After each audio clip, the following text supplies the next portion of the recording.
Sir, would you state your name into the microphone as close as you can there, just to make.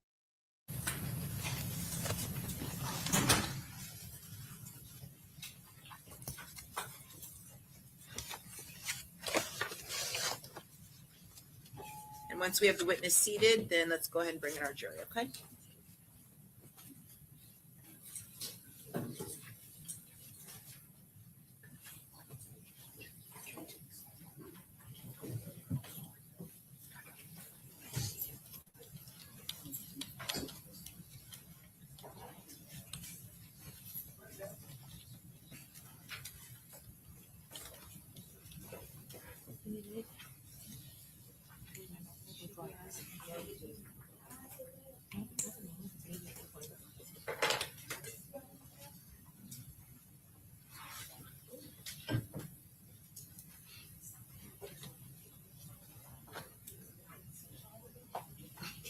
They're very harsh, unforgiving.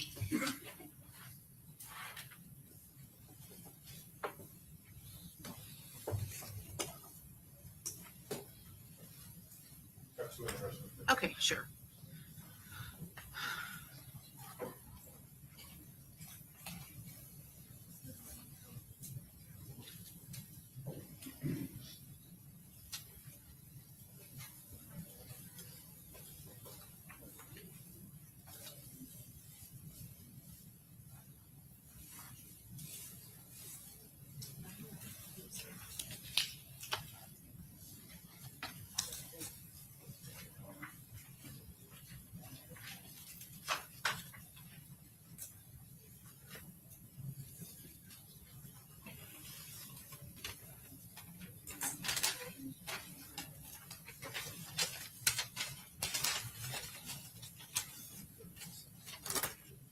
All right.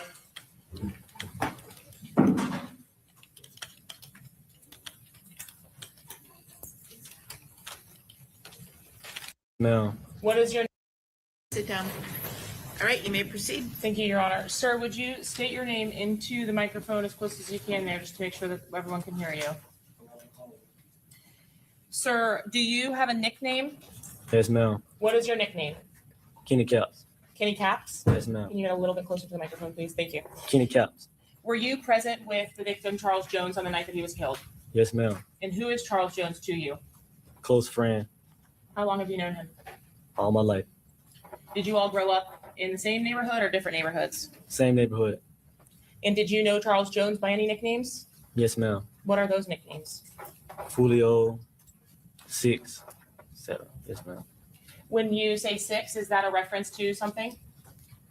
Yes, ma'am. What's that a reference to? A part of our neighborhood, apartments in our neighborhood. What neighborhood would you say that you are from? Avenue B, 45th and Avenue B. 45th and Avenue B, is that in a certain area of Jacksonville? Yes, ma'am. What area of Jacksonville is that? North side. North side? Yes, ma'am. And was Charles Jones or 6 from the north side as well? Yes, ma'am. And what was the area that he's from called? Hilltop, 6th block.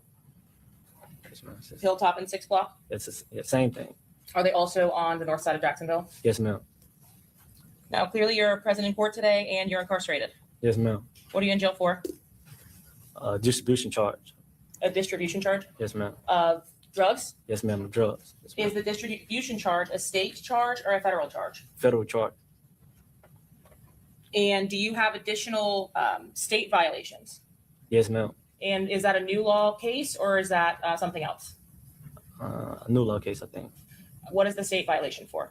The state violation is just the new charge to the federal charge. Okay, so if I can kind of clarify a little bit, you have a new federal case No. for distribution, the case you told us about just now. Yes, ma'am. And you have state level charges. Are you on probation for something at the state level? Yes, ma'am. I'm on Okay. probation. Yes, ma'am. When you mentioned that you have some state charges, what are you exactly on probation for at the state level? Manslaughter and an aggravated battery and a battery on the Leo. And were you sentenced and served the sentence on the battery, the simple battery? Yes, ma'am. Are you still on probation for the manslaughter and the aggravated battery? Yes, ma'am. Did those arise out of the same offense, like something that happened on the same day? Yes, ma'am. Who died related to the manslaughter charge? Gerard Adams. Gerard Adams. Yes, ma'am. And who was shot when you indicated that you have an aggravated battery as well? Willie Royal. Willie Royal. Yes, ma'am. Is that individual someone that has a nickname as well?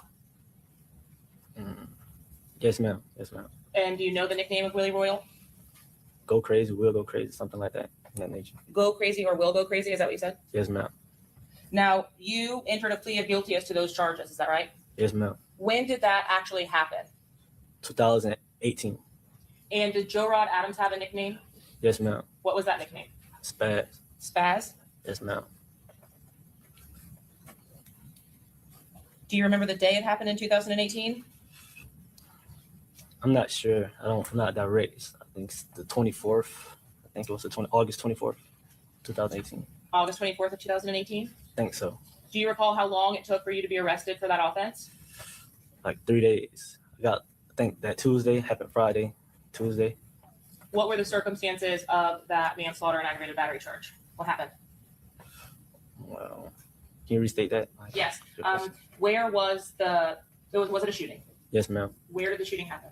At a high school in Jacksonville. What was the name of the high school? Rains High School. Rains High School. William M. Rains. Yes, ma'am. And were you present at Rains High School on August 24th of 2018? Yes, ma'am. Were you present with other people? Yes, ma'am. Was Joe Rod Adams, as you mentioned, also present at that football game or after that football game? Yes, ma'am. And was the individual Willie Royal or Will Go Crazy also present at that football game? Yes, ma'am.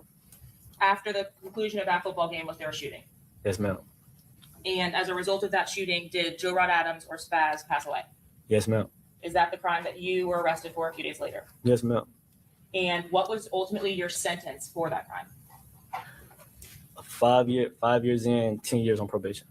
When you say 5 years in, can you explain to the jury what that means? I served 5 years incarcerated and will have 10 years on probation. How old were you on the date you were arrested? 16 And were you charged as a juvenile or as an adult? as an adult. So is the probation that you are currently serving that you have violated with a new federal drug charge, the probation from that manslaughter and aggravated battery case? Yes, ma'am. And how long, so you spent the 5 years in custody on the original sentence. Yes, ma'am. Did you start probation upon your release? Yes, ma'am. Do you recall when you got released? May 31st, 2023. May 31st of 2023? Yes, sir. Yes, ma'am. And do you recall the date that you were arrested on the federal drug charges? June 23rd or 24th, 2024. The day of the homicide of Charles Jones or the day after? The day after the homicide. Yes, ma'am. Okay. So only one day outside of him passing away, you were arrested. Yes, ma'am. In total, since your initial arrest on August 27th or so of 2018 through today's date, outside of the days you just told us, so from May 31st through June 24th, 2023 to 2024, have you been incarcerated for the rest of that time? Yes, ma'am. So you have the new federal drug case. Have you pled to that case or is that case still pending? Still pending. And are you awaiting sentencing on that case? Yes, ma'am. How about the probation violation case? Have you had a hearing on that matter yet to resolve that case? No, ma'am. In this case, for which you are seated in the witness box, did you receive a court-ordered subpoena to appear? Yes, ma'am. Did you have an opportunity to speak with your attorney without telling us the context of that, but to understand the implications of not complying with that subpoena? Yes, ma'am. Do you want to be here? No, ma'am. Do you understand the difference between you being here under a subpoena as a witness and being like a co-defendant or a defendant in a case, correct? Yes, ma'am. You're not charged with anything as it relates to Hillsborough County? No, ma'am. And do you understand that your case in Duval County are with a Duval County jurisdiction? Yes, ma'am. What about, do you understand your case with the federal government is with the federal government? Yes, ma'am. At some point in time, were you subpoenaed to appear via an investigative subpoena after your arrest by the federal government to make a statement in this case? No, ma'am. You did not receive a subpoena to give a witness statement? Yes, ma'am. Yes, ma'am. And present for that witness statement, did you also have an attorney? Yes, ma'am. Is that while you were still in custody for the sale or distribution of drugs, the federal charge? Yes, ma'am. So as it stands, you have 4 felony convictions. You're just pending sentencing on the cases that we've already discussed. Yes, ma'am.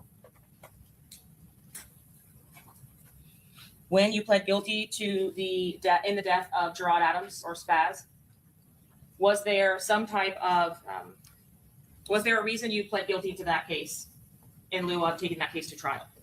Yes, ma'am. What was that? It was best in my interest to plea out. How long had you already been in custody at the time you resolved that case? Almost 4 years. Had you been approached at all or ever during the pendency of your time in custody on the manslaughter about becoming a witness in the case against another possible shooter? No, ma'am. Did you ever make a statement to law enforcement in that case about anyone else from either side? No, ma'am. Was there another individual who has been associated to 6 Block that was present with you on the night of Spaz's death? Yes, ma'am. And who was that? Adrian Gaynor Jr. Was he arrested as well when you were arrested the next week? No, ma'am. Did he stay out of custody? Yes, ma'am. And ultimately, in the months that followed your arrest, was Mr. Gaynor killed? Yes, ma'am.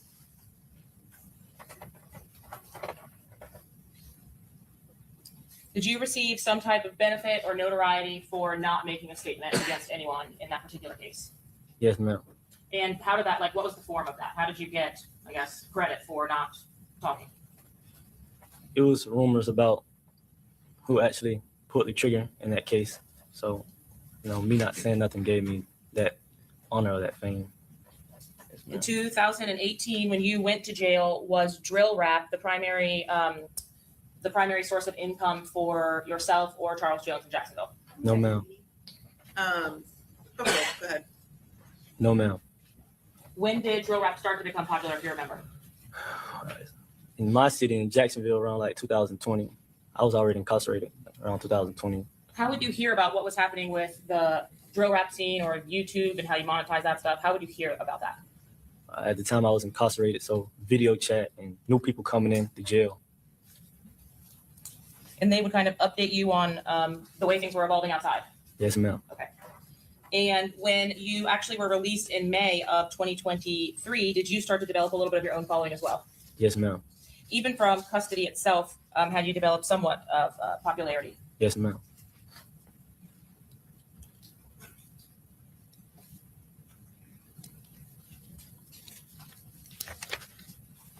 And what was the subject, or at least as you understand it, of the drill rap videos back and forth? What would, for example, Charles Jones rap about? Dead people in our city, mostly. Yeah. People who passed away from, that didn't like us or didn't like him.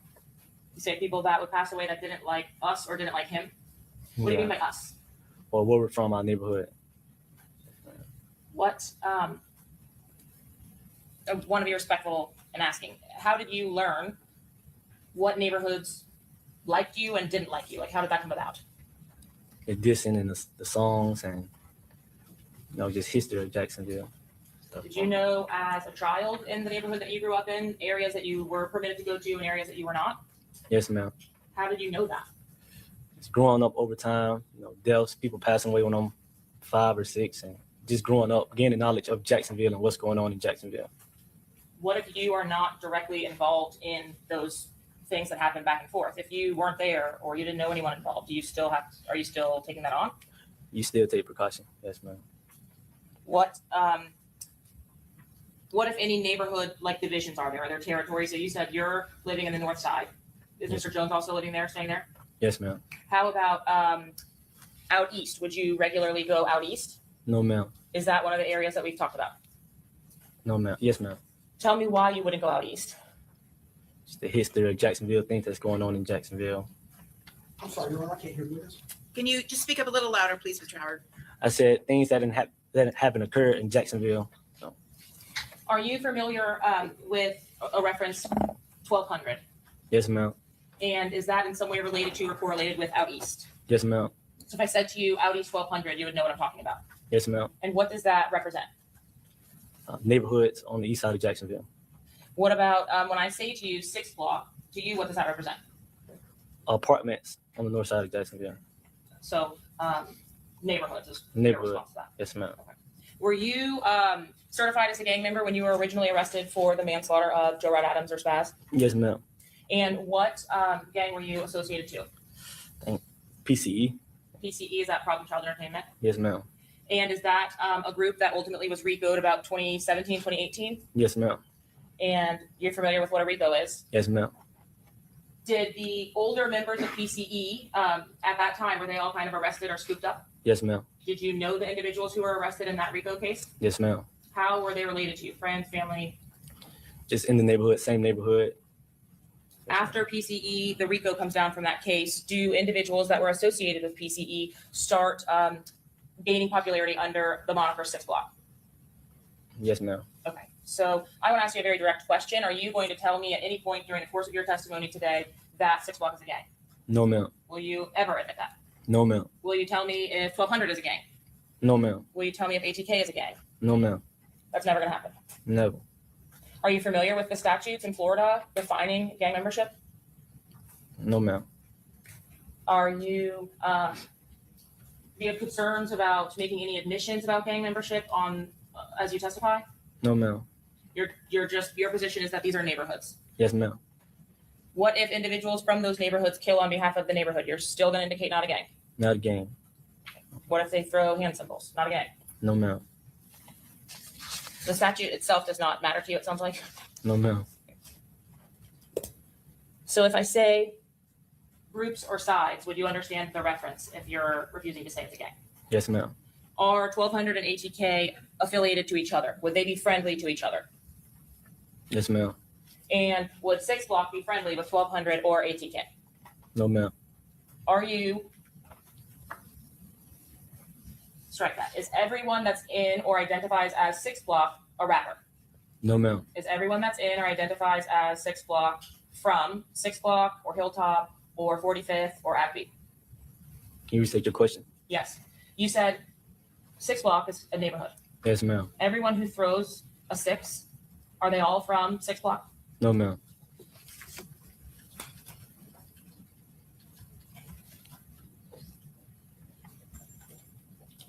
Now, just like we talked about PCE or problem child entertainment, many of those individuals you said go by 6 Block now. Yes, ma'am. At the same time from PCE or problem child entertainment, was there a similar group with 1200 that develops into 1200? Yes, ma'am. And what is that? Cuckoo gang, something like that. Nature. Cuckoo? Yes, ma'am. Is that KU? Yes, ma'am. And have you at least observed Cuckoo Gang representing 187 boys in their music or on the street? Yes, ma'am. But still, your statement is not a gang. No, ma'am. If you were shown, no, if someone indicated to you or did a sign that you understand to be 1200, would you recognize that? Yes, ma'am. If you saw that sign, would that be a friendly thing to you or an unfriendly thing to you? Unfriendly. Okay, so that's not someone you would like go get drinks with. No, ma'am. And you recognize that there are signs for 1200. Yes, ma'am. But your indication is that you don't understand that to be a gang. No, ma'am.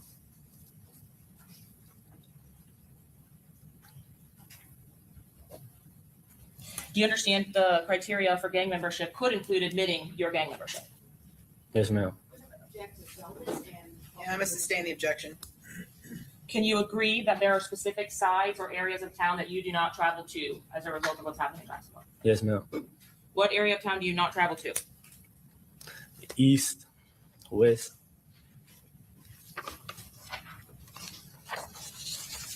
Had you known Charles Jones at least on one occasion to travel to Melvin Park? Yes, ma'am. Was that an area of town that 6 Block was welcome? No, ma'am.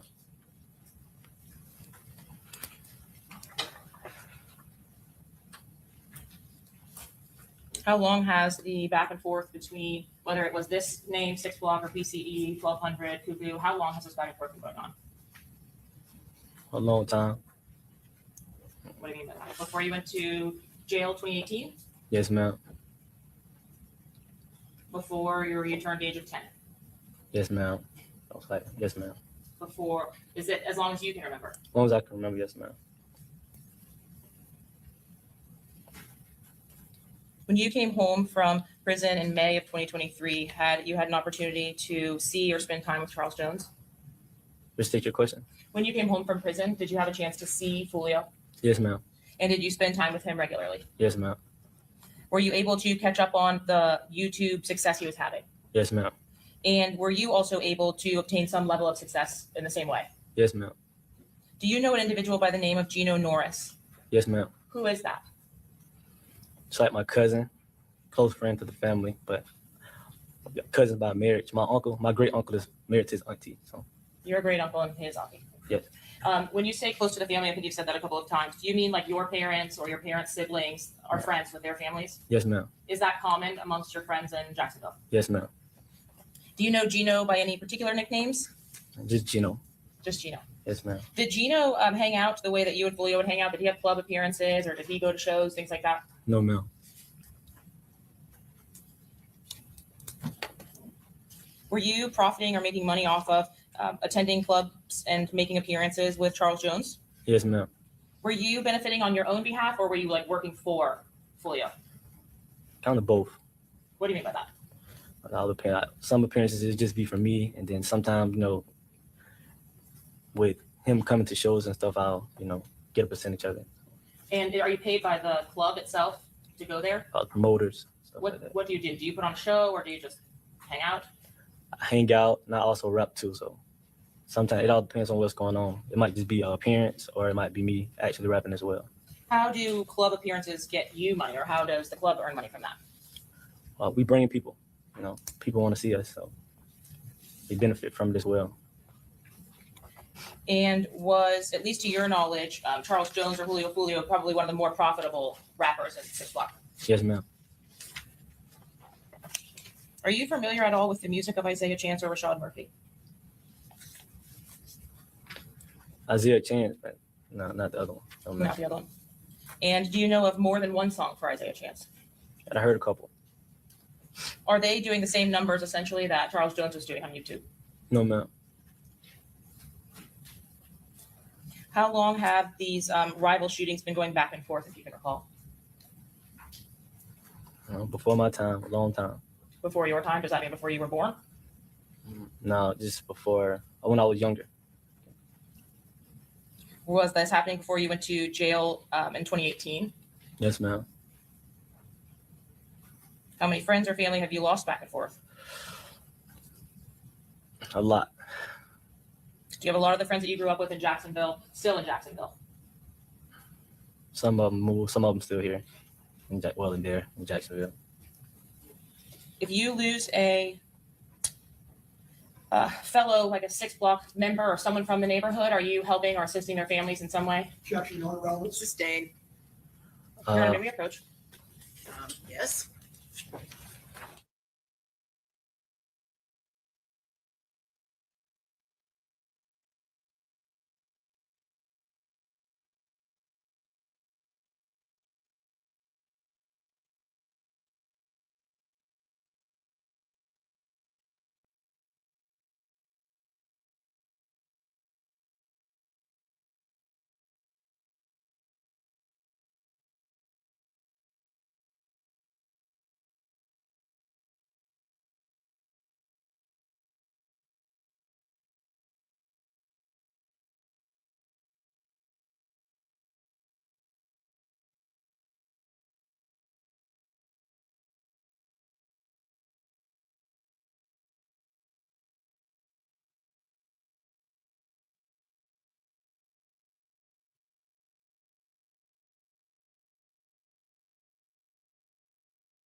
People this now, so.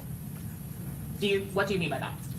I mean, people wasn't talking about dead people as much as they do now. So I wouldn't say it was a rule, but people just wasn't doing it. What about the actual family members of the ops or the opposing side? Yeah, people wasn't doing it. But they were doing that when you were released. Yes. And that would have been in 2023. Yes, ma'am.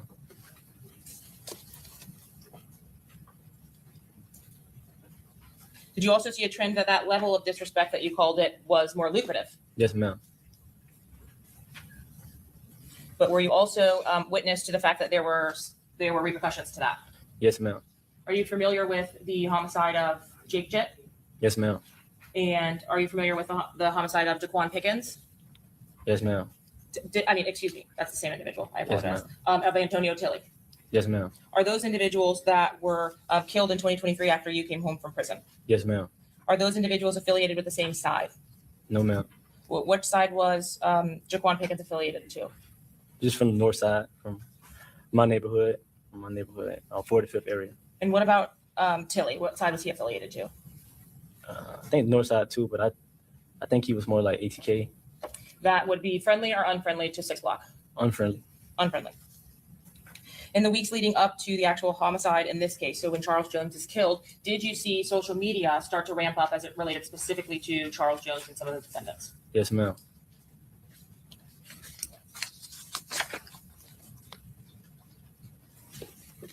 Had you had an opportunity to see specific Instagram posts back and forth between Charles Jones about a gravesite visit that he had? Yes, ma'am. Does the name Royale Smith, is that familiar to you? Yes, ma'am. Is that 23? Yes, ma'am. And do you know how that individual died? He was murdered. Was that in the town center? Yes, ma'am.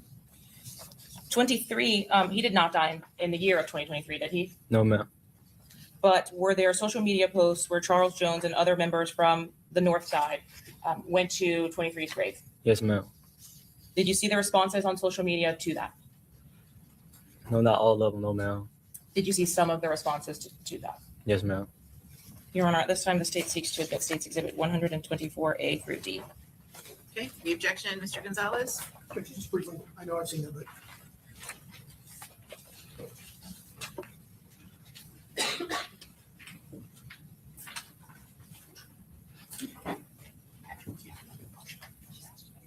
Yes.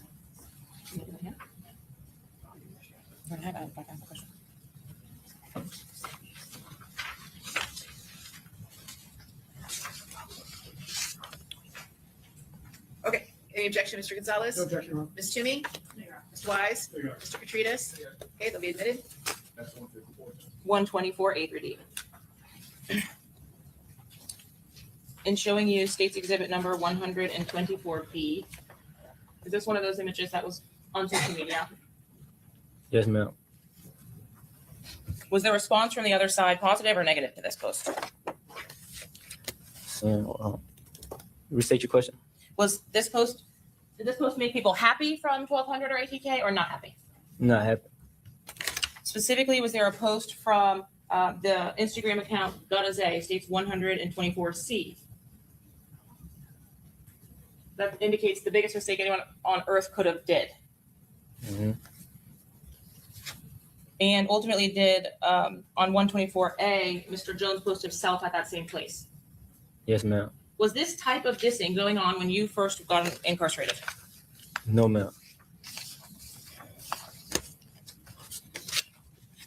Did this incite some back and forth between Mr. Jones and several members of ATK and 1200? Yes, ma'am. Yes, ma'am. Did you also, in the months leading up to the homicide, have an opportunity to see a specific dispute back and forth between Charles Jones and Isaiah Chance? Yes, ma'am. I heard of it. Yes, ma'am. Did you see it on the internet?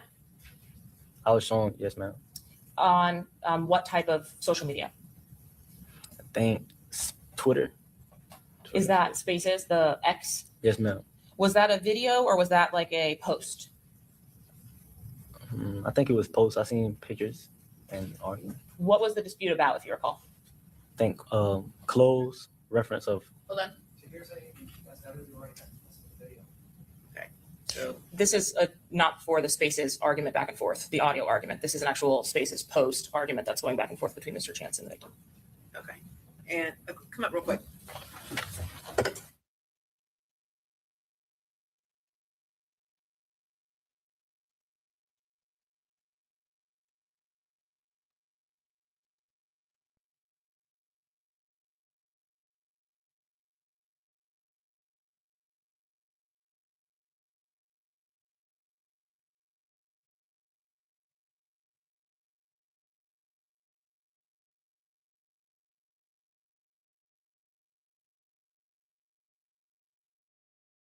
Yes, ma'am.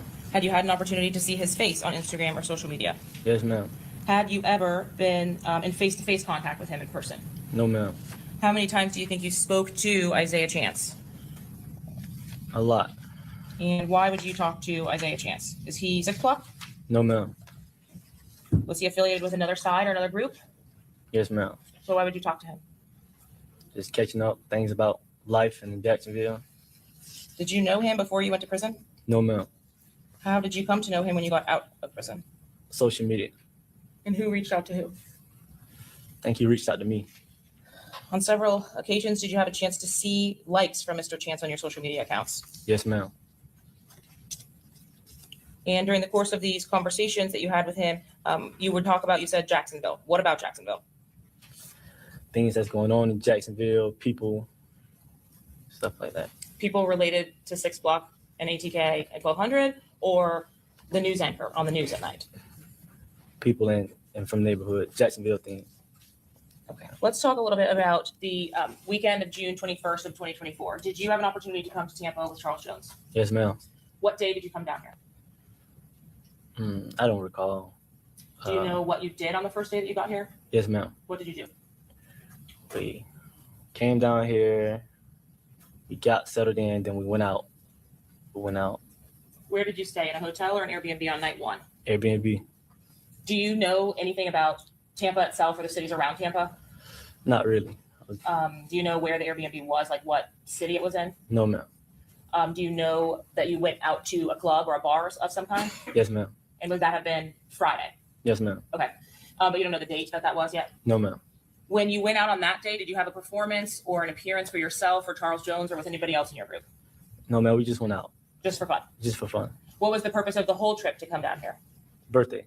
Whose birthday? Charles Jones. Was there anyone else other than yourself and Charles Jones with you all?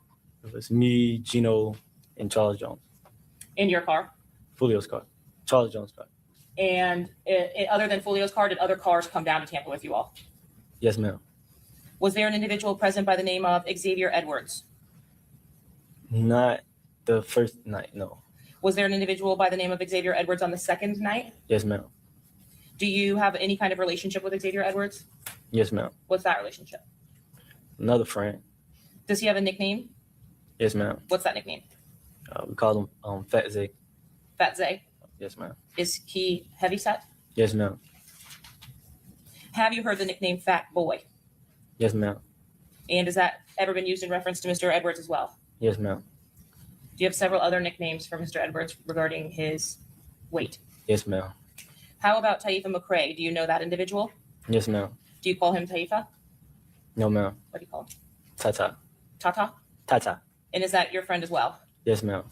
Did you know any of the women that Mr. McCrae brought with him to the Airbnb? No, ma'am. Would that have been on night 1 that Tata joined you all, or night 2? He was with us night 1. Okay, so night 1 is you and Charles Jones and Mr. Norris. Mm-hmm. So yes. Yes, ma'am. And Tata or Taifa McCrae comes with some women, some ladies. Yes, ma'am. Does everyone stay in the Airbnb on night 1? Yes, ma'am. And then there's a second day? Yes, ma'am. Okay. On the second day, where do you all stay? Or where do you go? So we found another Airbnb. Did you find another Airbnb? Yes, ma'am. And did you go there? Yes, ma'am. Were there more people present on day 2? Yes, ma'am. When we say day 2, is that the day that the actual club appearances were supposed to happen? So Truth 18? And Yes, ma'am. Yes. The club appearances themselves, are those work for you, or is that fun? Both. We got paid. Do the clubs provide alcohol or sections or something along those lines? Yes, ma'am. Now, specifically as it relates to the other females that were present with you all, so you and Charles Jones and Gino, where there are some girls that also came down that you actually did know. Yes, ma'am. Those were separate and apart from Tata. Yes, ma'am. Who were the girls that you actually knew that were with you all? Armani, which was Foolio's girl at the time, and I think Aja. And did they drive in a separate vehicle? Yes, ma'am. On the night of the first appearance, did you have an opportunity to go to the Airbnb for night 2? So that Airbnb on the same day as the club appearances. Yes, ma'am. Was there a pool there? Yes, ma'am. And what were you all going to do that day at the Airbnb? We was planning on having a pool party, just chill. Invite, it was to celebrate his birthday party with people from Temple. Would you have had a party in advance of actually going out, or were you doing that instead? We're going to do both. It's supposed to be the pool party, then the show later on. Does something happen and to change the plans of staying at the Airbnb for that night? Yes, ma'am. Were you all removed from the Airbnb or kicked out or something? Yes, ma'am. At that point, were people that you saw posting to social media, if you could remember? Restate your question. Were people posting on social media about the pool party and the party at the Airbnb? Yes, ma'am. Did you stay to help unload the Airbnb from that night? No, ma'am. What did you do? I fled. I left. Where did you go to? I went to the club And what was your purpose in going to the club? to check, to see, just scope out the scenery. Scope out the scenery. Get out the club. What does that mean? Just make sure everything's good, the location of it. Make sure I see everything's all right, before he shows. Do you have some information about what you're being promised before you get to the club as a part of the appearance? So a section or bottles or girls? Yes, ma'am. And is that what you were checking for when you say check it out? No, ma'am. Did you actually arrive at the first club, teasers, before Charles Jones? Yes, ma'am. Was anyone else with you when you got there first? Yes, ma'am. Do you recall who was with you? His name is Tommy. Was Tommy also at the Airbnb? Yes, ma'am. Is Tommy's nickname Tax Free? Yes, ma'am. When you actually arrived at club number 1, did you wait inside or outside for Charles Jones and the rest of his group to show up? And when they texted you that they had arrived, did you come outside? Yes, ma'am.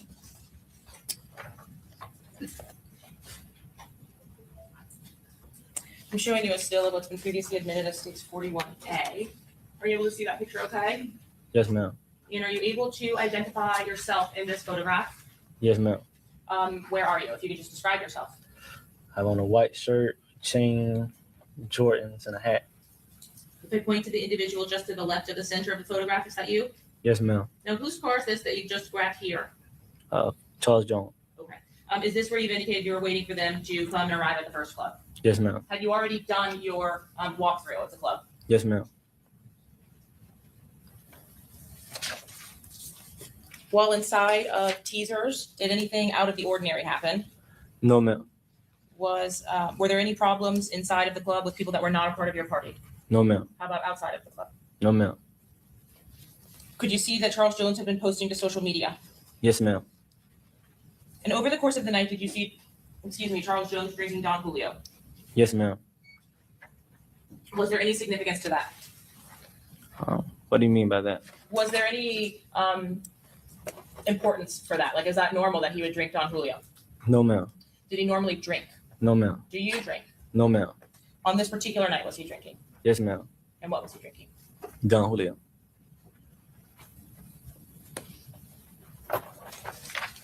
Did you have a conversation with him about the amount that he was drinking?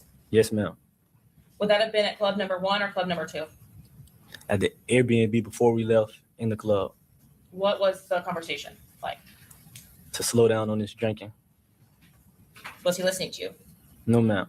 Did you observe him drinking more? Yes, ma'am. And did you continue to make comments to him throughout the night? Yes, ma'am. Did you take an opportunity at club number 1 to look around outside at your surroundings? Yes, ma'am. Why did you do that? I did that to make sure that we were good. Pay attention. We live in Jacksonville, and Foolio is known for distance, so make sure we're safe for safety reasons. Is that something that you do regularly? Yes, ma'am.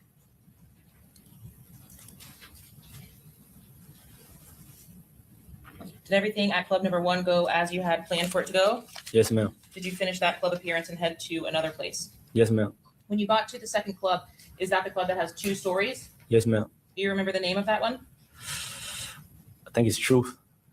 Were you slated to appear at the first club alongside Foolio or the second club? First. And when we say that you're going to appear, does that mean you are also on these flyers that promote the appearance? Correct. Were you on the flyer to promote the first club? Yes, ma'am. Was there a flyer to promote the second club that you were on? No, ma'am. When you arrived at the second club, had anything changed? Were there any issues? No, ma'am. Did you all go inside of the second club? Yes, ma'am. Did you have an opportunity to see whether Charles Jones was still posting on social media? Yes, ma'am. Was he? Yes, ma'am. At that point, did you say anything else to him about that? Yes, ma'am. And what did he say to you? To relax and to let him enjoy his birthday. And did you do that? Yes, ma'am. Did you all stay at that second club for a little while? Yes, ma'am. Do you recall how long you stayed there? No more than an hour, like an hour. Did you all set up or arrange for a place to stay after you had been kicked out of the Airbnb that second night? That's why we were there. By the time, yes, ma'am, we were trying to. At the club. Second club, yes, ma'am. And so were you searching for places while you were there? Yes, ma'am. Were you successful in finding a place? No, ma'am. Was anyone successful in finding another place? No, ma'am. Another Airbnb, no, ma'am. At some point, is the appearance at club number 2 over? Yes, ma'am. And do you have an opportunity to head down to the parking lot with Miss Adoja and Miss Armani Turner? Yes, ma'am. Did everyone else in the party also leave or go to their cars at the same time as you? Yes, ma'am. At this time, Your Honor, the state seeks to introduce States 149B. Okay, any objection? Mr. Gonzalez? No objection. Ms. Toomey? Mr. Wise? Ms. Petrides? Mr. Petrides. Okay, admitted? So I'm going to show you 149B. Can you see the screen okay? Yes, ma'am. In this image, is this fairly depict what the first floor looked like when you all returned to your cars? Yes, ma'am. Do you see yourself in this particular image? Yes, ma'am. And where, if you can describe on the paper, are you in this image? By the car that's lighting up with the headlights on. That's lighting up with the headlights. So this individual at the center left. Yes, ma'am. All right. And you all are leaving at this point? Yes, ma'am. Now, whose car is this? Is this Mr. Jones's car or are you leaving in another car? It's Armani's car. Is Armani Mr. Jones's girlfriend? Yes, ma'am. Who else was in the vehicle with you and Armani? Aja. And is that the group that you rode to the home to suites with? Yes, ma'am. Where were you seated inside of that vehicle? The back seat.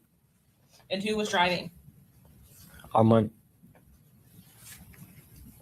When you actually arrived at the home to suites, did you stay inside of the car? Yes, ma'am.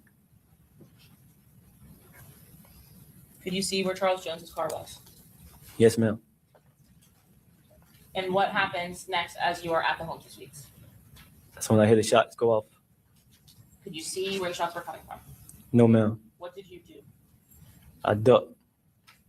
And after you ducked, did you say anything to anyone? I told Armani to go. Did you tell Armani to go anywhere in particular, anywhere specific? No, ma'am. And where did she actually go? She turned out, hitting going on the street.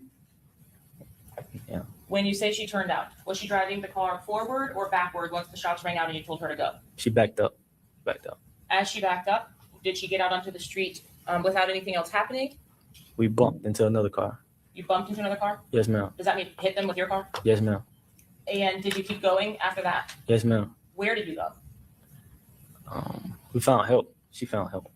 What do you mean by that? Like, tell me where the car went. Well, we was driving. So when we got back on the street, we did a U-turn. And as we were going down the street, we seen police officers stop. They had someone pulled over. So she went and got help. I didn't say anything. She talked to the police, and the police followed us back to the scene. Did you stay inside of Armani's vehicle at that point, Ms. Turner's vehicle? Yes, ma'am. Did you go back to the scene when the police were following you back? Yes, ma'am. When you got back to the scene, did the police tell you to get out? Yes, ma'am. Okay. Where were you? I was in the backseat. Where were you in the car in relation to where Foolio or Charles Jones's car was? His car was parked in a parking spot. And we were facing vertical towards it. So if his car was facing out towards the roadway, were you facing the same way or were you On the side, making, yes. making a corner? Yeah, making a corner. When Armani Turner stopped the car, could you see inside of the Black Dodge Charger?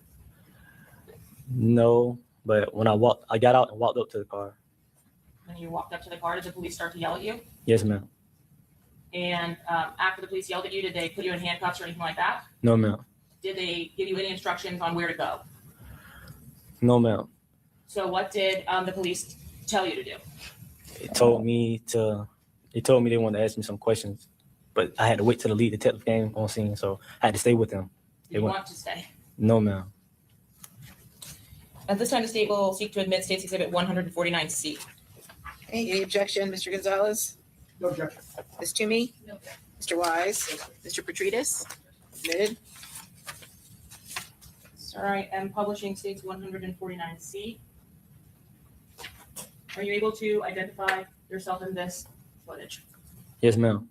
And where are you standing? I'm standing to the left of the picture. Yeah, the left side of the picture. Is that in the same clothes that you described to us from the last photos? Yes, ma'am.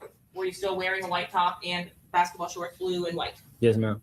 And was there a vehicle parked to the right of the vehicle that you all had arrived in on the other side of this officer? Yes, ma'am. Is that the vehicle that you indicated you tried to go up to with Mr. Jones inside? Yes, ma'am. Could you, even in the moments that you tried to get to the vehicle, see someone inside of the vehicle? Yes, ma'am. Did you know who it was? Yes, ma'am. Did you only see one person? Yes, ma'am. And is this vehicle on the left of this image in 149C the vehicle that you arrived back in with the police following after you? Yes, ma'am. Now, those police officers you said came up to you and tried to talk to you. Yes, ma'am. Were there several individual police officers that tried to speak to you or spoke to you before the lead detective actually arrived? Yes, ma'am. And I'm not sure if you remember clearly that moment, but they would have had on a uniform instead of maybe like a button-down shirt. Do you recall talking to officers that were in a uniform? Yes, ma'am. More than one? Yes, ma'am. Were you asked by officers, including the lead detective, when he arrived and spoke to you about what happened that evening? Yes, ma'am. Did you tell law enforcement about the Airbnb? Yes, ma'am. Did you tell law enforcement about the club appearances that you had? Yes, ma'am. Did you tell law enforcement about 2 clubs? Yes, ma'am. Did you tell law enforcement where you were in the car when the shooting occurred? Yes, ma'am. How about the ducking? Did you tell them about your position at all inside the car? Yes, ma'am. And when the first officers that responded and told you all to get away from the black Charger told you to wait for the detectives, did you do so? Yes, ma'am. Do you know the lead detective in this case would have been in plain clothes, not a uniform? Do you know if you talked to him? Yes, ma'am. Did you at any time assist law enforcement by helping to keep Armani away? Yes, ma'am. Were you asked about whether there had been any fights or arguments at the club appearances by law enforcement? Yes, ma'am. Did you answer those questions? Yes, ma'am. Did you tell law enforcement that there's a gang rivalry in Jacksonville? Objection, Your Honor. No, ma'am. Sustained, yep. Did you tell law enforcement anything about gangs during the course of those interviews? No, ma'am. Did you tell law enforcement anything about anyone being in a gang? No, ma'am. Did you speak to anyone that night about the drill rap scene in Jacksonville? No, ma'am. At this point, did you know who had committed the murder? No, ma'am. As you were on scene, did you start to see some posts that became relevant to you from individuals from Jacksonville? Yes, ma'am. Where did you see those posts? Instagram. Are you familiar with a social media account linked to Gada Zay? Yes, ma'am. Did you see any social media post from the account of Gada Zay? Yes, ma'am. Did you see any Instagram accounts from an account called Ghost 187? I don't recall. Seeing a post on that? I don't recall. No, ma'am. Do you know an individual by the name of Ghost? Yes, ma'am. Have you talked to, prior to the homicide, an individual by that name? Yes, ma'am. Have you seen the face of an individual by that name on a prior occasion? Yes, ma'am. The timing of the posts that you saw to social media, were those before or after you had a chance to speak with Mr. Jones's family members? I think right before. Can you talk to us a little bit about your relationship or prior relationship with Isaiah Chance? If he's not affiliated to 6 Block or he's associated with other groups, why would you maintain a friendship or relationship with him? Can you restate your question? Why would you be friends with Isaiah Chance, knowing he does not get along with 6 Block? We had just conversations. His music was okay, and I heard about him, so we had conversations, talking. I took a liking to him, so we started having conversations, more conversations. And did you ever speak to him about anything that was going on inside of 6 Block or with 6 Block people? No, ma'am. What was the purpose? What were you hoping to gain by having these conversations with him? What I wanted to gain from talking to him. That's your question. Yes.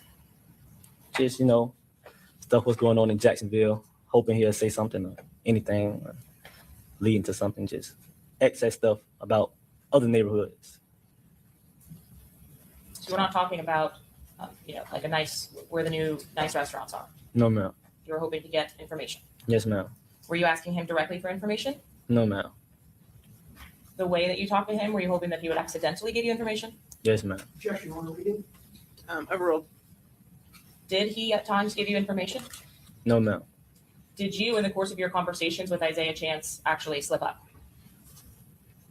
Yes, ma'am. And how did that occur? Well, female I was dealing with at the time, text him, put his number into Cash App, thinking I was messing off, and text him. Okay, so I have to put it in layman's terms, a female that you knew at the time, Yes, did a ma'am. little reverse lookup on a number that you were talking to on your phone. Yes, ma'am. Would you have had his phone number saved in your phone, like as a name? No, ma'am. So she just looked up the number. Yes, ma'am. So why did she think you were cheating or talking to another girl? I guess when she put it in Cash App, a girl's name popped up. Did you have an opportunity later to explain that to her? Yes, ma'am. So was it you utilizing your direct phone number to make these contacts or communications with Mr. Chance? No, ma'am. Okay, so you'd use a different number. Email. An email account, so you can make a FaceTime over iCloud or something with Yes, an email? ma'am. Yes, ma'am. You didn't have to utilize a phone number? No, ma'am.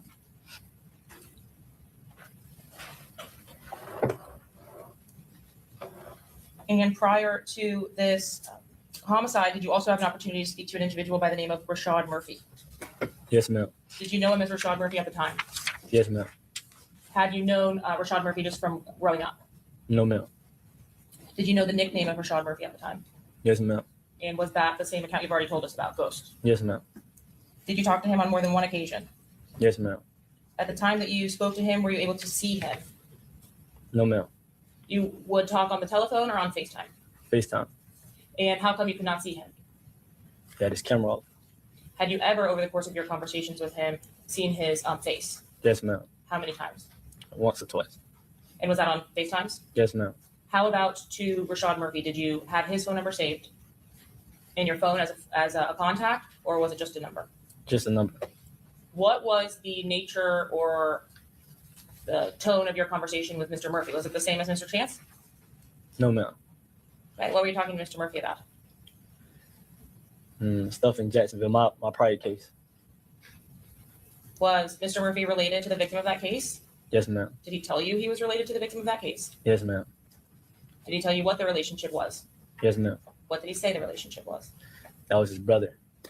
Do you know if that was a real brother or a brother like a close family member? I didn't know. I just went with his word. That was his brother. Did you reach out to him or did he reach out to you? I reached out to him. And did that happen on FaceTime like you indicated? Yes, ma'am. How did you get his phone number? I got his phone number through him. Through him? Yes, ma'am. Did you communicate with him on social media? Or telephone via text? Yes, ma'am. Somehow you made contact with him. Yes, ma'am. What is the conversation, or are there more than one? It's more than one. And what are you talking about specifically about your prior case? Who actually killed Gerard Adams? Stuff like that.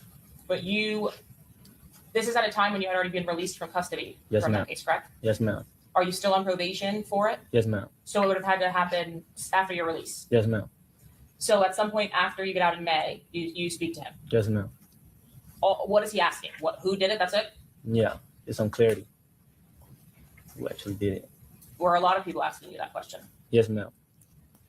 Had you admitted or made any statements about who actually had pulled the trigger in that case? No, ma'am.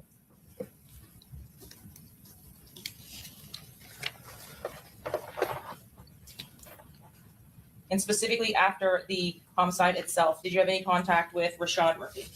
Restate your question. After Charles Jones was killed, how long were you out of custody? Like 24 hours. So you got arrested by the feds within 24 hours. Yes, ma'am. From the time that you come back and find Charles Jones at the Black Charger early morning on the 23rd Yes, to the ma'am. time that you get arrested by the feds, Yes, ma'am. did you have contact with Rashad Murphy? Yes, ma'am. In what way? He texted me. And what did he say? He forgives me. He forgives you. Yes, ma'am. Did he say anything else in the text? I think to call him. Did you actually call him? I'm sorry, Your Honor, you do witness's response? To call. To call him. Did you actually call him? Yes, ma'am. Do you recall what that conversation was with him when you actually called him? Yes, ma'am. What did he say during the call itself? He forgives me again. He forgives me. And where was I? Did you understand where were you to be about? Or did he give you any kind of context when he said, where were you? Where was I? I was, just where was I? What did you respond to that? I was around. And did he say anything else? Stuff like he seen me Where? walking down the stairs of the club, I guess. So he seen me by the club. Seen me at the club. Did he say what you were doing at the club when he saw you? He said I was paying attention. That you were or were not paying attention? I were paying attention.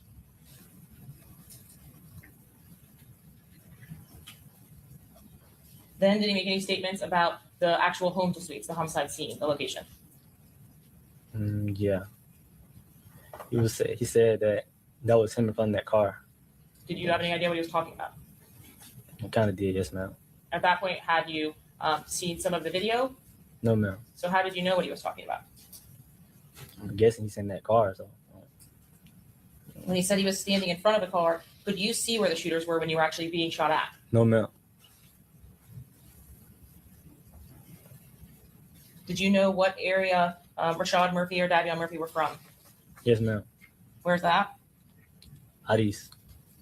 And is that 1200 territory? Yes, ma'am. Did you know anything about Sean Gathright before the homicide? No, ma'am. Have you been to his house in the suburbs before the homicide? No, ma'am. Did either Sean or Gathright or Isaiah Chance grow up in any of the either projects or neighborhoods or areas that you're familiar with? No, ma'am. Do you know whether Rashad Murphy or Davion Murphy, on the other hand, were legitimately from out east? Yes, ma'am.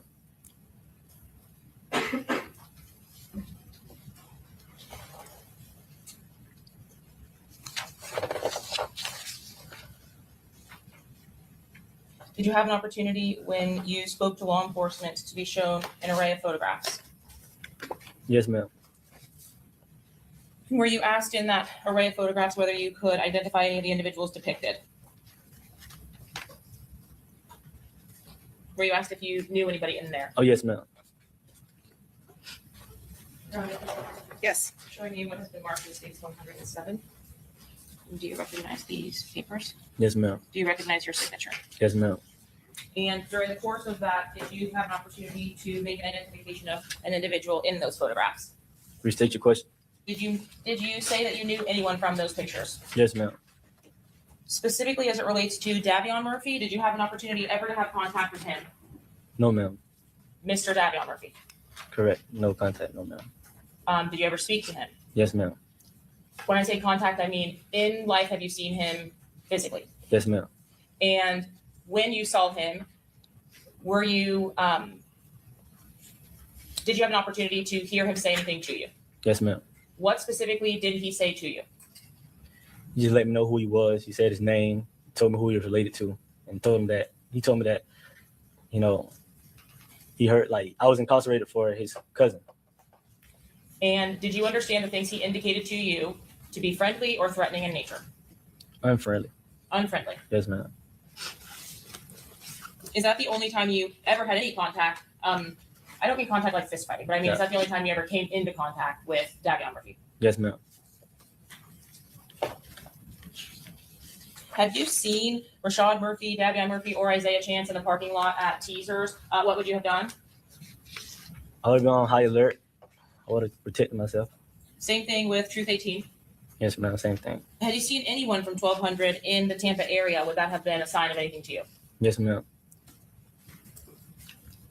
Your Honor, may I have one moment? Yep.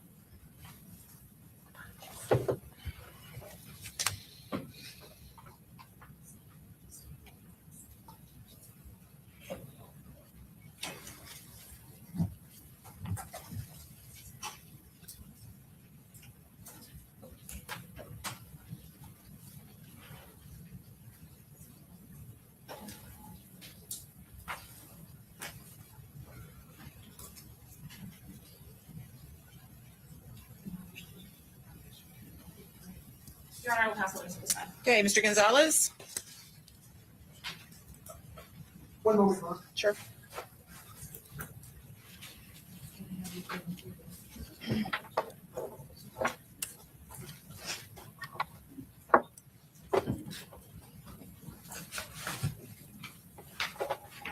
You know the camera's on.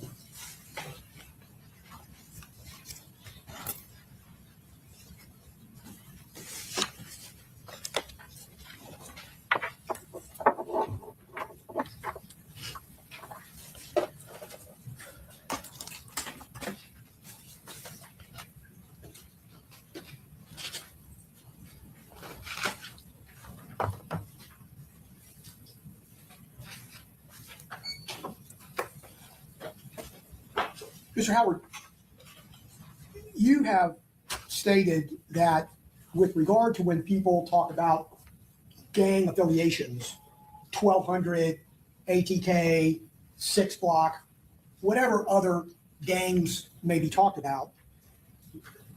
The world calls them gangs, but you just call them neighborhoods, correct? Correct. And you believe 6 Block is just a neighborhood, Hilltop, right? It's an apartment complex. Correct. And you believe 1200 is an area out east, correct? Correct. Hilltop or 6 Block is on the north side, correct? Correct. And in between and all around, there are other groups, not gangs, that operate based on their neighborhood and who they know and who they grew up with, correct? Yes, sir.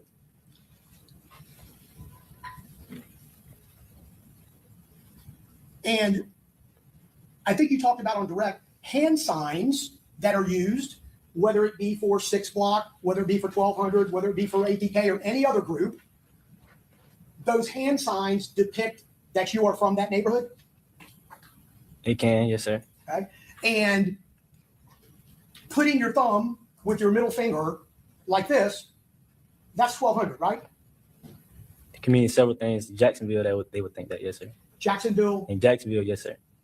If we were in Jacksonville and we did this, it'd be 1200, right? Yes, sir. Okay. And people that aren't in 1200 do this in Jacksonville, don't they? Yes, sir. Okay. In fact, you have done this before, haven't you? Yes, sir. Okay. And you do it just to do it, just because it's doesn't really mean much. Doesn't mean anything, does it? Yes, sir. Is there a hand sign for 6 Block? It's a yes, sir. Yes, sir.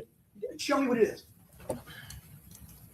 For the record, what is that, Mr. And Gonzalez? that's going to be your 6. index finger and your thumb that are coming together, correct? Yes, sir. And then the other 3 fingers are all in one line, so it kind of looks like a 6, right? Yes, sir.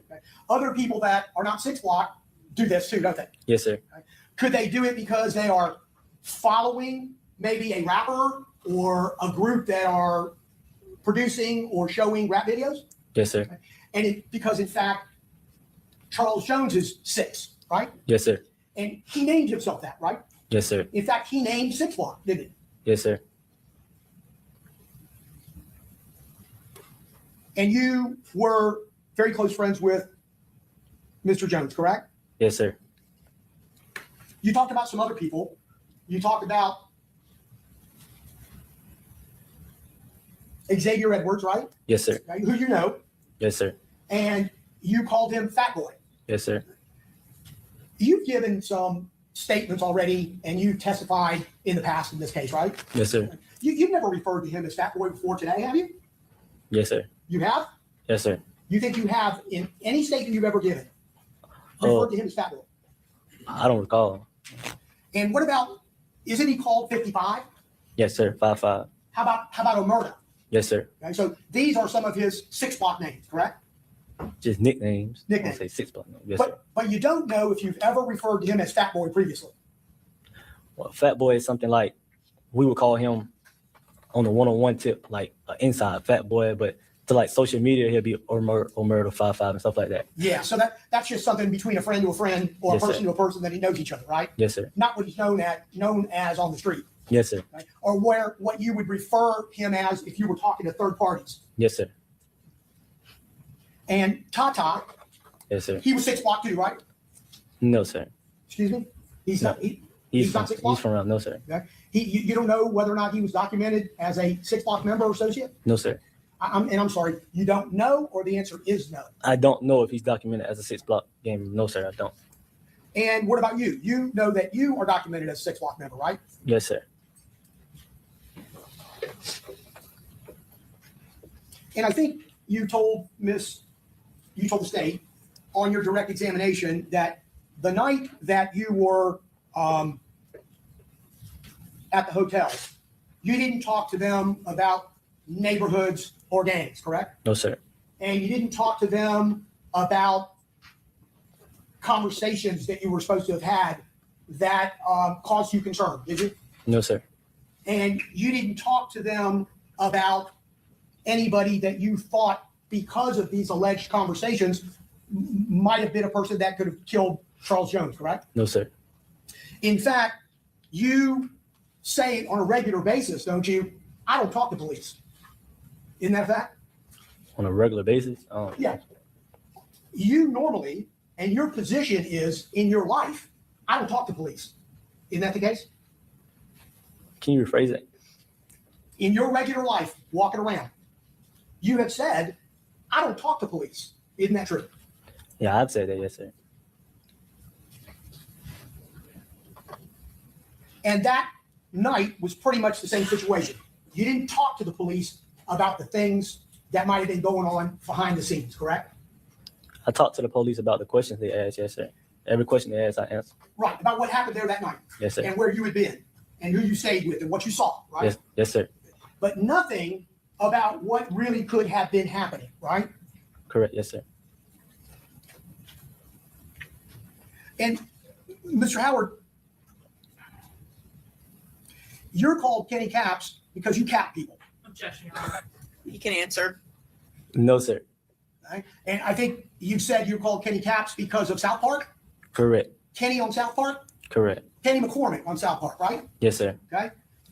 That doesn't have anything to do with Caps, does it? It has to do with Kenny. It came with it.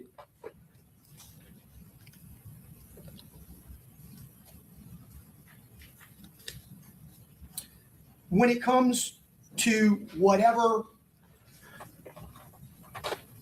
vague knowledge you have about Rashad Murphy, you have heard that he's 1,200, correct? No, sir. Reset your question. You have heard from others that Rashad Murphy's 1,200, correct? I know and I heard. Yes, sir. Okay. Correct. And you know because other people have told you so, correct? Instagram, social media, Instagram name. Well, you've never seen Rashad Murphy on Instagram, have you? I seen this Instagram page. Okay. Yes, sir. And his page doesn't have a picture of him, does it? No, sir. And it doesn't have any pictures of his kids or his fiance, does it? No, sir. And it doesn't have any pictures of him hanging out with other people, correct? No, sir. What it has is an Instagram, Ghost 187. Correct. And because of that, that is why you believe that Rashad Murphy is Ghost, correct? Yes, sir.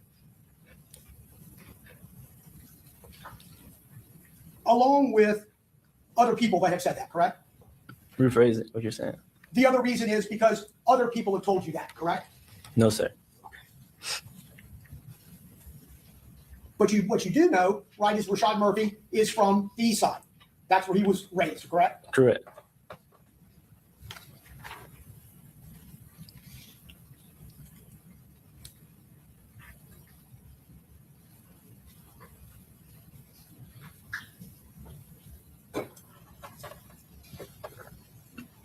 So as I understand your testimony, Mr. Howard, you are telling us that you had communications with Rashad Murphy, correct? Correct.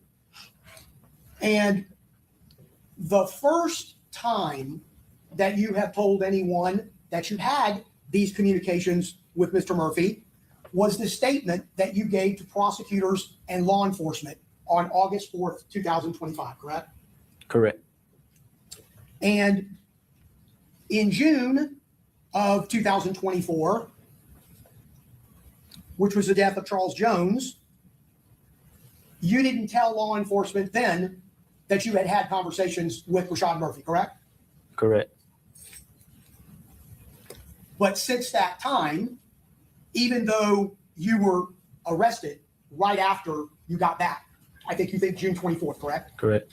You had seen Mr. Murphy on the news a lot as it relates to this case, haven't you? Correct. And it was all over social media as well, correct? Correct. And even though you are incarcerated, you can see those things on a regular basis, right? Correct. And people in the jail talk about it constantly, day and night, do they not? Correct. So you picking out Rashad Murphy from a photo pack, a group of pictures, shouldn't surprise us because you already know what Rashad Murphy looks like as a result of all of that TV coverage, right? I talked to him. I knew how he looked before the TV coverage. Well, we'll get to that, but you said that was one time, right? 2 times. Okay. And well, did you not testify in direct examination? You saw him one time? I said 1 or 2 times. One, you said 1 or 2 times. Yes, sir. You don't know exactly how many times, correct? At least twice. Yes, yes, sir.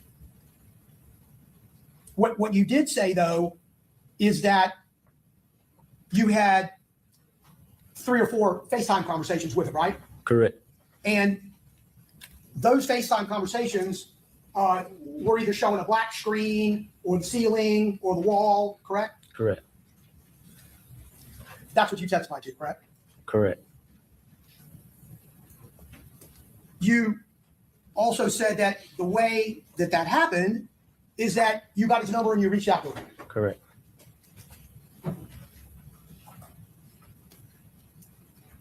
But you didn't know him at all prior to getting out of prison in 2023, correct? Correct. Didn't even know who he was, had never seen him before, correct? I've seen him before. You've seen him before out on the street somewhere, walking on the sidewalk? No, sir. How would you see him before?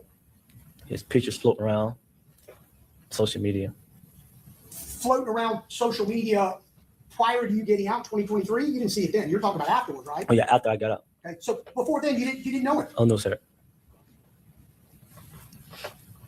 And you never seen him in person, correct? No, sir. So this conversation that allegedly occurred after Foolio's murder Yes, sir. happened when you got back to Jacksonville, correct? Yes, sir. And you say that during the course of that conversation, you simply got a quick glance, 5 or 6 seconds of his face, correct? Because he was putting the phone up to his ear. Is that a fact? I seen his face before then. A FaceTime before then.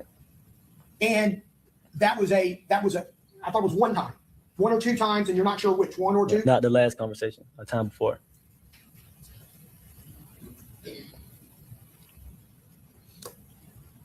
Was the phone call or the communication with a 904 number? I don't recall. Don't recall the number? Don't I recall recall- the area code? I don't recall the area code. Okay. Let me ask you, was there a 2 in the first 3 digits of the phone number? I seen the 2 in the number. Yes, sir. Was it in the first 3 digits? I think It's so. like, I would say 813 Tampa or 904. It was in the first. Duval. It was in the first 3 digits. It was in the area code, or it was in the first beginning of the first numbers. Okay. So before you have like the hyphen and then you get the last 4. Yes, yes, sir. You sure about that? I think I'm sure. I think I'm positive. Would it surprise you if Mr. Murphy's phone doesn't have a 2 in the first 3 digits? Would that be surprising to you? It wouldn't be surprising. That means he wasn't calling me. If he was calling me from a different number, then Okay, so he's calling you from a different number than his own. yes, sir.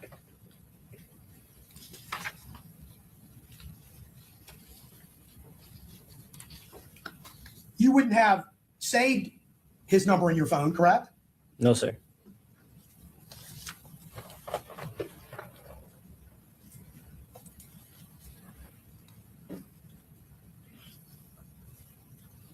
So actually, this whole thing started allegedly because you reached out to him first, correct? Correct.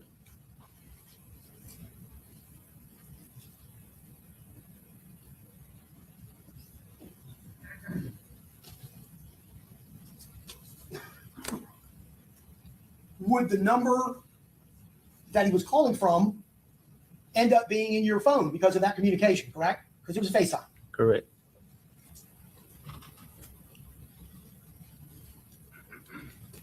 And you had that number since you got out of prison in 2023, correct? No, that phone wasn't in service. I'm sorry? The phone wasn't in service. Okay. So the phone that you were talking to him from, it was the phone you had since you got out of prison. No. It was a different phone. Yes, sir.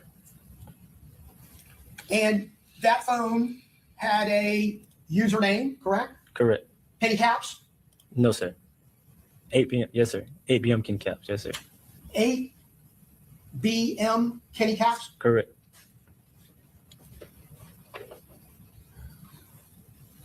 And it also had a 904 area code and 203 with the first 3 digits, correct? I don't recall. No, You don't recall? You don't recall what that number was? no.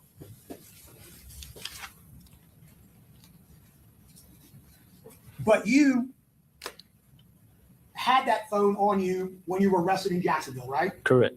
And that phone was seized or taken by law enforcement, correct? Correct.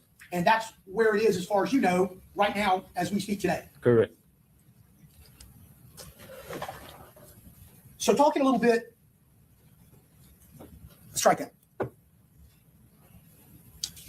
The drill rap videos that you talked about a little bit on direct examination, you've seen lots of them, right? Correct. And it may not be just 6 block videos, may not be just 1,200 videos. You look at a lot of drill rap videos, don't you? Correct. And is that because you just like the music? You're a rapper yourself. Are you a drill rap video at times? A drill rap rapper at times too? No, sir. Okay. So you just rap. You don't drill rap. No. Yes, sir. Correct. I'm sorry. You know what? Correct. Okay. But you've seen a lot of them, correct? Correct. And they are put on social media, on YouTube, in order to get clicks, correct? Correct.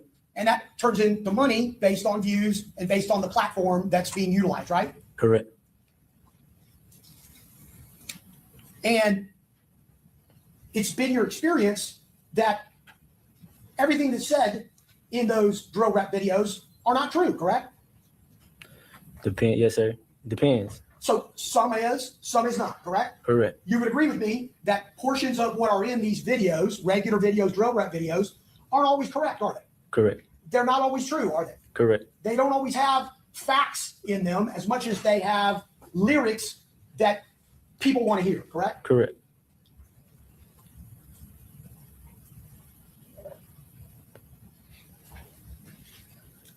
So talking about your history a little bit, Mr. Howard, as you testified earlier, it's your testimony that Adrian Gaynor killed Joe Wright Adams, correct? Rephrase that. It is your testimony that Adrian Gaynor killed Joe Wright Adams in 2018 at Raines High School, correct? When is that testimony? Well, I'm asking you, isn't that a fact? Correct. And that was like anything else in Jacksonville that has to do with neighborhoods, not gangs, I know you said, but neighborhoods. Lots of people in Jacksonville knew that, didn't they? They knew it immediately. Correct. And people that were there knew it, correct? I can't speak on them. I can't speak. Well, I don't know. when it happened, you were around, right? You just didn't shoot anybody, right? Correct. And other people that were there knew and saw what happened, correct? If he knows, Yeah. if you know. I can't say who saw. I don't. You don't know who was there when it happened? I do, but I can't say that everyone, other people saw. Okay. Yeah. Would you agree with me that they were there, other people were there in the proximity of where it occurred, watching what was happening? You agree with that? I agree that other people was in the proximity. Correct. And I'm sorry, I didn't understand you. He said he agrees or other people in the proximity. Okay. So you would also agree with me that there was lots of word out there. There was lots of people. There was the street knew that Robert Howard didn't kill Joe Wright Adams, right? Correct. So anyone who wanted to know what that story was, all they needed to do was ask a lot of different people that had information on it. Isn't that right? Correct. But yet you got charged with it, and Adrian Gaynor did not, correct? Correct. Is it your testimony that you actually didn't even see Joe Wright Adams get shot? Correct. And your testimony, is it a fact that you didn't even know Joe Wright Adams was at the football game, correct? Correct. In fact, Mr. Howard, Rashad Murphy didn't believe you were the shooter because everyone out there knew who the shooter was, right? I can't say that. I can't say what he feel or how he felt. But there was certainly a lot of information out there that suggested you didn't do it. Isn't that correct? Correct. And so initially you were charged with a first-degree murder, right? Correct. And at the end of the day, you would serve so much time in jail, you figured, let me just plead to a manslaughter because it's going to get me out, right? Correct.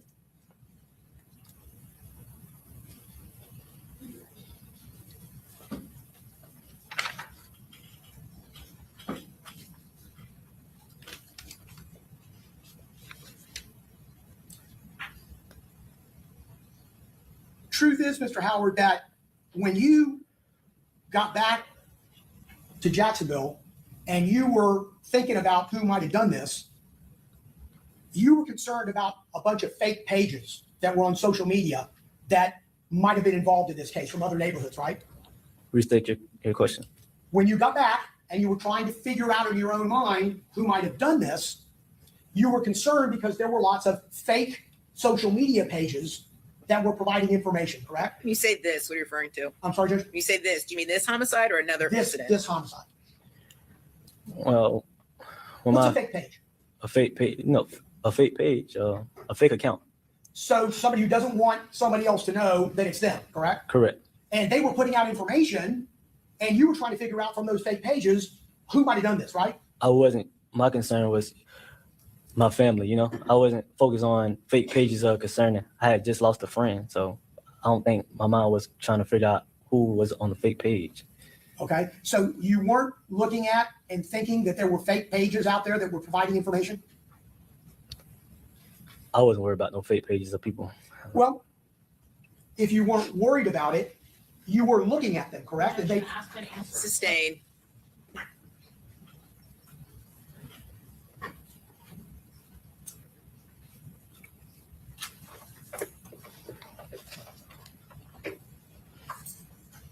and you saw as you were still in Tampa until you went back to Jacksonville, social media was on fire, wasn't it? Correct. And you were looking at lots of accounts and lots of posts, and some people saying things that might have truth and other people saying things that don't have any truth at all, correct? Correct. And you started reviewing these things in the morning or when you got back? Not really. I just checked I really was trying to stay off my phone. I was seeing just posts like, news feeds and stuff like that, but I really wasn't talking to no one. Friends, family, I was trying to keep, I just went through something very traumatic. So. Well, but you were looking at social media, right? Yeah, and you were seeing what people were posting, right? Yes, sir. And you're talking about notifications, meaning not a social media notification. You're talking about a notification from like a news. Yeah, I wasn't worried about really who was texting me or sending me stuff. I was just looking on my timeline. Were you looking for specific people posting, or were you just reading about anybody and everybody that was posting? Because there was lots of it, right? But yeah, whatever came on my timeline, I seen it.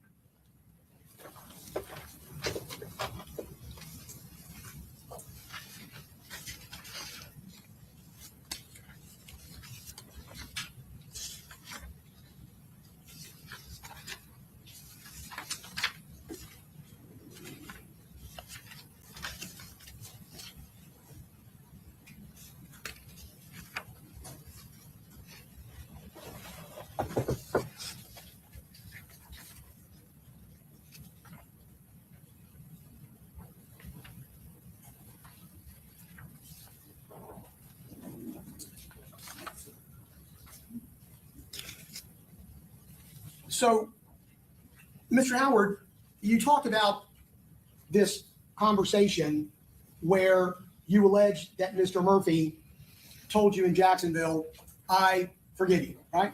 Correct. And you didn't really respond to that, correct? No, sir. And he allegedly told you that he saw you that night, right? Correct. And he could have done something to you and he didn't, right? Correct. He was talking about allegedly you paying attention, right? Correct. And you were paying attention at Truth because you kind of protect Charles Jones, right? I want to say protect. Well, you watch out for his back and you make sure about what's going on around you, right? Correct. And you were concerned because there were some cars in that Truth parking lot that bothered you, right? Correct. And it was because the headlights were on in these cars, right? Correct. And it gave you an uneasy feeling despite nobody really doing anything in particular, right? Rephrase that. Nobody had done anything, but they were there. They were in the Truth parking lot. Correct. And you being observant like you are, were looking at them, right? Correct. And that's what you believe that Mr. Murphy was allegedly telling you, that he saw you there, right? Correct.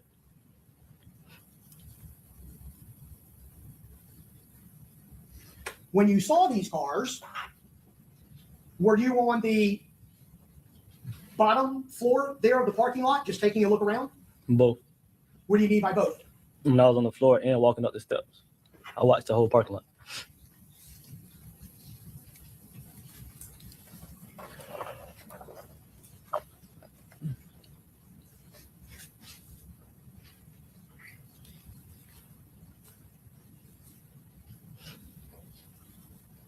You want me to push her briefly? I tell you what, why don't we go ahead and take a quick comfort break. So, all right, we'll be back in 10. All right.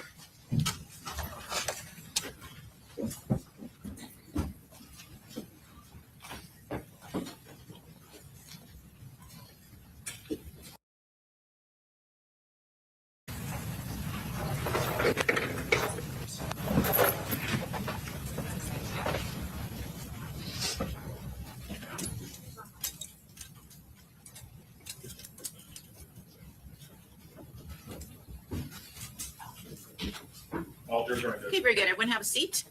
And Mr. Gonzalez, you may continue with your cross-examination.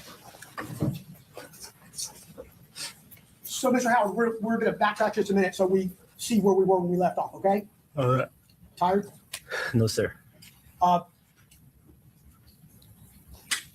So you're alleging that Mr. Murphy told you that he's seen you on the corner, and you guys are referring to Truth Lounge, correct? Correct. And he said he could have hopped out, gotcha, but you was paying attention. Is that fair? That's what you said your conversation allegedly with him Correct. was, right? Correct. And there was a time when you looked out in the parking lot and you saw some cars in the parking lot that bothered you, right? Correct. And you never identified any of those cars by make or model or color or told police about them at all, correct? Correct. And they were, in fact, in that parking lot, correct? Correct.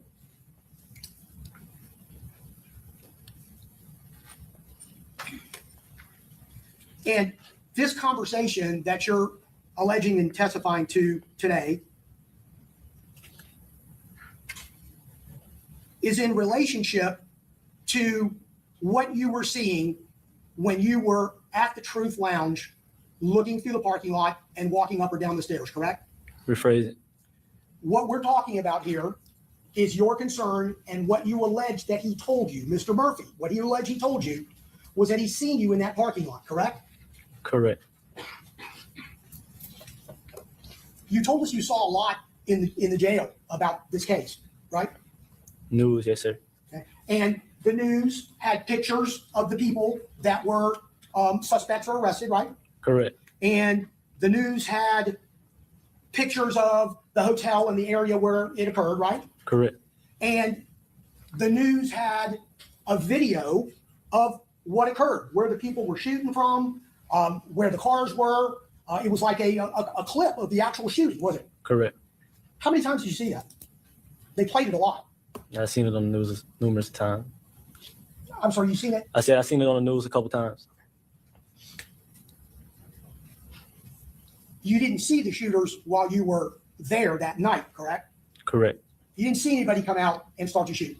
Correct. But you did, in fact, see it when it was played on the TV, and you could take a look back and see how it laid out once you saw the clip, right? The people, where they were, how the shooting took place. Correct. Did you see your car in that clip? Correct.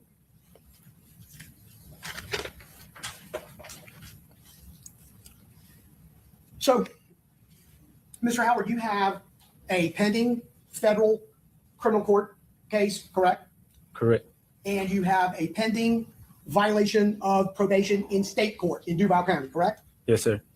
At one point in time, someone, you or your attorney, reached out to law enforcement or the prosecutors about some information that you knew you had, correct? Correct.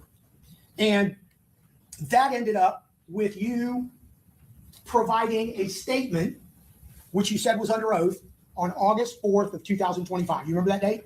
Correct. And the prosecutors from Hillsborough County were there, right?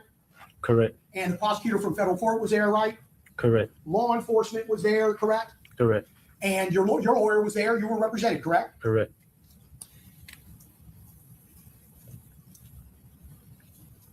But even though you don't talk to the police about things like this, you never do, you did then, didn't you? Correct. You talked a lot for a couple hours, didn't you? Correct. That would be a little bit different than what you normally would do with the police, isn't it? Correct.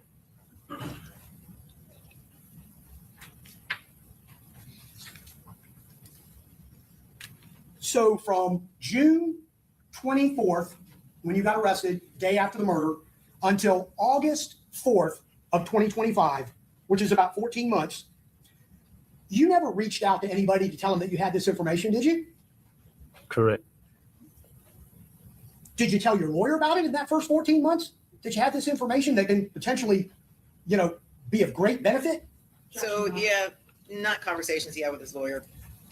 Poorly phrased. Let me rephrase that. You didn't contact or have anybody contact law enforcement to tell them about this, did you? No, sir. You have tablets in the jail, correct? Correct. Okay. Didn't use your tablet to email anybody to say, look, I got information, right? Correct. Didn't do that in June when you were arrested in 2024, correct? Correct.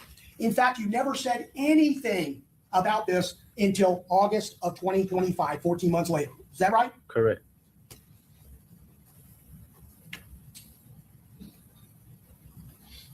But what did happen is that you had already pled guilty to your federal charges, right? Correct. And you were waiting for sentencing, weren't you? Correct.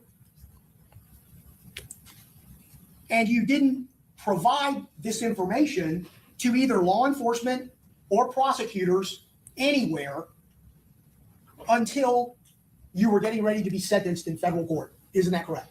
Correct. So in federal court, I think you said you were charged with distribution of methamphetamine, correct? Correct. And you have in state court your violation of probation for the manslaughter that started out as first degree murder, correct? Correct. And also aggravated battery in that same case, correct? Correct. And I think you said battery on a law enforcement officer, correct? Correct.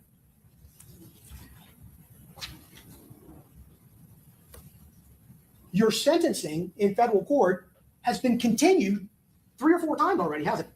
Correct. And that would be waiting for you to testify here today, right? Well, it's something that was contained in my federal case. Well, you already pled guilty to it. Once you plead guilty to it, you get set for sentencing, don't you? Yes, sir. And then if you don't want to be sentenced on a certain day, you ask to move the sentencing, right? Yes, sir. And you guys have done that. You and your lawyer have done that at least 3 times, correct? Yes, sir. And you're now getting ready to be sentenced again after this testimony, right? Yes, sir. And so you sold a half a pound of methamphetamine to an Yeah, we're not going to get into the details, okay? Listen, some special relevance. So we need to approach. Can we approach that? Yep.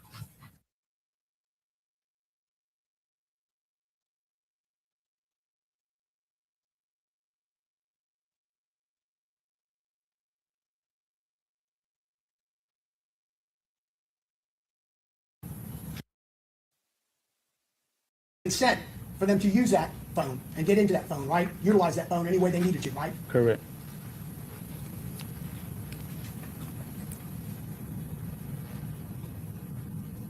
You have some enhancements to deal with in federal court because of your prior criminal history, don't you?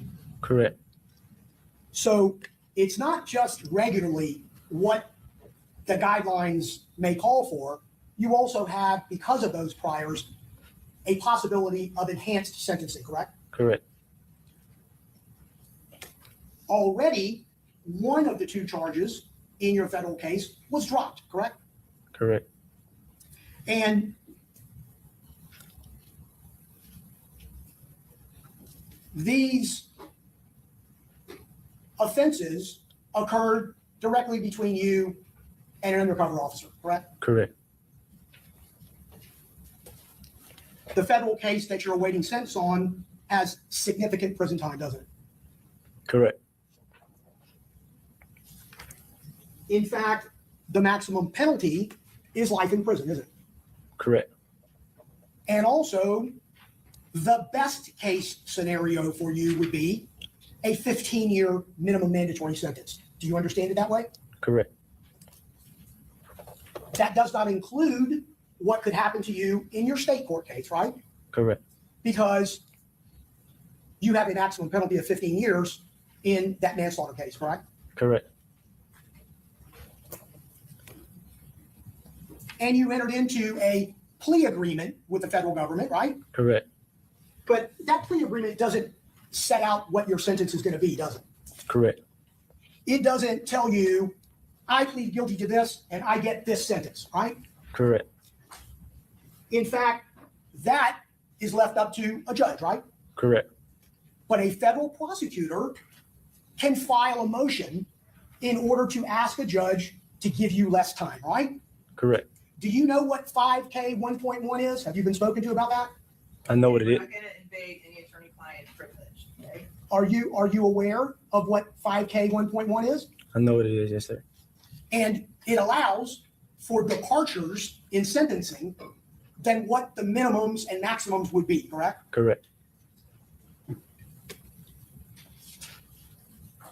And one of the ways that can occur is cooperation, right? Correct.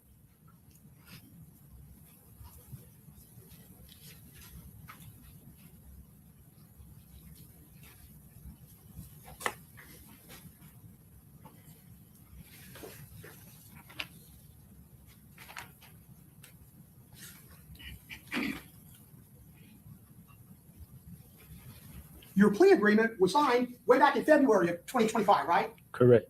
You could have been sentenced a long, long time ago, right? Correct. But after your statement in August of 2025, we're still waiting for that to happen, right? Correct. For people to evaluate what you're doing here today, right?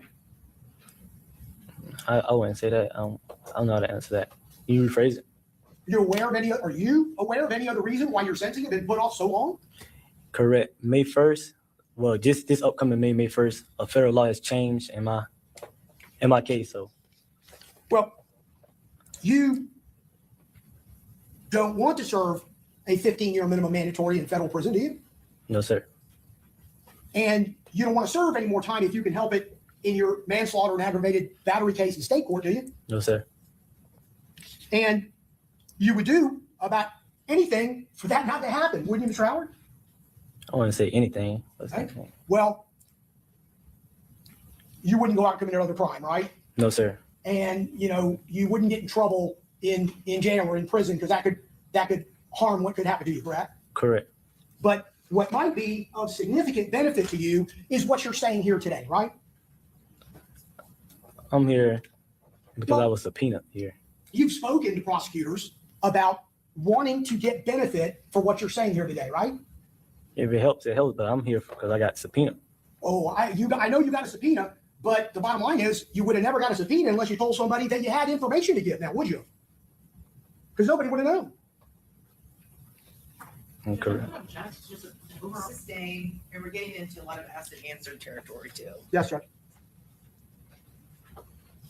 You would like to have cooperation and get a benefit and a reduced sentence for the story that you're telling today, would you not?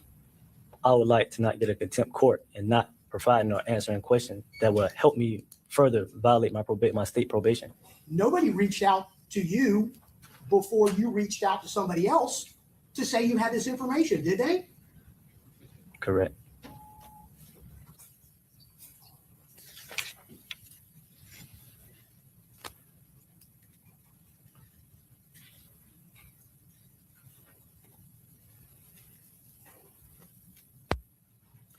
And I think you testified nobody's promised you anything. That's a fact, isn't it, Mr. Howard? Correct. Nobody's told you, hey, you come in and testify today and you tell this story and we're going to give you X. That's not happened, right? Correct. But you absolutely want that assistance given an opportunity to have it, right? Objection, Your Honor. Ask and answer. Sustained. And rephrase your question. Well, we don't need to. I Don't need sustain to. the objection. As to asked and answered. Mr. Howard, everybody out there in the street knows what happened in 2018 with Joe Rod Adams, don't they? And it's been asked and answered many times. Mr. Howard, Rashad Murphy would have no reason whatsoever to talk to you based on the facts of the Joe Rod Adams murder in 2018. Objection asked, answered, and false I don't have any other questions. Your Honor. Okay, thank you. All right, Ms. Toomey?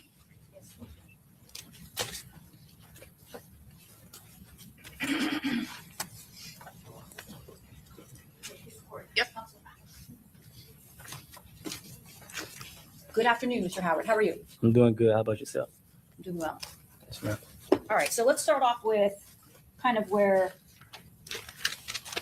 states asked you a bunch of questions. Mr. Gonzalez has asked you a bunch of questions about these different areas in Jacksonville, okay? Yes, ma'am. I think you testified for the state that you would never admit to being part of a gang, right? Correct. But in the same context, there is what's known as 6 Block, right? Yes, ma'am. Which is purely, according to you, a neighborhood in Jacksonville, right?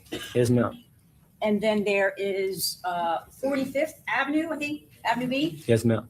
and that's kind of where you lived in Jacksonville. Yes, ma'am. And Charles Jones was part of 6 Block, right? Correct. Yes, ma'am. And that's like an apartment building, an apartment complex, Yes, ma'am. right? And then you have other areas located in Jacksonville, 1200. What other cliques or neighborhoods? Yeah, I have several. There's a lot in Jacksonville. Give me a few. Yeah. Sherwood, 21st, Lackawanna, all different IDs. Outies. Yes, ma'am. And would you agree with me that these different cliques, these different neighborhoods have no like leader, or they're just really groups of individuals that hang out because they are from the same neighborhood? Correct. Now, there's been a lot of talk about your conviction for the murder of Joe Rod Adams. Correct. And that homicide occurred in 2018, Correct. August of 2018. Yes, ma'am. And you would agree with me that you, along with another individual by the name of Adrian Gaynor, who also goes by Bibby, right? You both were a potential suspect in that homicide. Yes, ma'am. But you basically took the fall for Bibby or Adrian Gaynor, who was your best friend, right? Correct. And Bibby, along with Foolio, were, according to you, your prior testimony, were best friends, your best friends. Rephrase it. You, Bibby, and Foolio were close friends, right? Correct. And you were originally charged with first-degree murder Correct. for that homicide. Yes, ma'am. You were arrested, almost immediately? Correct. And Adrian Gaynor was out in town. He wasn't arrested, right? Yes, ma'am. So you were arrested. Bibby, Adrian Gaynor, was out on the streets, and then eventually he gets killed, right? Yes, ma'am. Because everybody really thinks, word on the streets, is that he was actually responsible for Joe Rod Adams' death, right? Correct. But you took the fall for it, right? Yes, ma'am. And I think it was the prosecutor that asked you, the state that asked you that you've never admitted or told anyone that Bibby or Adrian Gaynor was actually responsible for Joe Rod Adams' death, Correct. right? And does Joe Rod Adams have a nickname? Yes, ma'am. Is it Spaz? Yes, ma'am. And actually, that's not really true when you told the jury that you never told on your best friend that he was actually responsible for Spaz's death. Rephrase it. When you told the jury that you've never told anyone that Bibby, Adrian Gaynor, was responsible, not you, but he was responsible for Spaz's death, that was not correct. How is that not correct? When you spoke to the state, I think your defense attorney was there. Objection, Your Honor. This is improper impeachment. This- Yeah, sustain the objection. Do you recall telling the prosecutors in this case that you took the fall for your best friend on August 4th of 2025? Your Honor, objection, improper impeachment. The question to the defendant, the question to the witness was whether before this case. So, object again. Okay, sustain. Before your testimony here today? Did you ever So- make that statement? So restate your question. before your testimony here today, did you ever tell anyone that you took the fall for your best friend? I think when they asked what did Adrian committed, I said correct. I don't think I ever came out and just said, yeah, like told them on. Okay. Yes, ma'am.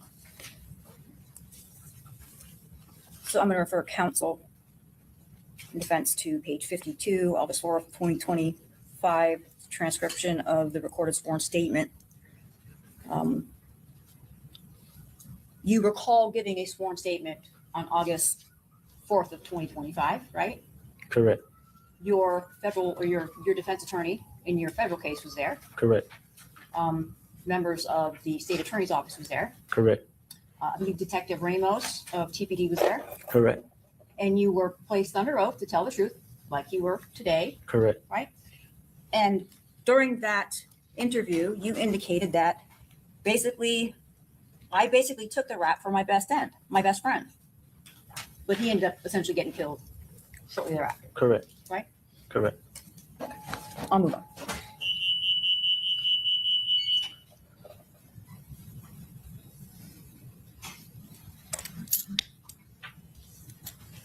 Joe Rod Adams, was he a member of a gang? I can't tell. I can't say. I didn't know him. Okay, in fact, you had previously testified that he was not in a gang. Yeah, I don't know him. I can't say. So you don't know either way whether he was involved in a No, gang ma'am. or what. But once again, according to the state, you would never say that you were in a gang. No, ma'am. Because all of these individuals that you associated with or didn't get along with, it's kind of like being in high school, right? You have the jocks, the nerds. They Is don't that really, a question or a comment? What's your question? it's a question.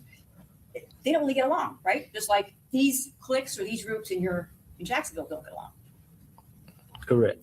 right? Yes, ma'am. Different sides of the streets or grow up in different parts of the neighborhood. Yes, ma'am.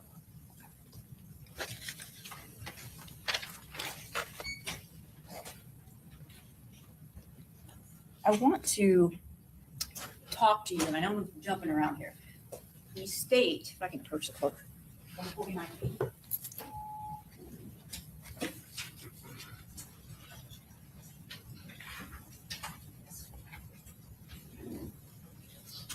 You had indicated on direct with the state attorney's office that you were very cautious in trying to protect, obviously, yourself and Charles Jones on that evening when you came down to Tampa, right? Yes, ma'am. Isn't it true at some point in the evening that you and Mr. Jones had gotten into an argument? Correct. And that argument took place at Teasers.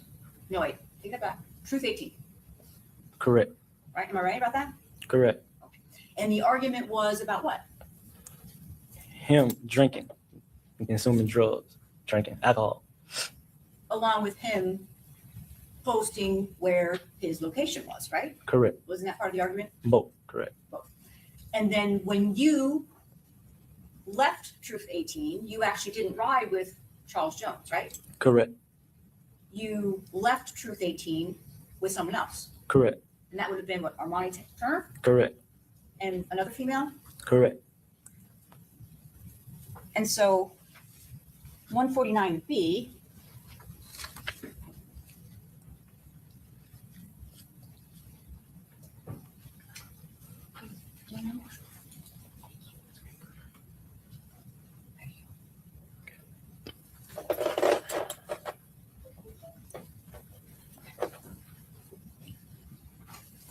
as you previously testified, this person in the white shirt standing out by the car with the lights on, that's you, right? Correct. And that is outside Truth 18. Correct. And at that point, you had gotten into a little bit of argument with Mr. Jones, right? Yeah, before this. I'm sorry, before that? Yes. But yet, when Mr. Jones and his people, or his other friends, right, leave Truth 18, you leave in a completely different vehicle. Correct. And when Charles Jones arrives at the hotel, you don't even get out of the car when he goes and tries to get a room. Correct.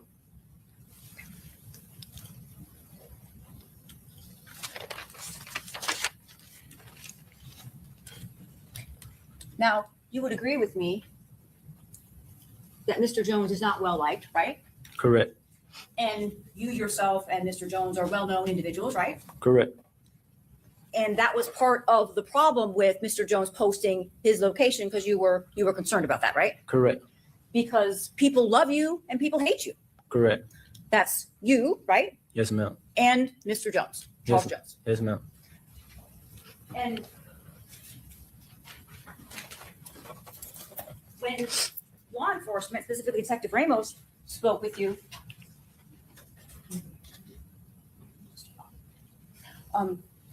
when you spoke with Detective Ramos that night, right, June 23rd, you didn't tell him, and in fact, you take that back, you actually told him that you had no idea who could have been responsible for this, Correct. and that there had been no threats online that you knew of, right? Correct. That's what you told Detective Ramos, Correct. and it could have been just a crazy fan. Correct. That's what you told Detective Ramos, right? Correct. And that you were not involved in a gang. Correct. That although your fans and the people that know you and Charles Jones, Foolio, they think that you guys are involved in 6 Block, right? Correct. But that's different than what you've testified here today. Would you agree? No, ma'am. You left a lot of stuff out, didn't you? Well, at a scene where, is your friend is killed and you're on probation, I don't think you want to be sitting talking for hours and going on. I really want to get away from the scene. I wasn't trying to be there that long. And did you leave on the 23rd of 2024? I left the next day. My friend was killed. You left, I got incarcerated the next day. My friend was killed. right, but you got incarcerated on June 24th of 2024 because that was like the last time you distributed Violation methamphetamine, of probation. right? Correct. To undercover CI? Objection, Your Honor, same objection. Sustain the objection.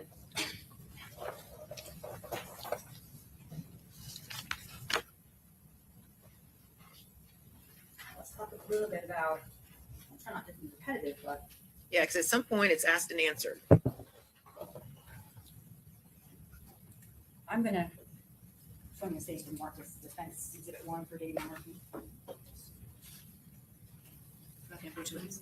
Sure. I'm gonna show you what's marked for identification as David Murphy's exhibit number 1. I'm just going to ask you if you recognize it. Yes, ma'am. Okay, is that your signature? Yes, ma'am. Is that how you recognize it? Yes, ma'am. Okay, you want to just flip through it? To make sure? Yes, ma'am. Sorry. Yes, ma'am. Yes, you recognize it? Yes, ma'am. At this point in time, I will move into evidence marked as defense exhibit 1 for David Murphy. No objection to the defense of any of this state's case. Thank you. Noted. Now, in this exhibit, I don't know if you can see that or not, but ultimately, this photo pack or this photo array was provided to you on August 12th of 2025, right? Yes, ma'am. And there were a bunch of photos that you were shown, right? Yes, ma'am.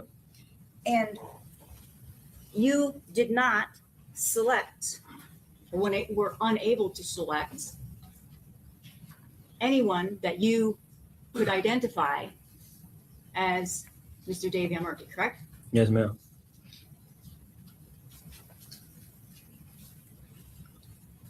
All right.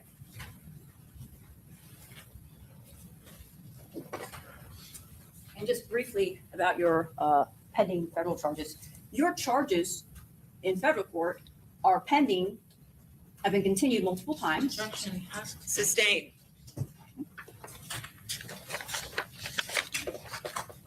In those federal charges, you're facing 15 years to life in prison, right? Yes, ma'am. Sustain.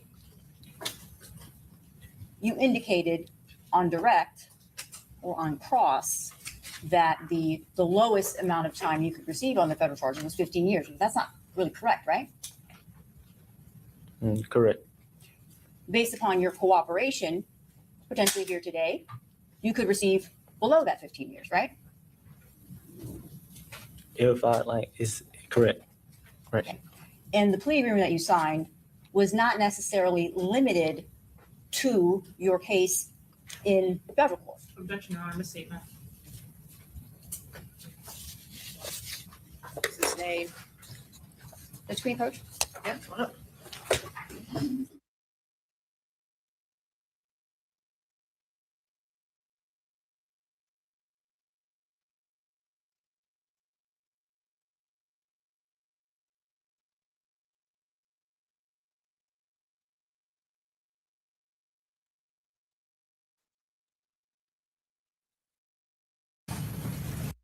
Jones was killed, you hearted that post, right? Correct. Judge, if I can have a moment. Sure.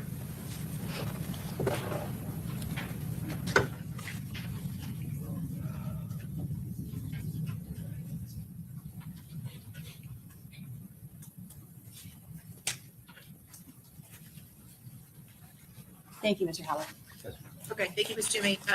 Ms. Finkelstein, are you crossing this witness? Okay, go ahead. Yep.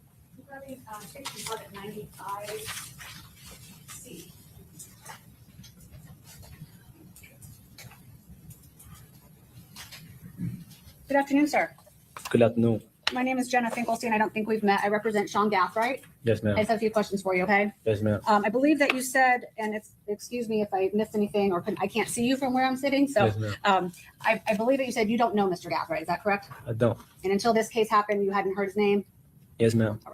Let me ask you, there was some talk about different hand signs. You remember that conversation? Correct. And I'm going to show you what's in evidence as states 95C, I guess C1.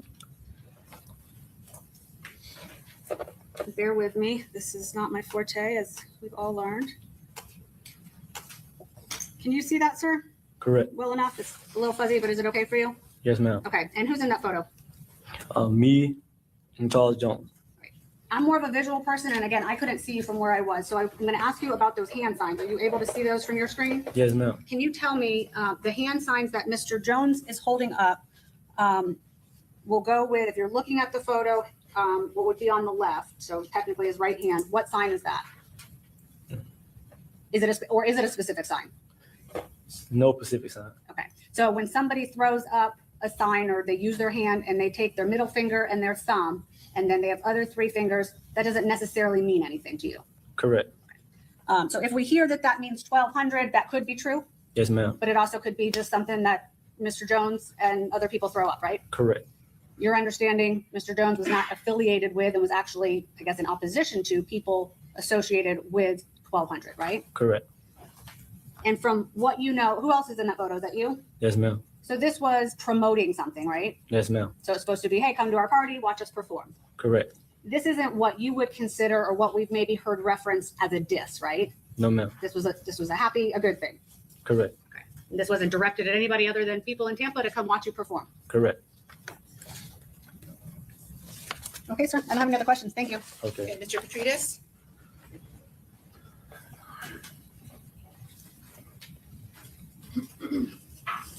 Good afternoon. Good afternoon. I have a few questions for you. You said you got into a different car going from Truth 18 to the Home 2 Suite, correct? Correct. But you have been riding with Charles Jones the rest of the night prior to that, Correct. from Airbnb to Teasers and Teasers to Truth. No, not the last Airbnb. No. Okay. But from Teasers to Truth, correct? From the first club to the second club. I don't recall. If I rode with him to the second club in his car. But you were in his car that night, frequently. Yes, sir. And speaking about when Mr. Chance reached out to you, he reached out to you first. This is going back a couple years on social media, I correct? think so. I recall. And it was like you said, friendly post. Correct. And I think, was it a welcome home message? No, not a welcome home. Just friendly conversation. Asking for advice or guidance or anything like that? No, sir. Just friendly though. Okay. But no threats. No, sir. And he never contacted you after the murder. You were only out for 24 hours. No, sir. Never called or texted. And Mr. Chance, he's not a diss rapper. Doesn't do diss raps. Right. Not the songs I heard. No, sir. He's not known to diss people or stuff like that. Reset what you said. He's not known to do that, to diss people, to do stuff like that. No, sir. Not that I know of. I don't. Judge, can I have a moment? Yes.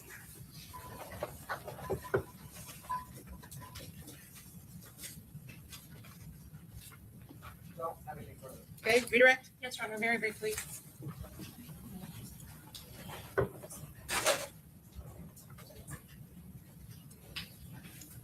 Sir, you were asked about hand signs just a few minutes ago. You gave us already a depiction of 6, is that right? Correct. And then you were shown also an image of the flyer that was posted to Mr. Jones' social media account. Do you remember seeing that when it was posted? 95C? Correct. All right. You were actually asked about a middle finger down, but Mr. Jones has 2-1 up and 2-1 up at the same time. Is 2 and 1 with a ring finger down like this, or 2 on this hand and a ring finger down? Does 21 mean the same thing as 1200 when you see it in Jacksonville? No, sir. No, ma'am. Okay. Well, when you see a 1 and a 2 with a middle finger down, now look at my hands with the fingers that are up. Is that indicative of 1200? Yes, ma'am. Okay. But 2-1 is something different. Have you thrown 2-1 before? Yes, ma'am. Is that something from another origin? Yes, ma'am. What is that from? Well, you got in Chicago, they throw up that sign a lot, like Jacksonville, like Chicago. So Is there a big rapper in is there a big rapper in Chicago that Jacksonville is friendly with that does that same thing? yes, ma'am. Is that different than the sign that we've seen 1200? Yes, ma'am. You were asked on direct also about the 6. Are there signs that are also used to be disrespectful to the ops or to the other side? Yes, ma'am. What would that look like? Putting up like a gun or something to a 6 or shoot Okay, at a so 6. if I put 6 block on one hand, then a gun to it, is that meant to be disrespectful? Yes, ma'am. Okay, what about if I put a 6 downwards? Yes, ma'am. How about any of the other signs? If you put them upside down, if you put a gun to it, are those signs that are meant to be disrespectful? Yes, ma'am. During drill raps or during disrespect that's being done in photographs, do you often also see trolling of using the other side's gang sign of speaking about something specifically? Yes, ma'am. Mr. Gonzalez asked you whether Mr. Murphy called you from a number that you recognized or whether you could recall the phone number that Rashad Murphy called you from. Do you remember that number by heart? No, ma'am. Did you make it a point to utilize your own personal phone number when you were calling a rival, or did you make it a point to utilize something else? Yes, ma'am. I'll use like my email or something. You were asked about whether you told the police about everything that was going on in Jacksonville in your conversation with Rashad Murphy. Did Rashad Murphy text you, "I forgive you," before or after you talked to the police on the morning of the murder? After. Did you have a phone conversation with him about his forgiveness before or after you talked to the police on the morning of the murder? After. When you were interviewed with an investigative subpoena with your attorney for the first time in custody of the federal government, you had already pled out on your federal case 6 or 8 months before. Is that what your testimony was? Correct. And your sentencing hearing from that had been set off already Correct. before you ever had contact in any capacity with anyone from the state. Correct. Have you had an opportunity to see and review your plea agreement in your federal case? Yes, ma'am. Do you understand that there's nothing that you would receive or assistance of some kind granted to you or guaranteed to you or given to you pursuant to your agreement with the federal government? Yes, ma'am. And you're leading to, so sustain as to the question on the table. Have you been promised anything from anyone from the Hillsborough County State Attorney's Office in this case? No, ma'am. Do you understand the consequences of failing to comply with the subpoena? Yes, ma'am.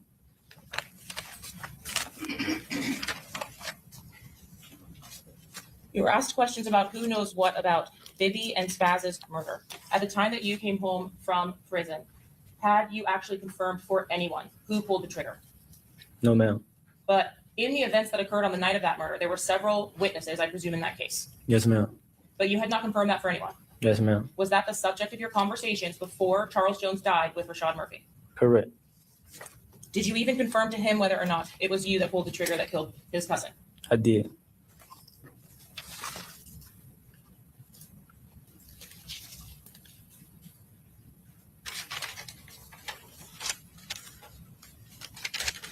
And sir, I believe that you were asked, oh, one moment, Your Honor, please.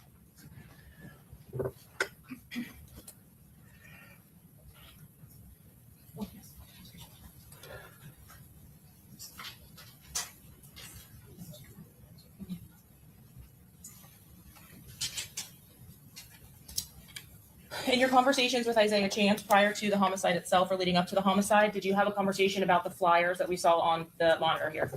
Yes, ma'am. What was that conversation? You just like that ceiling to be careful. That was silly? Yeah. To And be careful. Yeah. Was it silly to put the address on the flyers? Yes, ma'am. When you met with the federal prosecutors with your investigative subpoena, did you provide to them the password for your phone or your email, iCloud accounts, or whatever it was? No, ma'am. Did you give them a consent form to search the device? Yes, ma'am. And did you provide to them your account information to attempt to enter the device? No, ma'am. Did you provide to them your email? Yes, ma'am. Do you have or did you have at that time your password? No, ma'am. How long after your arrest had it been that meeting occurred? Over a year. And lastly, you were asked on direct examination whether you had previously identified Xavier Edwards as Fat Boy. Do you recall having a deposition in this case with the defense attorney seated at these tables? Yes, ma'am. Do you recall what that is, where you sit down and you answer questions? Deposition. Yes, ma'am. Do you recall being asked, do you know any individual that goes by the name of Fat Boy? I don't recall. Would it refresh your memory if I showed you a copy of the transcript from that? Yes, ma'am. Your Honor, may I approach the witness? Yes.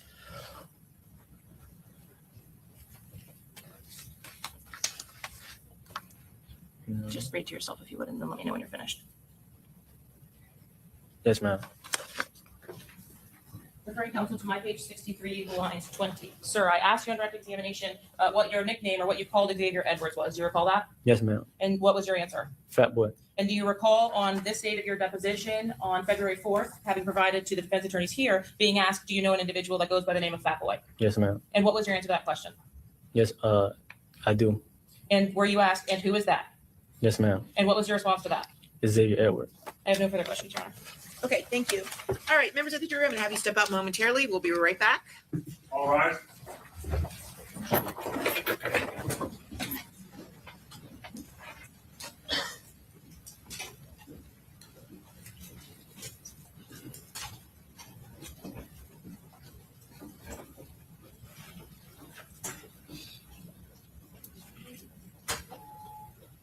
All jurors are out, Judge.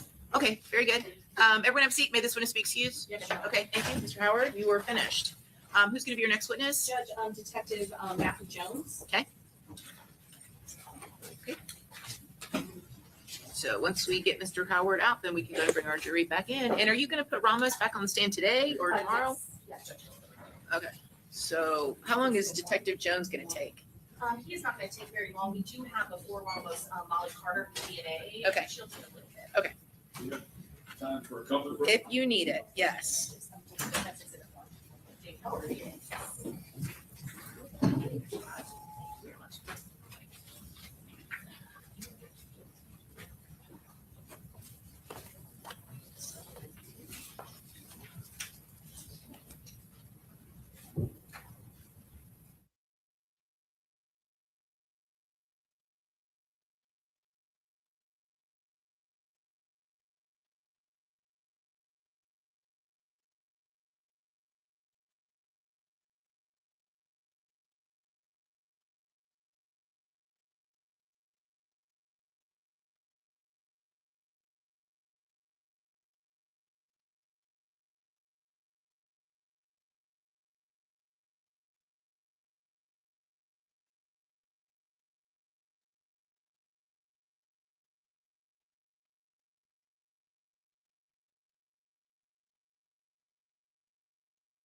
Do you solemnly swear or affirm that the testimony you're about to give in this class will be the truth, the whole truth, and nothing but the truth, so help you God? Swear affirm.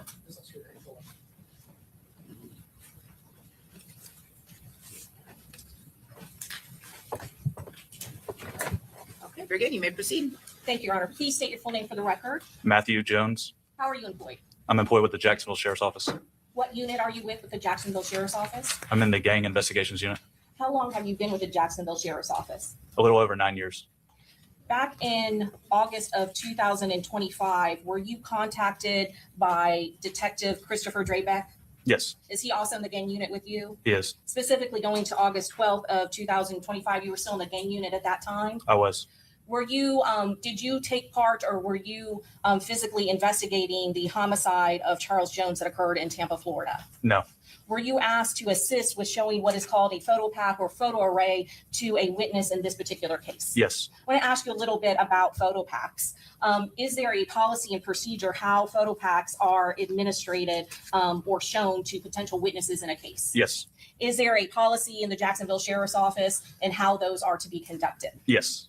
Obviously, you knew that this was a Tampa Police Department investigation. Right. Were you provided with the forms that Tampa Police Department utilizes when they show photo pack identifications? I was. And are you familiar of what is contained in a photo pack array? Yeah, there's the instructions that are given to the witness. There's also 6 photos, 5 of those being filler photos. And so when you say filler photos, those are the potential people in the photo array that are not the suspect. Is that correct? Correct. There's always 5 filler photos and one's for the potential suspect or subject investigating. And that is to give the witness an opportunity to look at numerous subjects. Is that correct? Right. And the goal being to point out the actual suspect if they know it. Is that correct? That's correct.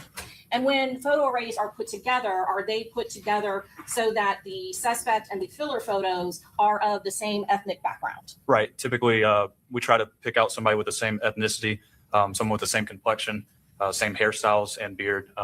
Sometimes some people will have face tattoos, and we have to cover those up as well. And we'll do that with all 6 photos. Why is that done? Why is what done? That individuals of similar appearance, ethnic background, and hairstyle are put into the photo array.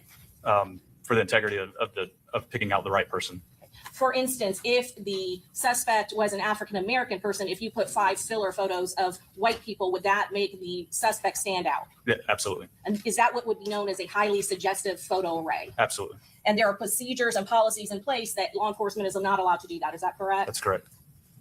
You yourself did not put together the photo arrays that were used on August 12th of 2025 to be shown to Rashad Murphy. Is that correct? I did not make up the photo array. Were you considered what is called an independent administrator of the photo pack? Yes. Can you explain to the jury what an independent administrator is? It's someone that's not involved in the case. I had general knowledge of the case just working in the gang unit. I wasn't in the gang unit when this incident occurred. I had general knowledge, but I didn't have every detail of it. So I was considered an independent administrator.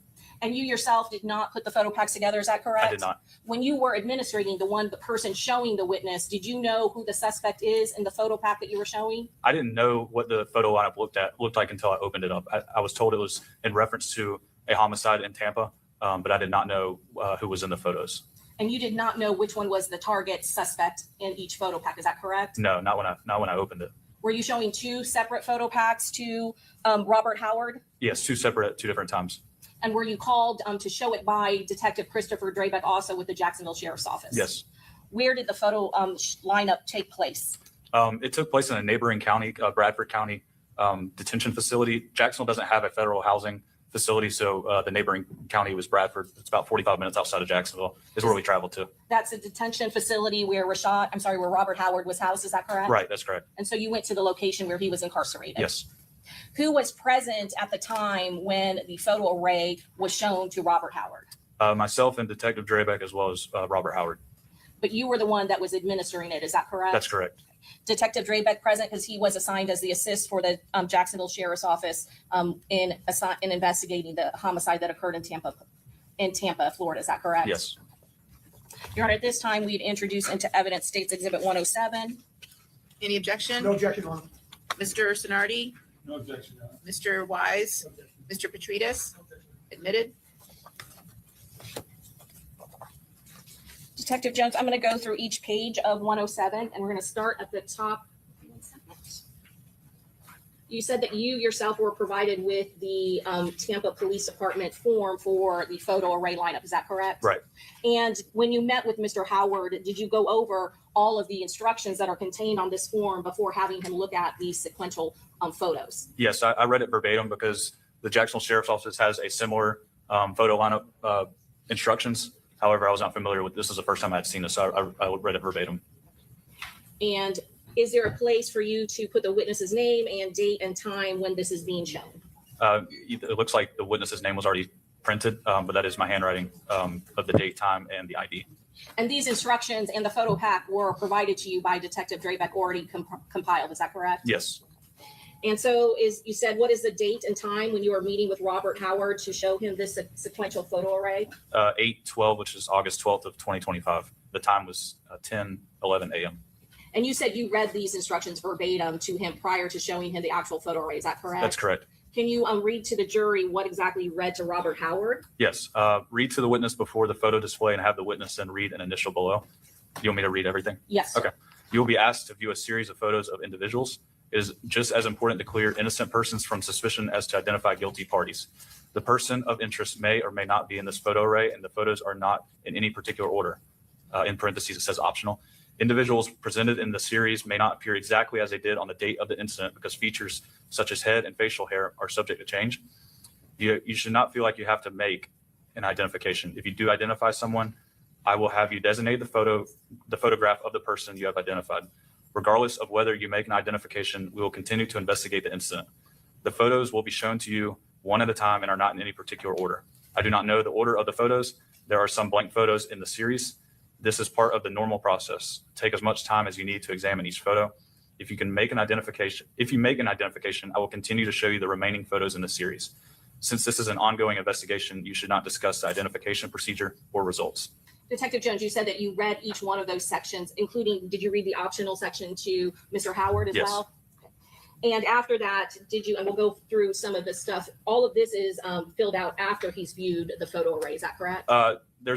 There's a part where he initialed that he understood what I read to him, just below. Is that occurring right here? Yeah, right there. And that is after you read it, correct? That's after I read. I made sure he understood each line. And when you say that you don't know the order of the suspects or how they will be shown, is that a true and accurate statement? That is. And you don't know to be able to suggest in any way, either intentionally or unintentionally, who the person is he should be identifying. Is that correct? That's correct. And then what did you do after you read him this and he signed indicating that he understood what the instructions were? I showed him. I opened up the manila envelope and showed him 6 photos. And is that the first photograph that you showed him? Yes. And these are all done one at a time. Is that correct? One at a time. Yes. And is this the second photograph that you showed him? You said one at a time. I put all 6 out, but I put one down at a time, if that makes sense. I understand. They're in a sealed manila envelope. Is that correct? Yeah, I opened them up and the first one had number 1 on it. I played to sit down and it stayed down until number 6 was down. Understand. And then but you did them sequentially in order. But yes, Okay. And then is this the third photo that was taken and put down in front of him? yes, The fourth one? yes,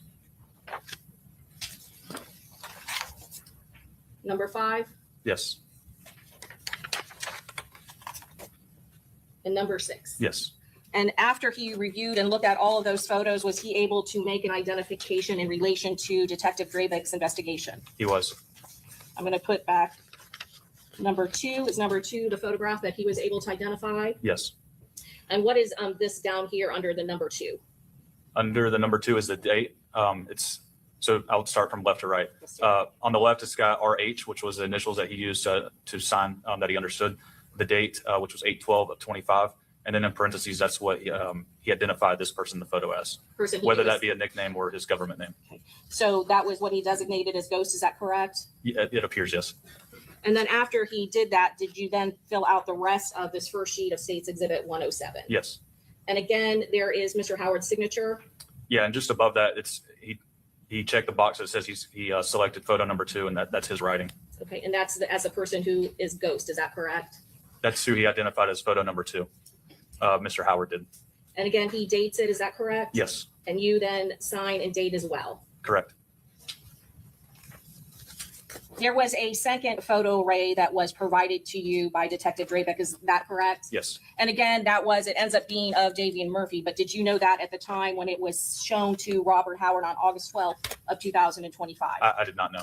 And I'm going to show you defense exhibit for Davian Murphy, exhibit number 1. Sir, do you recognize this document? Yes, Again, it is a Tampa Police Department issued form for showing a photo array lineup. Is that correct? yes, it is. The same procedure that you did for showing Robert Howard the photo pack containing Rashad Murphy, did you utilize the same exact procedures that you did when showing Robert Howard the photo array containing Davian Murphy. Yes, I did. So you, again, there is a date and time when this is shown to Mr. Howard. Is that correct, that is filled in? Yes, it's showing 8/12/2025, which is August 12th, and the time was 10:18 a.m. And after you read the instructions, did he again sign an initial indicating that he acknowledged that he understood the instructions that you had read to him Yes, regarding this photo pack identification? correct. And then did you do the same procedure and show and take out of the manila envelope photo after photo of the suspect and the 5 filler photographs? Yes, I did. And again, I know this is in black and white, but this is a accurate copy of the photo array that you showed Mr. Howard. Is that correct? Back Yes. on August of 2025. Yes, And in this case, when he reviewed all of that, he was unable to make an identification. Is that correct? yes, that's what it appears as. And you would have notated that again on the front sheet that he was unable to select any photo of the suspect. Is that correct? He would have notated that. Yes. And he was not able to make an identification. Correct. And sir, you don't know when or how long ago it was that Mr. Howard had seen any of these individuals. Is that correct? I don't know. No, I don't know what is. Overall, go ahead. Do you know how many times he would have seen either one of those individuals? I didn't know the relationship between the two whatsoever, and that both Murphys. I didn't know the relationship with Mr. Howard. Okay, but he was only able to make one identification. Correct. Is that correct? But I didn't know if they were friends, acquaintances. I didn't know anything as far as their relationship in the past or present. And that is by design, correct? When you are when you are the detective assigned with actually showing the photo array. Is that correct? That's correct. Your Honor, at this time we pass the witness. Okay, Mr. Gonzalez? Thank you, Your Honor. Briefly. Eva.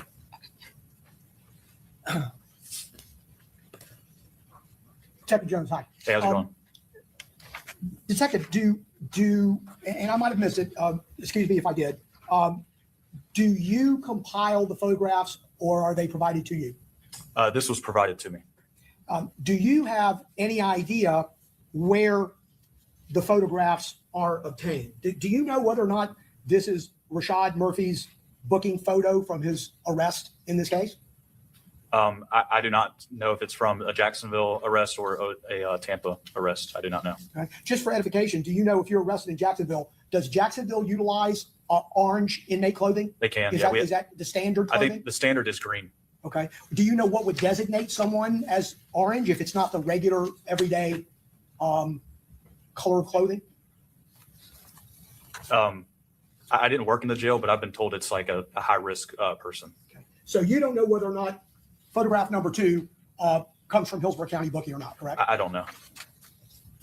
Nothing further. Thank you. Okay, Mr. Sonardi?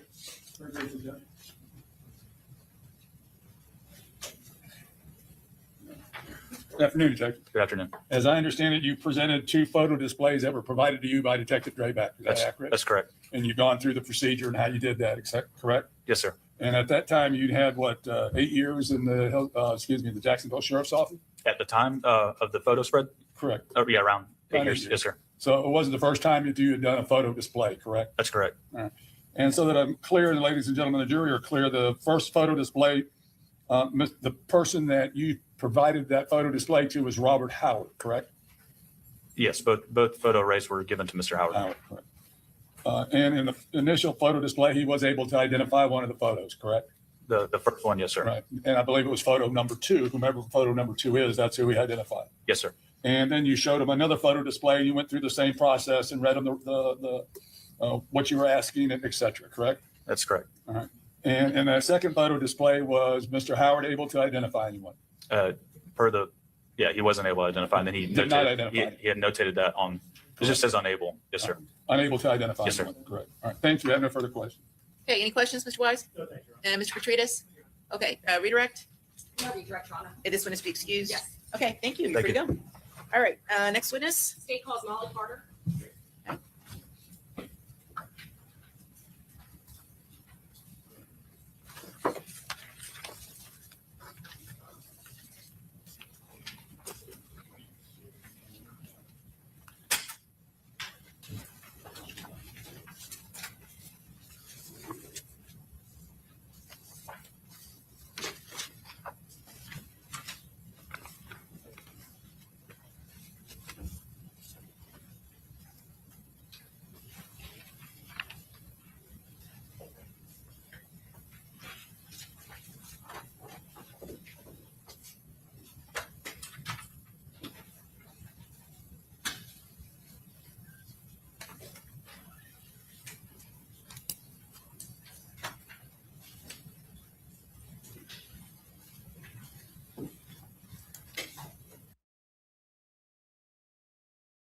I am a senior crime laboratory analyst with the Florida Department of Law Enforcement in the Jacksonville Regional Operations Center in the biology and DNA section.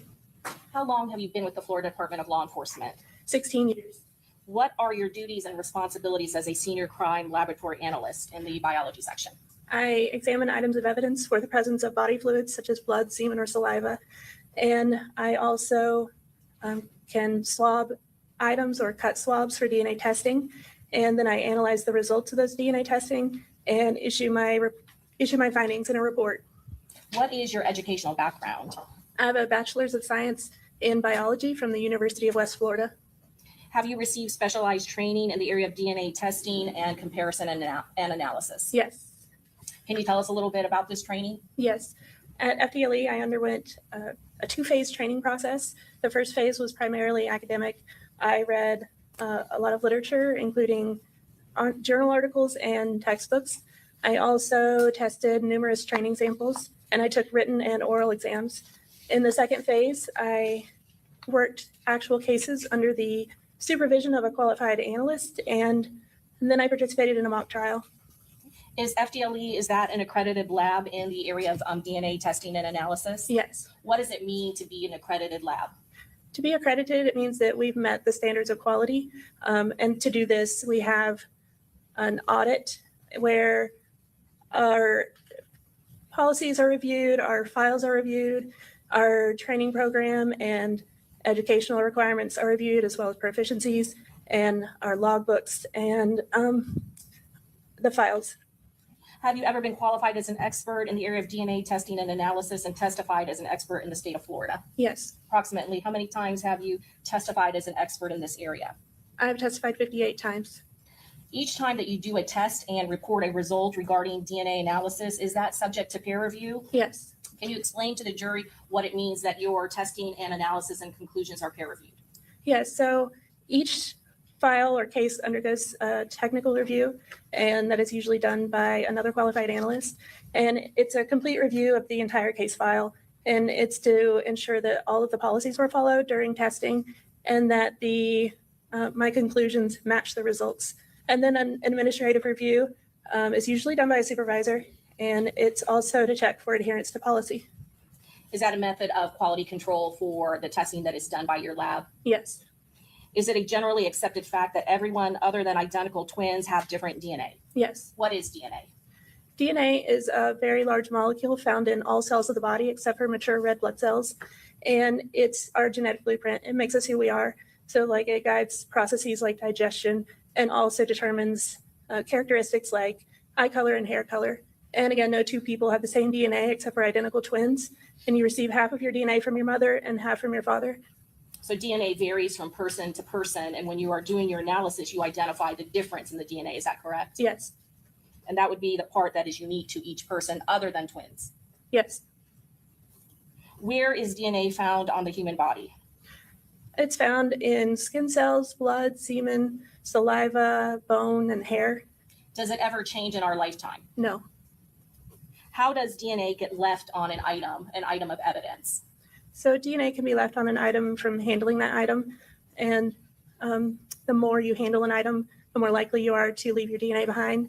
And it also depends on the surface of the item. A rough surface, you're more likely to leave DNA behind. And a smooth surface, maybe not as much. So there are many factors and variables that may affect whether or not DNA is left behind on a scene. Is that correct? Yes. And you said, I think you already testified that DNA is in blood. Is that correct? Yes. Also semen? Yes.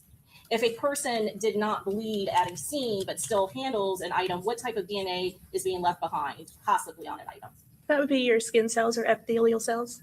Is there also variables in a person's ability to shed and leave skin cells or epithelial cells behind at a scene? Yes. And there could also be sweating as a factor, which acts as a vector to transfer skin cells as well. If somebody is wearing gloves, can that affect whether or not they leave DNA behind at a particular crime scene? Yes, it acts as a barrier between the skin and the item.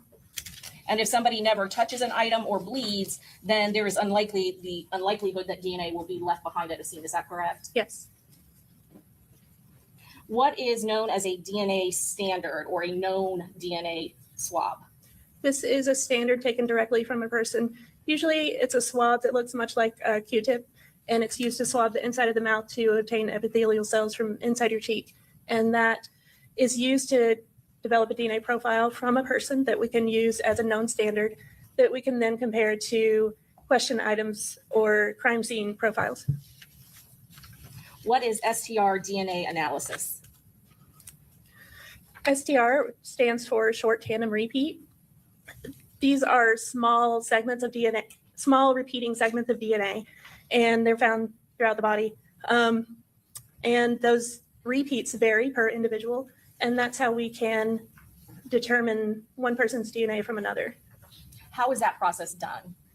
So the first process is when we get an item in, we cut it and place it into a small tube about this big, and then it undergoes an extraction process. That's to get any of the cells off of the item and also to break open those cells and expose the DNA into the solution. And then the next step is quantitation. That's to determine how much DNA is in the sample.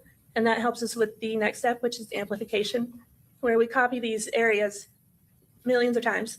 And that helps us read it better when we put it on a genetic analyzer. And then that genetic analyzer will give us the profile. It looks like peaks on a graph. And there's 21 areas plus 3 gender markers. And all of those 21 areas make up your DNA profile. And when you take a known sample, you will see those 21 areas and the different peaks for each of the areas. Is that correct? Yes, with 2 peaks at each area, representing your mother's contribution and your father's contribution. And then an item of evidence, do you do the same thing with that, extract the DNA and then get those results to compare to the known standard? Yes. You mentioned that there are variables in whether or not DNA can be left behind on an item. Is that correct? Yes. Is DNA biodegradable? Yes. So whether it's blood or skin cells, that has the ability to degrade over time.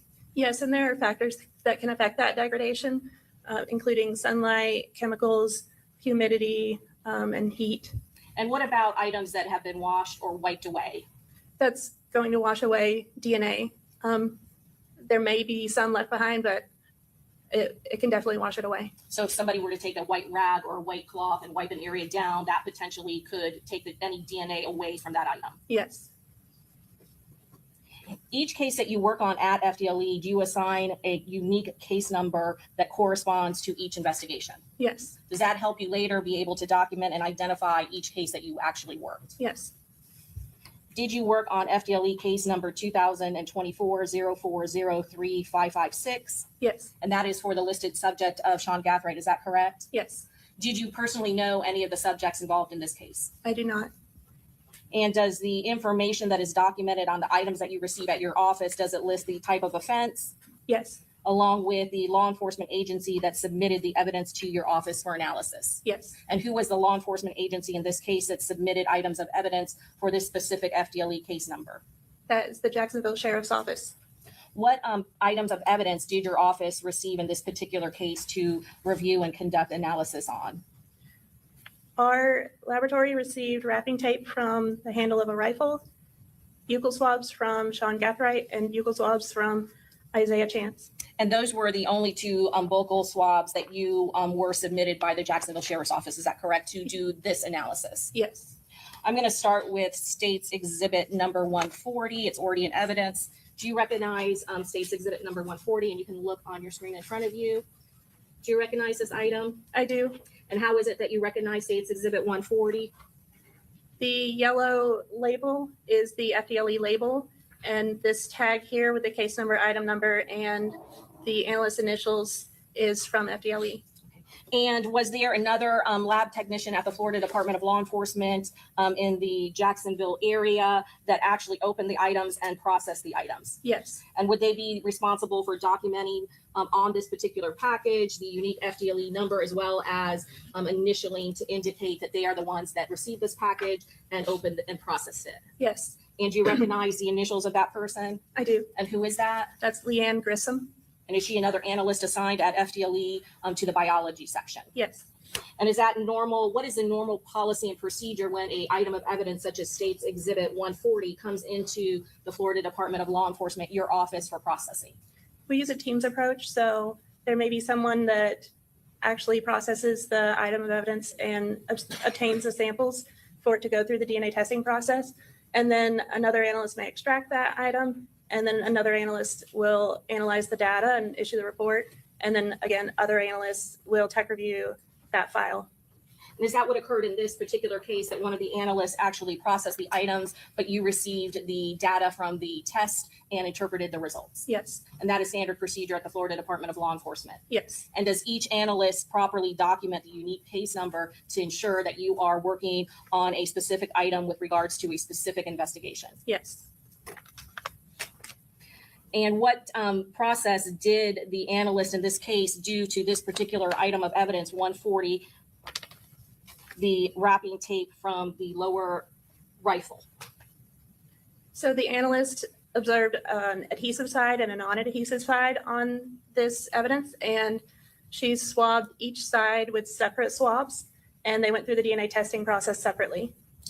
And so there are two samples, is that correct? Yes, And prior to that, had there also been received by your office States Exhibit 141, I apologize, the buccal swab of Sean Gathright? yes, And again, taking a look at Exhibit 141, both sides, do you recognize this particular package? I do. And again, is there the unique FDLE case number? Yes, And is there the same documentation by the same analyst who processed the wrapping from the rifle? yes, And you recognize the case number as well as the initials of the analyst who did the processing? yes. That's also Leanne Grissom.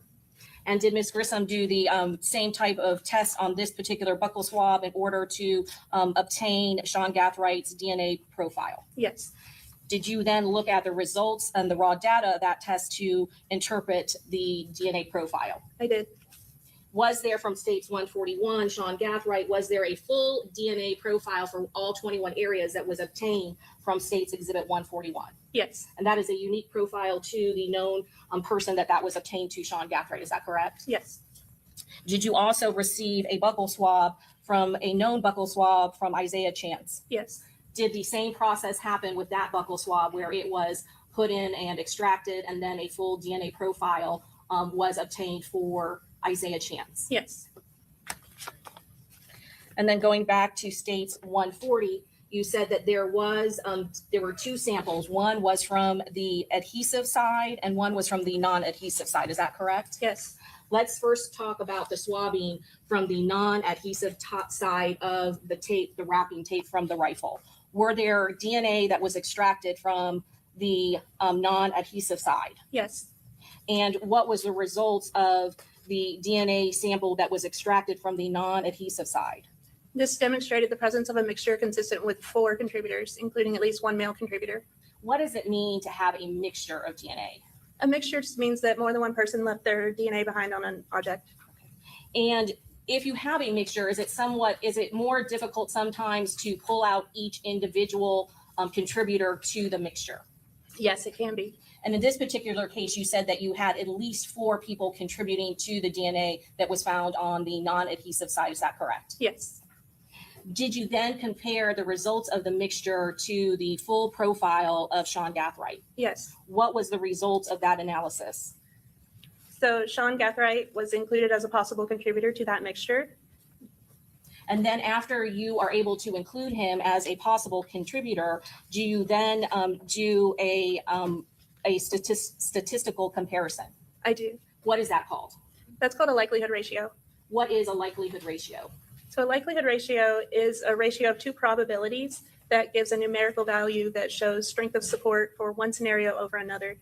Namely, did the person of interest leave their DNA on this item, or was it an unrelated individual that left their DNA behind? So a likelihood ratio of 1 would mean that both of those scenarios are equally likely. And then the higher the number, the more support for the person of interest leaving their DNA behind. And then conversely, the smaller the number, the more support for an unrelated individual leaving their DNA behind. And what was the likelihood ratio in this case when you compared Sean Gathright's full profile to that mixture obtained from the non-adhesive side of the tape from the rifle? The observed mixed DNA profile is greater than 700 billion times more likely to occur if the sample originated from Sean Gathright and 3 unrelated individuals than if it originated from 4 unrelated individuals. So the strength of the likelihood is 700 billion times. Is that correct? It's greater than 700 billion times. This is a cutoff that we use for reporting purposes. Once you get over 700 billion, you don't go further. Is that correct? Correct. So you just report that it's greater than that. It's actually bigger than more than 700 billion times that it is his DNA that is in that mixture. Well, not that it's his DNA that's in the mixture, but that the profile is greater than 700 billion times more likely if the sample originated from Sean Gathright and 3 unrelated individuals than if it originated from 4 unrelated individuals. I understand you're comparing the DNA profile, correct? Yes. And based on that, did you also, you said that it's a mixture of 4 or more individuals. It's consistent with 4 individuals, yes. Can you do a breakdown of the percentage of each individual that may be contributing to that mixture? Yes. And what was the breakdown for each individual? What percentage of their DNA profile is consistent in that mixture that was taken from the non-adhesive side of the tape? So for this mixture, contributor 1 contributed 65% of their DNA to the mixture. Contributor 2 contributed 15% of their DNA to the mixture. Contributor 3 contributed 11%, and contributor 4 contributed 8%. And who was the highest, the one that is contributing the 65% of the mixture to that sample, to that swab from the non-adhesive side of the tape? Contributor 1 was consistent with the profile of Sean Gathright. Did you then try to conduct an analysis or comparison to the known profile from the buccal swab of Isaiah Chance? Yes. What was the result of that comparison? So for this comparison, there was not sufficient statistical support for inclusion or exclusion. So I couldn't make any determination of Isaiah Chance's contribution to that mixture. And why is that? Just the DNA types that appear. The likelihood ratio that I obtained was in a range where there could be false inclusion or false exclusion. And so when we validated the software that we used to calculate the statistic, we came up with this range, and the comparison of Isaiah Chance's profile to the mixture gave a likelihood ratio result in that range. And does that mean that he could not, it's possible that he is not part of the mixture? That's possible. Does it also mean that he possibly could be a part of that mixture? That's also possible. There's just not enough information to say one way or the other. Correct. He cannot be included in that mixture Right. or excluded. Correct. Did you also do the same type of analysis and comparison with the adhesive side of the tape?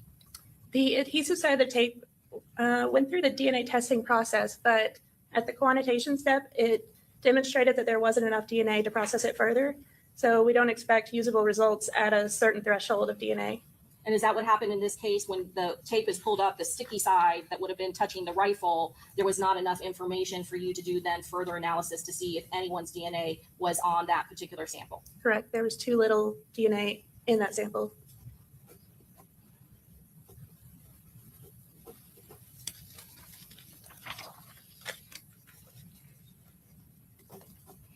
Does FDLE have policies and procedures when conducting DNA testing to see for law enforcement to follow when submitting items of evidence? Yes, we have an evidence submission manual.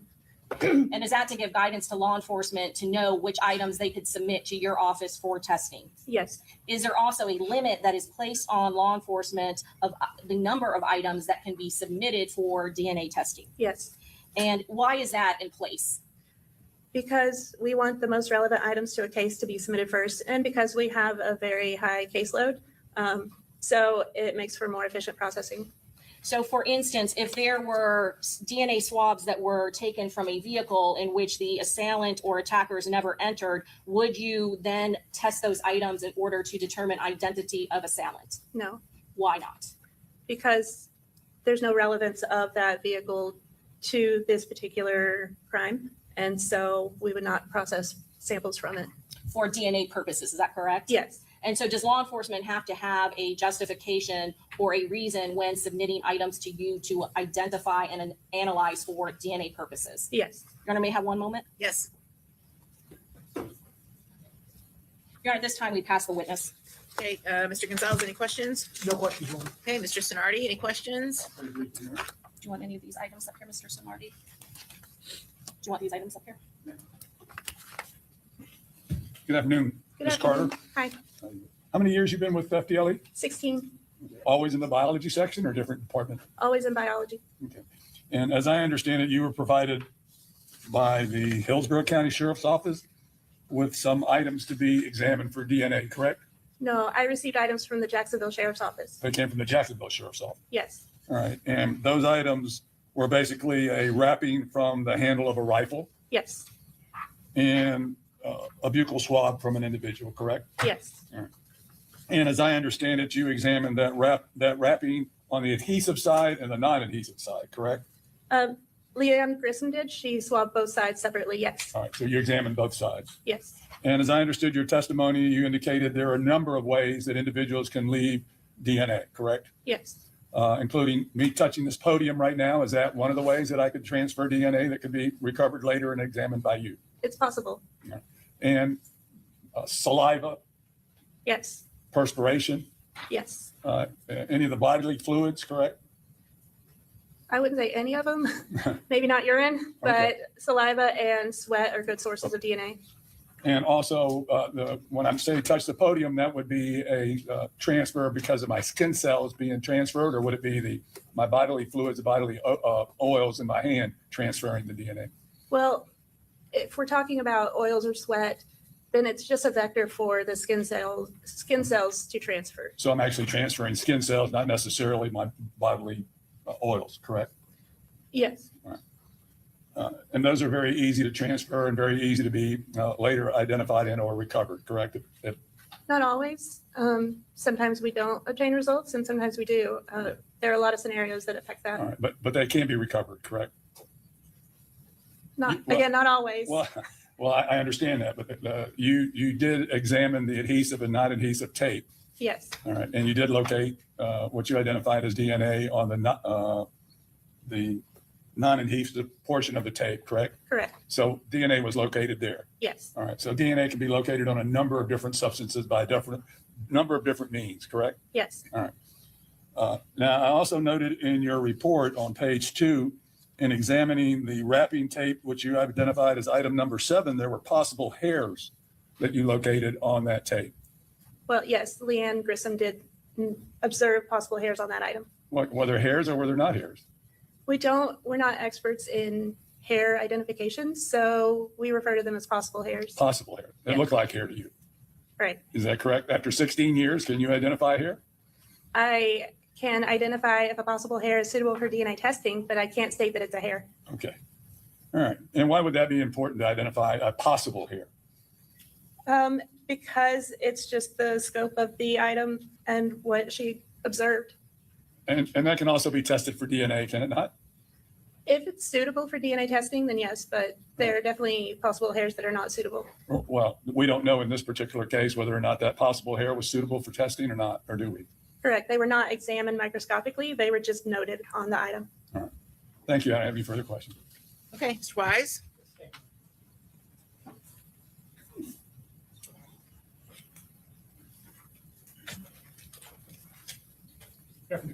Afternoon. One of the things Ms. Doherty left off asking you about was limitations on items that can be submitted to you by law enforcement.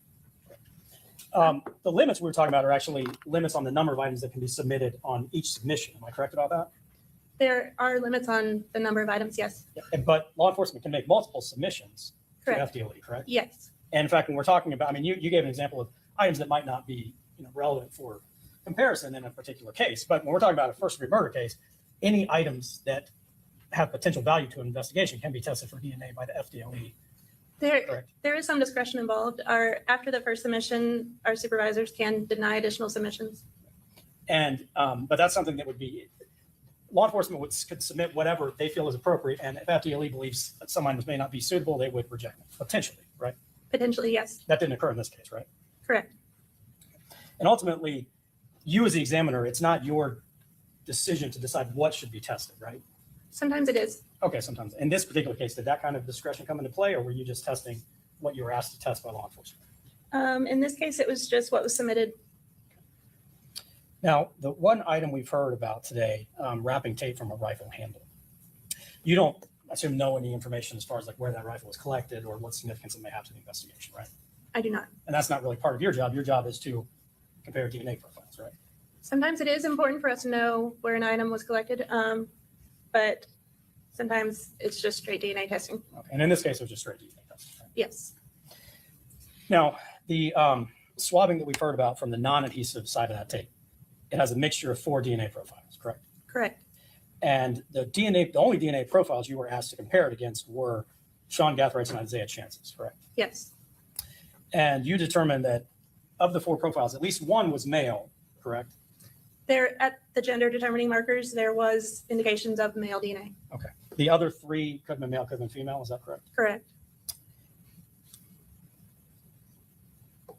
The DNA, any of the DNA profiles, but just take the DNA profile that was consistent with Sean Gathrights' DNA. You can't say when that profile would have been deposited on the tape, correct? No, the DNA testing does not tell me that information. Could have been the day before, could have been many, many days before, right? Yes. And you also can't determine how the DNA profile may have been deposited. Correct. Mr. Snarty asked you about, for instance, if he touches this podium, his DNA may be on the podium now, right? Maybe yes. Maybe. Lots of variables come into play, right? Yes. You're also familiar with a principle called secondary transfer, correct? Yes. And that is a means by which DNA may be deposited on a particular item when a person's never even touched it, right? Yes. And basically what that means, well, and to give a hypothetical, let's say, so Mr. Snarty was giving an example of touching the podium. He's touched it here, and his DNA hypothetically is there. I put my computer down here. His DNA very well may be now on my computer through secondary transfer, correct? It's possible. And in that scenario, Mr. Snarty would have never touched my computer, correct? Correct. Another example may be you get off the stand, we shake hands, and then you go open that door. My DNA may now be on that door, and I've never touched it, correct? It's possible. And one thing, I think Mr. Snarty covered this, but there were multiple potential hairs that were observed on the wrapping tape, correct? Yes. But they were neither removed or examined? Correct. Thank you, ma'am. Okay, Mr. Petridis?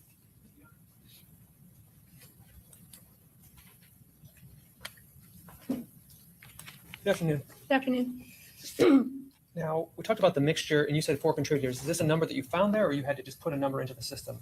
I analyzed the mixture, and based on my training and experience, I determined that there were 4 individuals in that mixture. Could there have been more individuals in the mixture? I have to go by the information I have, and it looked like 4 individuals. And when you put in the different numbers of contributors, that changes, I assume, the statistics you get out from the STR, correct?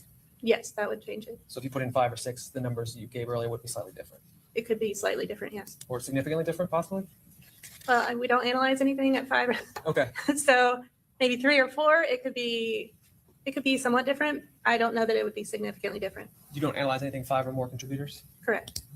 Is that a policy decision? Yes. Okay. The software wasn't validated for more than 4 contributors. Understood.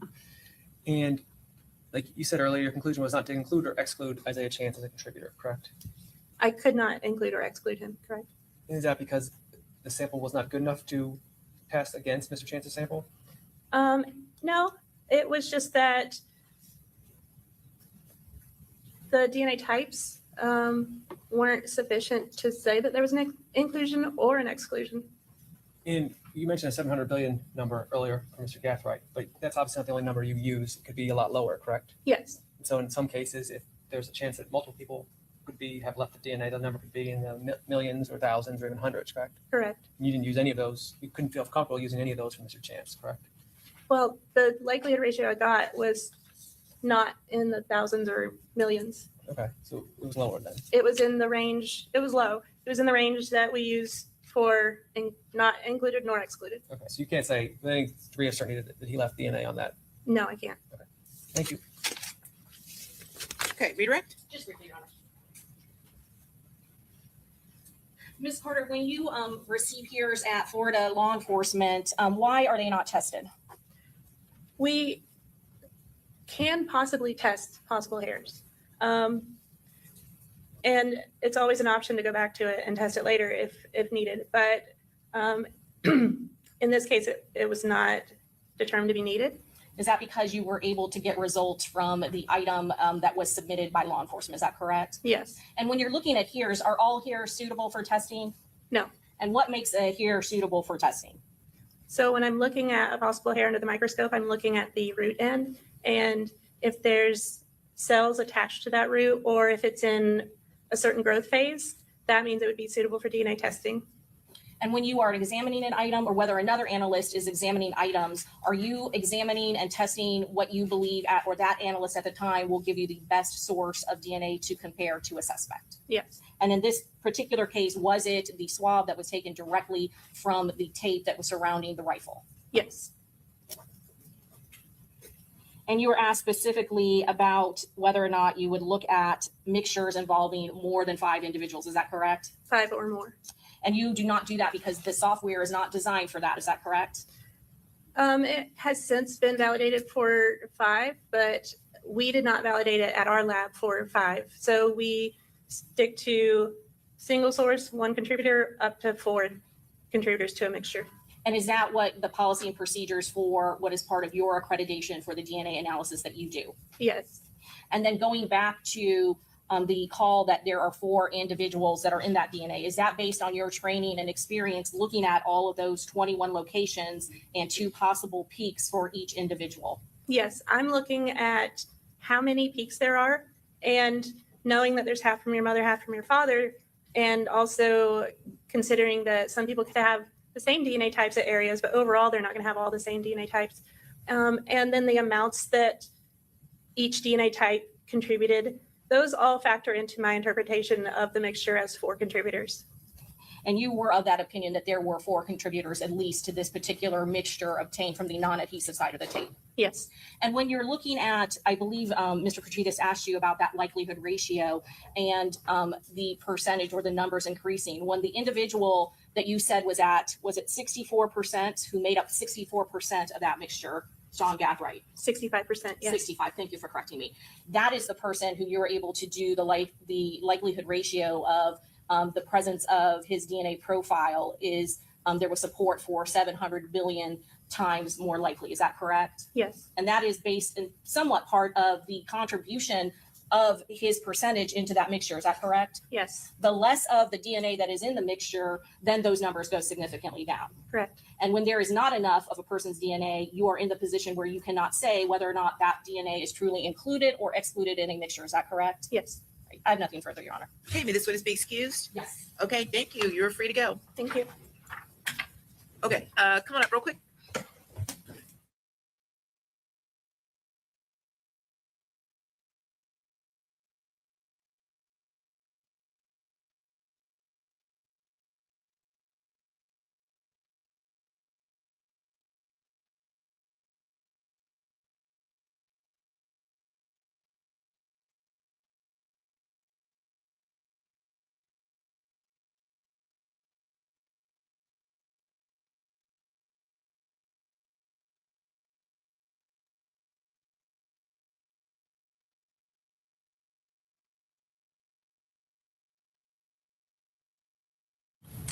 Okay, so we have another witness. Detective Ramos is going to retake the witness stand, but there are a couple of matters I have to take up with the attorneys outside of your presence. So I'm going to have you all step into the jury room, and then we'll be with you shortly. All rise.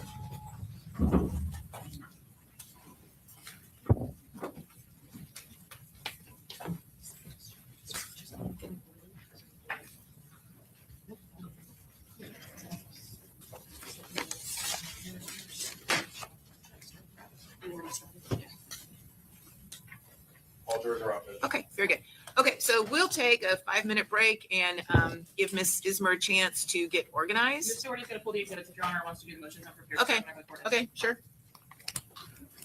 Okay, so I guess for the record, it would be helpful if you have the proposed exhibit numbers, and if you could just put the exhibit on the Elmo so I can make sure I'm talking about the same thing as you all.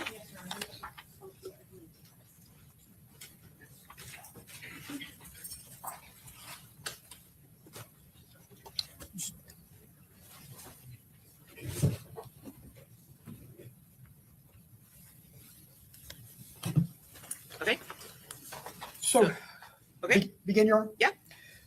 So Judge, referring to defendant Rashad Murphy's 7th motion in limine, which now has changed a little bit because we're referring to, instead of what was previously Exhibit 65, it's now Exhibit 101. okay, let's And- put it up on the, so I can see it. Yes, and Exhibit 101, Judge, is a cell bite extraction of the jointly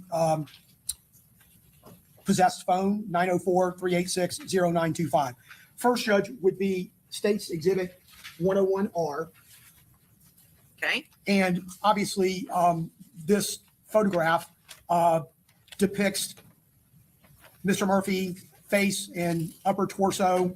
I would certainly argue that this is not relevant. It's not admissible under 401.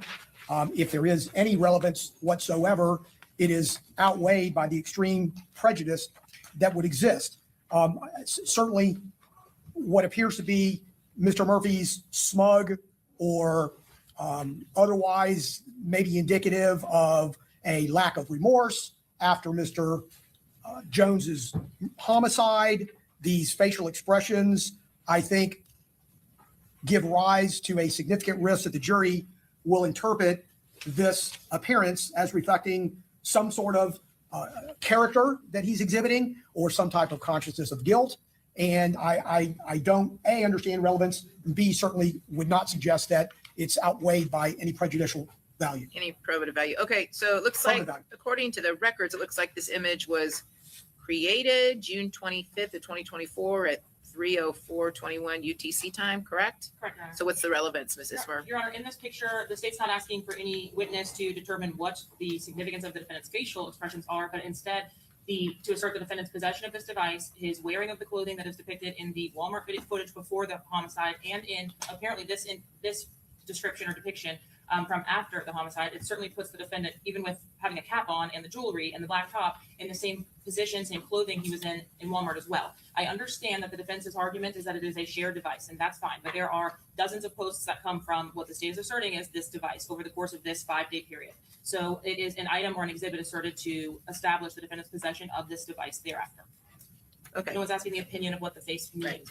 And I would note, I mean, there does appear to be some religious jewelry on there, so that could be helpful to your client as much as.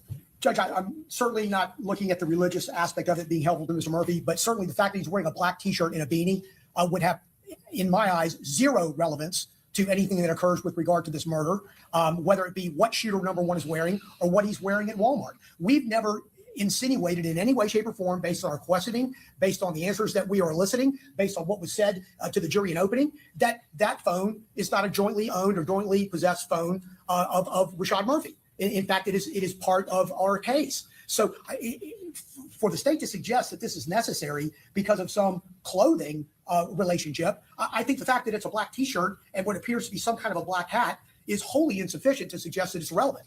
And certainly even the look and just the look on Mr. Murphy's face lends itself for the jury or to the jury to have any number of different type conclusions. This is June 25th. It's 2 days after the murder and certainly is not affixed with any other type of comment or post that might create context.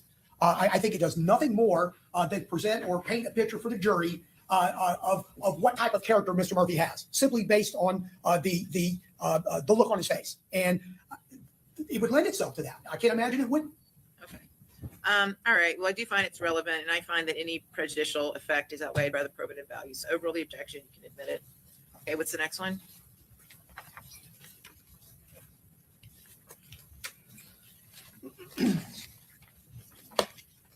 Next would be states 101J.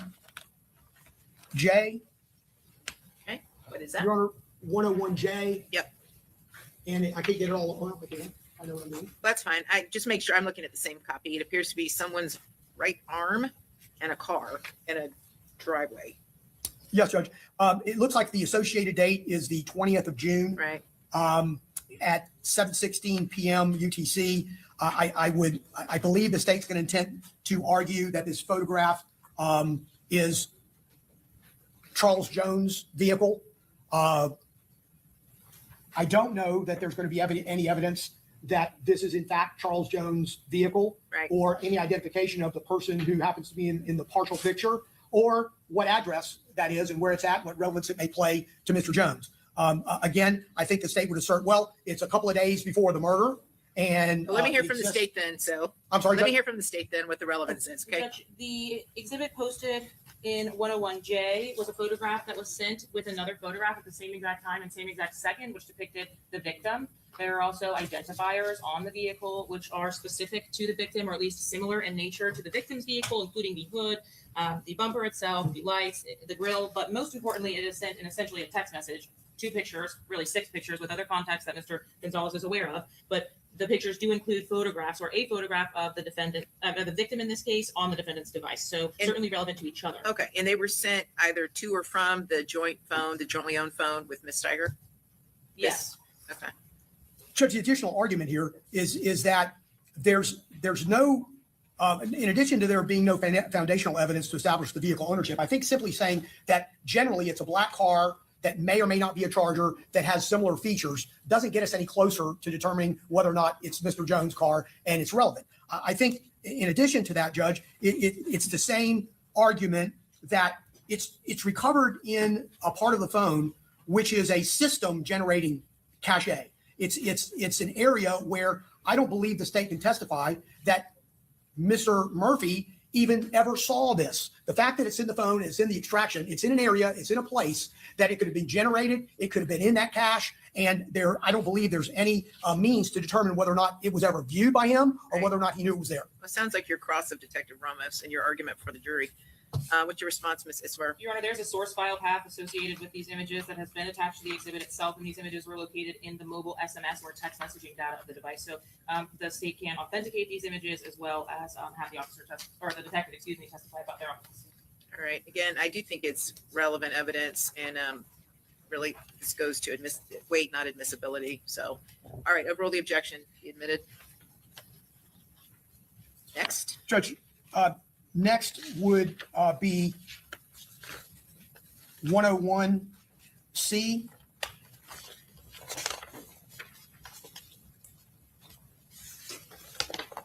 What is that?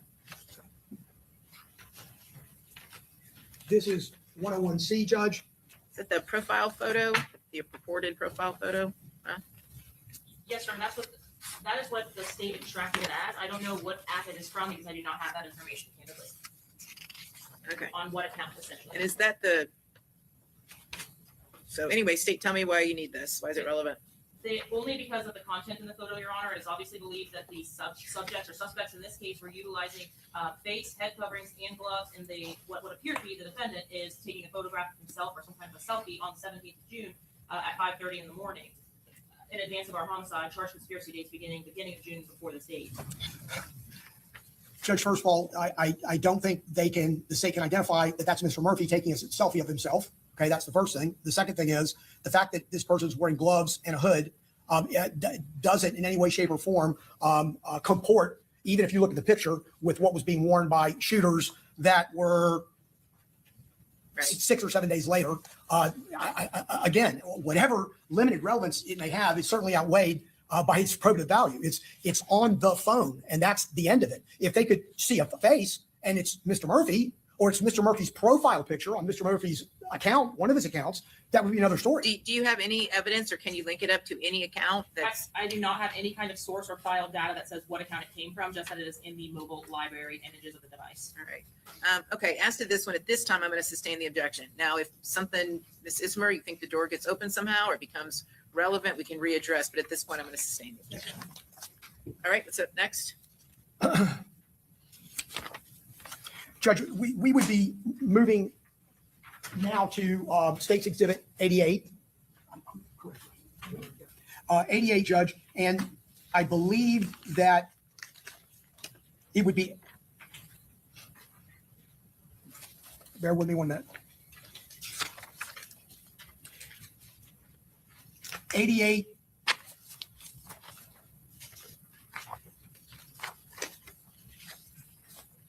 I don't. Which one is it? This is the one. 88 1 through 11. B 80B, and then D 1 through 11. That is 88B. Judge, in 88B, this appears to be an Instagram communication between an unknown individual named John Wall and an account Ghost 187 _ 1238 a.m. on the 23rd of June with the body stating, "Get the B&B for me gang." Again, Judge, I would object as to its relevance and how that relevance might be outweighed. We do not know who John Wall is. We do not know if there are subsequent or prior conversations that would provide context to this particular singular post and response. And therefore, I would suggest that the court is not admissible. Okay, what's it relevant to? Your Honor, the account's been identified by multiple witnesses at this point as belonging to Rashad Murphy, messaging another individual 3 hours in advance of the homicide having occurred for the Airbnb information. And this message is sent minutes after the victim is posting to his Instagram, actually just a minute after the victim has posted to his Instagram account that they are at an Airbnb. Also, several hours throughout the day after the victim has been posting, and other individuals from the Airbnb have been posting about a party at the Airbnb in Tampa. Just short follow-up, Judge. I first of all, I would suggest that although there has been testimony with regard to Ghost 187 being an account that's associated with Mr. Murphy, no witness, every witness that has been inquired of has suggested they've never seen a picture of him on that post. They've never seen anything related to him on that post. They've never seen him. They've never seen a family picture, a child picture, anything that would associate him with that Instagram account other than just simply saying it is. And I don't think it is sufficient. Well, again, that sounds like your argument for the jury. I'm going to overrule objection, be admitted. I find it's relevant in the probative value outweighs any prejudicial effect. Okay, next. Judge, I can take the next images and I guess we'll have to go through them individually. But what I will do, Judge, is simply say that the argument is the same. Okay. I'll make the argument initially. And apparently these images range from June 14th to June 25th, as the court sees them. And again, I would make a 401 and 403 argument to them collectively as well as individually that the relevance does not exist, and therefore, if there is any relevance, it is outweighed by the probative value is outweighed. And I would start, Judge, with 88D1.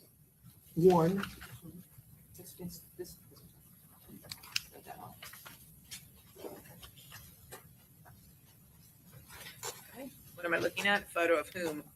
Judge, I'm trying to get it to where you can see the. No, I have the copy. I just don't know who I'm looking at. Prosper Johnson and Joe Rod Adams. Okay. We expect argument from the defense in this case that the defendant's deleted posts after this homicide include some reference to, instead of 187 babies and Prosper and Junior being the murder victims of gun violence, that it makes some reference to the defendant's children. This establishes the defendant has knowledge of these other individuals and obviously was posted in sequence with the other events that have occurred in this case. So it's certainly relevant to establish his knowledge of these other individuals. The state also has sufficient rebuttal evidence to establish the birthday defense would not suffice. So certainly relevant to the state's case in chief and also specific rebuttal evidence if needed. Okay, very good. Overrule the objection, be admitted. Next, Judge, would be states D2. If I may, D2, 3, 4, and 7 have already been published through the recording, and I believe Mr. Gonzalez is in agreement that those have been at least admitted in another fashion in this case. Judge, no, my objection. They have been admitted. They were objected to at that time, Yep. and I want the court to renew the objection. And that was D2, D3, D5, 4. D4. and D7. Judge, next would be Okay, so D5. those have already come into evidence, and I overrule the objection, so they will remain admissible. D5, Judge. Okay, that's the quote from Sun Tzu. Not sure who that. I can't read here. Anyway, what's the relevance? Judge, this is posted in a series of Instagram posts just after the celebratory post, including the one with the middle fingers from the defendant, and to be followed immediately by the Prosper and Junior G-Day Today post and Hate Me Kindly post. This is ultimately just to complete the posts from the morning after the homicide. Date and time stamped on this post relevant to our case would have been 10:52 a.m. on June 23rd. Overrule the objection, be admitted. Next, Judge, is the post that Ms. Ismer was referring to just prior in her same argument. D6. Okay, overrule the objection, be admitted.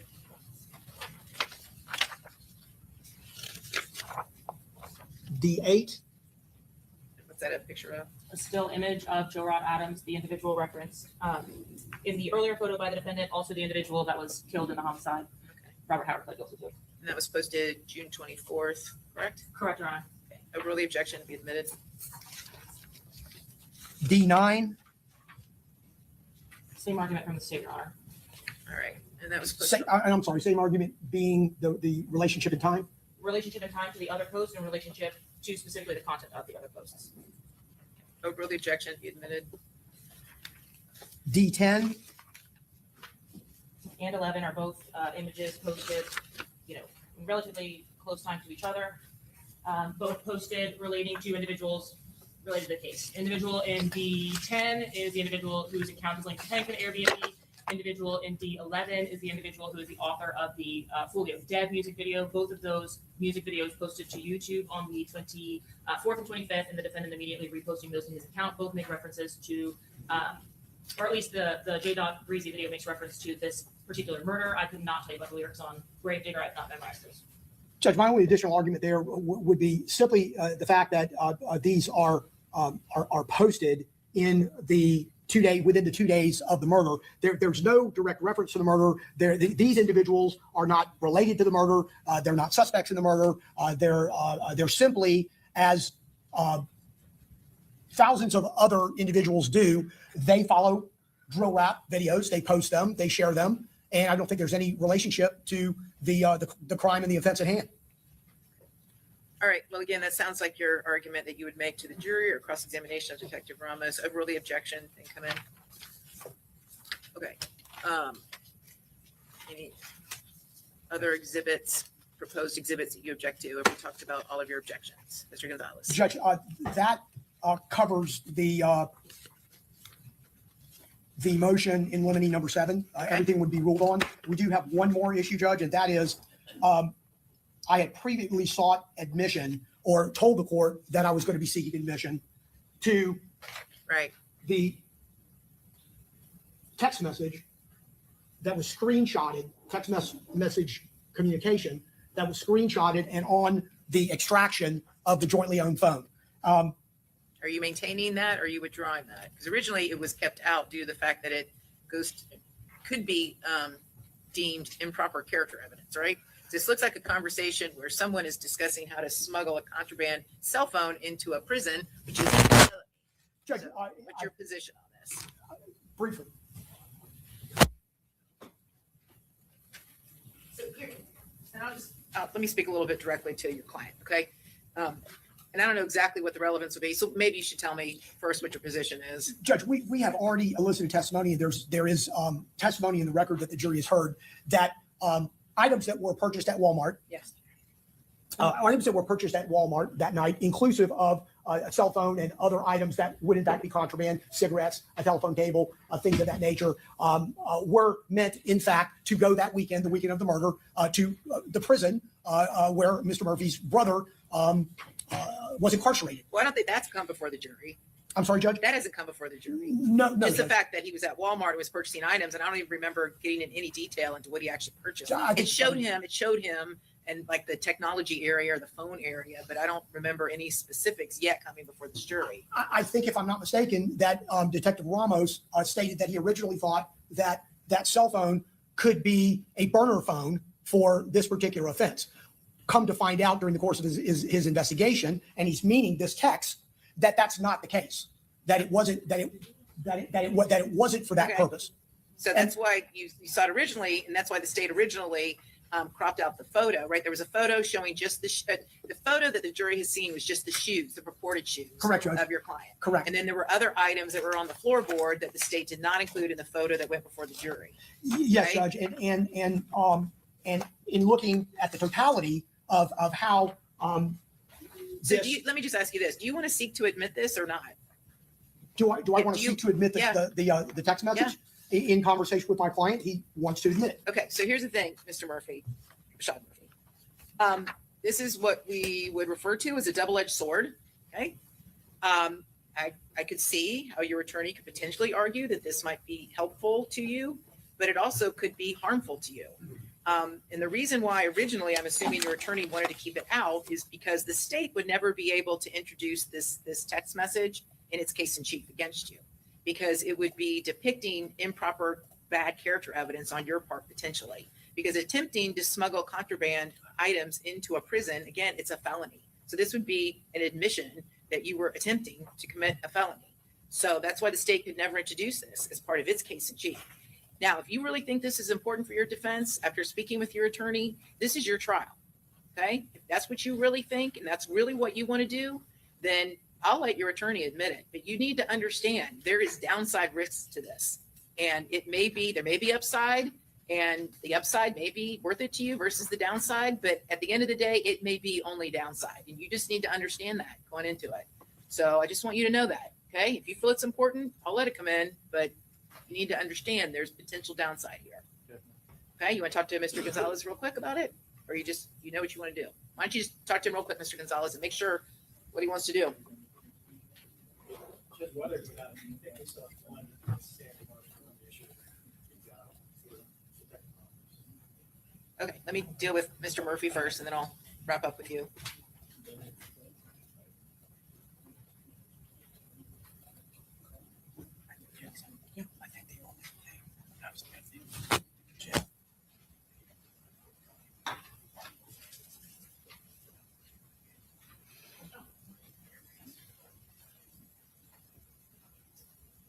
Okay, so I tell you what, I'm going to give them time to continue talking. So what's your remaining issue, Mr. Wise? I think the only remaining issue, I think everything else has been ruled on and worked out, but if you recall, there was a folder that was found in the iCloud somewhere buried deep that was found right before jury selection. That had videos from a club that Mr. Gathright is allegedly at the next night, the one in Orlando. Right. I believe Your Honor ruled that the Don Julio bottles can come in, but there's Right. one where he's allegedly doing, it's actually not the correct gang sign, but he's doing the 1200 with the wrong finger. And I think the state would like to admit that. I Oh. believe Let's identify it for the record. What proper exhibit is it? Checking, Your Honor. It is a video 94D6, and this is a still from the video. And then, oops, apologies.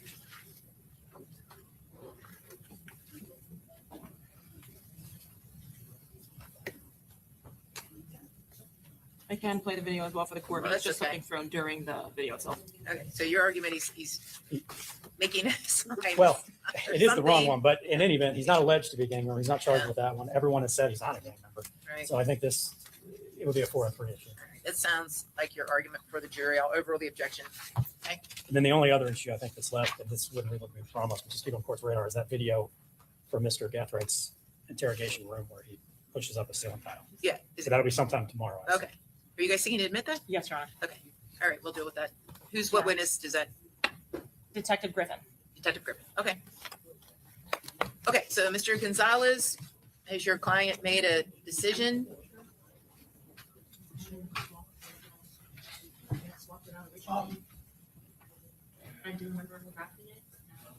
Judge, after discussion with Mr. Murphy, he is still seeking, admission of what would be Rashad Murphy's defense exhibit number 3, which is the text message. Okay. I just need one moment to speak to Detective Ramos about that. He's been told to stay away from it essentially Sure. and to fix the. Well, I tell you what, just let him know, because who knows, maybe, Hold off, yeah. hold off, maybe during the direct of Detective Ramos, Mr. Rashad Murphy may have a change of heart. So let him know that if Mr. Gonzalez seeks to admit that exhibit, then it's fair game. Yes, Your Honor. Judge, there was one more issue, connected issue, and that is the picture that was originally redacted. And so at this stage of the game, other than to admit it, which I'm sure Detective Ramos would be able to identify it in order to authenticate it, we do, I believe, already have in evidence the redacted picture. Okay. And I don't exactly know how we would handle Well, that. can we substitute the exhibit? What's been published already, unfortunately, is the redacted version, so I'd be happy to just make another exhibit. Add it to the list or add it to that number, whatever is easiest. I'll do whatever. Or can we get an instruction to instruction to the jury that they're to consider the new exhibit in substitute for what has already been admitted as. Oh, I can tell them that this is just a broader view than what they saw. That's fine. And then that way, they don't think anyone's hiding anything from that. Same exhibit number then, 101L, Your Honor. What did it come in as originally? 101L. Then let's make this 101L2. Okay. No, I think And just remind me to tell the jury that this is just an expanded version of the original 101L. Yes, Okay? Judge, and it's going to be a state exhibit, right? I don't need to introduce it. Yeah, it's going to be a state exhibit. And so I guess, but do we want that coming in before you've made sure your client is 100%? No, Judge, I was just thinking about how do we do it? Yeah. Because if we wait on it, then I can certainly make it. So, yeah, so let's Defense do exhibit this. Let's 3. do this. Let's do this. If your defense exhibit number 3, correct? If it comes in, then at that point in time, we can do a stipulated introduction of 101L2. And I'll just explain to the jury. Okay?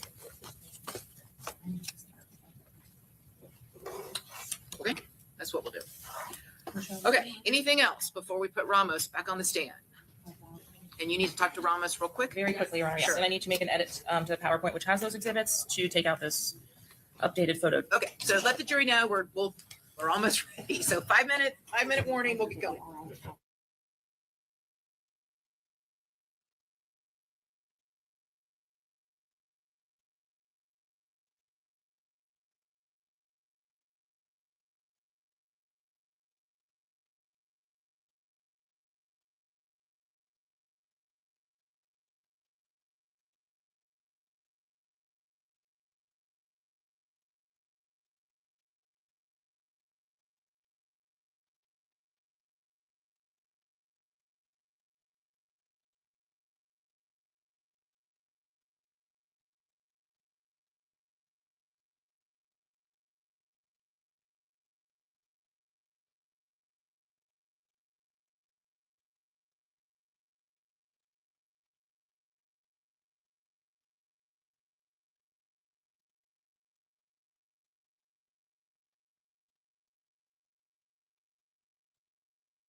Yeah, people who have specific knowledge of those.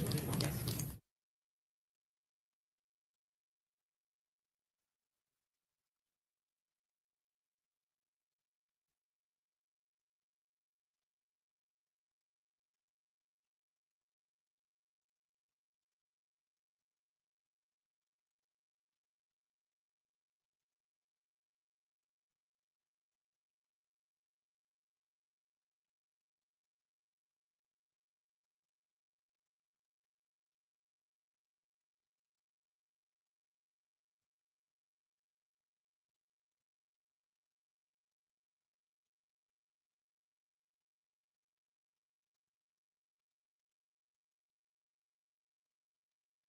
In court, defense counsel's present, state's present, let's bring it in the jury.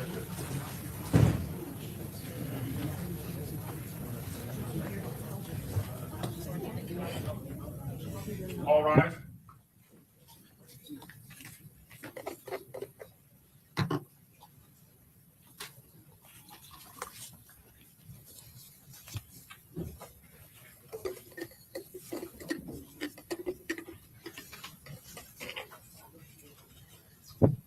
All jurors are in there. Okay, very good. Welcome back, everybody. Have a seat. State car next The witness. state would recall Detective Juan Ramos.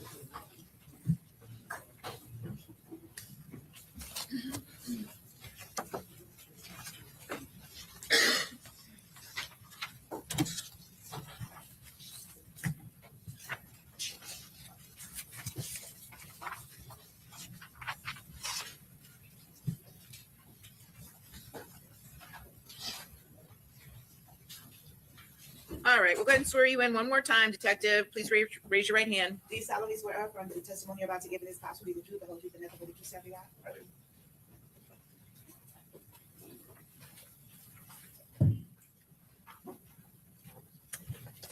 Okay, very good. You may proceed. Thank you. Welcome back, Detective Ramos. Good afternoon. I want to start talking with you a little bit about the cell phone extraction from the device of an individual by the name of Darius Beals. How is it that you came to know there was relevant evidence related to that individual? Yes, I learned from Christopher Drake back in Jacksonville that both of the Murphys were attempting to use Darius Beals as an alibi during the weekend of the homicide. So we obtained those Darius Beals phone download to see if we can cooperate that. Yep.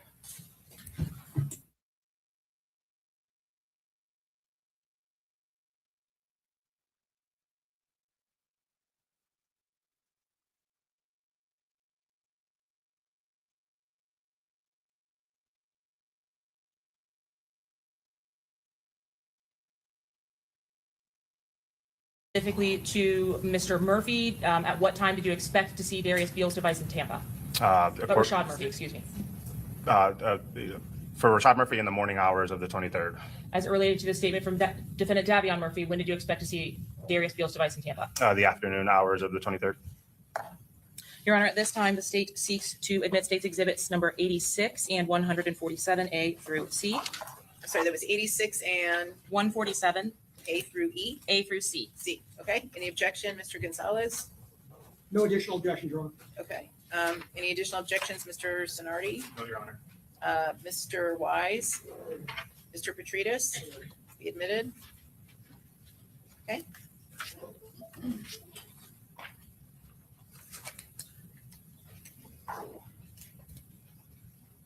Publishing state's exhibit number 86, Your Honor. Sir, could you please tell us what exactly we're looking at here?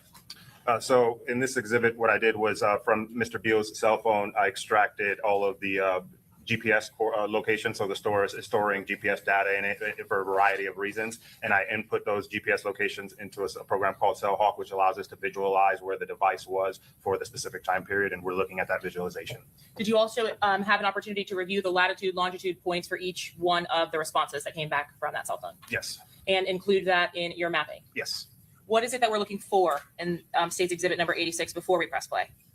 So what we're looking for here is to see if the device traveled to Tampa. And as outlined before we press play in the green box, it's indicative that all of the data analyzed never left outside of that green box. Would you mind to stand just briefly for this Sure. to explain to us where the green box is that you're referring to? So whenever you put the GPS location data into the program, it's going to create a box around where those GPS data are contained. And as you can see here in the display, the green box is limited to Jacksonville and north of Jacksonville, and there's no GPS locations in his phone that shows that it went anywhere near Tampa during that time period. For the time and date stamps at the bottom right of the green box on the screen that we're seeing, is that something that will move around the video as we see the recording? Yeah, so on the right, you can see the starting time, 6:21, going up to the bottom at 6:24. So what you see is all of the data points tracking within that time period, and you'll see some movement of the device throughout that time period. Did you have an opportunity to place specific markers on the areas of location of importance for your investigation in Tampa? Yes, so at the bottom left here, by the red and blue pins, those are all our relevant locations in Tampa, to include the Airbnb that the defendant stayed at, and all of the scenes where the victim was tracked at. Publishing 86.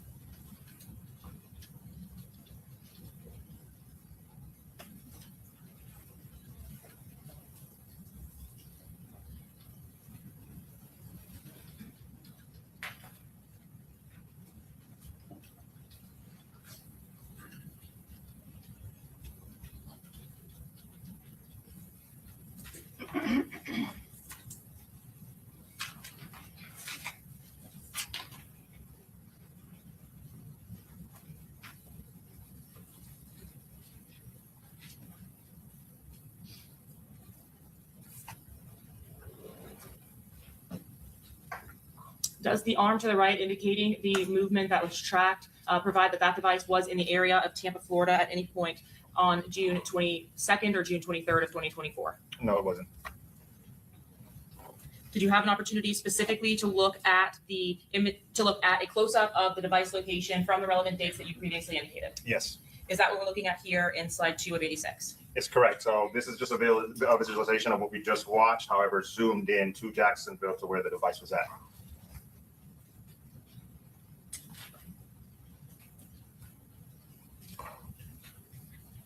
May I just pause it to ask you, each time we see a little flicker with the green writing, is that another point at which the device has been geolocated to that location? Correct. So every time you see a flicker, that's the device through some form of activity registering the GPS location, latitude and longitude of where the device is at that second. Have you since become aware of what type of structure is at the location that the device was located? Yes. What is that? That is Mr. Darius Beal's homes in Jacksonville.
And did you ultimately learn that there was a mall located in some kind of proximity to Darius Beals' residential address? Yes, Mr. Beals lived right next to the Orange Park Mall. Was there a time at which the location data that was coming from this depicting that the device would have been at the Orange Park Mall as well? Yes, in the afternoon of the 23rd, between around 4 p.m.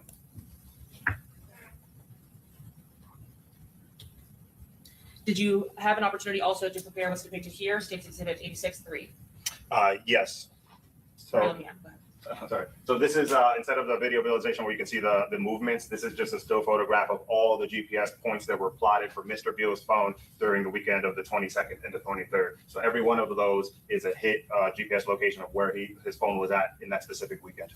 And that includes outside of the time frame that we've seen in the GPS data that we just looked at? Yes, this is 6/21 to 6/24. So is there a broader time frame that's included for this particular dot map? Yes. And lastly, at 86, is this an example of what the native information that you utilize in creating these maps for us actually looks like? Yes. Do you download or input these files in some way?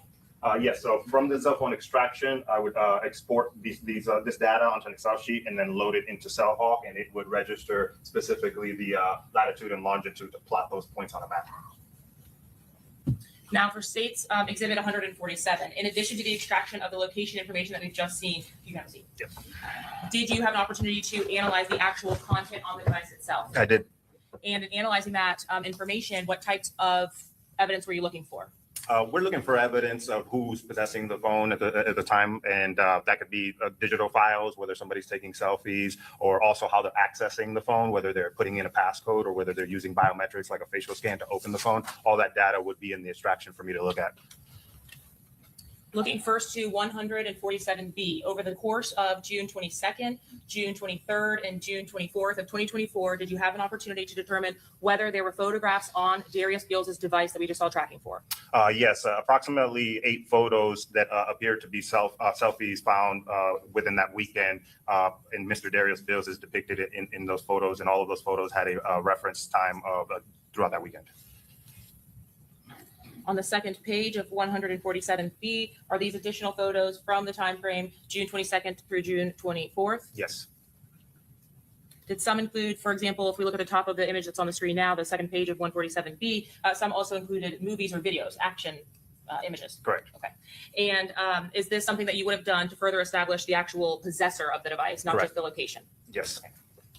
Lastly, the third page of 147B, are these the last 2 photos that were also collected from that specific device Yes. within that time frame? Yes. Specifically at the image on top, 6/23 of 2024 at 12:22 a.m. Has that been adjusted to Eastern Standard Time? Yes. At 12:22 a.m. was this photograph documented on this particular device? Yes.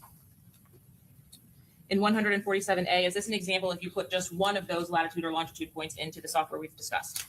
Correct. And what are we looking at here? What did you put in or plug in? So specifically, I put in just one hit on the phone from the 23rd, and it was at 2:04 p.m. Eastern Standard Time, and it showed that the phone was at the position latitude and longitude, and that specific latitude and longitude is Mr. Darius Beals' home. When you provide the exhibit or the extraction, such as what we're seeing on the screen, do you have the ability to actually zoom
into that pen and look at different locations as well. Yes.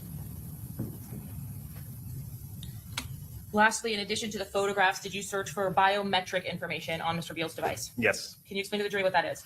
So this is specifically a log for the June 23rd, so the day of the homicide, starting in the morning and going into the afternoon. And what I found was at least 34 times a biometric feature was used to unlock the phone. This specific phone was an iPhone 11, so the only biometric feature that the iPhone can utilize to unlock it is a facial recognition scan. Did you go through that process in the entirety of June 23rd of 2024 for Mr. Beals? Yes. And is that what we're seeing here, pages 1 through 4 of the biometric information? Yes, starting at 9:41 a.m. and going down in chronological order. Prior to that, had you seen any entries of unlocking the device? No, Prior to 9:41 a.m.? not by biometric, no.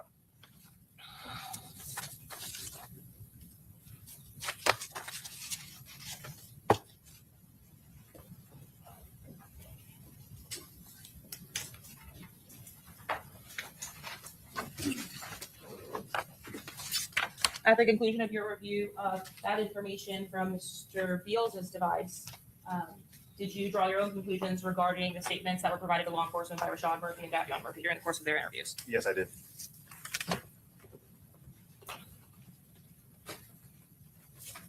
Was the device of Darius Beals or any information to support the person of Darius Beals was in Tampa on June 23rd of 2024?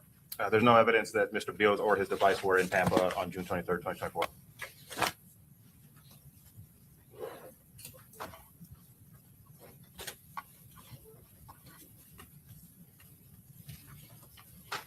I want to move now back to your investigation, if I may. Can you see the screen in front of you? Yeah. Can you stop? Yes. All right. Did you, as throughout the course of your investigation, having collected the relevant evidence in this case, document essentially a timeline of events between the defendants in this case? Yes, I did. First, on the date that each of the defendants had been arrested, what is the process for booking them into custody? The process, I'm sorry, repeat the question one more How time. are they booked into custody? What happens when they go to the jail? When they go to the jail, typically what would happen is they would get a booking photograph and their fingerprint scan. So the jail would obtain all identifying information to get them booked into the jail.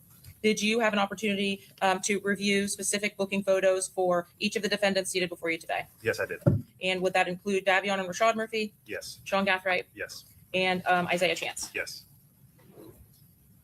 Did that also include co-defendant Alicia Andrews? correct. Your Honor, at this time, the state seeks to admit states 98A through D. Okay, any objection? No objection. Mr. Wise? Mr. Katridas? Admitted? Are these, or do these photos fairly and accurately represent the booking photos for each of the defendants that were captured when they were booked into the Hillsborough County Jail? Yes, I do. This would have been after transport from the county from which they were arrested in, correct? Yes, these photos are all from the Hillsborough County Jail.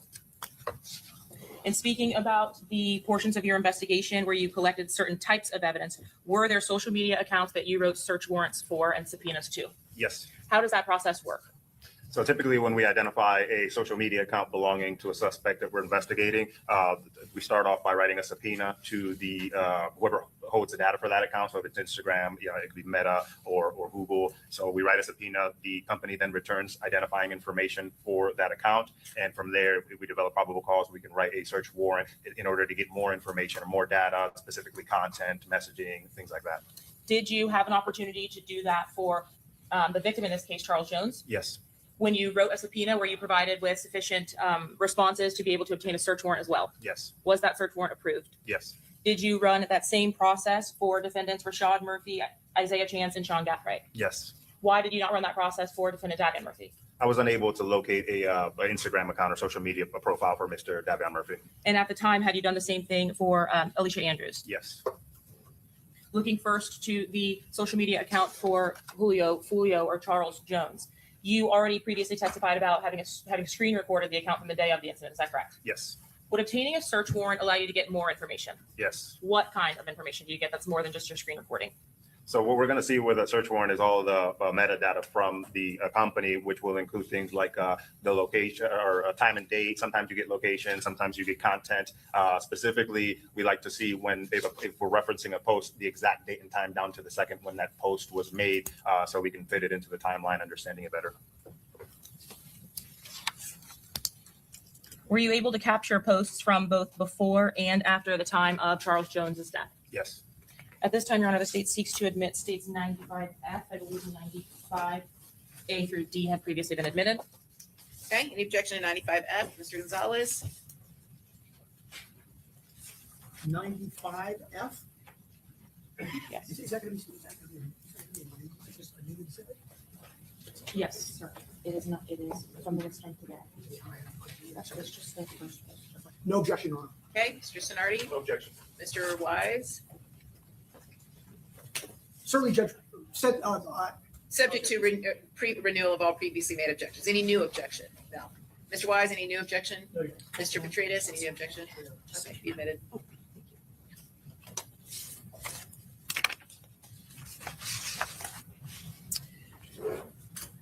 And sir, you previously indicated that you had an opportunity to screen record the victim's Instagram posts from the early morning hours of the homicide. Correct. At the time that you completed this screen recording, so in the hours after the murder, did you have the post that occurred 24 hours or more in advance? I had the post that occurred within 24 hours of me viewing it, not the ones made before that. Not the ones made before that. Did you know anything or have any information at the time that you viewed this account about what Charles Jones was doing before the posts that were on his social media account? The only information I had was starting with Friday night, the 21st. Before that, no.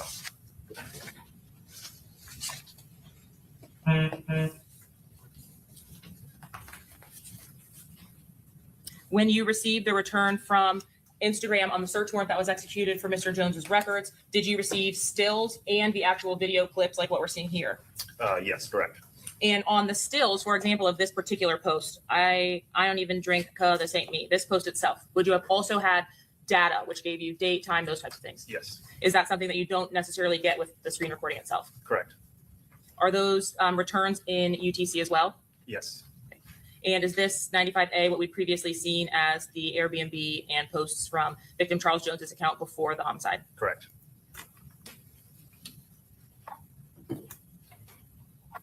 Did you have an opportunity? Sorry about that. Did you have an opportunity to write search warrants and obtain returns for Instagram accounts for Rashad Murphy, Sean Gathright, and Isaiah Chance? Yes. Under the names of what? Specifically for Rashad Murphy Ghost 187 with 7 underscores after it.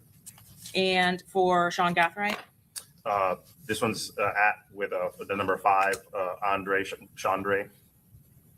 And lastly, Isaiah Chance. Yes, double G, that is 8. Your Honor, the state seeks at this time to admit states 87A through E. Okay, other than previously made objections, any new objections, Mr. Gonzalez? No, Your Honor.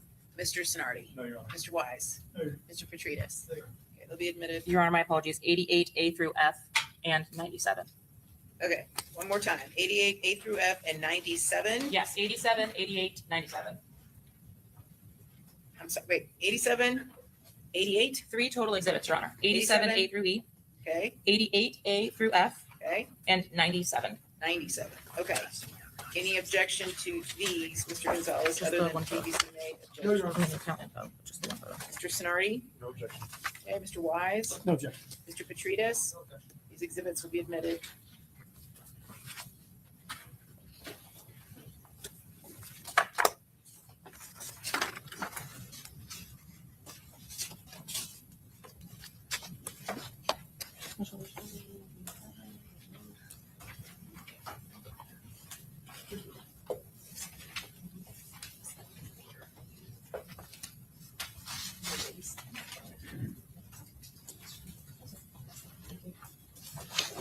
Did you have an opportunity to review the content from the returns on the exhibits I just mentioned Yes, from Instagram itself? yes, Did you capture the time frame as was charged in the indictment in this case in reviewing that content?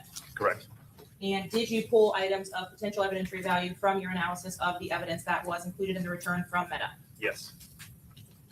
What specific time frame did you utilize? Specifically June 1st to June 24th.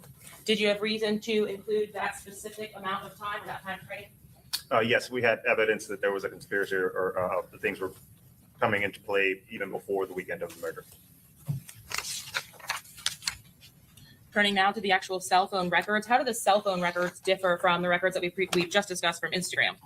So the cell phone records are going to be tied to the cellular device and specifically the companies that service those cell phones to provide them a connection.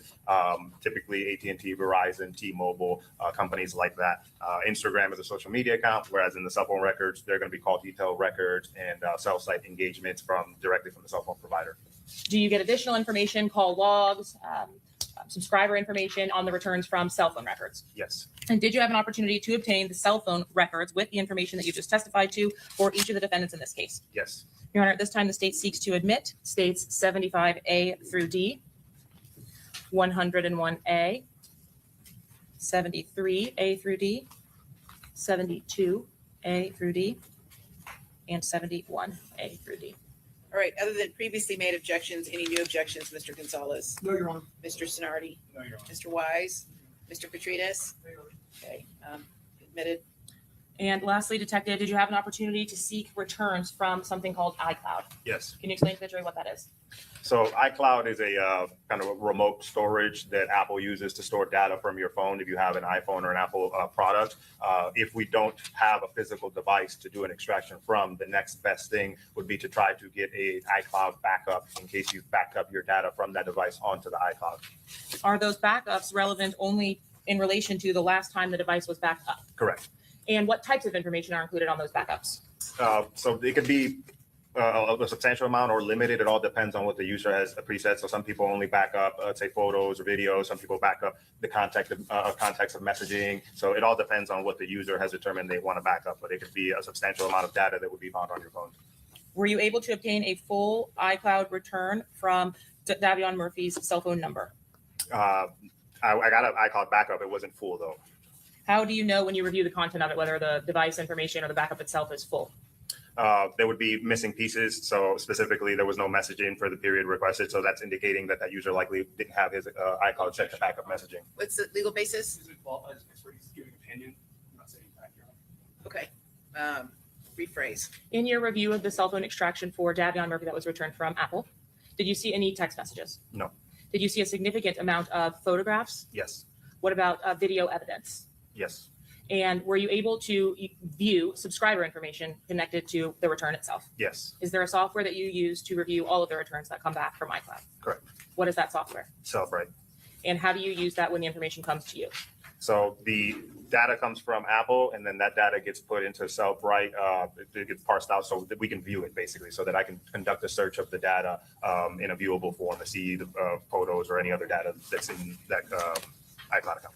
The data that actually is received initially, is it something that's in a readable format for you? No, it's raw data. And so is Cellbrite a software that your agency utilizes? Correct. Did you do the same for a return from Sean Gathrigh's device? Yes. And from the device of Sean Gathright, were you able to obtain a full extraction? Not a full one as well. What about from Isaiah Chance? I got an account, but not a full one, no. And lastly, Miss Alicia Andrews, Same thing.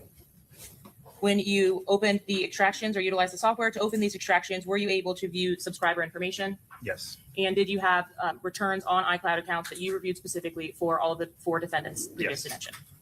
Your Honor, at this time, the state seeks to introduce exhibits 134, 135, 136, 138, 94, and 75. All right, other than previously made objections, No new objections, Your Honor. okay, No objections. Mr. Just a moment. Sure.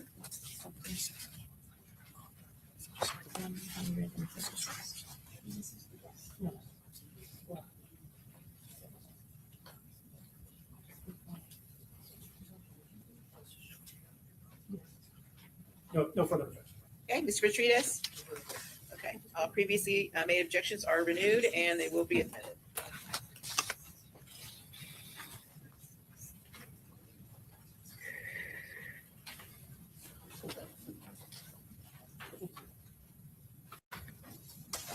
All right, sir, I'd like to start, Detective, with Sean Gathright. Can we do that? Yes. His account returns, you indicated you had an iCloud account for Mr. Gathright. Is that correct? Correct. Did you have a phone number that through the course of your investigation, you were able to confirm belonging to Mr. Gathright? Yes. And did you link that phone number to a cell phone provider? Yes. Did you also link Mr. Gathright to a social media account? Yes. In reviewing Sean Gathwright's returns from each of those account holders, were you able to confirm an email address or multiple email addresses associated with Mr. Gathright? Yes. And was there any timing specifically related to the returns that you had for Mr. Gathright having multiple email accounts? Yes. What was that significance? One of those emails accounts was created post-murder. Was the rock out Sean with double letters at iCloud.com email account utilized in the new device that was located by law enforcement subsequently on the search? Yes. The rock out Sean account was? I'm sorry. One was before, one was after. Okay, I'm sorry. So the Redman 5 was the after? Correct. Okay, thank you for clarifying. I apologize if I was confusing. Did you have an opportunity to review the returns from the Instagram? Yes. Were there a significant number of items from the Instagram return, starting first with State's Exhibit number 97, that were actually relevant to your investigation? Yes. What, if anything, was relevant to your investigation from the Instagram return? I'm sorry, for Mr. Gathright specifically. Yes, just gonna start with Yeah, no, there wasn't much in his Instagram that was relevant. Were you able to preserve or confirm the email address that was utilized to create that account? Yes. And was that same email address utilized in the iCloud record that you reviewed? Correct. So we can see under account identifier, rockoutsean at iCloud.com was an email address that we had in common between his Instagram and his iCloud account. And still State's number 97. Were there any other photographs other than the profile picture depicted or information that were obtained from this particular extraction? No. Did you execute then a search warrant for the iCloud records and review the content that was returned with those? Yes. For iCloud, if an email address or phone number is registered to more than one account, are you able to obtain more than one account? Correct. In States 97, 136, and 138, did you obtain multiple returns from Sean Gathwright's iCloud search warrant? Yes. When Apple provides you multiple returns, do you have the opportunity to actually go through the content from each one? Yes. In this particular case, did you review the contents from the rockout Sean at iCloud.com and the Redman 5X at iCloud.com? Correct. Did you have a physical device with information from the date and time of the homicide to review related to Sean Gathright? No. Was this search warrant returned to iCloud the data or information that you obtained or retrieved from that, from the iCloud, whatever had been backed up from the device? Yeah, so specifically, we don't have the physical device, but the data that we're viewing on the iCloud is from that physical device that would have been in his possession during the specific time period. Were you able to check the date and timestamps to confirm such? Yes. And was that related to the iCloud account of Rockout Sean? Yes. Were you able in the returns to confirm a phone number? Yes. Was that phone number utilized across other platforms as well? Yes. Did you cross-reference the phone number for this account? Yes. And did it match the phone number utilized in this case for Sean Gathright? Correct. Did this phone number also appear in the cellular records for Mr. Gathright? Yes. Did this phone number appear in the cellular records for Mr. Gathright's co-defendants? I'm sorry, is it communication with him? Yes. Yes. Did you obtain this return in 73B from AT&T for defendant Sean Gathright? Yes. Were you able to confirm the identifiers for the user of that device in that return? Yes. So this is from AT&T. Well, for that, when I send them for the subscriber information for that phone number, they sent back a subscriber information so we can identify who that phone number belongs to. Specifically, they put the name as Sean Gathright. Related to this specific return, did you also get other types of records? Yes. Like what? Call detail records, timing advance, and CDRs with cell sites, so cellular location data. What is a CDR or a call detail record? Call detail records will be at any time that you're utilizing the actual network from your device. So AT&T, specifically mostly text messages and phone calls. So if you dial a phone number or send out a text message and it goes through AT&T's network, it would be registered in call detail records. What about if you did FaceTime on Wi-Fi?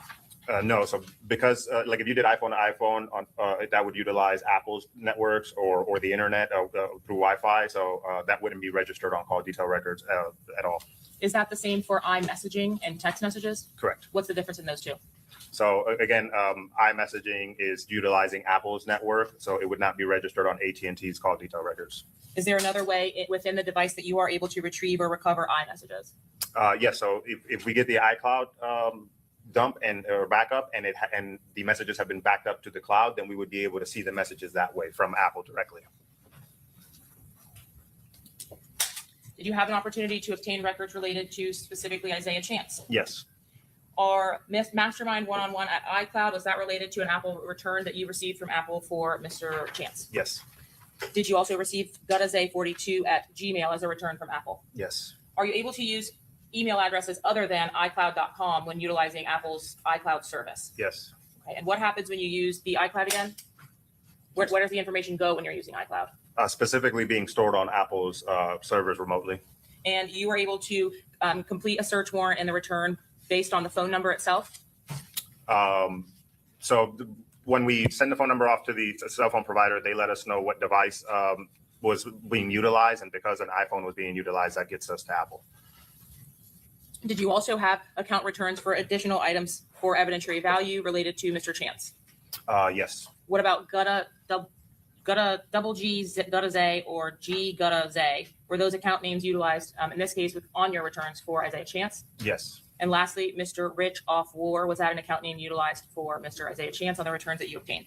yeah, that was, I believe, Cash App for that one. Yes, And starting first with 87B, did you obtain an extraction from Instagram for G gutta Z? yes, Did you review the contents of that extraction? yes, Contained within that extraction were there profile images? yes, Also contained with that in that extraction, is there identifying information that you're looking for?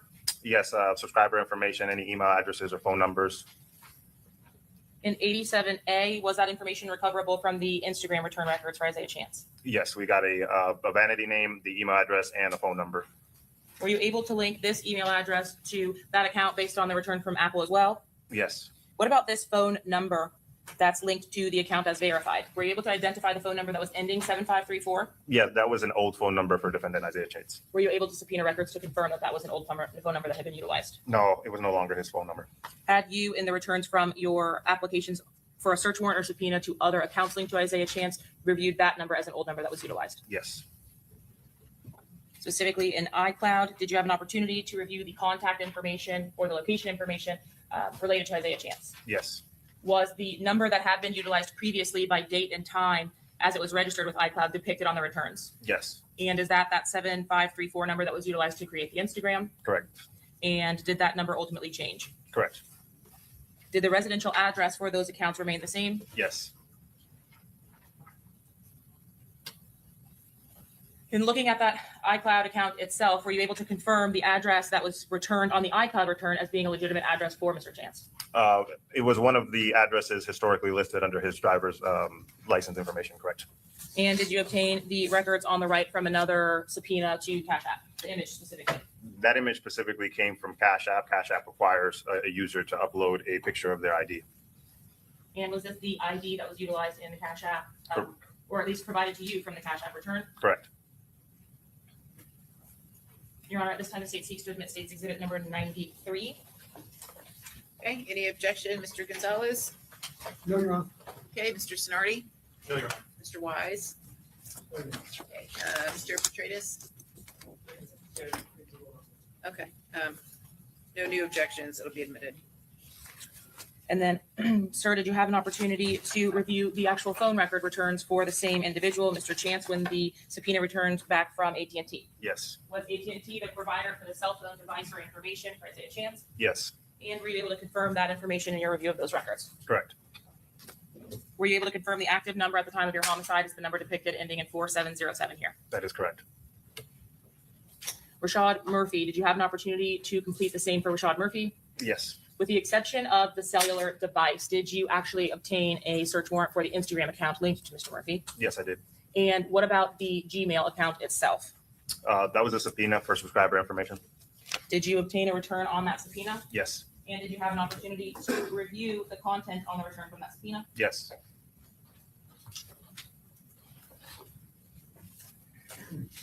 Starting first with the Instagram records at State's Exhibit 88A for this account.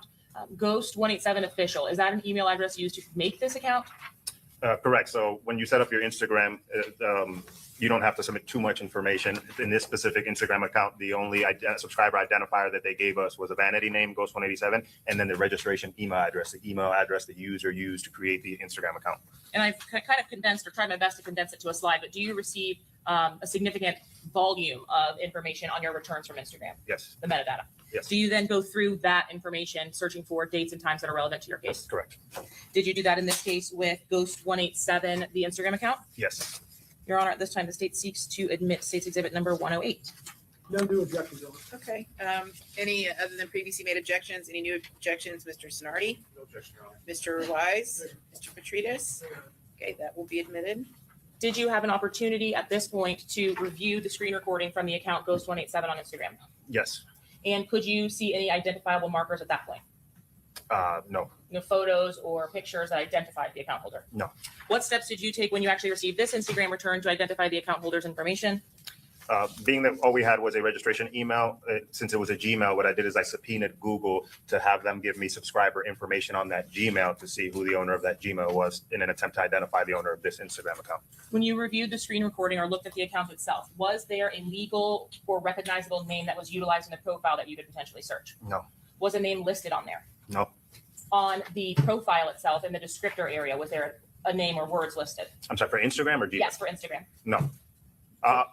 I'm sorry, you gotta rephrase the question. On the Instagram account itself, the screen recording that you received from Detective Draven Yes, of Ghost 187's account after the homicide. correct. You with me? Yes, Okay. sorry. No, that's okay. In the descriptor location under the profile picture, Yes, there was there was, some paragraph about a descriptor? yes, there is. Were there names or words written in that descriptor paragraph? Yes, correct. Were there any legal government names or identifiable persons that you could find in the course of your investigation that were listed there? I believe so. A name of an individual? Not a legal name, no. Okay. There was a name in there, but it wasn't a legal name that I could attribute to anybody. You actually searched for it, is I guess my ultimate point. Yes, correct. When you obtained the returns in States Exhibit number 108 from Google, were you able to look at the proprietary information for the billing info on the account that we've discussed? Yes. Ghost187official@gmail. Yes, Is this the account that was utilized to create the Ghost 187 Instagram account? correct. And what information was of significance to you on the Google returns?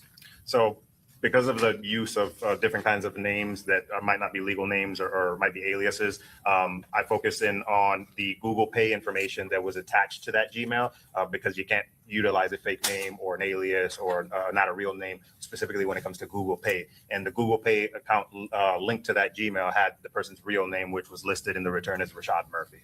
The Google Pay information also includes additional information as well. Correct. So did you have an opportunity to review it in its entirety for the financial institution types or the card numbers, that kind of thing? I reviewed their return, yes. And in your review of the return from Google, were you able to determine who that email account was registered to? Yes, Who was that? Rashad Murphy. And lastly, for Mr. Davian Murphy, were you able to confirm the phone number associated to that account? Correct. Was 108 admitted? I believe so, 108. It Say that wasn't, again. she did ask, but hasn't been admitted yet? Oh, I apologize. Okay, any objection to 108, Mr. Gonzalez? No new objection, Your Honor. Okay, Mr. Sonardi? No objection. Okay, Ms. Wise? Mr. Petrides? Admitted?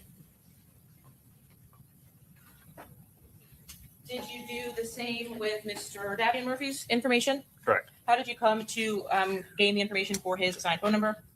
That specific number showed up in Rashad Murphy's CDR records. The call detail records. Correct. So you had reviewed the returns from the cell phone providers, Yes. and what did you do, or what were you looking at specifically in reviewing those returns? I was looking for phone calls that they would have made during the relevant time periods, and I found this phone number and ran it in the system, and it came back to Davion Murphy. Had you had other information, or were you developing other information at that time based on the course of your investigation that also made Mr. Murphy a suspect in your case? Yes, specifically a photograph from Rashad Murphy's device that had a picture of his ID in it. Did you also have the data or download from the Ring camera at the Airbnb location? Correct.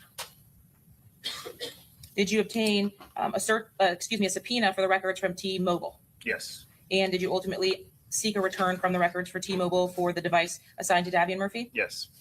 Was an email address also provided for Davian Murphy? Correct. The state would seek to admit, if not previously admitted, State's Exhibit number 134. I believe it should be in. Excuse me, Mr. Gonzalez, any objection? No, Your Honor. Mr. Sonardi? No objection. And Mr. Wise? Mr. Petrides? Okay, that will be admitted.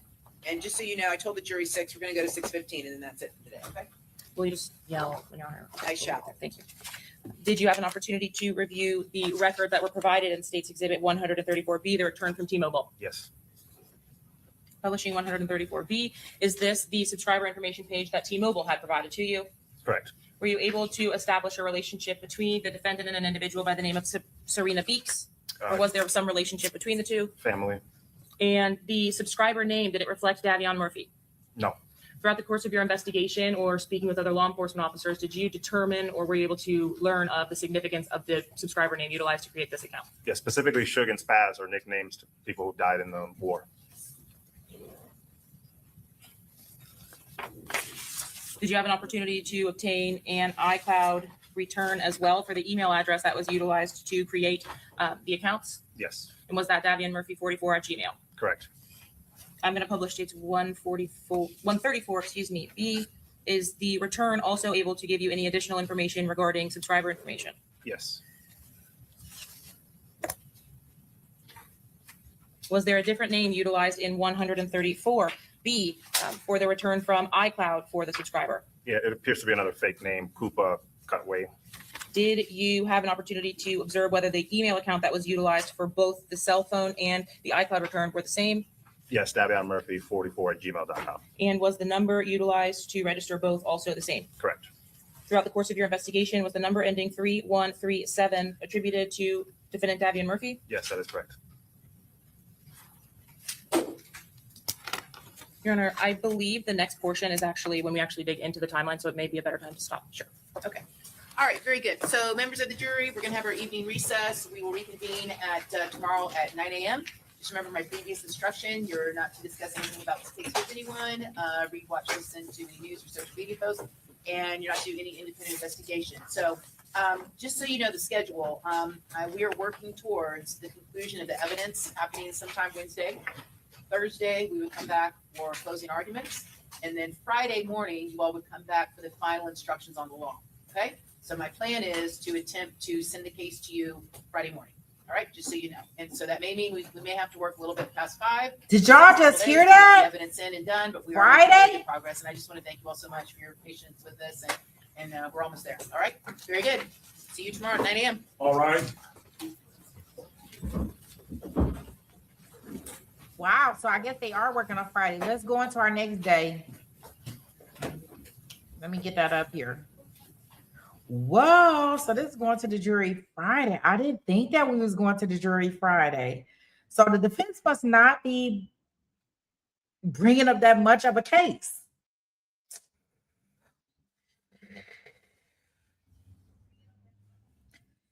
I hate when she does this. I wish she would not do this, Judge Cisco. That was a problem that I had when she had the last case because she kind of like told them when they would have the case. And I think that's not good because certain fact that what if a defendant decides to testify? How do you know that they're going to get the case Friday? I think that she should not do that. That's the same thing she did with Alicia case, guys. If y'all don't remember, in Alicia Andrews case, she basically told the jury, hey, you're going to have the case by such and such time and such day. And maybe that's her MO and maybe that's the thing that she does, but I just think that it's not good. I think that she should always leave hypotheticals and a thought process behind it. But that's not what she does, guys. Wait a minute. I am going to get our next day up because we're going to get all the way caught up with this case. And I guess it is what it is. I wish she would not do that.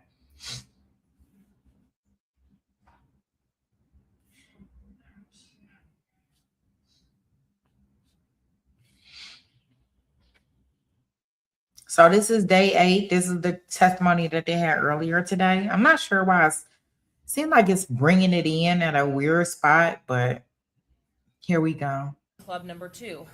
The Black Impala also I depicted. don't know why Yes, it's doing cell that. sector vicinity of Truth 18. At the same time, the Sean Gaithright Black Impala is seen on camera in that same area.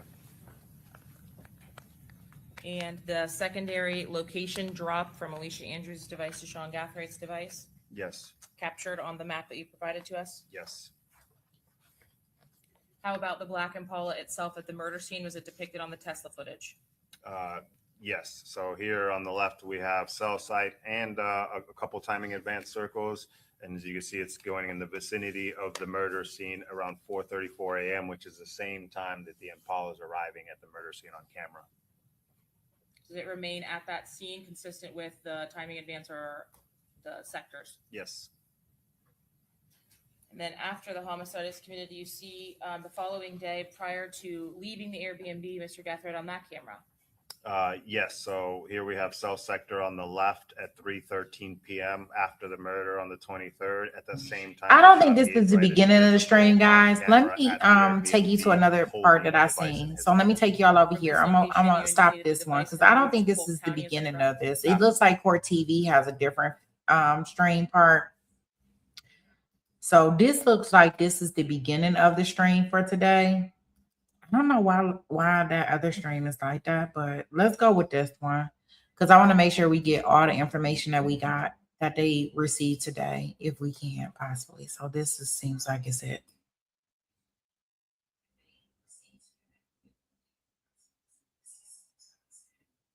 So this appears to be the beginning of court. Her name is Deborah, and she's with the DOC, Department of Corrections. I'm assuming that's what DOC means.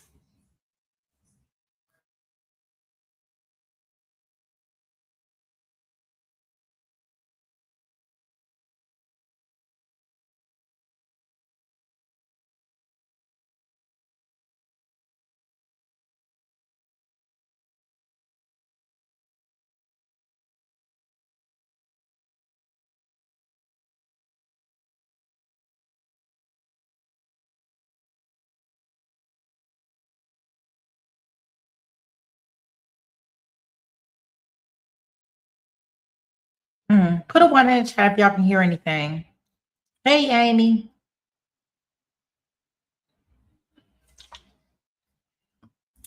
Okay, maybe that's why Law and Crime got rid of it. The transcript can get that. For to see. The only transcript that I actually need is of that March 24th, 2026 hearing. I was in conversation with Ms. Moley. I didn't file a designation because once I realized we were pursuing it as a non-final under Rule 9.142, I didn't want to further muddy the waters and waste judicial resources with, going forward with the record on appeal.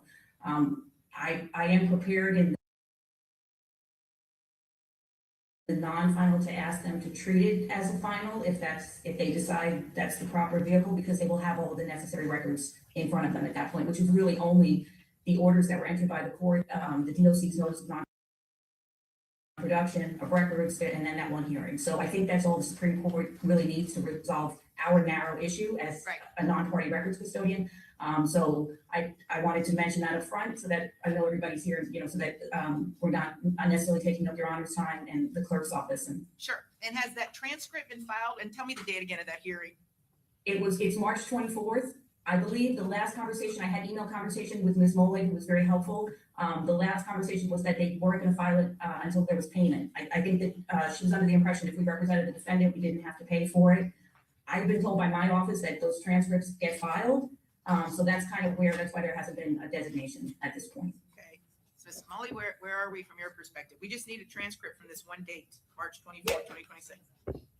I sent the attorney the email saying that, no, she doesn't represent the defendant, so she must pay for it. And I have not heard back from her yet. I have not received payment for the transcript. So is the DOC taking the position they don't have to pay for the transcript? Your Honor, I'm not going to I wouldn't take that position at this point. I think that has just been something that's been we're trying to figure out on our end. And that's, I went ahead and I filed the petition with, our argument is basically one of statutory interpretation. So I don't even know that the Supreme Court necessarily needs the transcript to resolve the issue that we've raised. However, I would, at some point, we'll get the transcript and supplement the record for that petition so that the court has the. I'm hearing the problem, the transcript isn't done is because the clerk's office here is saying you have to pay for it. So are you guys going to pay for it so that the transcript can get done?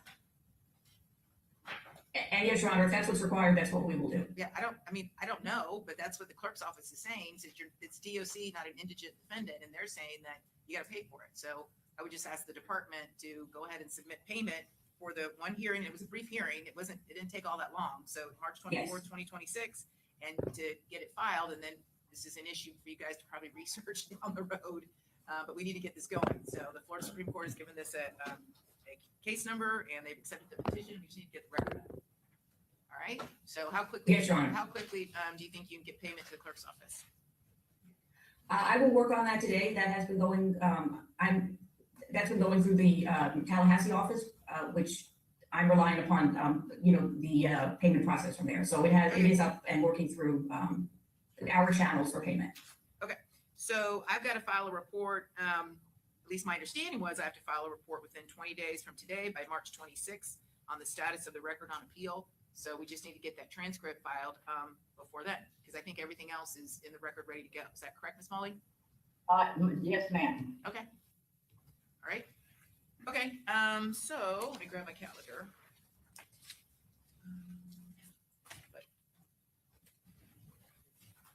It's a court reporter? Okay. Oh, and I'm sorry, it's not the clerk's office that needs the payment, it's the court reporter. I'm saying clerk, but it's not, it's court reporter, sorry. Okay. So let's set this for a status on. We can do Zoom status May 26th at 10 a.m. Does that work for everybody? Yes, Your Honor. Yes, ma'am. Yes, Your Honor. Okay. All right, so Yes. we'll reset for a status on Mr. Lorenzo's case, May 26th at 10 a.m. And again, just to check in. It's not like she handling another case. Let's get past this. Last thing, but I don't know what she's talking about. Okay, very good.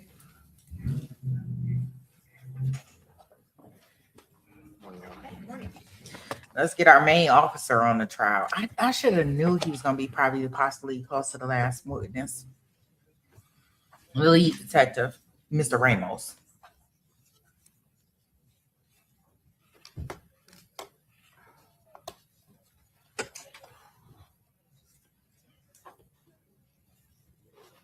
All right.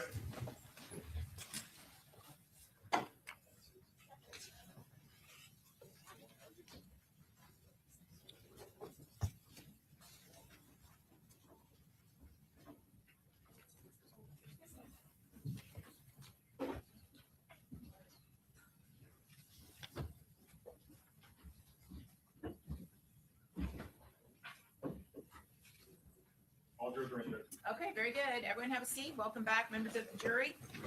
You're ready to proceed with the continuation of the testimony of Detective Ramos. You may proceed. Thank you, Your Honor. Good morning, Detective Ramos. Good morning, ma'am. As we left off yesterday, we spoke about the cell phone evidence that you had collected from several different sources. You recall those sources? Yes, And did that include social media sites and the cell phone information for the defendants in this case? correct. Did that also include the cell phone information and the cell phone extraction from co-defendant Alicia Andrews? Yes, And did you have an opportunity to thoroughly analyze that extraction as well? yes. Lastly, was there a physical device extraction instead of an iCloud return from one of the devices belonging to defendant Rashad Murphy? Yes, there was. And what is the difference between that and the iCloud returns that we were looking at yesterday? So a physical device extraction, again, is when you have the actual physical device that you would plug up into software to be able to extract the data out of that physical device, as opposed to an iCloud dump. You don't have a physical device. You have to get that data that's probably stored with Apple. Were you able to obtain a copy of the physical device extraction for the device belonging to Mr. Rashad Murphy for the time frame? Correct. Your Honor, at this time, the state seeks to admit states 76A through B and the remainder of states 101. Okay, any objection, Mr. Gonzalez? No new objection, Your Honor. Okay, any new objections, Mr. Sonardi? Mr. Wise, any new objections? Mr. Petrides, any new objections? Okay, they'll be admitted. Thank you, Your Honor. And sir, throughout the course of your investigation, I believe you told us what the relevant dates of inquiry were for those electronic devices. Did you apply those same dates towards your review of the additional evidence that you obtained in the case? Yes. Specifically as it relates to the evidence that you collected during the time frame of the murder, what were the dates that you were looking at for electronic evidence? So video surveillance or license plate readers? Specifically for the murder was June 22nd and June 23rd. Did you also narrow your time frames in what you were looking at on the devices for that time frame as well? Yes. But on the devices themselves, did you open that time frame to the entire time of the conspiracy that you discussed with us thus far? Correct. We went back all the way to June 1st. After your review of the cell phone evidence in this case, was there relevant evidence that was obtained when you reviewed the Instagram content for Gutta Zay? Yes. And on what date did that relevant evidence that you retrieved become important to your investigation? We started seeing some relevant posts from Mr. Chance's Instagram account on June 6th.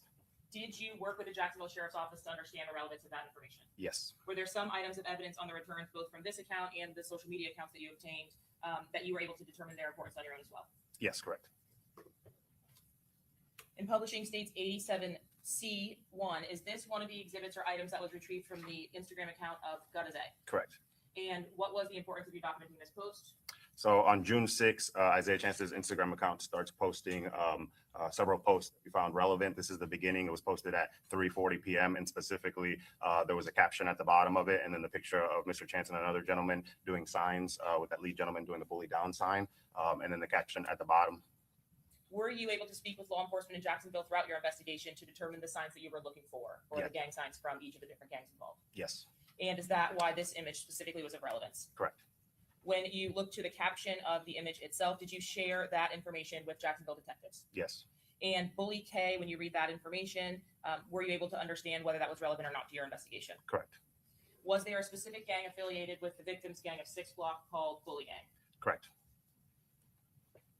On June 7th, or really June 6th in the evening, did you also obtain additional posts that were made to the account of Isaiah Chance? Yes. And would you please read for us those posts from 9:23 and 9:26? Yeah, starting with the one at 9:23, it's a black screen with the words in a white background there. It reads, I'm what boy? And then the account tags another account to a gentleman with a nickname of Heem. LOL, you merching on Who Tilly, every single last N-word and bitch over there in NHG and ATK are going to need God playing with me, especially with those allegations. Call my bluff.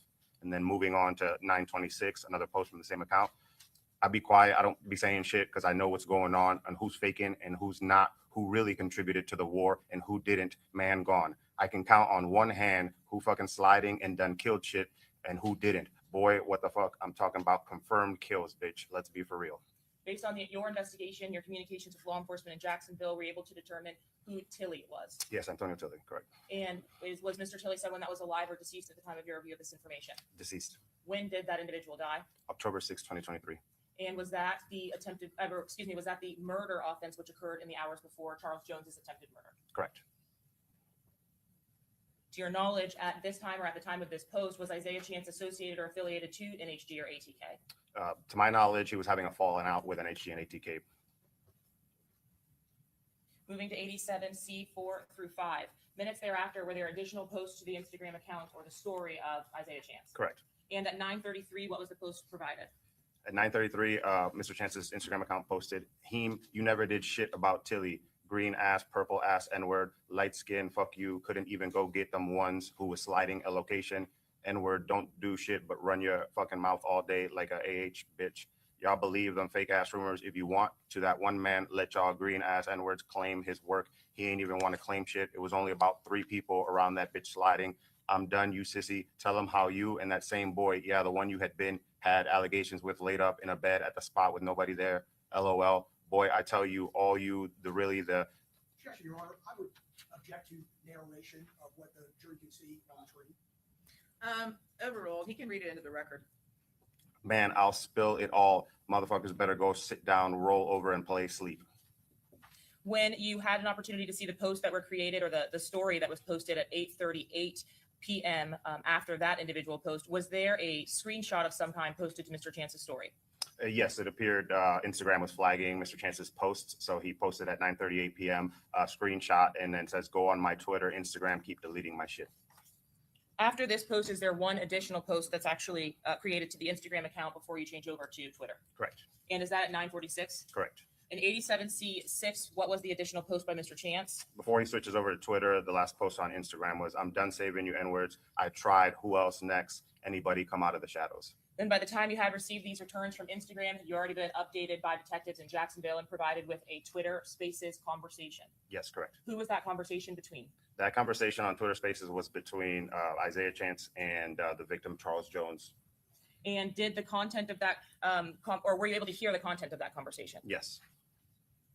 I'm showing you what's previously been admitted as 121. Was there a title to that Twitter Spaces conversation that was happening between Mr. Jones and Mr. Chance? Yeah, it appears whoever started this specific Twitter Spaces conversation titled it at the top right there, Shitty Dick NHG. And referring to NHG, were you able to determine whether that was the same NHG related to the ATK gang from Jacksonville? Correct. Then on that same date of June 6th, after you're having retrieved that Twitter Spaces conversation, let me just go back to that if I can. Were you able to ascertain the approximate time that the Twitter Spaces conversation had occurred?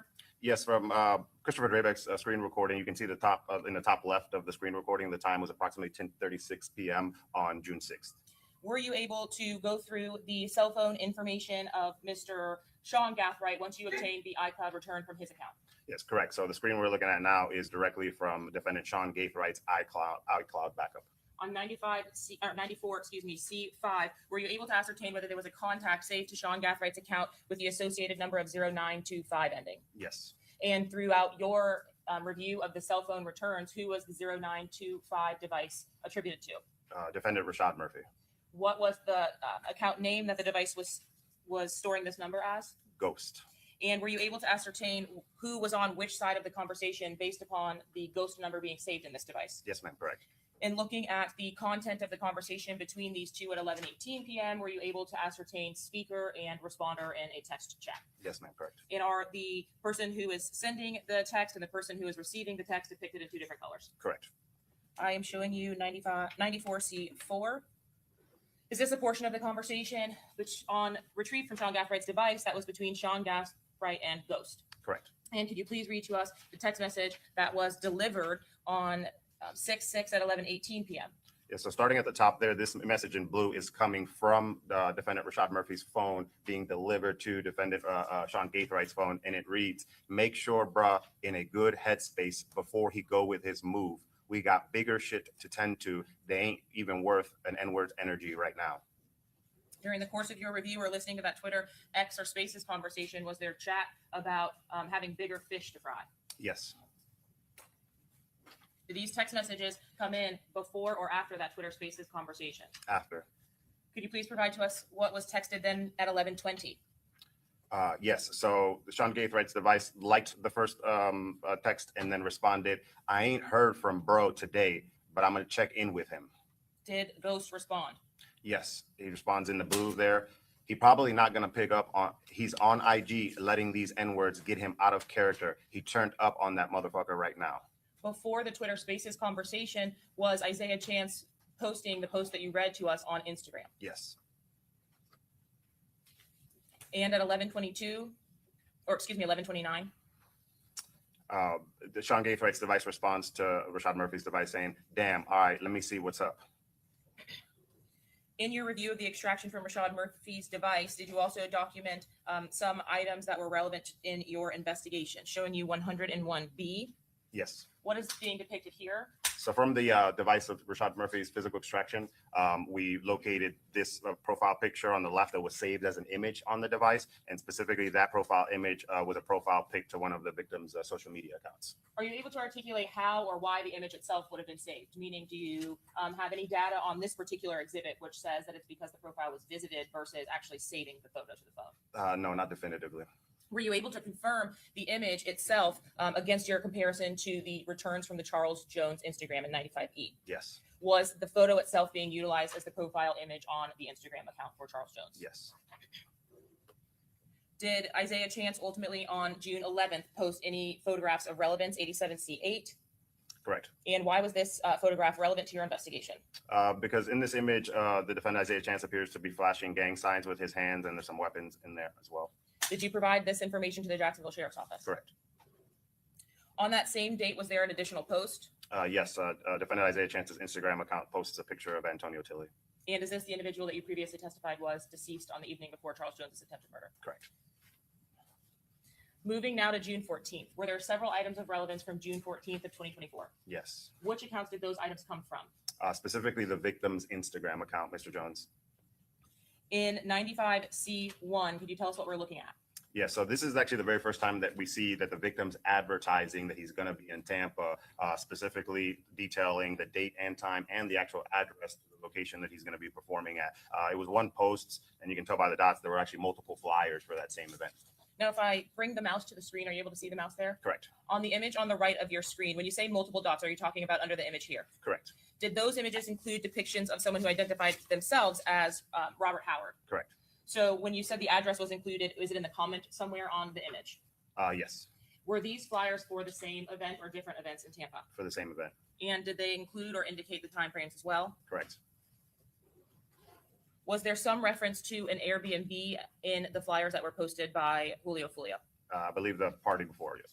And had the flyers been posted in advance of Charles Jones and his entourage coming to Tampa? Correct.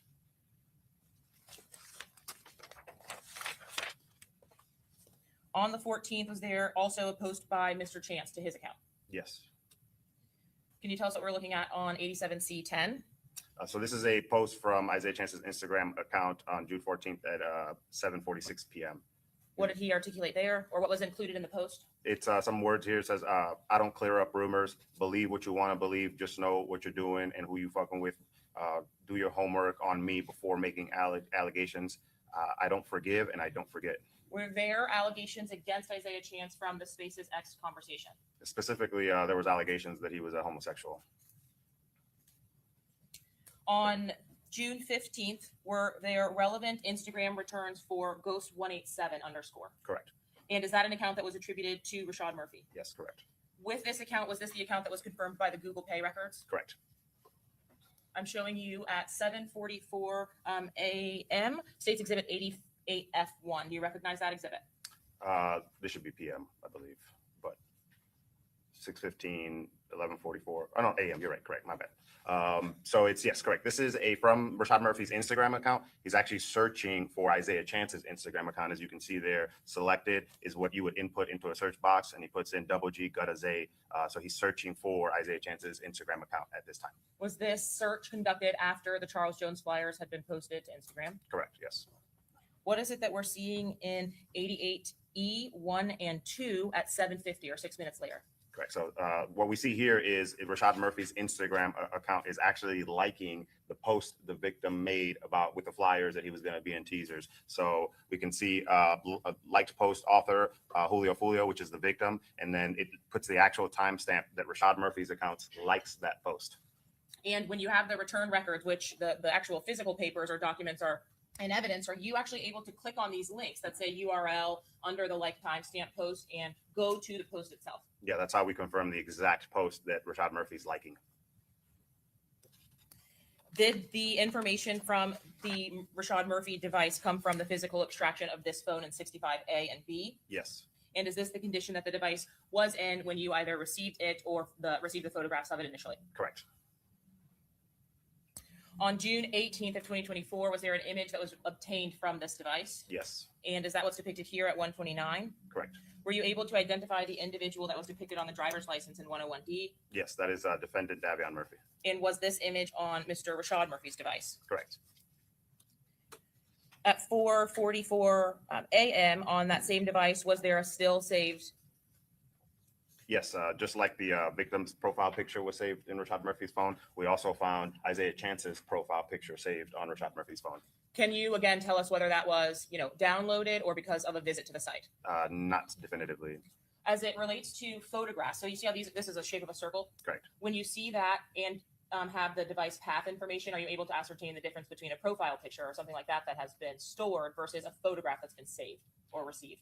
Sometimes it gets a little complicated. So this could be being saved because you're interacting with the page and the phone's doing it automatically in the background. It doesn't necessarily have to mean that you're clicking on it and manually saving it. So the fact that it's a circle like the profile picture, it's likely that the pathway is an interaction with the social media account. On the other hand, when there are messages that have a path that has a trail associated with it, are you able to determine where those came from and how they were either received or sent? Correct. So there are indications in the pathway if images have been sent or received, and sometimes taken from the actual camera itself, things like that.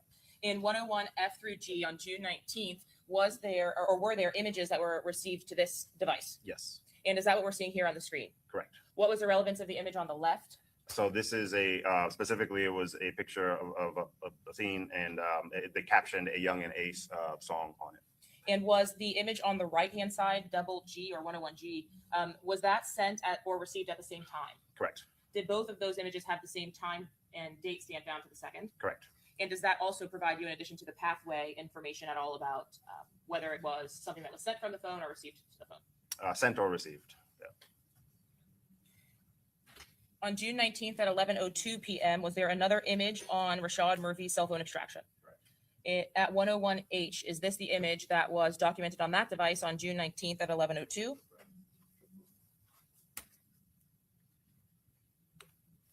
On June 20th of 2024 at 7:16:25 p.m., were there some images that were also documented on Rashad Murphy's device? Correct. Were these two images time and date stamped Yes. to the second? Yes. What did that information provide for you as it relates to how the images have been received? Yeah, so again, it indicated that they were either sent or received, transmitted. At the same time. Correct. When you viewed these images, did you have an opportunity to see the caption of 101I? Yes. And can you tell us what the caption of 101I included, please? It reads Big Six and Little Six, just below a picture of the victim who goes by Six and another gentleman. Did you have an opportunity throughout the course of your investigation to learn the victim went by Six? Correct. And did you have an opportunity to see the photographs of victim Charles Jones's vehicle throughout the course of your investigation? Yes. In 101J, did you see that image that came in with the little Six image? Yeah, so this image on the right there from Rashad Murphy's phone appears to be a driveway, and at the rear of the driveway, we can see a vehicle that it matches all the characteristics of the victim's vehicle, specifically the one he was killed in Tampa. Is 101I that same image with two individuals that was retrieved with the driveway and vehicle image? Correct. It's 101J, the driveway and vehicle image. Correct. Did you have an opportunity in this case to review the photographs that were collected from the crime scene of victim Charles Jones's black Dodge Charger? Yes, ma'am. I'm showing you what has previously been admitted as State 7A alongside 101J. Throughout the course of your investigation, did you compare those images? Yes. Were there markers in which you investigated or documented were similar between the two images? Yes. And what were those markers? If you need to stand, please do so. Sure. So here we have a crime scene photo to the left. This is from the actual scene at the hotel parking lot. And then on the right, we have the image that was extracted from Rashad Murphy's phone. And some of the same characteristics that I noted between the two images. Starting at the top, you'll see a windshield tint strip at the top that matches. And then as you go down, you'll see the opening in the hood that matches. And then as you go further down here in the grill area, there's a Scat Pack logo. Appears to have one over here as well. And then the headlights and the lower part of the bumper all appear to match as well, from the victim's vehicle at the scene to the image saved on Rashad Murphy's phone. And those were from June 20th of 2024? Correct. Were you able to retrieve, something looking like a poll of some kind? Yeah, Reddit poll specifically. What is Reddit? Reddit is another social media platform that people engage on. Throughout the course of your investigation or during the course of the interview of defendant Rashad Murphy, did he say that he was ghost or admit that he was ghost? No. When you reviewed the content from the extraction, what made this June 21st post relevant to your case? So this is a screenshot on Rashad Murphy's phone where he's screenshotting a poll from Reddit that reads, who is the top no face of Jax, as in Jacksonville? And then it lists three options. And on that top one, we see Ghost 187. And then there's also a caption at the bottom that reads, WAP and Spins always talk about Ghost in their songs. Never seen a trail of him on the internet. WAP got a whole song named after him called Ghost. Throughout the course of your investigation, we're able to identify two individuals by the nicknames of Wappa with the Choppa and Spinabens. Correct. That post at 6:04 p.m., did you, in your review of Alicia Andrews' iCloud return, have an opportunity to look through the content on June 21st? Correct. What are we looking at on 76B1? So this is starting at Friday night, the 21st. These are messages being sent in the green from Miss Alicia Andrews' Instagram account to another female by the name of Kiara Marie, and specifically asking her to book an Airbnb in Tampa for that weekend. This is the Friday night before the Saturday appearances, for Charles Jones in Tampa? Correct. Had Charles Jones's Instagram account already at this time begun making posts about his having been in Tampa? Correct. On Friday, the 21st at 12:29 p.m., so before those 6 p.m. messages on Miss Andrews' device, did Charles Jones post to his Instagram account? Yes, that post there at 12:29 p.m. And what information did he post? He posted sending out Airbnb address at 3, start at 4:30 to 5 until we done turning up. DM me or Foolio booking at ESPN for the address. Is that what Addy means? Yes.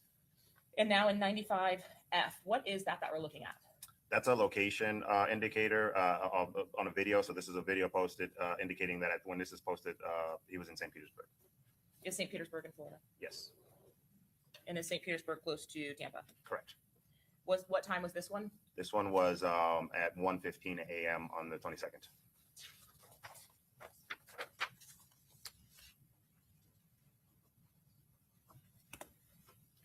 From your review of the returns for Mr. Jones' Instagram account, Friday, the 21st, going into the early morning hours of Saturday, the 22nd, had Mr. Jones continued to post his location and his activities? Yes. On Instagram? Yes. Showing you 95B2 and B3.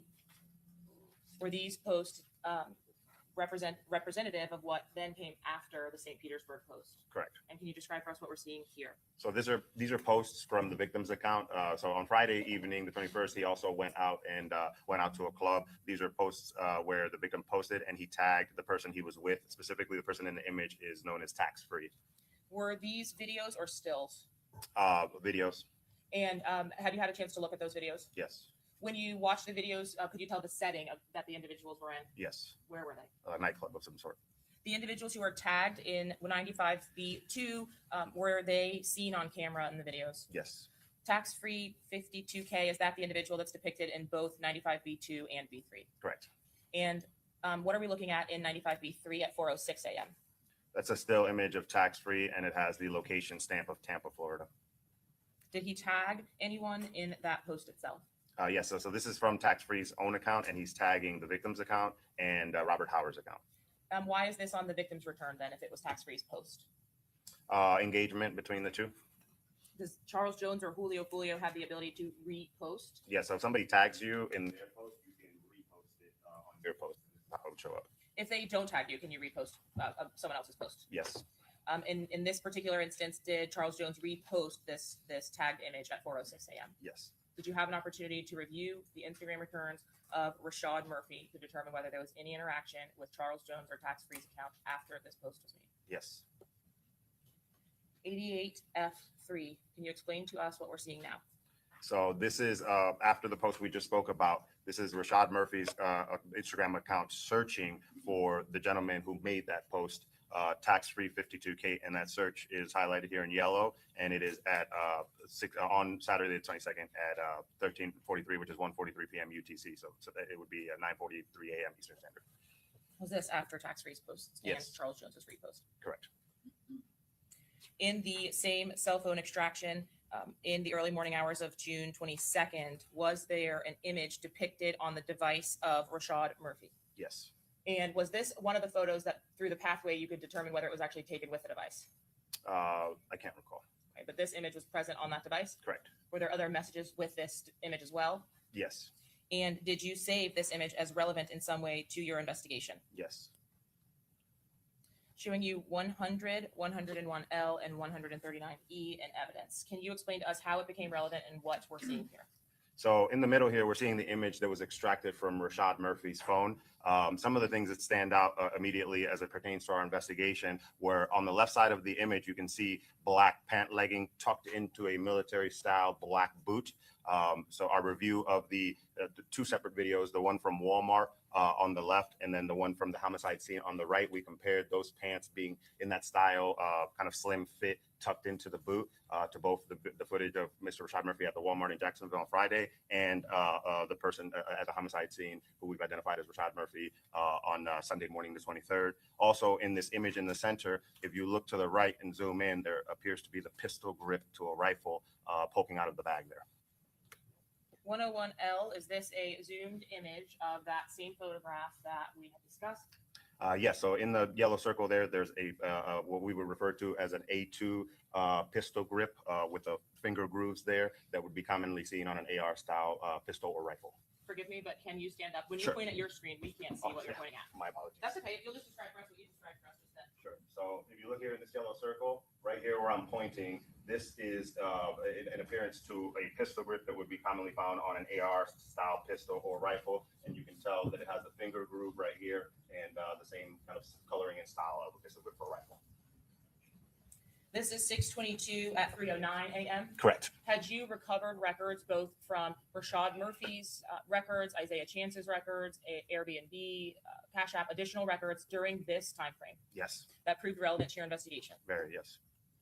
Let's talk first about the Cash App records. Starting at 1:45 a.m., was there activity on your Cash App records or their returns that you used in your investigation? Correct. What was that activity? So Mr. Chance's Cash App account, which has the handle of Mr. Richoff War, receives a certain amount of money from a account called J.Breezy. Were you able to confirm the address associated with that account? Yes. Were you able to also pull this, or was this ID image returned with that account?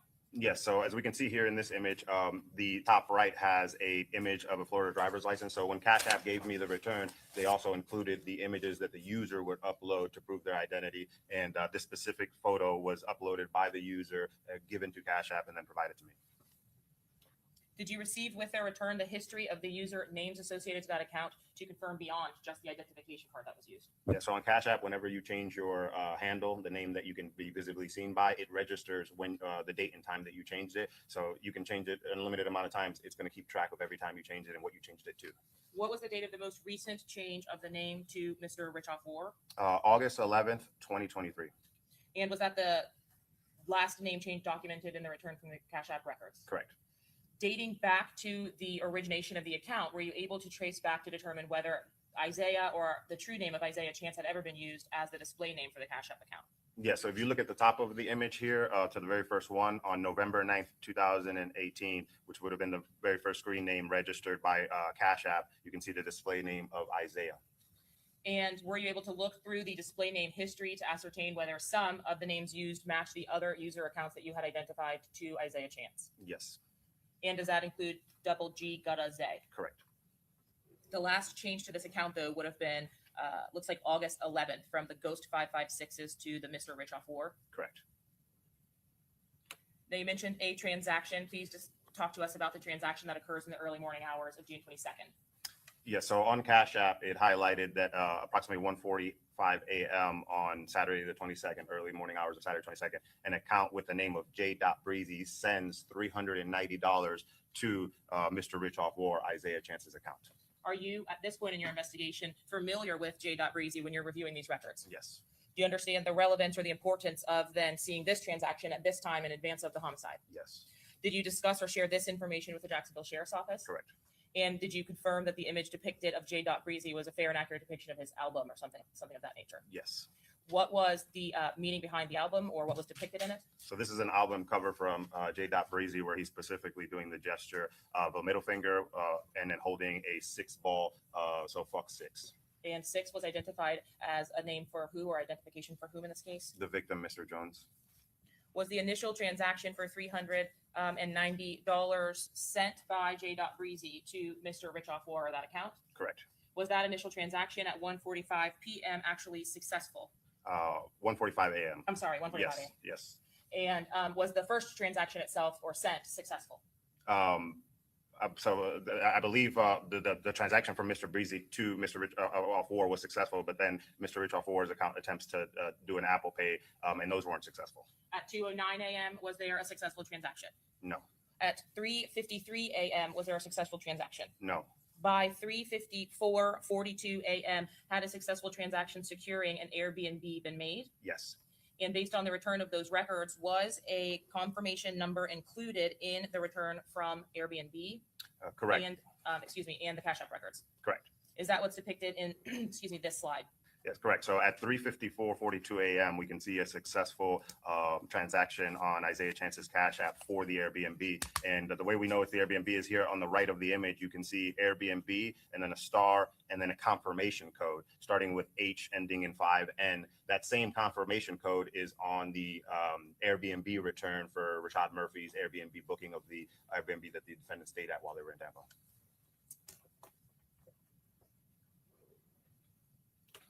In State's Exhibit 106, is this that Airbnb booking subpoena that you were talking about? Yes. Can you tell us what we're looking at? So this is from the return from Airbnb.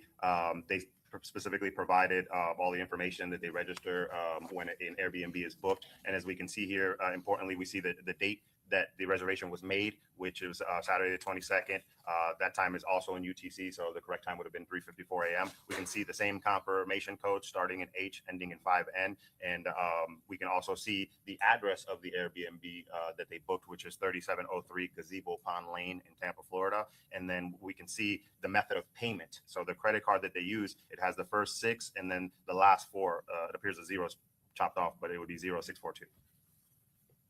The image that was returned from Airbnb with a timestamp was the time on the Airbnb records that returned to you in UTC. Yes. And when you created or did the conversion from UTC to Eastern Standard Time, at what time was that Airbnb transaction? 3:54 a.m.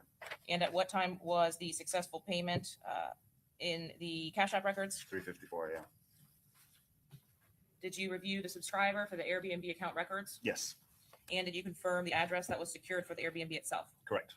Did you have an opportunity to compare this time frame to the cell phone extraction of Rashad Murphy? Yes, Was there an image relevant to your investigation from the cell phone extraction on Rashad Murphy's device at the time frame of the booking of the Airbnb? yeah. So within a minute of the booking of the Airbnb, we also see an image of a screenshot on Rashad Murphy's phone that has the phone number of Isaiah Chance saved on there. Was there a contact associated with that phone number from that device? Yes, Gutta Man. Were you able to confirm that contact was relevant to your investigation and linked to any of the other suspects? Yes, this is specifically Isaiah Chance's cell phone number 904-309-4707. Is this the only time that this screenshot on this phone becomes relevant in your investigation? No. After this screenshot, is there also a screenshot of another image? Yes, Is that what's depicted here in States 101N? correct. Also from the same device? Yes. And tell us what we're seeing here. So what we can see here is a screenshot on Rashad Murphy's physical device of messaging from the Airbnb app. So this appears to be a message that would have been sent right after the Airbnb was booked, and it's highlighting "Hello, Rashad," and wanted to confirm right away reservation at Lagoon Oasis, and it also requests because of the HOA a picture of a valid ID. Was this screenshot itself actually saved to the device? Yes, And was that information able to be confirmed with the past data? correct. Now, looking at that last slide, I apologize. The screenshot itself, you told us, is taken at 3:59. Is that something you can tell from the picture? Yes, And then is that saved data at a different time? yes, at 4:11. Was there also another image a few seconds later on the same device that was saved? Yes, so at 4:11 again is an image of Rashad Murphy's Florida identification card. These are all in the early morning hours of June 22nd. Yes, Did you begin to look through the records of Charles Jones or the Foolio Instagram account for his activities on the 22nd after what we've already seen from the early morning hours at the club? yes. Did Charles Jones make an Instagram post at 2:20 p.m. on the day before he was killed in the early morning hours of the 23rd? Yes, he did. Is that what we're seeing in 95B4? Yes. Describe for us whether these were stills or videos.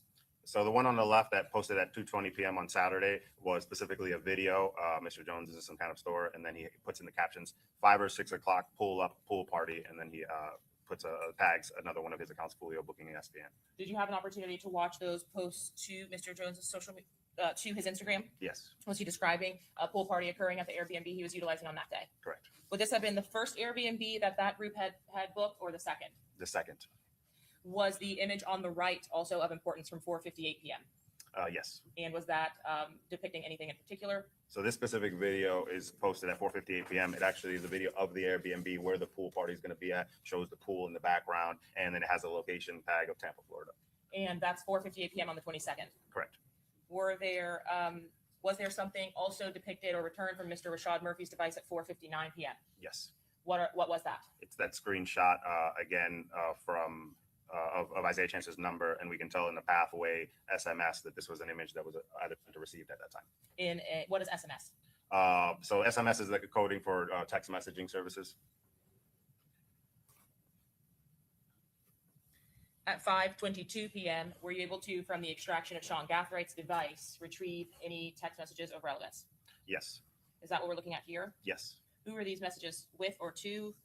So this specific image came from the extraction of defendant Sean Gathwright's iCloud, so the backup that he did. And this is a message from Isaiah Chance's number, 309-4707, to Sean Gathwright's number, 945-3825. And it appears that Isaiah Chance is sending the address to the Airbnb that the defendants would stay at to Sean Gathwright.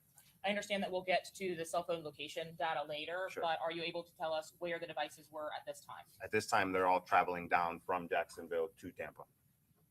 And were you able to confirm that Airbnb address on the text message with what you had from the records on returns from Airbnb? Yes. At 6:43 p.m., was there another image or still image from the device of Rashad Murphy? Yes.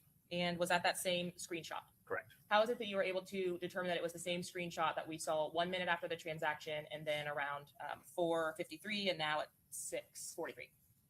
The image itself has the timestamp of when it was captured, and then that on the top right, that apparently FaceTime call. So it's the same image every time.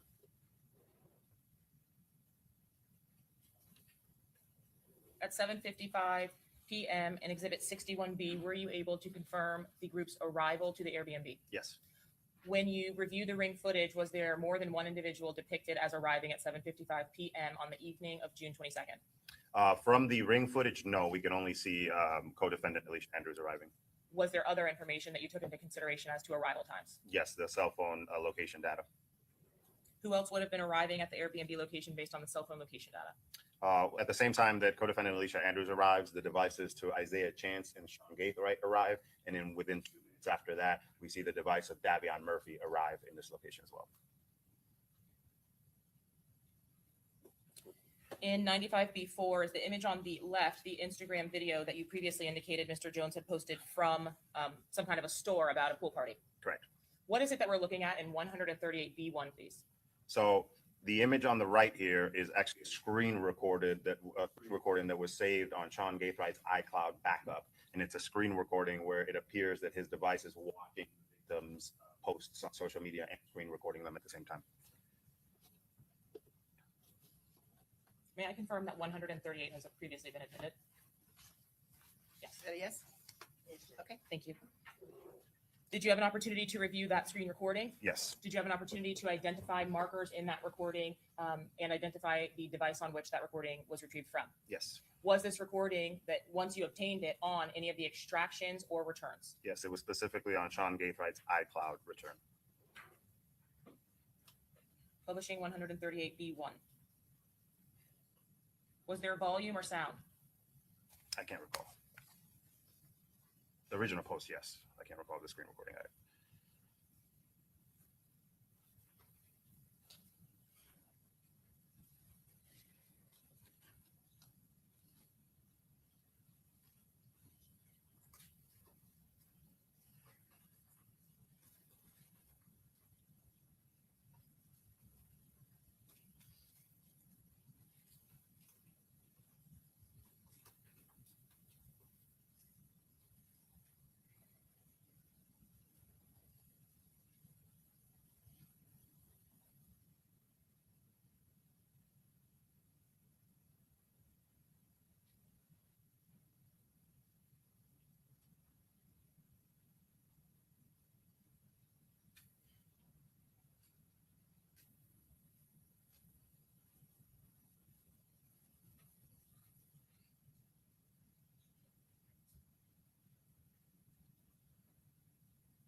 Yeah, so for anybody that is confused or missing, they are just showing the screen record from Sean's Gaffright iCloud return. I can skip past this. They're just showing you like what he was searching, what he was looking at, different things.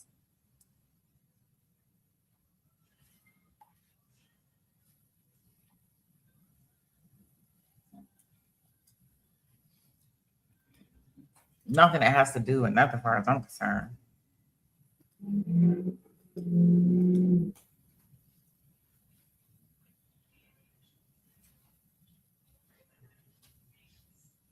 No internet going bananas, Martina.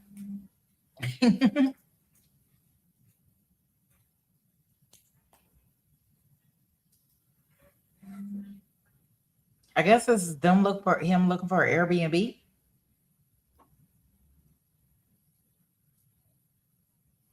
We need some Jeopardy music.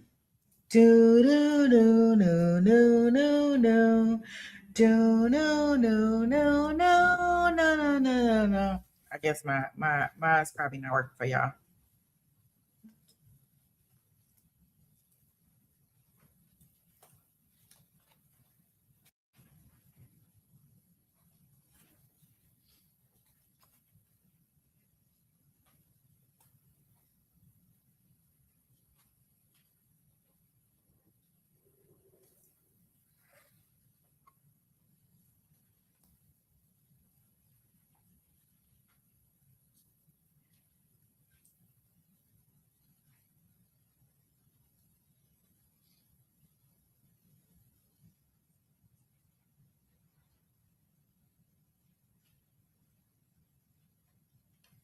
Detective, did that screen recording for Sean Gathright that we have just viewed, was that on the device and in this time range? Meaning has it been sped up or slowed down or anything like that? No, it hasn't been edited. So when we are looking at it, are we looking at what was occurring in real time on 6/22 of 2024 between 8:39 and the minutes thereafter? Yes. So the recording that is recovered, are we able to take still images from that recording? Yes. And are you able to identify certain markers from those still images, identifying this device as Sean Gaffright's as well? Correct.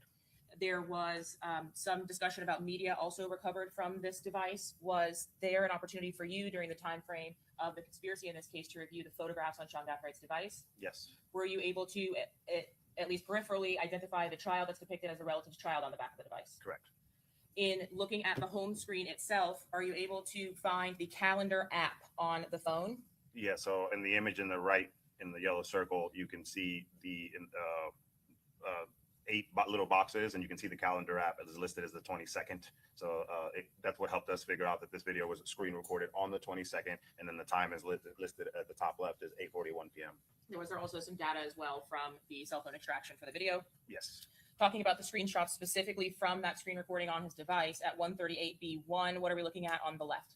So this is during the screen recording, Sean Gathwright's device is looking at the victim's Instagram profile, and that's what we can see on the 2 images of the left. Those are posts that the victim made publicly from his Instagram, advertising that there would be a pool party at an Airbnb. And then the one in the middle, you can actually see the video recording that the victim posts while he's at that pool Airbnb.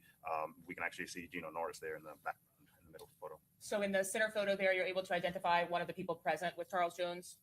And was that person confirmed to be Gino Norris, the individual in Mr. Jones's vehicle with Xavier Edwards at the time of the homicide? Was Mr. Gino Norris, admittedly or based on your investigation, at the Airbnb with Charles Jones? Yes, he was. And was there a pool at the Airbnb that Mr. Jones and his party were picked out of? Correct. What about waterfront or oceanfront area of that same Airbnb? Yeah, so it's a pool at an Airbnb that appears to be on the waterfront as well. In your review of the screen recording taken by Mr. Gathwright's device, at 8:39, were there selections in applications like Airbnb or VRBO for homes or houses to rent on the waterfront or with a pool? Correct. And now we're saying screen recording. Is there an option on your device to take a screen recording, and how do you do that? Yeah, so you would, specifically for iPhones, you would manually select screen recording before you start recording. And so it's going to record whatever your screen is happening on your screen at that time. That's why we see a lot of jumping around, but the screen is recording what's happening at that moment. And to get to a screen recording, is there a mechanism that you can find the screen recording for your phone on your settings? Yes. How about like my phone, for example, if I just swipe down, there's a dot. Is that dot for recording? Yes. when I press on recording from my phone or that circular dot, does it start to record or preserve everything I'm doing on my phone? It counts down 3 seconds and it starts to record, correct? And for how long does it record? Until you turn it off. Were there additional screen grabs from that recording from Mr. Gathright? Yes. And looking at 300 or 138, excuse me, B5 and 6, were you able to create a still when he returned to the maps of the device? Yes. Why was the image depicted on the left, B5, important in your investigation? So what we can see on the image on the left of importance is that that the user who's operating this device has selected 97 North Nebraska as an address he was focusing on, and that's the address to Teaser's nightclub where we knew the victim was going to be at later in the evening to perform. And then also of big significance is the user of that device on the maps is actually highlighted by his own location dot, which is that blue dot at the top right. And that was significant because that's the area that the Airbnb 3703 Gazebo Pond Lane, where the defendant stayed at, was located at. The image on the right side of your screen, is there also a pinned location? Yes, the red dot. What is that? That pin location would be a location that you visit often, and on this specific device, it was Victoria Lakes, which is the address that matches Sean Gatebright's house, 13751 Victoria Lakes Drive in Jacksonville, Florida. Is that ultimately where a search warrant was conducted in this particular case at the residence belonging to Sean Gathright? Correct. And were there initials also associated to the device?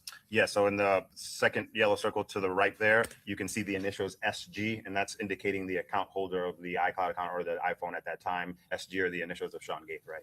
And you said the circle with the blue here, that is where the device is at the time it's opened, the map, is that what you said? Correct. That was consistent with the Airbnb location. 3703 Gazebo Pond Lane, correct. And was that information consistent with the location data from Sean Gaathright's device as well? Yes.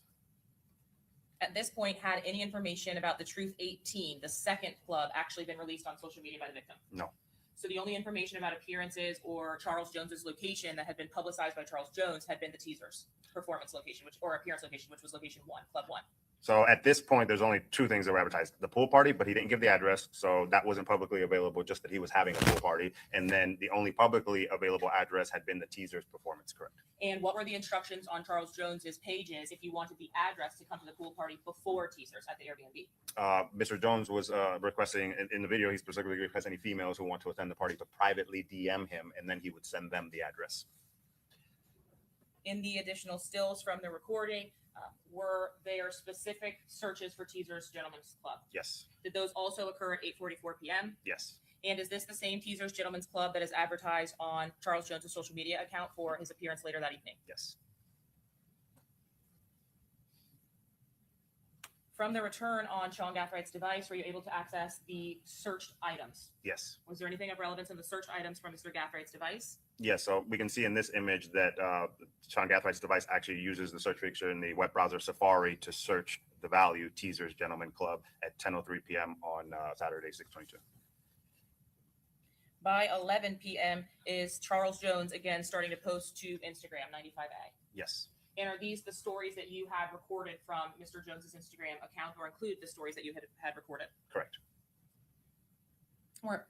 Was he then ultimately also posting into the early morning hours of the 23rd before his death?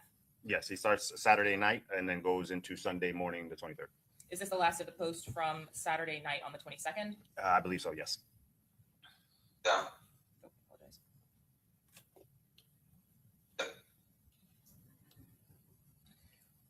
Were you able to document the actual videos or recordings from the post that Charles Jones was making? Yes. And were they stored in your Instagram returns as separate video files? Yes. Let's see if I can turn the volume down first and then I'll publish this. All right, so on the 22nd at 11:07 p.m., is this the last post of the evening, or the last video of the evening before we get to the early morning hours of the 23rd? Correct. Got me drinking, I don't even drink,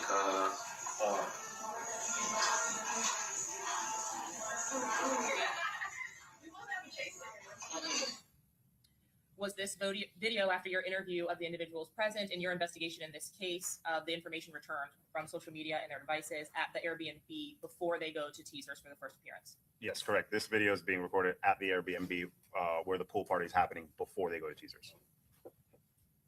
Is the video depicted here from 95A also still at the Airbnb itself? Yes, correct. And did Charles Jones post this to his stories at 12:16 a.m.? Yes, he did. Appreciate everybody popping out for my birthday, you know what I'm saying?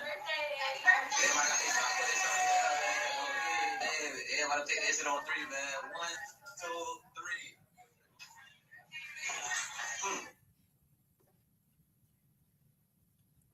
At 12:27 a.m., did Charles Jones also post and included in that post tag someone else? Correct. Who's the individual that Charles Jones tagged? Mizzle. Is the name at Mizzle, or the individual that's ultimately identified as Mizzle, is that someone different than Darius Beals, aka Fizzle with an F? Yes, two completely different people. Were you ultimately able in the course of your investigation to identify a Mizzle present at the Airbnb? Yes, And was this a story or a video as well? correct. Got my brother with me, pop that photo for my birthday. You know that time? Oh, God, yeah. Did Mr. at Mizzle post this same story that Charles Jones posted to his Instagram account as well? Yes, Mizzle's account reposted the victim's post, correct.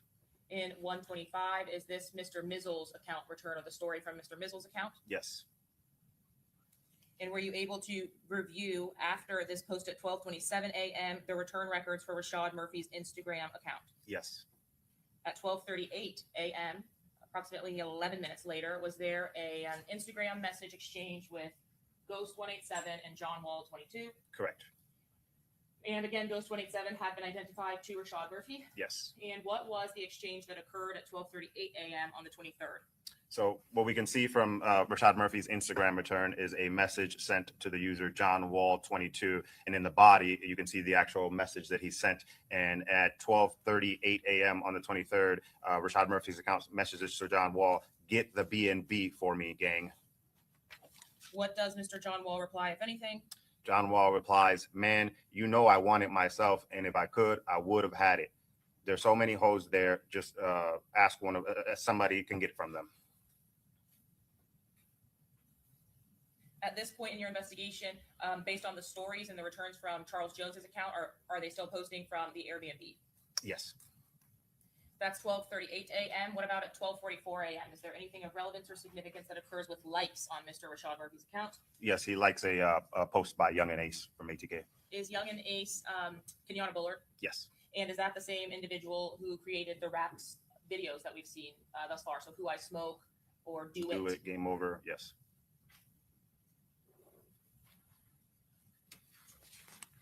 By 1:22 a.m., was there a return from Isaiah Chance's account in searching for any of the individuals that were present at the Airbnb with Charles Jones? Yes. So at this specific time, Isaiah Chance's Instagram account got as a searches, as we can see and selected, for the account of Mizzle. And is that username the same username that was tagged in Charles Jones's story? Yes, correct. And is that the same Mizzle account that you obtained returns for, which reposted Charles Jones's stories to his own account? Correct. A few moments later, do the cell phones track to a nearby restaurant location? Yes, specifically the devices attributed to Davion Murphy, Alicia Andrews, and Isaiah Chance tracked to a McDonald's on Fletcher. During the course of your interview or the investigation itself, did Isaiah Chance admit that he was present at this McDonald's or just at this McDonald's, please? Yes, Did the cell phone information also confirm that? correct. Are you able in the McDonald's video also to actually see the two front passengers? Yes. And are you able to confirm device usage while they're in line waiting in the McDonald's video? Yes, specifically the female in the front right seat is using a phone. You can see it through the windshield. Are you able to see a device being utilized by Davion Murphy at that point? I believe so, while he's waiting for his food. They are in or at the McDonald's from approximately 1:35 to 1:43. Is that correct? Approximately, yes. And during the same course of that time, is there a conversation started that you have recovered from the device of Sean Gathright? Yeah, so while these three are at McDonald's, there's from Sean Gathright's iCloud account, we can see that he's texting a woman. Yes. 94C2, is this the text message that was recovered, or this text message exchange that was recovered from Sean Gathright's account? Correct. Were you able to ascertain through your review of the device and the media itself the relationship between Sean Gathright and an individual by the name of Kyla Enright? Yes. What was the nature of that relationship? Sean Gathright and Kyla Enright appear to be romantically involved with each other. And what's the relationship to Nevaeh Gathright? Kyla Enright, Sean Gathright's girlfriend, is good friends with Sean Gathright's sister, Nevaeh Gathright. Now, did Sean Gathright actually make any admissions that Miss Kyla Enright was his girlfriend, like official girlfriend? No. Is that information that you gleaned from the content of the exchanges? Yes. Talk to me about that text message exchange, please, starting at 1:32 a.m. Yeah, so starting at 1:32 a.m. on the early morning hours of Sunday the 23rd, while the other three are at McDonald's, Sean Gathright's device texts Kyla Enright's device saying, "I need you to text Fat Boy. I need you all to text Fat Boy."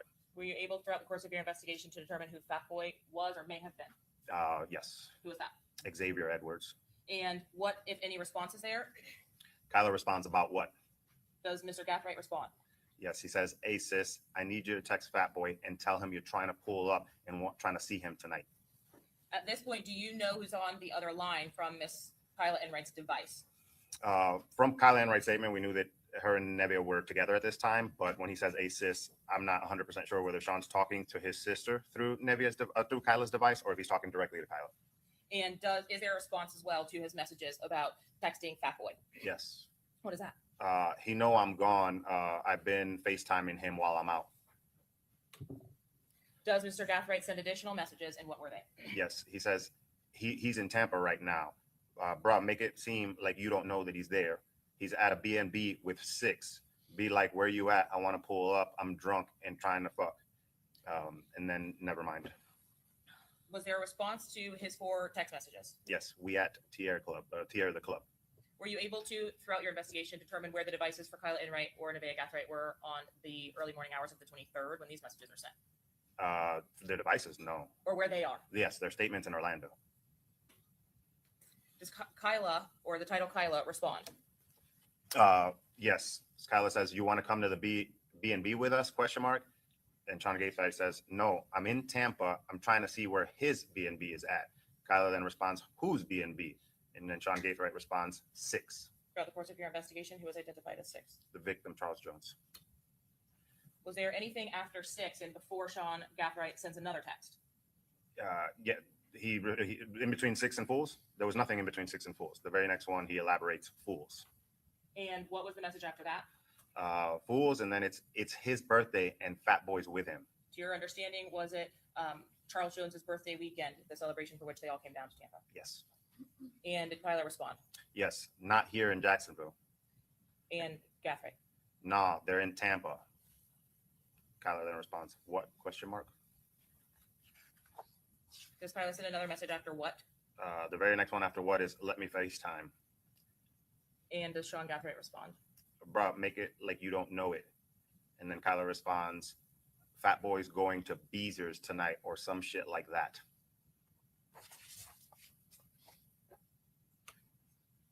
At 1:34 a.m., does Mr. Jones start to post updates about his location to Instagram? Correct. What was the first update, please? 95A. Yeah, so at 1:34 a.m., Mr. Jones posts publicly to his account, "The police shut us down and kicked us out of their Airbnb. That's crazy work." So at this point of the night, his group is being thrown out of the Airbnb where the pool party's at. A few moments later, 1:41 a.m. Yes, this is from the victim's Instagram. He publicly posts, "Best birthday ever. Appreciate everybody who pulled up. We turned up till we couldn't no more. We're on the way to the show. Y'all pull up." This story to Charles Jones's account is posted at 1:41 a.m. Based Correct. on the return from Sean Gathwright's device, is there a new contact added to his phone a few minutes later, 1:55 a.m.? Correct. So at 1:55 a.m., we actually see that Sean Gathwright's device saves co-defendant Alicia Andrews' number as Braun in his phone. Does this device ultimately then throughout the night make contact with the contact named Braun? Yes, correct. At 1:59 a.m., is there the first of several exchanges between Braun's device and the device ending 3825 identified to Sean Gathright? Yes. So from Alicia Andrews' device to Sean Gathwright's device, correct. At 2 o'clock a.m., can you describe for us what we're seeing? So what we're seeing at 2 a.m. is from Alicia Andrews' device, we see started sharing location. So this is where one iPhone can share its location with another iPhone so that Sean Gathwright's device will be able to see where Alicia Andrews' device is at. Do you also have the call detail records that you're comparing against the social media records and the iCloud returns from their phones? Correct. At 2:08 a.m., are there contacts by way of phone calls or messaging between Sean Gathwright's device and that belonging to Alicia Andrews? Correct. And by 2:24 a.m., where does the device location information as well as the video evidence take us? So at this point, the devices start tracking to the area of teasers, and then we can corroborate that with seeing them arrive on camera at teasers. At this time, Your Honor, the state seeks to admit state's exhibits 129 and 149 A through C. 129 will be A through E. Okay, any new objections, Mr. Gonzalez? No objection. Any new objections, Mr. Sonardi? Any new objections, Mr. Wise? And Mr. Petridis? Okay, they'll be admitted. So before we get into that exhibit, let's just go ahead and take a quick 10-minute comfort break. All right, back at 10:40. All right.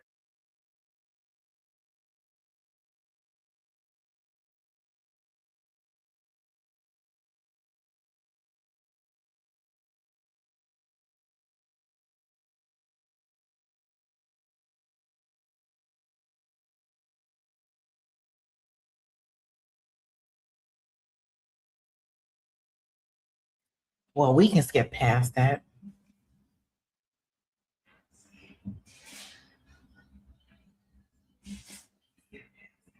Oh, good thought, CCGTV. I see that. That's a good idea. I don't know.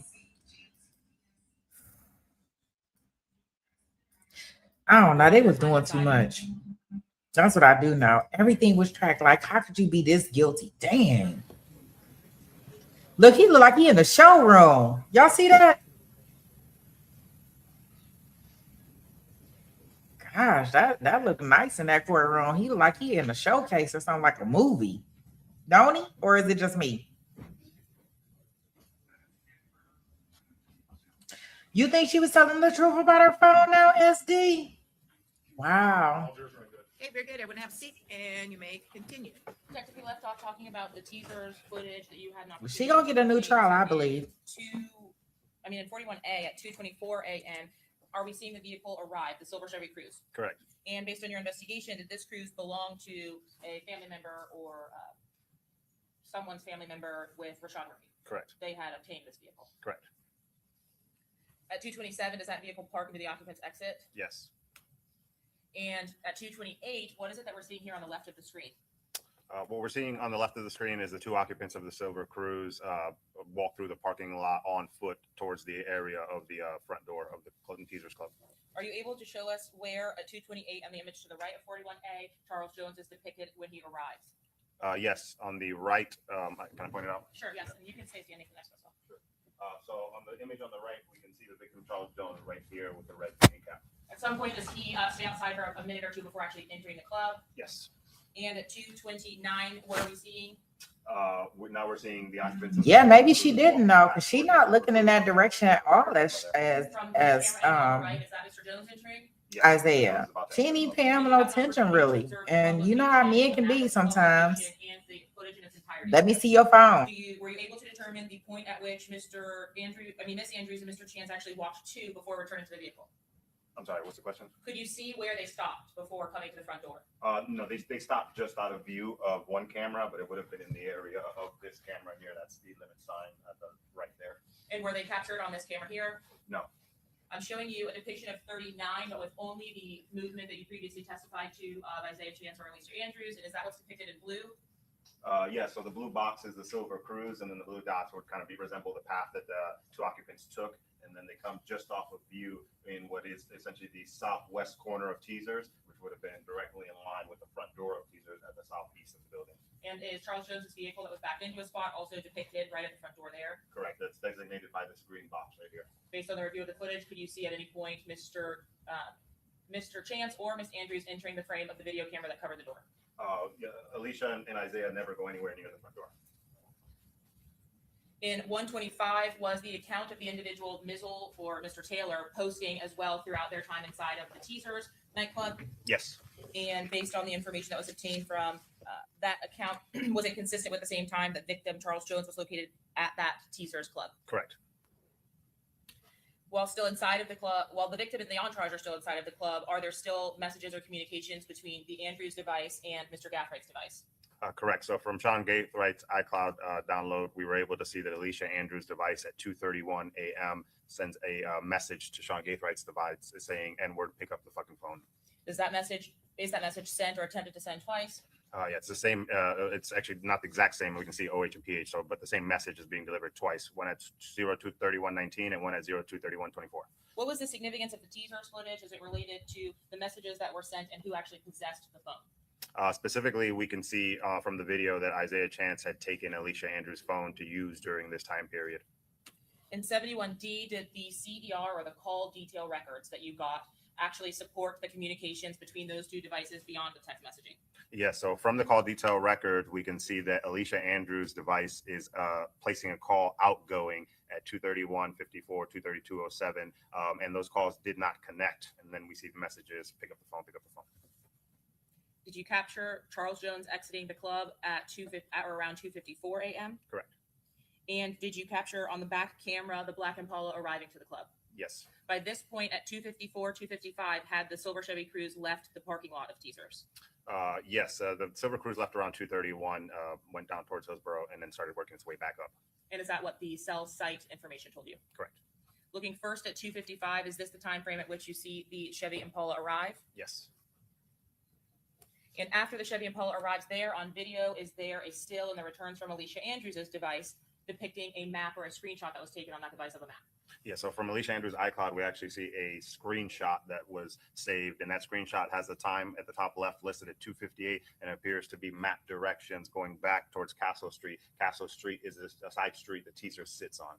And at 2:58 a.m., is that a few minutes or 3 minutes after what we've just seen as the Black Impala arriving at that Teaser's location? Correct. Is this map or still shot of a map consistent with the device going back to Teasers? With the cell location data, yes, correct. And is what's depicted on the device, specifically around the time itself, consistent with the user being on the telephone or on the phone at the time? Correct.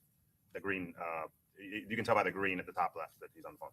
The fact that the time is in green? Yes, correct. Did Mr. Charles Jones, after leaving Teasers, post his next location to Instagram? Yes. How did he first go about posting his location?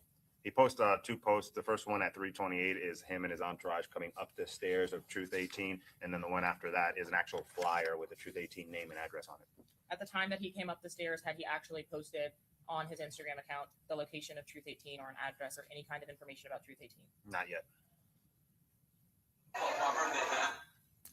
In 95A, what's depicted here at 3:30 a.m., so 2 minutes after that coming up the stairs post, was there a flyer posted to Charles Jones' Instagram? Yes. Had this flyer been posted as a poster in the stories depicting the address or the name of club number 2, Truth 18 yet? Prior to 3:30 a.m., there is no post about Truth 18 or the address. Did the post that was on Charles Jones' stories here depict the address? Yes, to Truth 18, 4819 East Bush Boulevard. Were you able to review the LPR or license plate reader images or returns from around Truth 18 to determine whether the silver Chevy Cruze or the Black Impala were in the area at that time? So after 3:30, the silver Chevy Cruze and the black Chevy Impala hit an LPR eastbound on Hillsborough at 15th, and then they go north on 40th towards Truth. Showing you now states 82 and 46. Please describe for us what was being depicted in these two images. So what we can see here on the left is the black Chevy Impala, at this time being occupied by Sean Gaithright, Davion Murphy, and Rashad Murphy, hitting at Hillsborough and 15th at 3:41 a.m. And then within 60 seconds, the silver Cruze that at this time is being occupied by Isaiah Chanson Andrews, hitting at that same plate reader in the same direction. Do these captures come 11 minutes or approximately 11 minutes after the story with the flyer from Folio's Instagram account? Yes, this is approximately 11 minutes after Mr. Jones posts the address to Truth 18. And the intersection itself, East Hillsborough Avenue and 15th Street, is it consistent with heading towards the Truth 18 location? Yes. Were you able to confirm both the silver Chevy Cruze and the black Chevy Impala in the area of the Truth 18 Club thereafter? Yes. Between 4:03 and 4:05 a.m., were you able to retrieve footage from the parking lot of the Truth 18? Yes. States Exhibit number 44. Is this the footage that you obtained from that parking lot? Correct. Were there surrounding cameras as well from the parking lots across the street? Yes.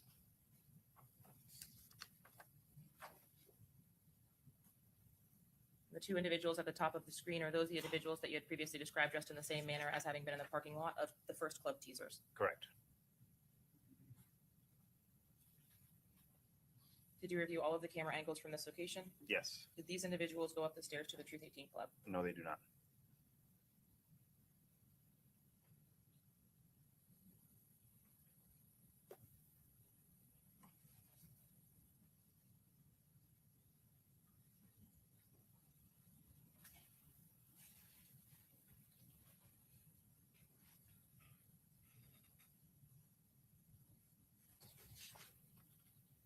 Walking back across the top of the camera to the right of the screen that we're looking at now, is there a camera on the east side of these buildings that actually depicts where these individuals went? No. From 4:05 a.m., are these stills from that same footage or from the building itself? Yes. Are you able to identify Armani Turner's vehicle or Taifa McRae's vehicle from this still image? Yes, on the image on the left, you can see Armani Turner's gray Hyundai Sonata in the top left, just to the left of the two subjects. And then on the bottom of the image, you can see Taifa McRae's black Altima. What, if anything, in reviewing the video footage became relevant to you 4 minutes later at 4:09 a.m.? Yeah, so from Alicia Andrews' iCloud extraction, we saw a screenshot that appeared to be an image of Truth 18 from the exterior. And we can see in that image a gentleman walking through the parking lot. So I went back through the video and found that same gentleman coming out to get an idea of when that image was captured. Was there something distinctive about the gentleman's clothing that helped you to make an identification about when the photo was taken? Yes, he's wearing very light whitewash jeans and then like a black shirt with some bold yellow coming down the middle of it there, or gold. And was there time and date stamp data included with Alicia Andrews' return that put the image that was captured in 75C2 on her device at 4:10 a.m. or 1 minute later? I didn't get the time from the download. I got the time by cross-referencing it to the video. Were you able ultimately, with the download information or the data that comes from the photo, to confirm the time as well? Yes. But in your investigation, you did this search first to find the individual walking through the parking lot. Yeah, we can see the same individual from the video footage that came down the stairs now on the screen of the image captured from Alicia Andrews' device. Now, what are we looking at on the actual image captured from her device? So on the right of the screen here, what we're looking at is actually the iPhone camera app open up. So as if you're about to take a picture and then a screenshot taken. So the device didn't actually take a picture. The camera was open, the app was open. It was pointing in the direction of Truth 18, and then a screenshot was taken in order to capture that image. And this is at 4:10 or approximately 4:10 a.m. Correct. Between 4:10 a.m. and 4:15 a.m., do you have footage, or were you able to view footage of Charles Jones' entourage actually leaving Truth 18? Yes. And showing you states 44, is this when Charles Jones is actually coming out of the building? Correct. Also depicted are there Xavier Edwards? Yes. How about Robert Howard? Yes. How about Mizzle, the individual present at the first B&B and then the second club? Yes. In states 44 at 4:18 a.m., were you able to capture a separate angle of the downstairs of Truth 18? Yes, correct. And what was of significance at the 4:18 time frame? So this time period is during the period that the victim and his entourage are loading into their vehicles, getting ready to leave Truth 18 to head towards Homes to Suites. And what we can see in this image in the top center in the yellow circle there is actually Sean Gaithwright's black Impala staged across the street within line of view of the victim's location. Were you able to track on the other camera angles? I know that you provide us a composite from these cameras. Were you Yes. able to track on the other camera angles the black Chevy Impala leaving the Enterprise parking lot? Yes. And what? Okay. I don't know where the feedback was coming from, but okay, go ahead. And were you able to track it from the Enterprise parking lot across the street to the Cash America side alley or the side street? Correct. And were you able to capture it on those cameras as well? Yes. And were those included in your summary exhibit for the camera angles from Truth 18? Yes, correct. Were the cell phone information data that you did have and for the Black Impala occupants and the cell phone information data for the Chevy Cruze occupants also pinging to this location? Yes, correct. In states 44, your composite here, could you just explain to us what's happening across the street in the Enterprise parking lot, please? Yeah, top left of the screen in the Enterprise parking lot, we see Sean Gaithwright's black Impala backing out of a parking spot. And then it's going to drive north through the intersection on Hialeah.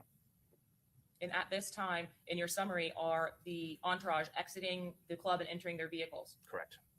Does the entourage immediately leave the club? No, they loitered in the parking lot area for a couple minutes.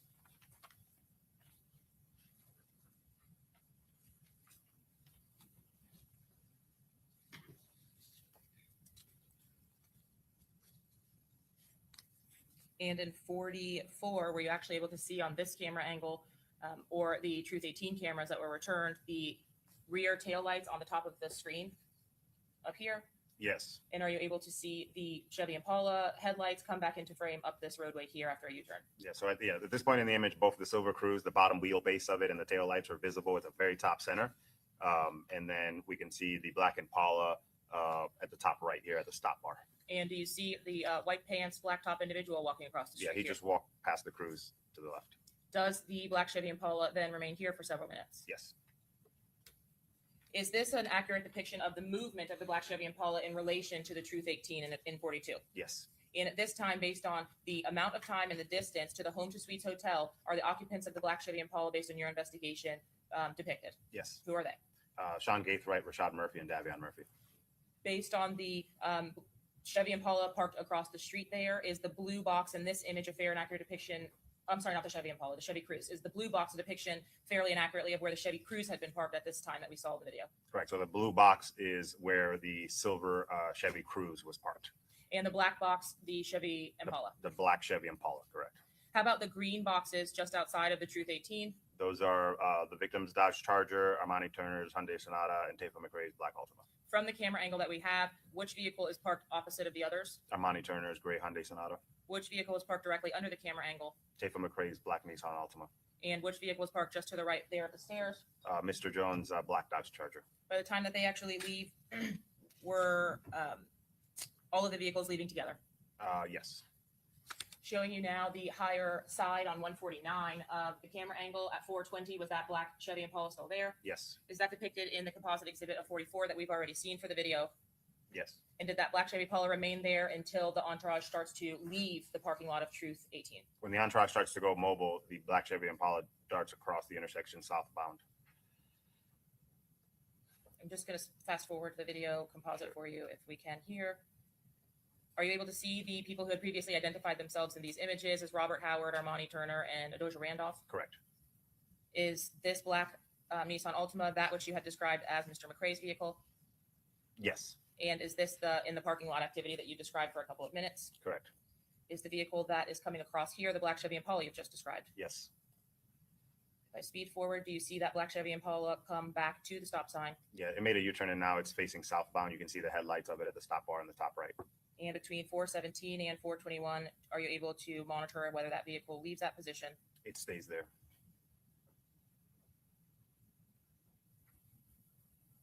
Just going to speed forward if I can, and then I'll give you a timestamp. Do you then have an opportunity to see the vehicles associated to the entourage then start to move out of those parking spaces? Yes, Tafa McRae's Altima goes out first, eastbound through the parking lot towards Hialeah.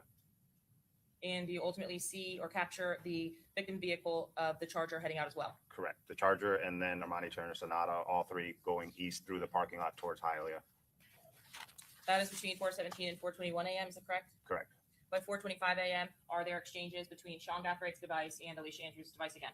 Yes, so at 4:25 a.m., Alicia Andrews' device again sends a live location and starts sharing a location with Sean Gathraight's device. Are you able to capture the path of travel to the Home to Suites on some of the poll cameras on the route? Yes.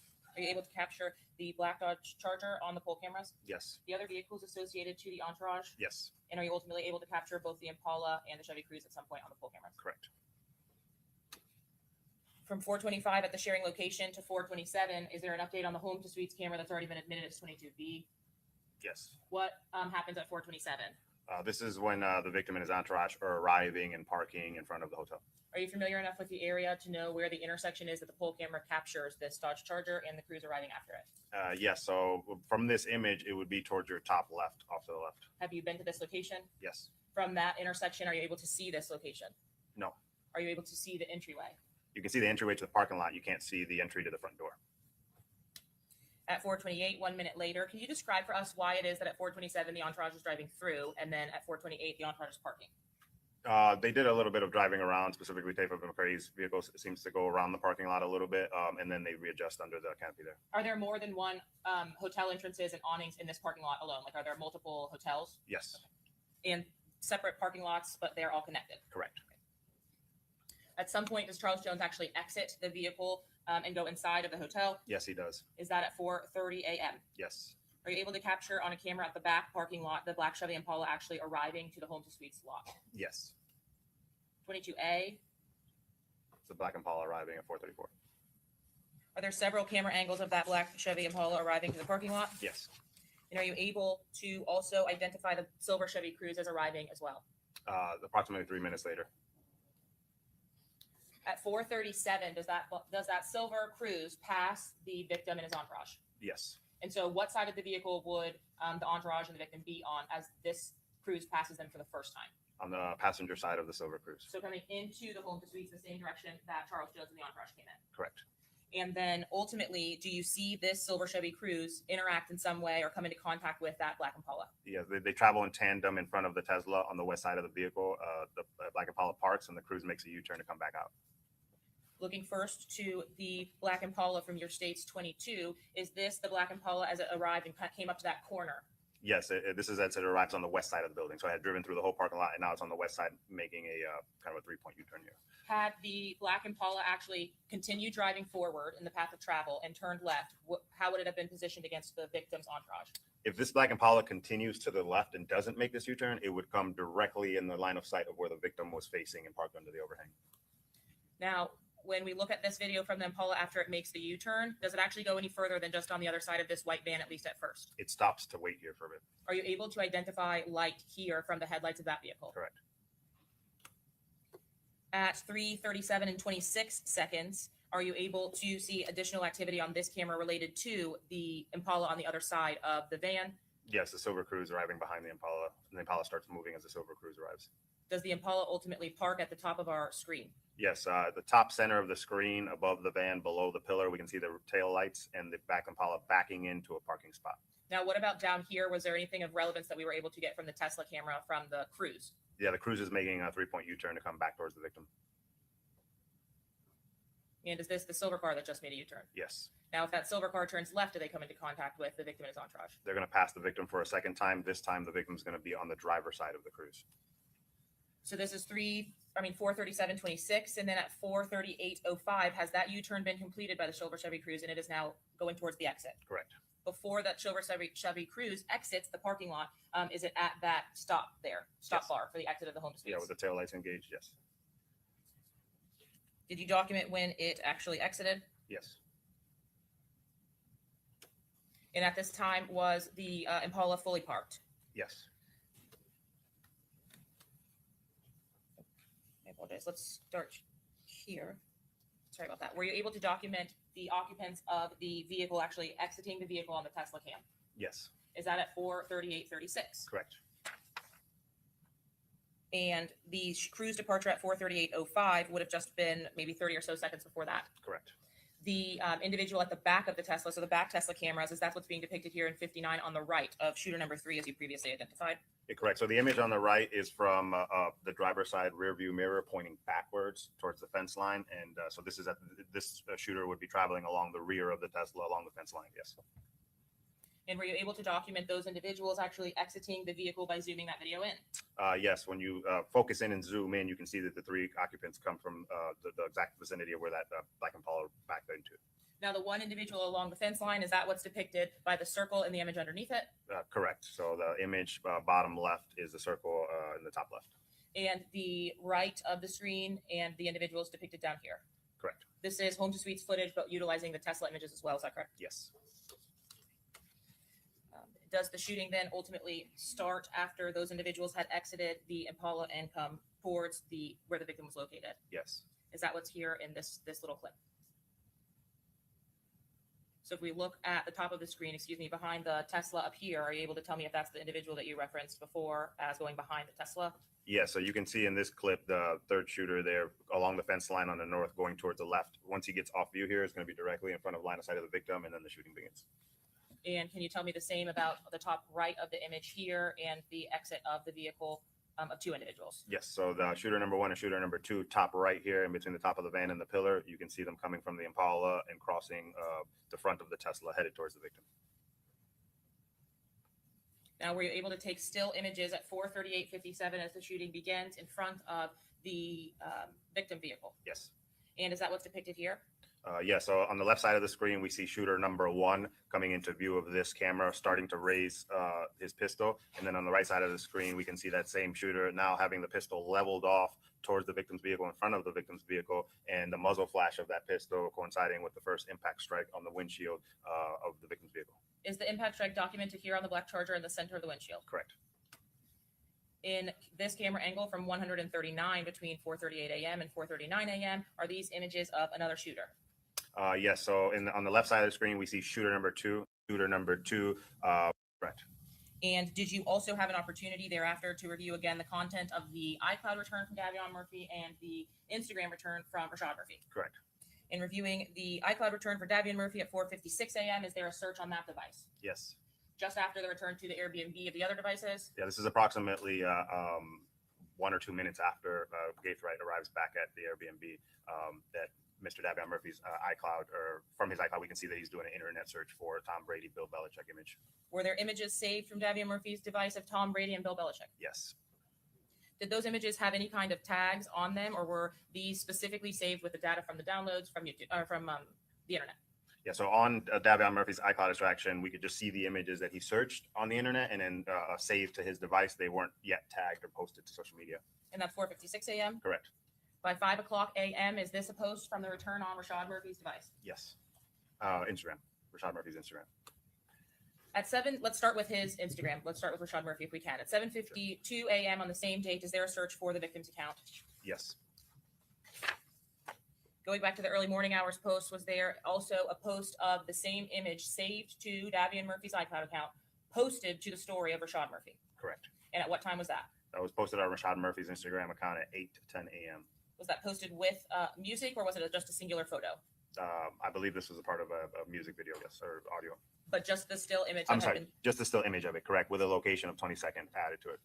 and that's 8:10 a.m.? Correct. Are there several other posts from the device of Rashad Murphy in the hours thereafter? Yes. On 6:23 at 8:18 a.m., what are we seeing on the left? This is an image of a gentleman by the name of Corbin putting up middle fingers with the word mood on it, posted at 8:18 from Rashad Murphy's Instagram. And then at 10:52 a.m., another post, an Art of War quote from Rashad Murphy's Instagram account. Had you had an opportunity to review the victim Charles Jones' social media songs? Yes. The victim made several reference to the death of Corbin Johnson. Yes. In States Exhibit 88C on the right, what did the Art of War quote actually indicate? If your opponent is of choleric temper, seek to irritate him. Pretend to be weak that he may grow arrogant. At 12:14 p.m. on that same date, had this same Instagram account posted a post referencing a Prosper and Junior G Day. Yes, at 12:14 p.m. on the 23rd, Rashad Murphy's Instagram posts this black screen on the left there with the white words Prosper and JR G Day today, quotations 187 babies. Had you learned that the individuals Prosper and JR were individuals killed on the same day together? Yes. And had those individuals been killed by someone related to the case from the victim's side? Those two individuals were killed by Gino Norris's father, Gino Norris Sr. Had that shooting been determined to be justified? Yes, Gino Norris Sr. wasn't charged. It was deemed to be a justified killing. And the reference to 187 babies, had you known what that meant? Yes. What was that? 187 is a reference to the precursor to 1200 gang, and the 187 babies was a reference to those two being very young when they were killed. Was there a post at 12:27 p.m. as well? Yes. What did that indicate? Black screen with the white words, hate me kindly. When you actually completed the screen recording from Rashad Murphy's Ghost 187 account, the Prosper and Junior G Day Today 187 babies recording, it was not present between the Art of War and the Hate Me Kindly. What does that indicate to you? Overall, you can answer if you know. The screen recording, I'm sorry, was obtained by Christopher Drayback. Had you had an opportunity to review it? Yes. Was that slide missing? Yes. And what does that indicate to you? It was deleted. The Art of War and Hate Me Kindly posts were still included, though, in that screen recording, correct? Correct. Next, from that same account, was there a post? The 1214 story was removed. I was only going to point out to you, but you can see that here. In 110, without utilizing the audio, the mood photograph is still present. Is that correct? Yeah, so what we can see here on the right is a screen recording that Christopher Draybeck took of Rashad Murphy's Instagram account that morning, and all of the posts in the return were in there except for the Prosper and Junior G Day. That was posted to the account and publicly visible, but then it was deleted. But however, I got it back on the return. In the following mornings, were there additional posts to Rashad Murphy's Instagram account? Yes. Who's the individual depicted that was posted at 10:12 a.m., if you know? Somebody from the Jacksonville War. I'm not sure which one. And was there another post about 187 or 187 boys and an RIP at 10:45 a.m. to the same account? Correct. 187 boys, 50. Rest in peace, them members. At 6:34 on the same date, did you recognize the Instagram post that had been posted by Rashad Murphy? Yeah. So the left here we have a song "Psyching Out" by J. Breezy, and then on the right another song by Wappa with the Choppa. J. Breezy, how is he related to your case or investigation? J. Breezy is a prominent rapper for 1200 gang with a rival gang to Mr. Jones. He's also the gentleman that sent Isaiah Chance $390 before Isaiah Chance used that money to book the Airbnb that the defendants would stay at. And Wappa with the Choppa and his Gravedigger song. Is this the song that was released after the incident from Wappa with the Choppa regarding the victim, or was there another song? I know that Wappa and Spinna released Foolio Dead sometime after the murder. I'm not sure when Gravedigger was released. Did you also have an opportunity to document the Instagram stories that were posted after the time of the homicide from Isaiah Chance's Instagram account? Correct. Showing you first 87C11. Is this a post posted at 6:13 a.m.?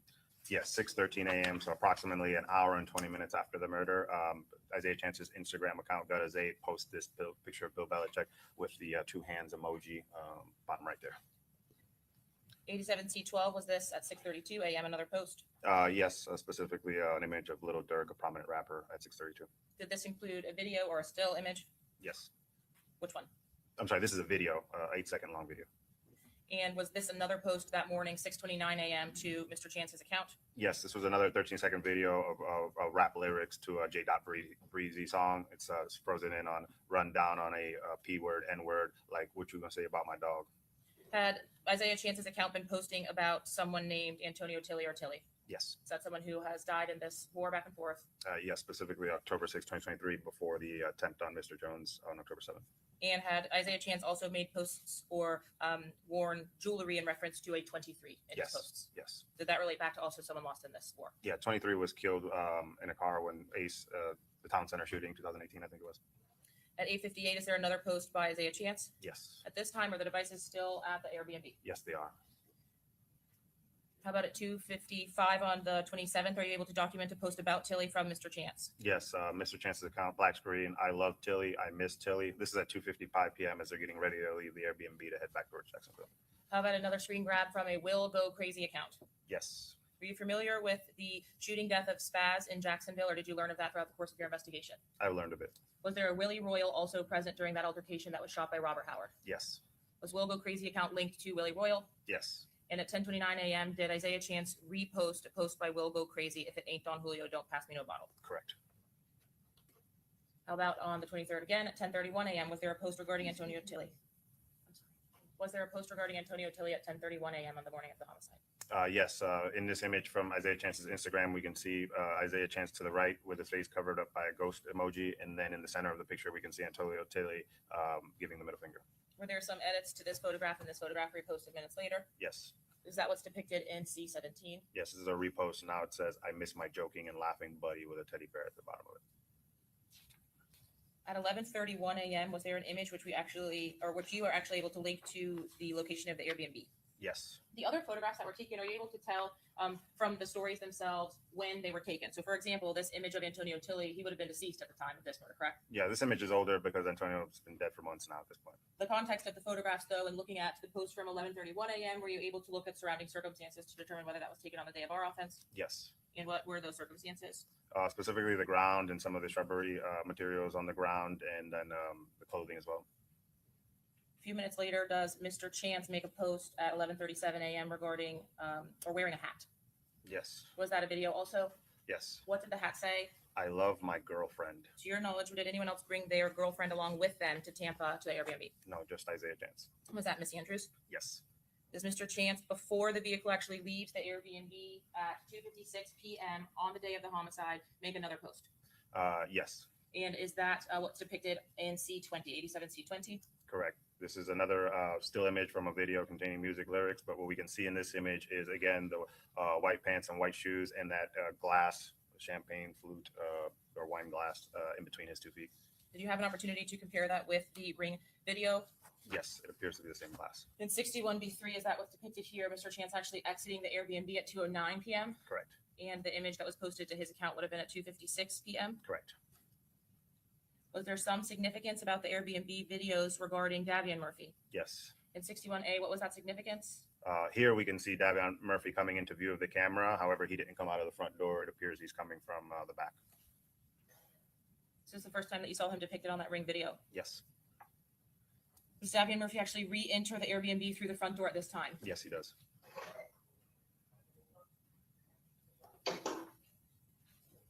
In And are you on 61A able to capture the audio as Mr. Chance? So that was at 3:01:55. Were you actually able to capture the audio as Mr. Isaiah Chance re-enters the Airbnb? Yeah, so after Davion Murphy went inside and passed the camera, we can hear Isaiah Chance say something here. Why does he keep going out there? At this point, had Mr. Davion Murphy just gone out and come back into the residence? Yes. At any other point, did you see Mr. Davion Murphy or Mr. Rashad Murphy on the ring camera? No. And then ultimately, at the end of the Airbnb return, is there one individual depicted as returning to the Airbnb? Yes. Who was that individual? Sean Gaithright. And is that what's depicted on the screen before you? Yes. What information was relevant to Mr. Gaithright's return to the Airbnb? Sean Gaithright was attempting to get back in the Airbnb after the first three left, and he needed the code to get in. So you can hear him on the phone asking someone for the code, and that person responding back what the code is.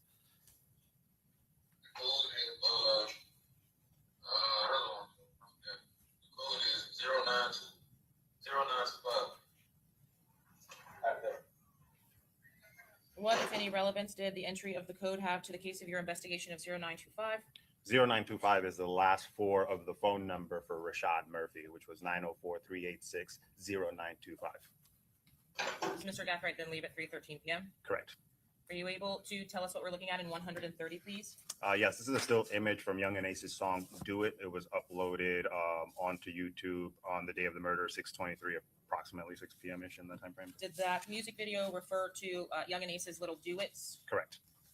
And Your Honor, at this time, the state seeks to admit states exhibits 131A through E and 132A and B. All right, any new objections? Mr. Gonzalez, No new objections, Your Honor. Mr. Sonardi, Mr. Wise, and Mr. Petrides? Okay, you admitted. Were there additional music videos that were posted after the offense date in this particular case that were of relevance to your investigation? Yes. And did you document those music videos as well? Yes. Before we get to those, can we talk a little bit about the return from Sean Gathright's device from after the date of the homicide itself? The Do It video, first of all, was posted on what day? So the Do It video was posted on June 23rd, so the Sunday of the murder, approximately 6 p.m. On the 23rd, did you have a return from Sean Gathright's device, which referenced a music video from Young and Ace? Yes, so this is a screenshot that was taken from Sean Gathright's iCloud download. And what we can see in this screenshot is the timestamp at the top says 7:40, so approximately an hour and 40 minutes after Ace's Do It song came out. He screenshots a Reddit post in the Duval County thread, "Let Ace's new song marinate." And what did it say underneath that? You know how it be with this N-word. Everyone says his songs are ass. Then a day later, everyone be glazing it. He snapped, though. Were you able to also obtain additional extractions from the date of June 23rd of 2024 through June 24th of 2024 from Sean Gathright's device? Yes. Where was the device based on the cell site information that you had? So based off of the location cell site data, we know that Sean Gathright's device traveled post-murder first to Polk County, to his grandmother's house, and then to Orlando in the area of a nightclub called Parlay. Were there some photographs which confirmed Sean Gathright's presence along with his sister and love interest, the Kyla Enright and Nevaeh Gathright? Yes, at this point in the evening on Sunday, it appears that Sean Gaithright had united with Nevaeh and Kyla at the club, and there was still images and videos in Sean Gathright's download. Relevant to your investigation, were there several videos from the time frame of Mr. Gathright present in the club? Yes. Was Mr. Gathright depicted in those videos, and were there bottles depicted in those videos? Yes. And is that what's depicted here in 94D1? Yes, specifically here we can see the Don Julio bottles.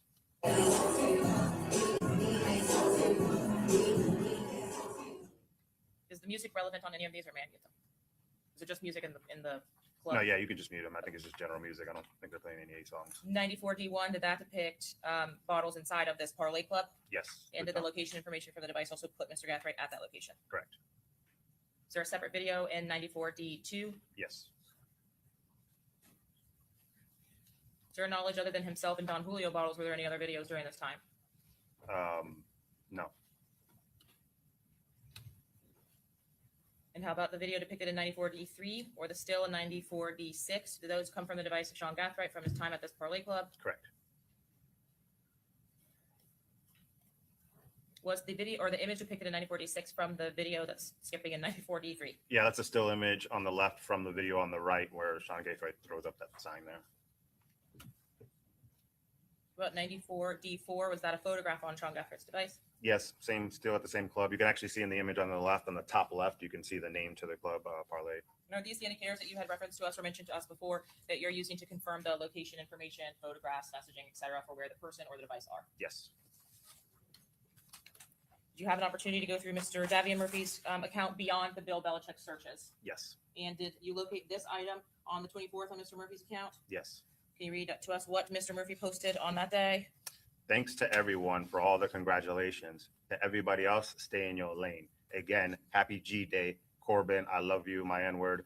LL Shug, long live Spaz, long live Leaky, long live Gunake. Are those individuals after the long live all individuals that you were able to work with Jacksonville Sheriff's Office to determine were no longer with us? Yeah, these are all members who have died in the war. Showing you now 131B. What is it that we're looking at? This is a still image from J. Breezy's song Psyching Out, When was this video actually posted to YouTube? the day after the murder, June 24th. During the course of your investigation, did you have an opportunity to review these videos themselves? Yes. And does Mr. Breezy, J. Breezy, make reference to the homicide of Charles Jones? Yes, he does. Does he make reference to being physically involved or financially involved?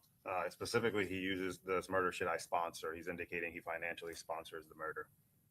Were you able to obtain an extraction and what's already on evidence from YouTube as well with the certified information of the posting of these videos? Yes. Is this Mr. Breezy in the center of the photograph? Yes. Was there another individual depicted in the video with Mr. Breezy? I believe that's either WAPA or defendants. I can't tell, but one of them. And was that individual with J. Breezy for the entirety of the video? Yes. Did Rashad Murphy's Instagram account also include this J. Breezy video as well Yes, it did. on the day that it was posted? Correct. And again, the Wappa with the Chopper Gravedigger video, was that a part of the return for Rashad Murphy's Instagram account as well? Yes.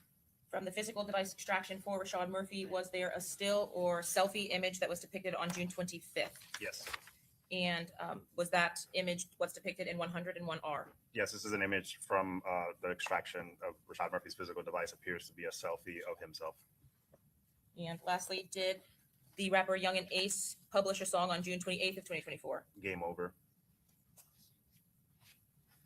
Did that song make specific references to the homicide in this case? Very specific. What do you mean by that? The lyrics at 5 a.m. I got the call. Who's this? The murder happened at 4:40, so he's indicating within 20 minutes he's getting the news or getting a call. Four of them I hit. 3 of them I hit. One of them dead. So 4 people were hit in this murder. 3 of them survived. 1 of them died. So they're very specific lyrics to our murder. Does Young and Ace also make specific reference to the war in Jacksonville and people who have been lost? Yes. All right, Detective. Lastly, the call detail and timing advance records. As we've talked about your testimony here, I've talked about where the devices were. So I'm going to need you to tell me the difference between call detail records and timing advance records, if you could. Sure. So call detail records, again, are the logs of whenever you attempt calls or text messages through your cell phone provider's network.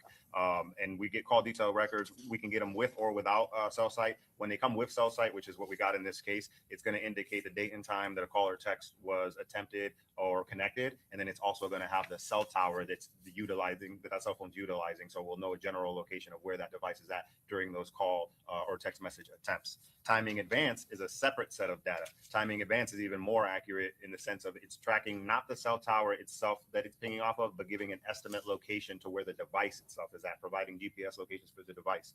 And timing advance measures, it's data that the cell phone providers keep to measure the distance between the tower and the device. And they're constantly pinging back and forth. The cell phone providers use that data for their own proprietary reasons.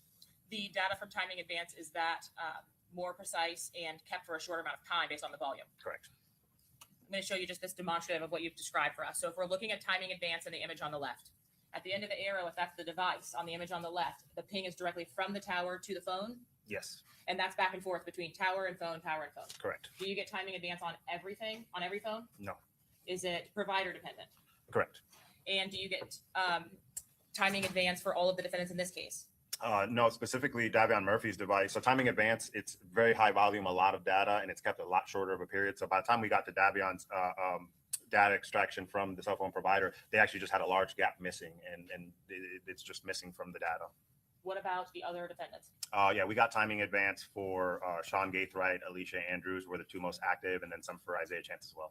Did you have reason to believe that Rashad Murphy had a physical cell phone device or the one that we've looked at the physical extraction records from, was that phone in Tampa? So we got timing advance for that phone as well, and we were able to prove from the timing advance that that phone never left Jacksonville. Rashad Murphy left that phone in Jacksonville at his house. Did you have an opportunity to review the events which occurred, or like the device info for the events that occurred on that device? Yes. Was the activity from June 22nd through June 23rd consistent with the activity that had occurred on that device prior to that time frame, I'm by sorry. way of volume?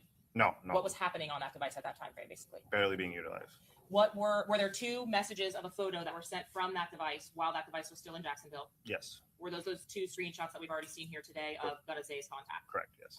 Beyond that, was there significant device activity? No. Was there any activity that was recorded in the cell site? There was, but it wasn't. It did stay at Rashad's house. Were there phone calls or additional text messages or things like that Some. that were recorded? Yes. There was some communication between Rashad's device and Davion's device during the time that Davion's device was in Tampa. Yes. And was that depicted on about 12 or 13 incidents of powering the phone on? Yes.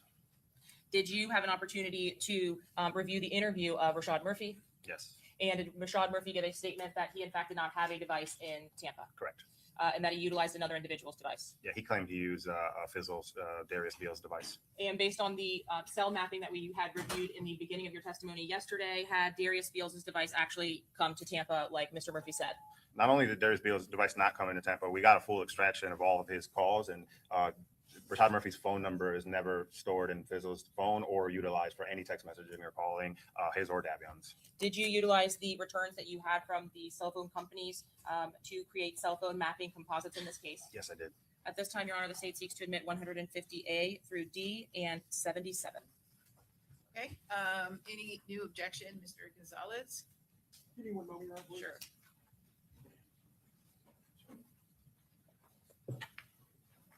I'm sorry, 150 A through D?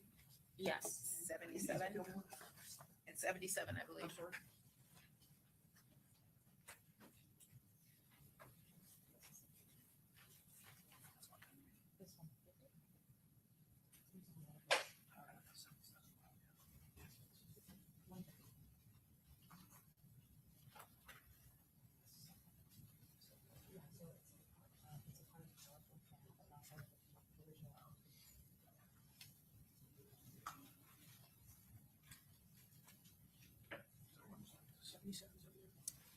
Yes, 77 is the exhibit for PowerPoint from before, for everyone, cell phone mapping. Judge, no new objections on behalf of Rashad Murphy to 77 and 150. Hey, Mr. Sonardi, No new objections, Your Honor. Mr. Wise, Mr. Petridis, okay, admitted.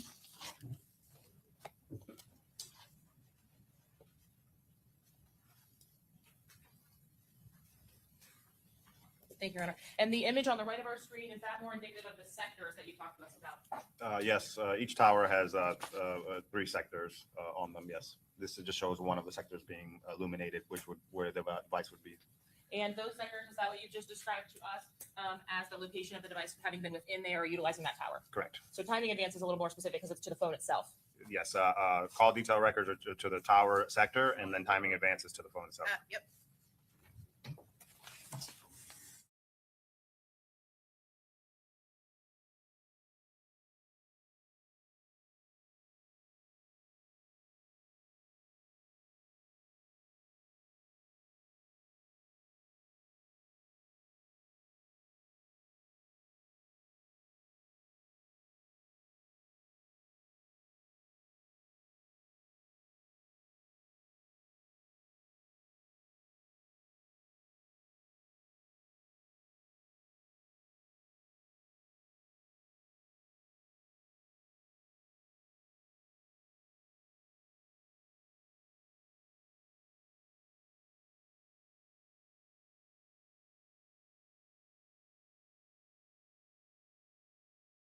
Detective, in this particular case, when you received the returns from the cell phone companies, the timing advance and call detail records, did you yourself utilize those returns to create some cell phone mapping? Yes, I did. What happens when you get those returns and what do you do with that information?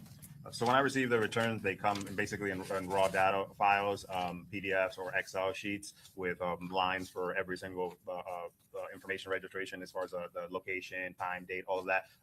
What I did is I upload those files into a program called CellHawk, and then CellHawk is going to utilize the information off those files to map it out in a visual representation. Allows me to see visually, specifically what towers are being engaged and where this phone's approximate location is at. Are you trained to do that through your agency? Yes, I myself have been trained. I do it myself, and I also consult with our agency experts as well. In this particular case, did you have an opportunity to also consult with the agency experts on the cell phone mapping and timing advance records? Yes, I consulted with Sergeant Van Heist, who's our agency expert, and he assisted me as well, yes. After utilizing the application of CellSite to enter the information that's received from those cell phone companies, did you also confirm or correlate the locations on the maps created with physical evidence as well? Yes, we were able to corroborate a lot of the locations where the data saying the phone is at with video that's showing those people and those devices there. Yes. Does the court wish me to tender the witness? Okay, does anyone have any questions while you're at this point, just on the witness qualifications?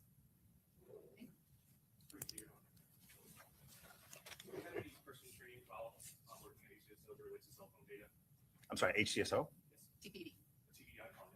I'm sorry. Yeah. So basically, when you get to a new unit, there's almost like a field training type situation where I'm working with the senior detectives and they're teaching me. And not only was I trained by senior detectives who have spent many years working with this cell data, I was also trained and assisted by our agency expert, Gregory Van Heist. And I know that you noted that Sergeant Van Heist is the agency expert. Is his training any different than the training you would receive from TPD? I believe he's gone to advanced courses that are in reference to this topic. Yes. Are those courses optional or mandatory to be qualified as an expert as relates to cell phone data? They're optional for detectives. You don't have to go to a course in order to interpret this data. It could be taught to you to utilize it with CellHawk. Those courses are optional typically for most detectives. Do you know how many courses you've taken thus far? In reference to any topic? In reference to cell phone data? Oh, in reference to cell phone data, a couple of online courses. Can you give an approximation? Is it more or less than 5? 2 to be specific. How long are those courses? Anywhere from 3 hours to 8 hours kind of deal. And is that standard for all TPD officers? No, nothing standard. It's based off of what you're doing in your mission. So in my specific mission, because homicides involve cell phone records, I will get training from senior detectives, consult with the expert, do the online courses. Not every officer is doing what I'm doing because they're not utilizing this information in their everyday investigations like I am. And you stated you had consulted with Sergeant Van Heist in this, correct? Yes, I did.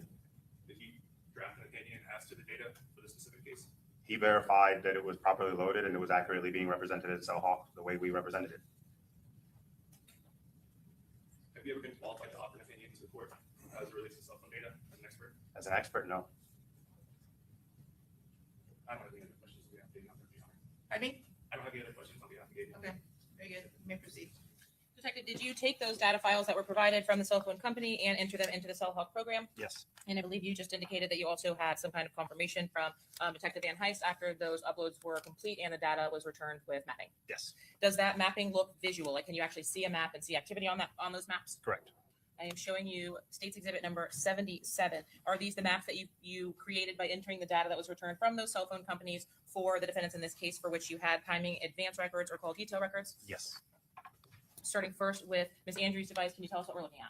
So what we're looking at here for Alicia Andrews' device is the visual representation that CellHawk is going to create once you input the raw data files into it. And what you'll see is several indicators here. The boxes indicate sort of the range that's restricting where the phone moves throughout that time period. And then the actual hits are registered by brown dots along with time periods in the center of the screen there. So that's where the device is actually pinging to. And just like we saw in the Beals extraction, was there an actual visual which included the time frame of the murder that you were able to enter that data into the program? Yes. And did it depict the device locations during that time? Yes. Publishing.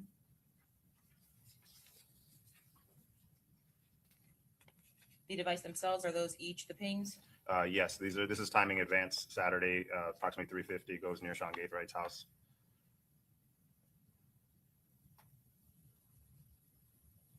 Does that device ultimately make its way south towards Tampa? Yes, by 5 p.m. it's well en route southbound towards Tampa.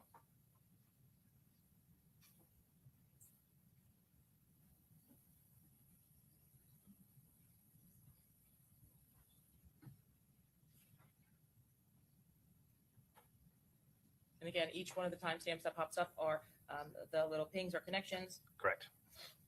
And on this map, did you also include the areas of importance with red tags? Yeah, all the red tags there, relevant locations to this murder. Did the map for Miss Andrews encompass the time frame of the murder as well? Yes. And are you able to increase the time frames that each of the pings actually occur? Yeah, so we're speeding it up a little bit.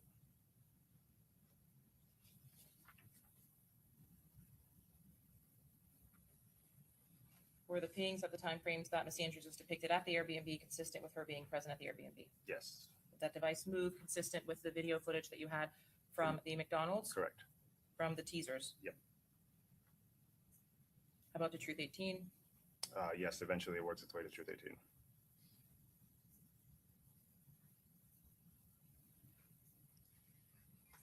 that what's depicted here? Yes.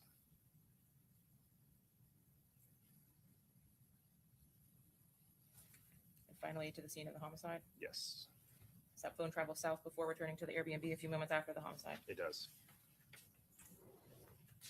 Did you cross-reference that information for when the device returned to the Airbnb? Yes. And were you able to confirm that device departing the Airbnb on the afternoon of June 23rd? Yes, Was that confirmed by the video from the Ring camera? it is. Did that device ultimately return to Jacksonville? Yes, it does. And did that device ping consistently with the statements from the Uber driver that you had interviewed? Correct.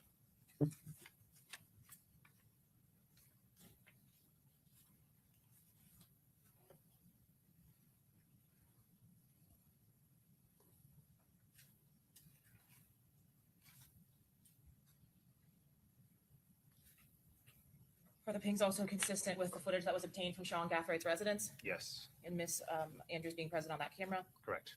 Did you specifically, as to each location after this summary, cross-reference the timestamps from the actual returns depicted on the right Yes, to the video footage or video evidence that you were able to collect in this case? correct.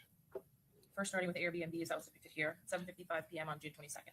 Yeah, so this is on the right, you can see the sector of the tower and the timing advance circle. It's placing it in the vicinity of the Airbnb at 7:55 p.m. At that same time, we can see Alicia Andrews at the Ring, 7:55 p.m., holding a device that is believed to be the device that's giving this data for its location. Now, this PowerPoint, this section of the PowerPoint itself, this cell phone mapping is an actual exhibit. So if we pause, you know, the footage that we've just viewed, the video, this active part, is that what we're looking at if we pause it at this exact minute on that video on the screen on the right? Correct. So as you play that video, if you were to pause in at exactly 7:55:06, this is the image you would see in that video on the right-hand side of the screen right now. And is that as it's captured for the remainder of this exhibit? Correct.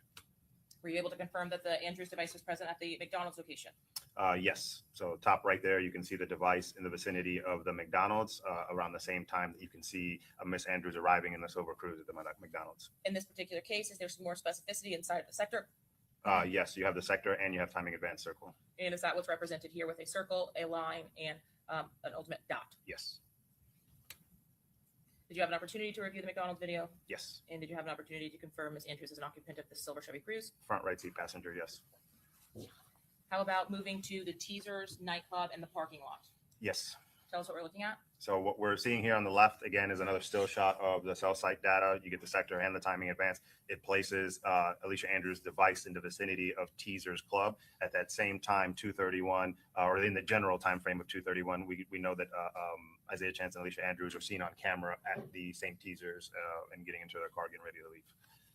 Did you, in addition to comparing the images from the Teasers, compare the cell site information to the LPR reader returns that you had? Yes. In this next image, is that what we're seeing here? Yes. So what we're seeing on the left is the cell site information, putting it in the vicinity of Hillsborough and 15th. So Hillsborough runs east to west, left to right on this photo, and 15th in the center of the photo runs north and south. You can see the dot, the line shooting out to a dot at Hillsborough 15 around the exact same time that the Silver Cruise that she's in is hitting at the LPR at Hillsborough and 15th. So where the sector makes a point on the right side, is this the tower location? Correct. And where the circle is that where the device is pinging back to the tower from timing advance? Correct. That was consistent with the license plate return for the Silver Chevy Cruise? Yes. How about from the image that was retrieved from Miss Andrews' device of a screenshot of a map? Yes, so this is the screenshot image that shows a map directions back towards the Teasers. And you can tell by that blue arrow with the white, the blue circle with the white arrow where the vehicle or the phone is at this time. That coincides at 2:58 with the cell site data as well. How about another LPR reader at Hillsborough and 15th for the same silver Chevy Cruze? Yes, so we can see on the left here, again, Hillsborough runs left to right. 15th is towards the center to the right a little bit, up and down, north and south. And we can see that Alicia Andrews' device is in the approximate area of Hillsborough 14th at 3:41 at the same time that the vehicle she's traveling is hitting there on an LPR. And was this LPR the same return that was 1 minute apart from the LPR for the black Impala? Correct. And is this minutes after the victim has posted to Instagram about his Truth 18 appearance or show? This is 11 minutes after Mr. Jones broadcasts the address to Truth 18, yes. From this particular image itself, were you able to get footage from the Truth 18 parking lot and again, timing advance from the cell phone? Yes, so here we can see to the left the cell sector and the timing advance dot, putting it right on top of Truth 18 at approximately 4 a.m. Within that time period is when we see Alicia Andrews and Isaiah Chance come into video as well, with Isaiah Chance holding a device. And specifically, a few minutes after this, we have that screenshot of the Photos app. Yes. Call that one. Yes. Now, were you able to do the same thing with this image from the parking lot by confirming against the video footage or surveillance from the club? Yes, and the cell site puts the phone exactly where this image is being taken, yes. And how about for this same device at the time of the homicide? Were you able to do the same thing? Correct. And where does the timing advance place Ms. Andrews' device at 4:40 a.m.? In the vicinity of the murder scene. About 2 or 3 minutes before this, had the Chevy Cruze been pulling away from the homicide location? Yes. And is that captured on the home to suites footage? Yes. Do you run the same search for the return to the Airbnb when they're getting ready to leave the following day? Yes. Is that what's depicted here? Yeah, so we can see on the left again, cell site and timing advance of Alicia Andrews' device at 2:59 p.m. on Sunday the 23rd. And if you look over to the right, you'll see her on video at that exact time, 2:59, coming out of the Airbnb. Do you run the same information for the return to Jacksonville for this device? Yes. Is that consistent with the license plate reader records that you have from the separate LPR? Yeah, this companies? is actually one of the ways I was able to identify that Uber. I tracked the cell site data and when it passed this LPR. So this is Alicia Andrews' device hitting an LPR while she's in the Uber, the Infiniti SUV. And are you able to track that Uber or device back to Sean Gaffright's house? Correct. Again, Alicia Andrews' device on the left hitting in the area of Victoria Lakes Drive off of Yellow Bluff Road there in Jacksonville. This is Sean Gaithwright's address at the same time that she's seen on camera in Sean Gaithwright's driveway. You do the same cell phone mapping for the defendant Isaiah Chance, number Correct. ending in 4707. Correct. Is that what's depicted in this video? Yes. Why does the satellite imagery look a little bit different? This is utilizing only the cell sector.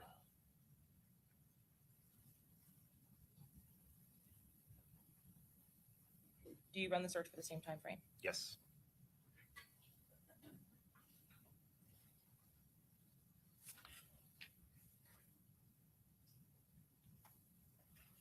Is that device present in the sector for the Airbnb Yes. and for teasers? It goes to teasers approximately 10 p.m., goes back to the Airbnb, and then goes back to teasers at 2 a.m.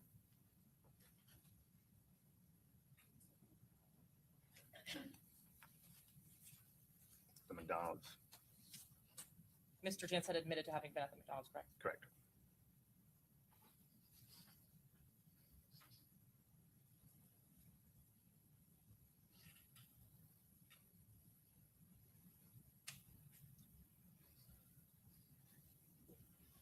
And ultimately, you again confirm this device returned to Jacksonville? Correct. And again, if we freeze on individual timestamps or time portions on this particular video, are we able to capture the device location from Jacksonville down to Tampa, the spots in Tampa and back? Yes. And have you done that same thing, comparing it to items of physical evidence that we just saw with Ms. Andrews' device? Yes.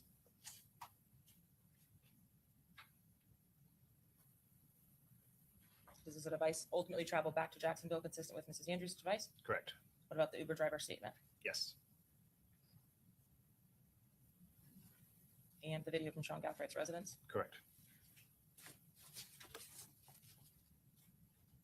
Looking first at the departure from Mr. Gaffright's residence, were you able to confirm the sector in which the device was located against the video surveillance? Yeah, so this is from Saturday the 22nd when Isaiah Chance is first arriving at Sean Gaithwright's house before they leave to Tampa. Approximately on video at 12:27 p.m., we can see him on video arriving. At that same time, his cell phone is hitting off of the sector tower that covers Sean Gaithwright's house. Is this the video surveillance or part of the surveillance that was captured from that video putting Mr. Chance at Mr. Gaffright's residence? Correct. How about the device location at 2:42 p.m. while the vehicle is loading up? So again, on the right of the screen, you'll see at 2:42 p.m. on Saturday, the 22nd, Isaiah Chance's device is in the cell sector of Victoria Lakes Drive, Sean Gaithwright's address. At that same time, we can see him on camera on Sean Gaithwright's Vivid home security footage. When we see the device come down to the Tampa area, are you able to confirm it is pinging off of sector in where the Airbnb is located? Excuse me. Correct. So to the right is specifically the cell sector and the one timing advance circle hit, putting it over the Airbnb at approximately 7:52 p.m. Saturday 22nd, which is the approximate arrival time for Isaiah Chance, Sean Gaithwright, and Alicia Andrews. Although we never see Isaiah Chance on the video coming in, his device is there. And the McDonald's? Correct. What are we seeing here on the left-hand side? So this is cell site and timing advance, putting Isaiah Chance's phone in the vicinity of the McDonald's around the same time that the cruise is arriving in the vicinity of the McDonald's and going in through the drive-thru. So the sector and pinging directly to the device for McDonald's. Correct. And this image? So to the right, we have the cell sector that encompasses Teasers Club at approximately 2:30 a.m. Around the time that Isaiah Chance is seen on video in the Teasers parking lot. Consistent with also Miss Andrews' device? Correct. And now for Hillsborough and 15. Yeah, this is actually a cell site and timing advance, putting Isaiah Chance's cellular phone in the vicinity of Hillsborough, east to west, and 15th north to south, at the same time that the silver cruise that he's traveling in is hitting off of the license plate reader at Hillsborough 15th. What about when we get to Truth 18? Yes, so here we have at 4:18, we have Isaiah Chance's phone cell sector covering Truth 18 at the same time that he's seen on camera there. Do you obtain close to 4:41 a return from the murder scene? Yes. What type? So here we have cell sector and timing advance. At 4:41, the phone appears to be just south of the murder scene. And was the homicide scene 3 or so minutes before this? Yes, the homicide was approximately 4:38, 4:39, and then this hit is registering at 4:41 just south of the murder scene. Is this consistent with what we've seen in the Home to Suites video of the silver Chevy Cruze pulling out towards the right of the exit of Home to Suites? Correct. So when the Silver Cruise leaves at approximately 4:30, 4:39, it makes a right-hand turn that would put it to go southbound on McKinley, consistent with the cell phone hit. Now, before 4:41, was the cruise on video at the Home to Suites itself? Yes. And did you mark or annotate where the device location was and some damage to the vehicle in the slide? Yes. Were you able to then look the next morning or the following day upon the Uber arriving at the Airbnb? Yes. So this video to the right is from 3:05 p.m. right as he's getting ready to leave, and then the first hit that we see after 3:05 is his phone in the vicinity leaving the Airbnb. And based on the Uber driver and the phone records, the Uber would have already left the Airbnb. At 3:08, it just left the Airbnb. Correct. Did you have call detail records, so actual logs as well in the call details of each of those devices that we've talked about? Yes. For Isaiah Chance's phone number, we got call detail records that encompass either call or text messages, attempts, and connections. And Isaiah Chance's phone was actually the only phone that communicated with all other 4 defendants' phones via call or text message at some point throughout the murder weekend. And what's the relevance of the image on the top left, please? That is call detail records showing lines of communication starting the Friday the 21st between Isaiah Chance and Alicia Andrews. And how about the top right? Top right is starting on the 20th, June 20th, is Isaiah Chance's phone communicating with Rashad Murphy's phone. And these are by way of calls? Yes. How about the bottom left? Isaiah Chance's phone communicating with Davion Murphy's phone on June 23rd. And the bottom right? Isaiah Chance's phone communicating with Sean Gaithwright's phone on June 23rd. As we would see this in evidence or in the folder itself, is it an actual stack of papers with call logs? Back and forth, back and forth. That's what you would receive back. Correct. And that's what the paper form of the exhibit would be in evidence as well? Yes. Did you have mapping for Mr. Gaffrey's device as well? Yes, we did. What type? This one was primarily cell sector and some timing advance as well mixed in.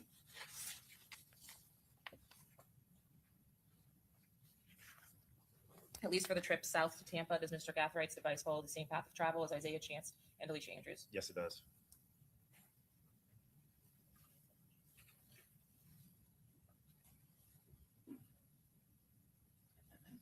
Could you also confirm Sean Gaffrey as his residence when his device put him there? Yes.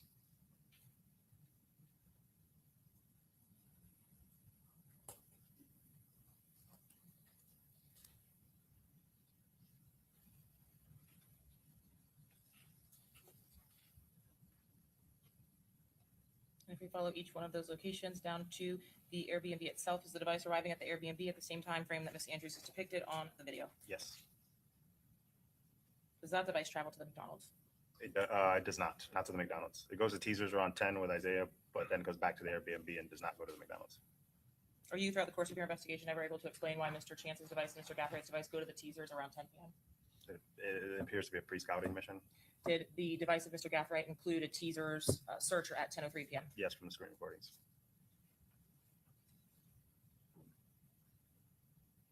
Is that device depicted at the teasers club at the time the victims were there? Yes. Does that device return to the Truth 18 club after the victim posted his location? Yes. Does that device appear at the murder scene? Yes, it does. And does that device return to the Airbnb thereafter? Yes, it does.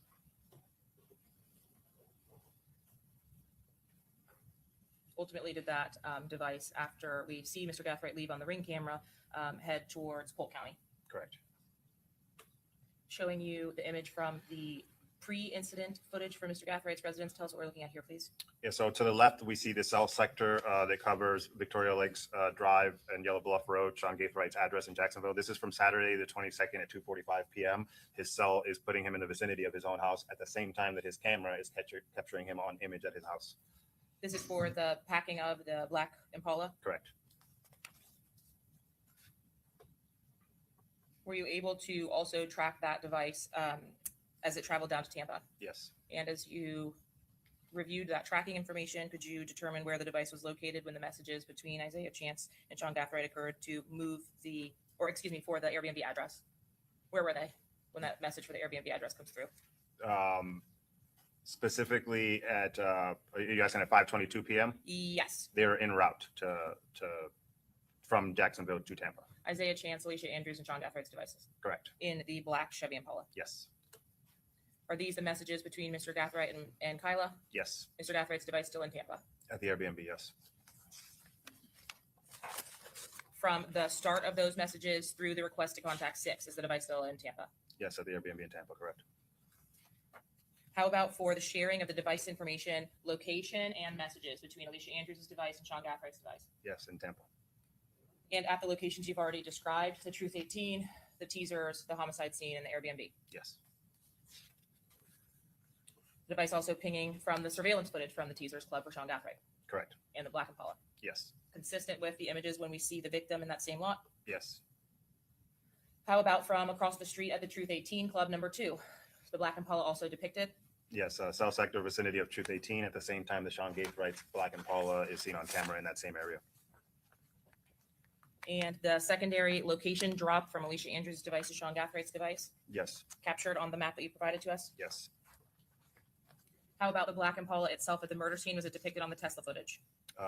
Yes. So here on the left, we have cell site and a couple timing advance circles. And as you can see, it's going in the vicinity of the murder scene around 4:34 a.m., which is the same time that the Impala is arriving at the murder scene on camera.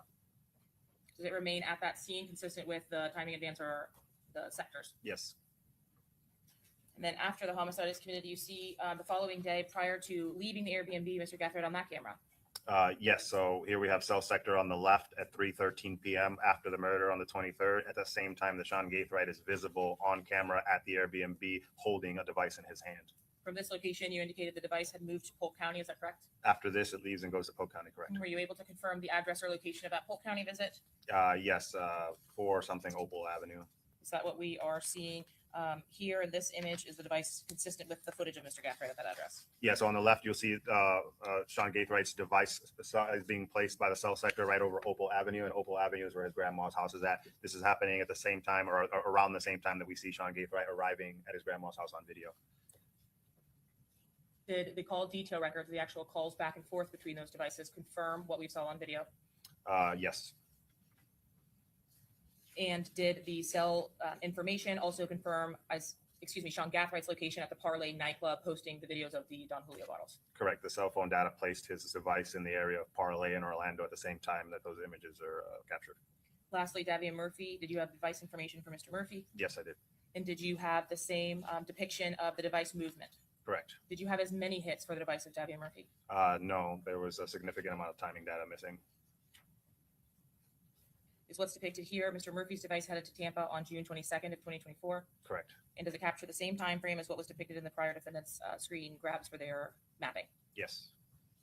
Were you able to obtain some cell phone mapping information for the number ending in 3137 associated to Mr. Murphy? Yes. And were you able to make a comparison of that data to the other physical evidence you have in the case? Yes. Who was believed to have been in the silver Chevy Cruze on the way down to Tampa? Davion Murphy and Rashad Murphy. Was the device present at the Airbnb prior to the homicide? Yes. Did you have cell site information for timing advance and call detail on some of Mr. Davion Murphy's locations? Some of it, yes. Does timing advance also put him at the McDonald's? Yes.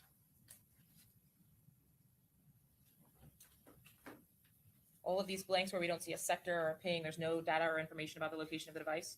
Correct. Does the device return to the Airbnb after the homicide? Correct. Are you able to confirm his location based on various other pieces of evidence? Yes. Does that device leave the Airbnb consistent with everyone else? Correct. And does that device return to Jacksonville as well, It does. consistent with the silver Chevy Cruze? Correct. Showing you the LPR readers from prior to the homicide on 622 traveling south. Is this consistent with the cell phone information you have or location information you have for Davion Murphy's device? Yeah, so on the right there, we can see an LPR hit. This is Saturday, June 22nd at 7:39 p.m. So about 15 minutes before they arrive to the Airbnb, southbound just north of Tampa, the Silver Cruze is hitting an LPR at the same time that Davion Murphy's cell phone is hitting in that vicinity. Is this just before the check-in at the Airbnb? Yes, And that's I-75 and 275 southbound? correct. Were you able to confirm with a ping that the device did in fact go to the McDonald's? Yes, cell sector places Davion Murphy's device in the vicinity of the McDonald's at the same time that we can see him on camera at the McDonald's. Are you familiar with Mr. Murphy's statement?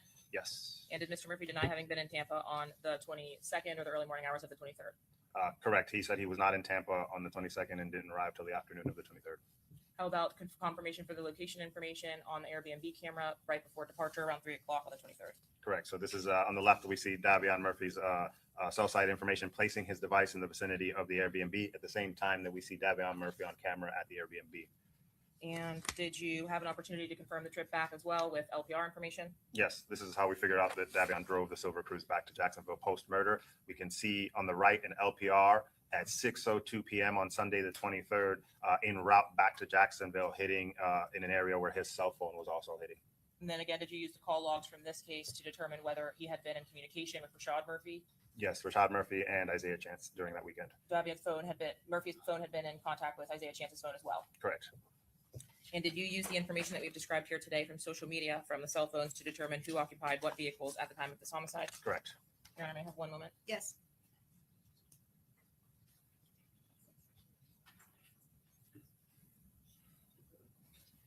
We spoke briefly about Mr. Murphy's location information while in Tampa from the time that Davion Murphy's phone in Tampa, from the time that it's pinging at the Airbnb to the McDonald's and back. Are there any pings after having returned to the Airbnb, to the murder scene, like the other defendants that we mentioned? No, so there's no activity from after the McDonald's till after they arrive back at the Airbnb post-murder. There is a significant block of data missing from roughly 2 a.m. to 5 a.m. from Davion's. Were you able to determine why the data was missing or any information about the lack of data itself? I spoke to his provider, and they indicated to me that it was either. Sustained as to hearsay. If the device is powered down, are you able to obtain any location data or information from the device? No, it is believed that the device was powered down. Do you have any information whatsoever about any activity from that device during the time frame mentioned that it's lacking location information? I'm sorry, one more time. Do you have any information that the device was used during that time frame at all? No. Do you have any indicator that there were calls or messages in that time frame, or that anything occurred on Davion Murphy's device with the time frame that's missing from the gap? Not parts of it. It's there wasn't significant activity in the data. Any activity that was absent in that time frame for location information that you can tell us about that would put him anywhere other than Airbnb, McDonald's, homicide scene, home to suites, anything like that? No, there's no data that places his device anywhere outside of our area. And was the extraction of the data that was returned complete for Davion Murphy's phone? No. What, if any, were there items that were missing from the extraction itself? Yes. For example, were there a substantive amount of messages on the device? No, there weren't. Were there a substantive amount of location data points on the device? No. Was there any information indicative of where the device was or where Mr. Murphy was on that evening from the device itself? No. Other than what we've already discussed as far as the pings? Correct. Is it based on your investigation itself, your understanding that that device was powered down at the time of the murder? Sustain. You do not have any information at the time of the murder from Davia Murphy's phone? No. Do you have video footage from the scene itself, as well as the surrounding video footage of the circumstances of this murder of Charles Jones, to form an opinion based on that evidence of where Mr. Murphy was without telling me what that is? Yes. I will pass the witness around. Okay, so it's 12:30. We're gonna take our lunch break. We're just gonna have a 1-hour lunch break today.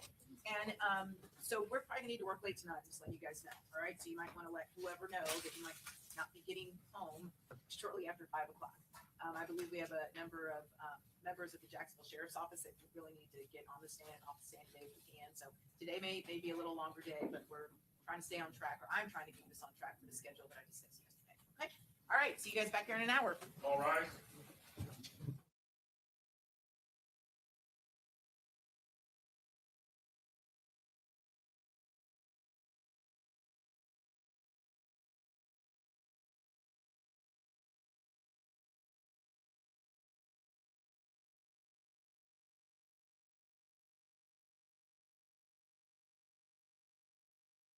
Stuff to cross-examine, so you can't talk to anyone about the case. Do you guys have a agreed lineup for cross of Detective Ramos? I'll be going first, Judge. Okay, then who's gonna go next? Anyone? Okay, Mr. Wise and Mr. Sonardi, are you doing?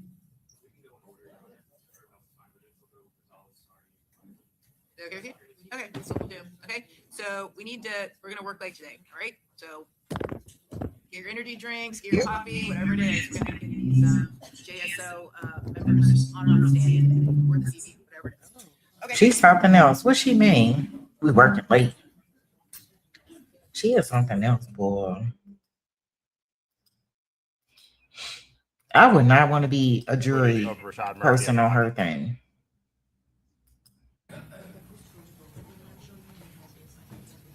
She seems like she is rude and inconsiderate and don't care what they think. Courtroom, defense counsel's present, state's present, Detective Ramos is on the stand. Are all of our jurors back? Yes, Judge. Okay. Remember.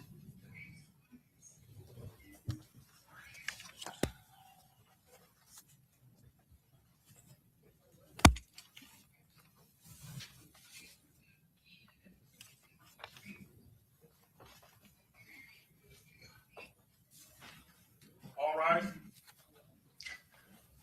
Probably not, Susie. After we finish this, it'll probably be too late for me to go into the Josie trial, so we'll probably have to do it tomorrow.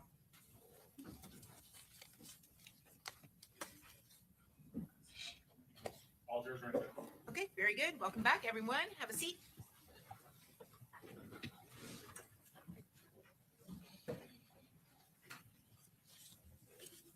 Right, and Mr. Gonzalez, you may proceed with cross-examination.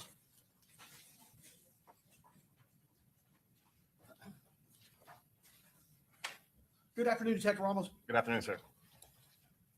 Detective, I wanted to start by trying to clarify or clear something up. Throughout your testimony, you have repeatedly said or testified that certain of these defendants at various times were occupants of the Impala or occupants of the cruise, correct? Yes. And understanding that you have a theory of prosecution, correct? And you are attempting to accumulate the evidence. It's a fact, is it not, that you don't have any video, nor do you have any witness that would place Rashad Murphy in the Impala during any time between its travel down from Jacksonville and its travel from Tampa, wherever it went, correct? Specifically as it pertains to video footage, yes, there is no video footage of Rashad Murphy as an occupant of the Impala, correct? Or witness statement, correct? Again, video footage that he's identifiable. You know, again, the video footage at the homicide scene at Homestead Suites, you know, he comes from where the Impala parks and goes back to it. I understand that you are suggesting that your evidence would suggest he is in the Impala. Yes. What I am asking you is whether or not you can testify that there is video footage that identifies Rashad Murphy at any point in time from when the Impala leaves Jacksonville until wherever it goes after it leaves Tampa, from the 22nd of June through the 23rd of June. Correct. There's no video footage where Rashad Murphy is identifiable in the Impala. Correct. Would you also have the same answer as it would relate to the Chevy Cruze, from its travel down from Jacksonville as it's tracked with the cell site information, through its travel in Tampa, and then ultimately back to Jacksonville? There is no video, nor is there a witness that would place him as an occupant of the Chevy Cruze, correct? Yes, sir. And on direct, you also testified, and I want to clarify it.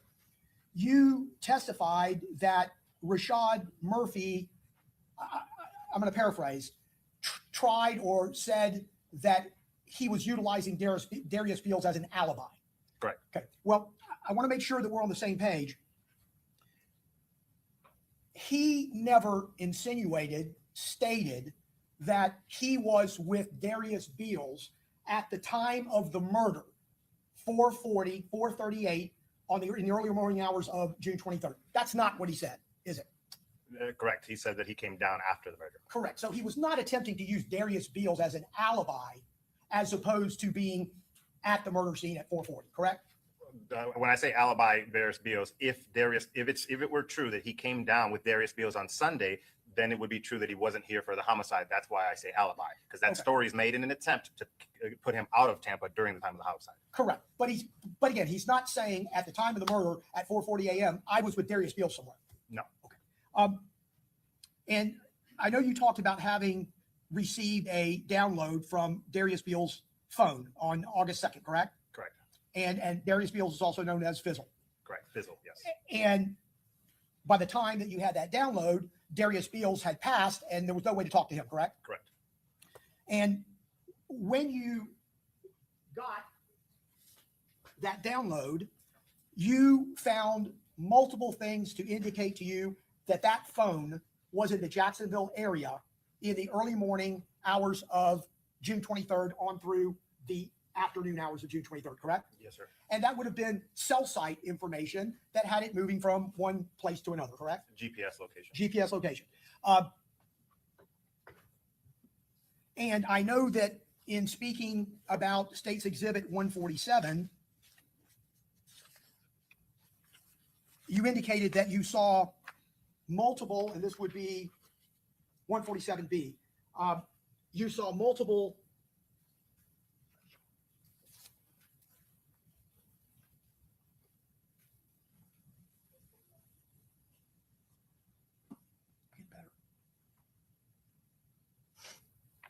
you saw multiple photographs that would indicate to you that Mr. Beals, not his phone, was in the Jacksonville area, correct? Correct. I want to show you these and ask you to take a look at them with me just briefly. Sure.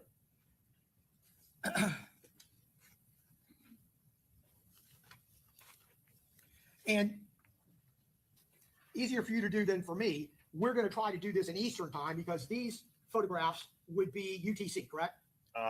Specifically, this one's adjusted already, UTC -4. Okay, so these are the correct times, correct? Correct.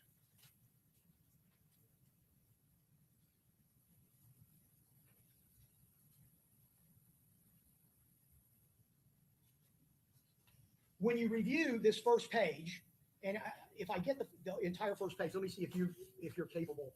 No, so you're not going to be capable of reading that. So let's go. You can do like two of them. Okay, Yeah.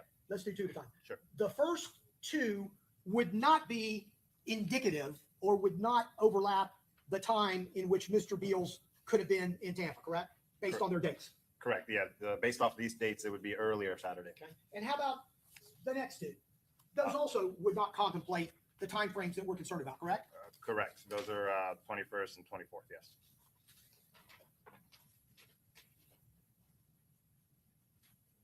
How about the next two? Would they coincide with any of our relevant times? Specifically, there's no photo selfie from midnight to 23rd to afternoon of the 23rd, if that's what you're getting Yeah, so at. so I guess what I'm saying is that I don't want to be confused. None of what you found in this phone would preclude Mr. Beals, in terms of these pictures, of being in Tampa from the morning hours and during the mid-afternoon of June 23rd, correct? What those photos are intended to show is that Mr. Beals is the primary possessor of that phone throughout that weekend. But specifically, there is no selfies in the time period that he would have been, according to Mr. Murphy in Tampa. But what we do know during the course of the investigation is that he did have a second phone, correct? He did have a what was believed to be a work phone. Okay, and no matter how you might believe he utilized that phone and what he utilized it for, it had a download as well, but it certainly wasn't as extensive, correct? There were no selfies, no personal messages, nothing to indicate that he was using that phone as his personal phone. Well, there's nothing to indicate he didn't have that phone with him, though, equally as well, correct? On the 23rd, that phone was powered down. That wouldn't preclude him from having possession and having that phone with him, correct? So from my review of both of those phones, there's also messaging in the primary phone that's his personal phone where somebody messages and says, "Hey, Darius," and he says yes. And they say, "Where are you?" "Home." So he's personally messaging people, acknowledging to be him on his actual iPhone. So I wouldn't believe that he is in Tampa away from his actual phone. Are those messages, are they in evidence? I don't believe they've been introduced. Okay. And those would be messages between Mr. Beals and other individuals, right? Or who might be Mr. Beals, correct? Correct. Okay, because we can talk about a person and we can talk about a phone, and we would like to think that people always have their phones with them, but sometimes they don't, correct? Yes. You did not speak to any of Darius Beals' family, girlfriend, baby's mother, in order to attempt to corroborate in any respect where he was on the 23rd in the morning hours, did you? I didn't speak to anyone, no. And at the end of the day, you have a very strong suspicion that his primary phone was not anywhere in Jacksonville. I mean, anywhere but Jacksonville, correct? That's verified by the data. But you cannot testify that his secondary phone was not with him if he himself was not in Jacksonville, correct?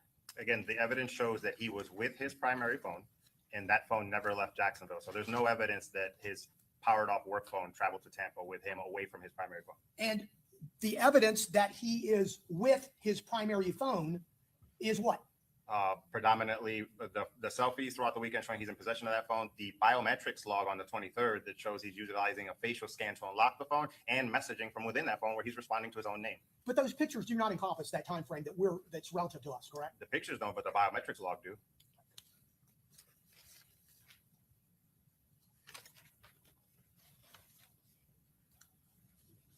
Going to stay on phones just for a little bit because I think it's a little bit easier.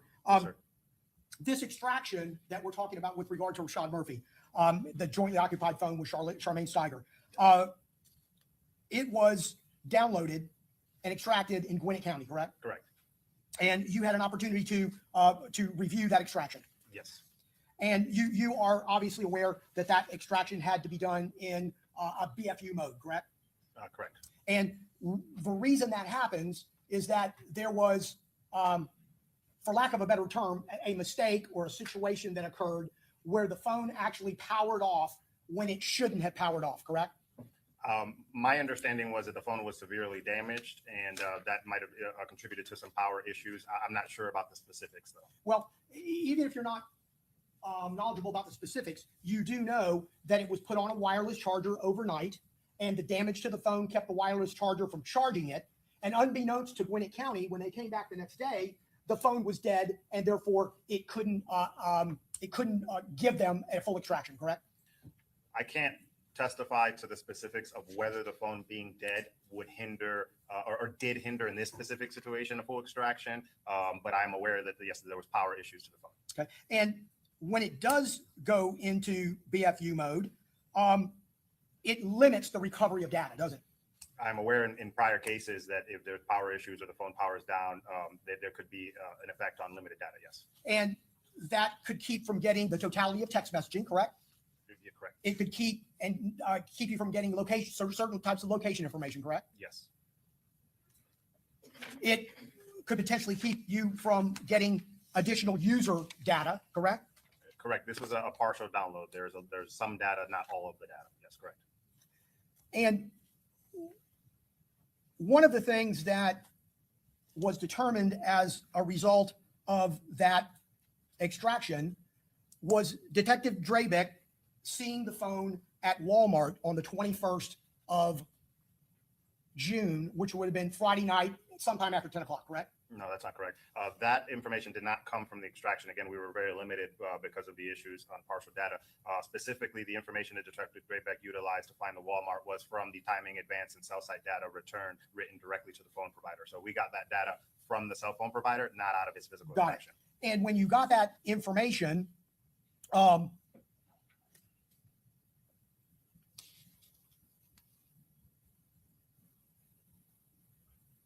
you ultimately, as part of the investigation, saw Mr. Murphy at Walmart buying items, some of which was a phone connector and a cell phone that you sometimes refer to as a smart talk phone, correct? Yes, correct. And originally in your investigation, you theorized that maybe the purchase of this phone would have been to use it as a burner phone to hide or conceal Mr. Murphy's whereabouts as it relates to the murder, correct? Yes, in my experience, people utilize what we term as burner phones to be able to conceal themselves when they're committing criminal activity. So it was a theory early on when we discovered the purchase of the phone. Yes. Right. But later you found evidence that the phone was likely intended to try to smuggle or take some items into Martin Correctional Facility where Mr. Murphy's brother was an inmate, correct? Specifically, the phone itself was to be smuggled into the it's my understanding of it. Yes. And part of the reason that you determined this was, again, a result of something that you got from the extraction of the phone, correct? As far as the theory that the phone was intended to be smuggled into a correctional facility, there was some messaging in the extraction that led me to believe that. And then I also did a subpoena to the phone company itself that also had some information that revealed the name of a prisoner at that. Right. And we'll get to that. That's Sure. kind of the chronology of this. Yeah. I'd like to ask you to look at what I'm going to identify as Rashad Murphy's defense exhibit number 3. Can I approach you on? Sure. I'd like you to take a look at this and see if you recognize it. Yes, I do. Does it fairly and accurately depict an item that you found in the course of the extraction of the phone? Correct. Yeah, this is a screenshot of a text message in the physical extraction of Rashad Murphy's device. Your Honor, at this time, I would ask to admit Rashad Murphy's defense exhibit 3. Any objection? No objection from the state, Your Honor. And I'd like to publish. Sure.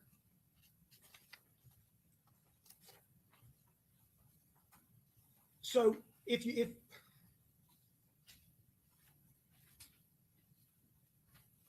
would, detective, describe this to me.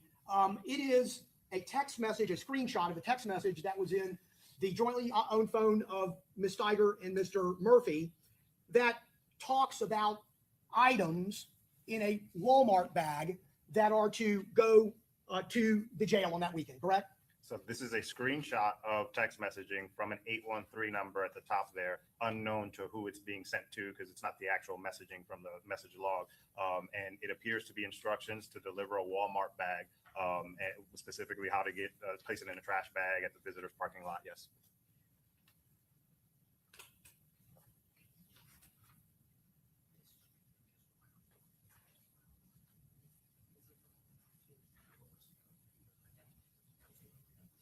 And would you mind reading that to us, detective, if you can see it well enough to do so? Sure. I'll start at the very top. A bathroom inside parking lot, inside the men bathroom, inside garbage can, inside Walmart bag.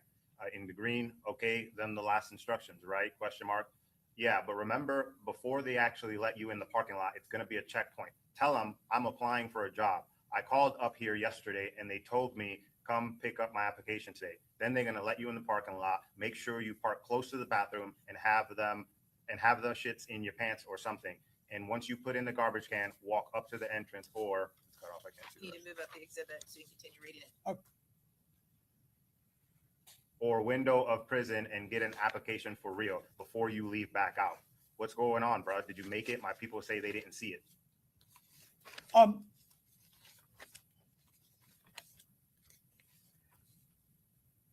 Detective, again, this was a screenshot of this messaging that was inside the phone, correct? Correct. And did you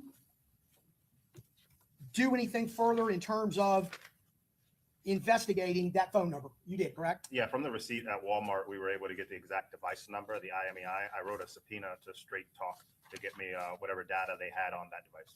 And you determined that this person was an inmate at Martin Correctional, correct? The device was actually never activated, or it never made calls or text messages, but there was a registration email for the device that had the name of a person that was at Martin Correctional Facility with Shaheem Murphy. Yes.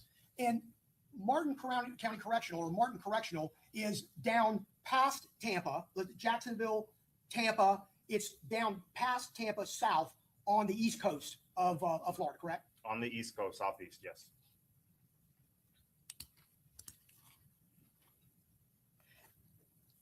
I'd like to also show you what we're going to mark and admit as States 101 L2.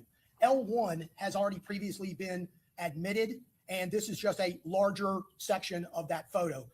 Your Honor, I don't know if the court wants to give an instruction or. Yeah, so state your, this is coming in as your exhibit, correct? Yes, Your Honor. At this time, based on the information elicited by defense, the state seeks to admit the full image, the unredacted version of 101L, which will now be represented as exhibit 101L2. May I approach the witness, Your Honor? Sure. And that's state's agreeing, so it'll be admitted. Okay. I don't need to approach. Showing you 101 L2, Detective.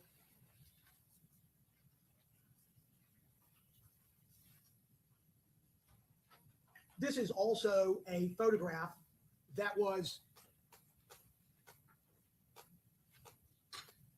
taken from the phone extraction, correct? Correct.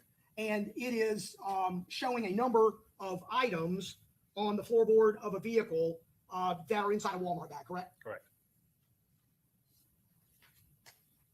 During the course of, I think you testified on direct examination, you know that Rashad Murphy was interviewed by Detective Drabek, correct? Correct. And I know you said that you listened to or read the transcript of that interview, correct? Not in its entirety, but I have a good summarization of it. Okay. And Mr. Murphy indicated in that interview that he allowed someone to borrow the Chevy Cruze, didn't he? Yes, I believe so. And he also said that he thought that vehicle was going to take the items to his brother in prison. Isn't that what he said in his interview? I believe so. Your Honor, can I object to the approach? Yes.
Okay, please proceed.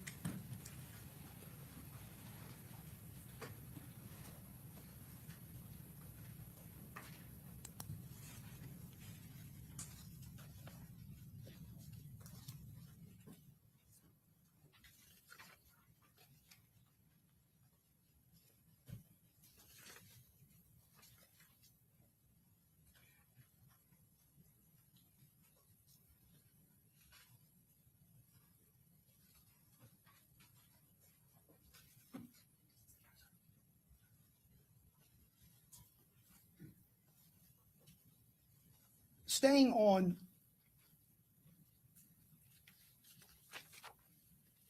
a phone vein or line of questioning,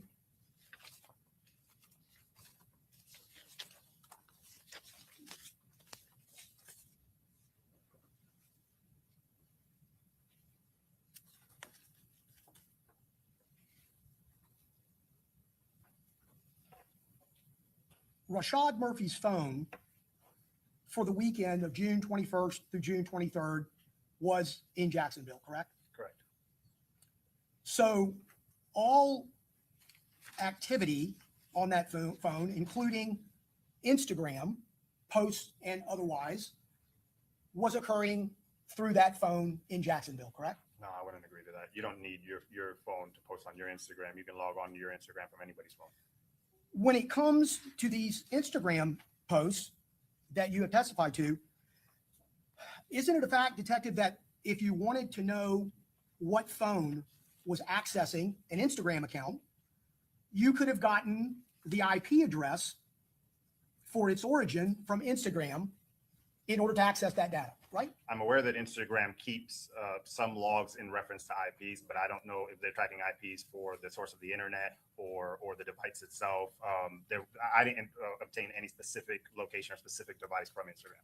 And had you gotten that information from Instagram, you could have done then a subpoena to the internet service provider, whoever that might be, that owns that IP address, right? You've done subpoenas to providers for IP addresses, correct?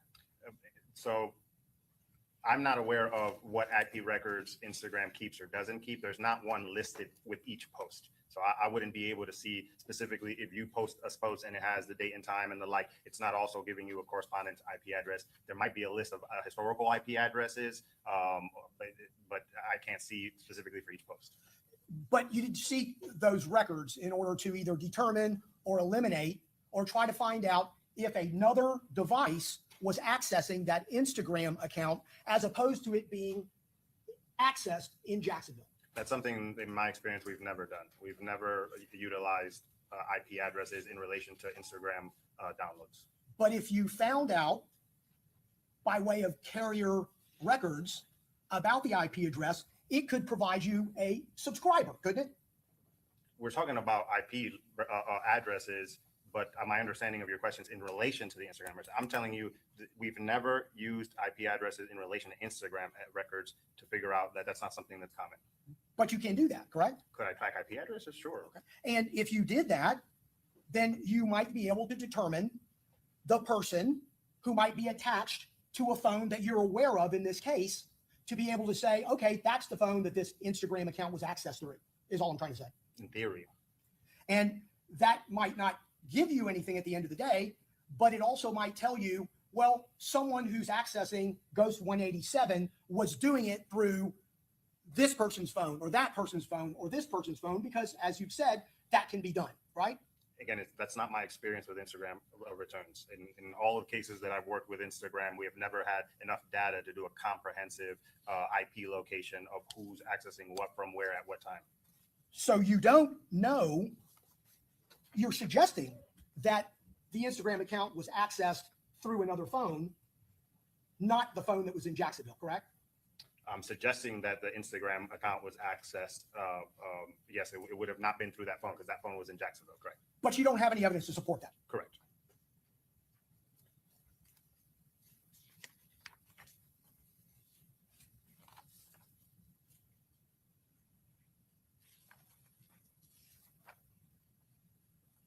I think we've previously discussed it, but I don't want to take any chances. In referring to State's Exhibit 101M, this is the confirmation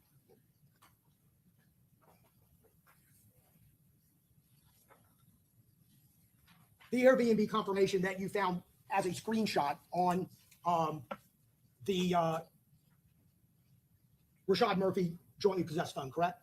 Yes, so this appears to be a screenshot from the Airbnb app messaging stored on the physical device of Rashad Murphy, correct? And it happens very, very early in the morning, correct, on 22nd? Correct. We know that Alicia Andrews and or Isaiah Chance was attempting to get an Airbnb through third parties, and they were unsuccessful, correct? Late Friday, yes. Late Friday. And in order to get an Airbnb for the next night, which would have been the 22nd. Correct. And being incapable of doing that, one can assume they had to find some other way to get it, correct? Yes. Okay. And it is at that time that Mr. Murphy's account was utilized, correct? Correct. And I think we discussed, I'm not sure, that doesn't mean that Mr. Murphy made that Airbnb booking, correct? It means that his account was used. I can't definitively say who's utilizing his account, only that it was his account, correct? Right. And when he got this confirmation back, I believe we discussed, but I'm not positive, that there is no reference to an address on this particular Airbnb confirmation or a city, correct? Yeah, we discussed that, correct. Shortly thereafter, Mr. Murphy sends his driver's license because it requests it here. Mr. Murphy's phone sends that driver's license to either Isaiah Chance or Alicia Andrews, correct? I don't have any information on whether that image was sent or to who it was sent, only that it's captured as an image in the phone. Okay. But it was obviously very close in time to when the request was made by the confirmation itself, Yes. correct?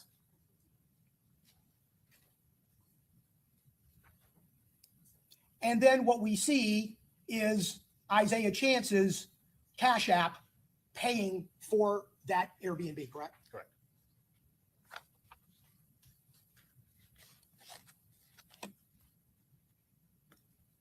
I know you talked a little bit about the Spaces conversation between Isaiah Chance and Charles Jones, Foolio, correct? Correct.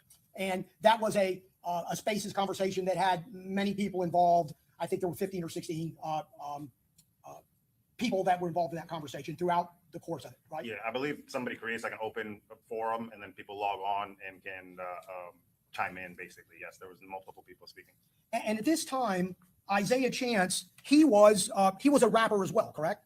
Yes. And he was trying to gain credibility and expand his music, wasn't he? I don't know that as a personal fact, but I mean, I'm sure any rapper would want to grow his career. Okay. And he obviously was having, you could call it friendly, you could call it nondescript. I don't think you could call it angry exchanges with Foolio, Charles Jones in this particular conversation, correct? This is going to require my personal opinion. By the title of the thread, Shitty Dick NHG, and the allegations that Mr. Chance was a homosexual, and I believe there was references to wearing fake clothing, that didn't seem friendly at all to me. Well, I'm talking about the voices. And if it is your opinion that the voices in that Spaces conversation appear to be angry, then so be it. Oh, like the voice itself in an aggressive tone?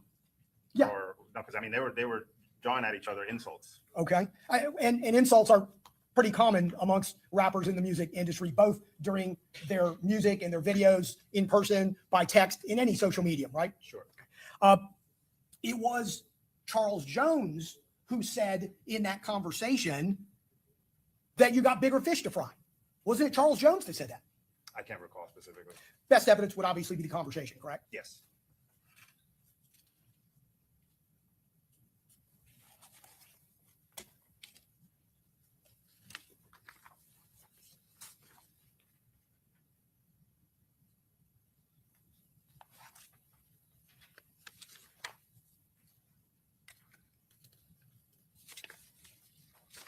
Bear with me a minute, please. Sure, no problem. Take your time.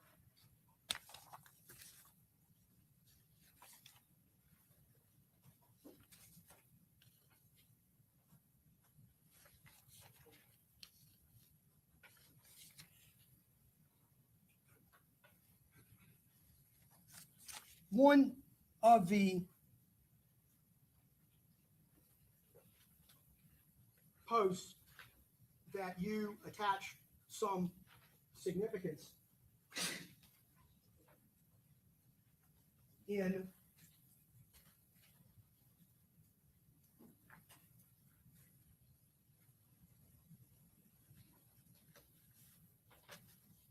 states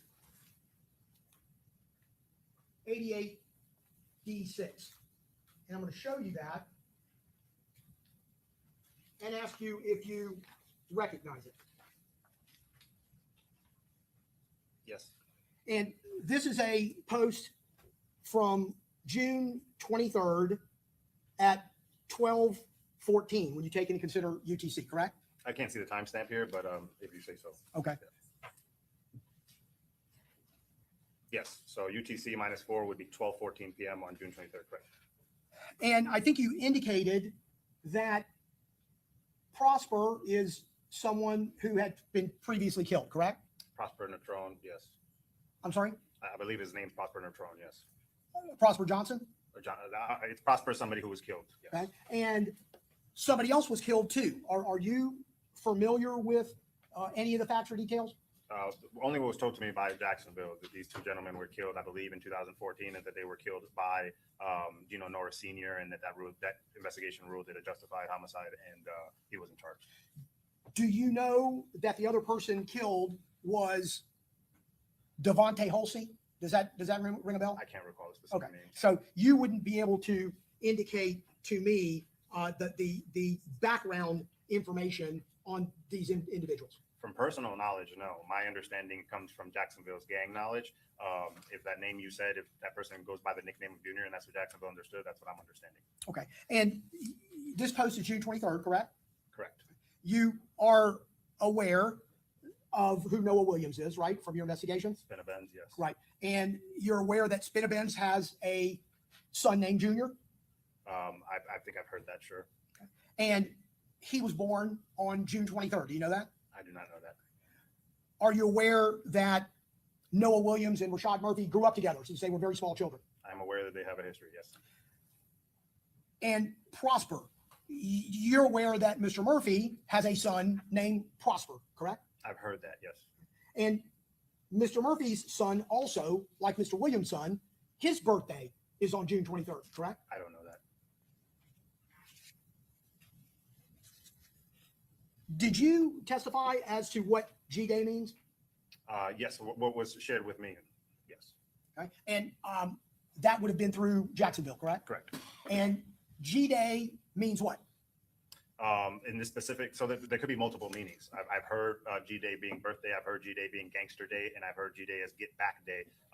Between this post and the one found on Davion's, where he captions a lot of people as well, the reference used in these contexts were believed to be get back, because in that post, none of those people's birthdays are on 6/23. But universally, and we're talking about Rashad Murphy's post, Sure. we're not talking about anybody else's post. Sure. Universally, G-Day is commonly referred to around the world as birthday, correct?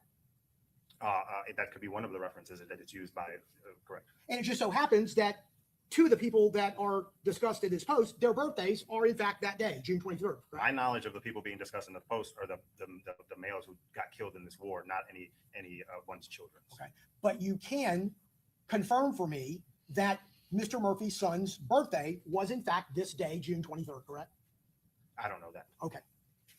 Thank you.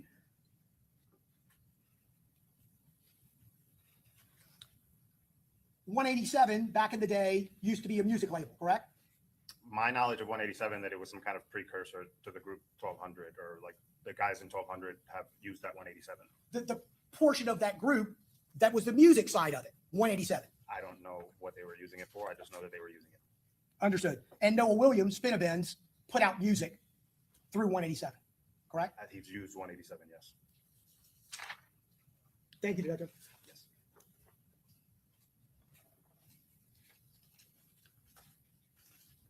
Okay, make sure the clerk gets those back. Yes, ma'am.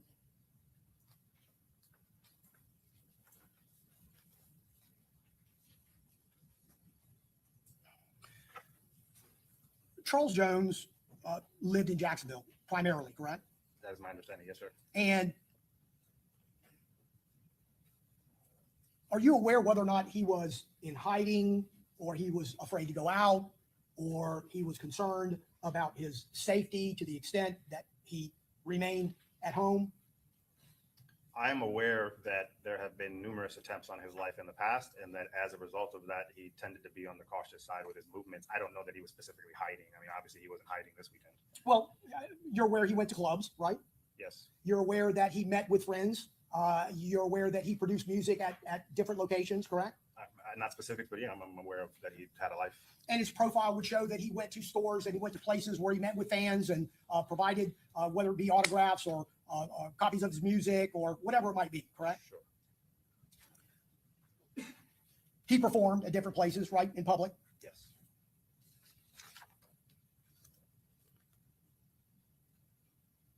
Do you know whether or not his residence was commonly known? I have no idea. The theory that you have in this case for a motive for Rashad Murphy to participate in Charles Jones' murder is the murder of Joe Rod Adams back in 2018. Is that correct? It's not just the murder of Gerard Adams. That would be a personal involvement for the Murphys. However, it's an ongoing war between their factions, between their sides. You know, they've got friends and cousins and family members, you know, all affected by this. You know, family members who apparently had medical issues at seeing some of Mr. Jones's music. So there's a lot going on there. It's very complicated. Well, you don't know how fully involved Rashad Murphy was with 1200, correct? By intelligence purposes, even. His specific involvement with the gang? No, not in detail. And to your knowledge, this Joe Rod Adams murder took place 6 years previously, correct? 2017, 2018? Yeah, something like that. That's correct. So approximately 6 years prior to the murder of Charles Jones, correct? Yes. And it's my understanding that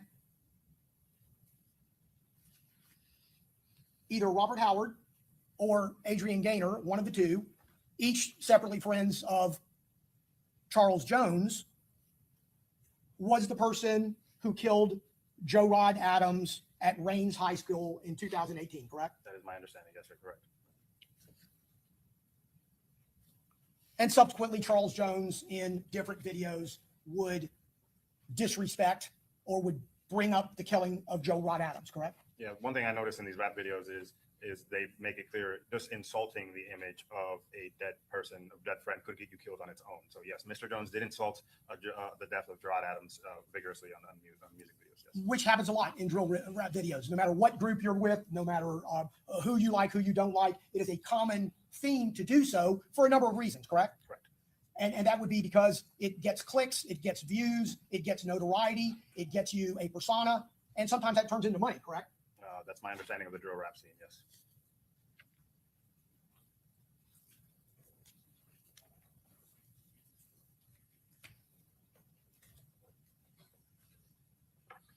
Do you have any information in your intelligence during the course of this case and your investigation that Rashad Murphy has ever been arrested or prosecuted or been a suspect in any of... Sustained. Mr. Gonzalez. I'll rephrase, Judge.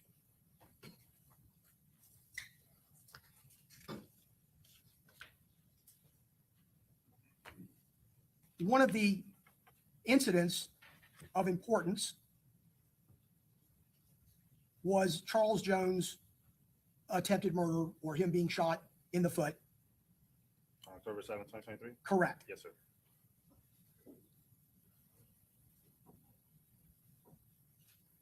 To your knowledge, that is an unsolved murder, correct? Attempted murder. Unsolved, attempted murder, excuse me. Correct.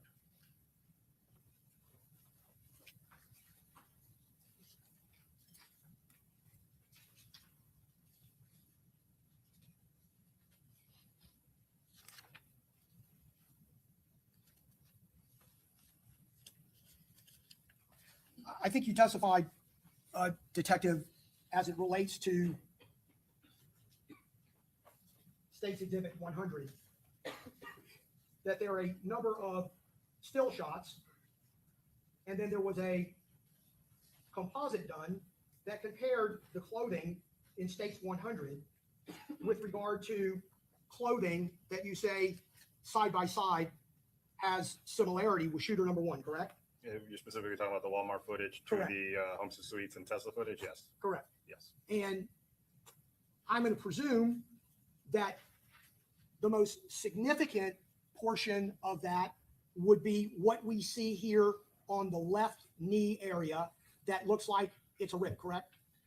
You can sort of see it in this image, but I'm referencing the entire video. As he's walking through these registers, you can see the knee bending, and you can see the rip, and you can see his skin tone. So certainly understanding that that video would be the best evidence of that. Correct. I just want to make sure I understand it is that area that we're talking about here that almost looks like a flap. It looks like a portion of these pants that are not intact to the pants themselves. It's in the knee area.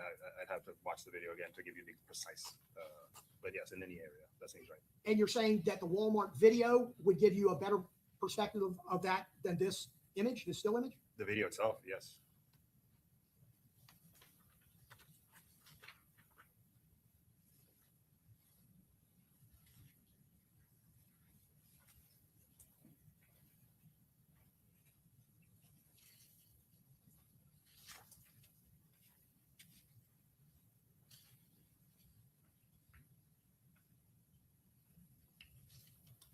when you did the work on an investigation on the subpoena and the return of the records for the Instagram account Ghost 187, you have associated that account to Rashad Murphy based on intelligence that was provided to you by Jacksonville Sheriff's Office, correct?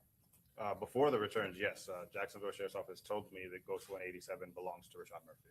And in getting those records, you made determinations in the course of your investigation based on those items or those images that came back on Ghost 87 that it was associated with Rashad Murphy, correct? The specific way I associated the account to Rashad Murphy was a subpoena to Instagram.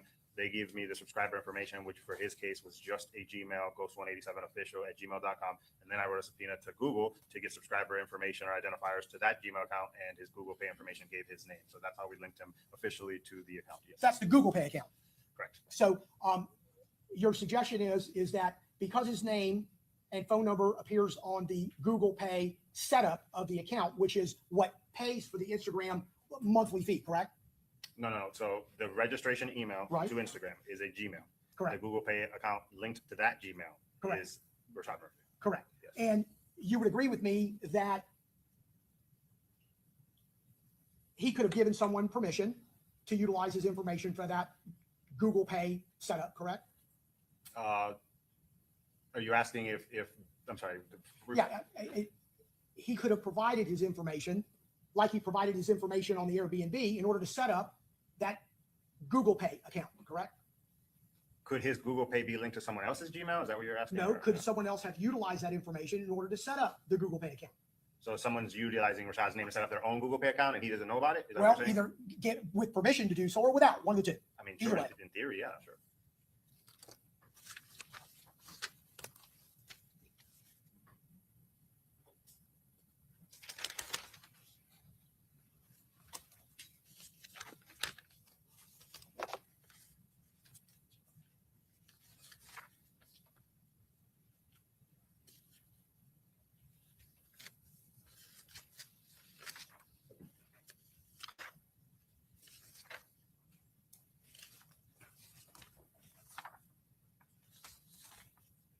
I don't have anything further. Thank you, Detective. Okay, Sir. Mr. Sonardi, Cross, Excuse me, Judge, wait 1 second. never Ma- mind. Madam Clerk, did I admit defense exhibit number 4? One more issue, Detective. Yes, sir. I think you testified on direct examination that you had watched or seen the Do It video. Yes, I have. You're on my approach? Sure. I'm going to show you what's been marked as Rashad Murphy's exhibit number 4. Ask you if you recognize this still shot. Yes, this is a still shot from the music video Do It by Young and Ace. And does it fairly and accurately depict what is seen in that video? Yes. You know, at this time, I would tender Rashad Murphy's exhibit number 4. State any objection? No objection, state the case. Okay, I did. I know you talked about uniqueness in clothing or uniqueness in what you saw in the Walmart video as it relates to shooter number 1 and the Walmart Tesla composite in this case, correct? Yes. And I know you indicated that that clothing has similarities, but it's not unique because sometimes clothes are sold that way as a fashion statement, correct? What's making it unique is the combination and on what body and who's involved in this investigation, the totality of it. Okay. If you're asking specifically about one article, one pair of pants, I am. yes, one pair of pants are not unique. Okay.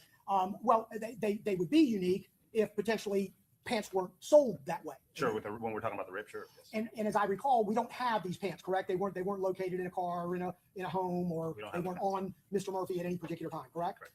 And the rest of the clothing that we talked about is going to be black hoodie, mask, boots, and these pants, correct? The black hoodie, the belt, the tight black pants tucked into the military style boots. Yes. That is a common dress in its entirety for people that are in the rap scene, whether it be music, being in music, or just clothing in general. Would you agree with me? Do some people wear all black? Yes. Well, some people do, but would you think it is more common and it's a repetitive type of circumstance when you're talking about the rap scene? It sure was in the Do It video. Okay. And let me show you the Do It video, just because I want to make sure I understand. Sure. In the Do It video, and just to move it around so we'll see it at different spaces. This Do It video, one of the individuals in this Do It video actually is wearing a mask, a hoodie, gloves, black hoodie, and jeans that have rips or tears in them, correct? I'm not sure about rips or tears, but yes, he's wearing all black. My understanding is that's probably like a uniform for the Do It's. Okay. And I guess it's in obviously it's in evidence, and obviously we can all see it at one point in time or another. Sure. But are you suggesting to me that you're not sure that what this portrays in those jeans are not rips in them? I have not studied this video as well as I have the Walmart and the homicide scene video, so I wouldn't be able to tell you if they're rips. I mean, it does look like there's some lines in the pants. There could be rips, sure. Okay, understood. Thank you, Detective. I don't have any further. Yes, sir. Okay, Thank you. Mr. Sonardi?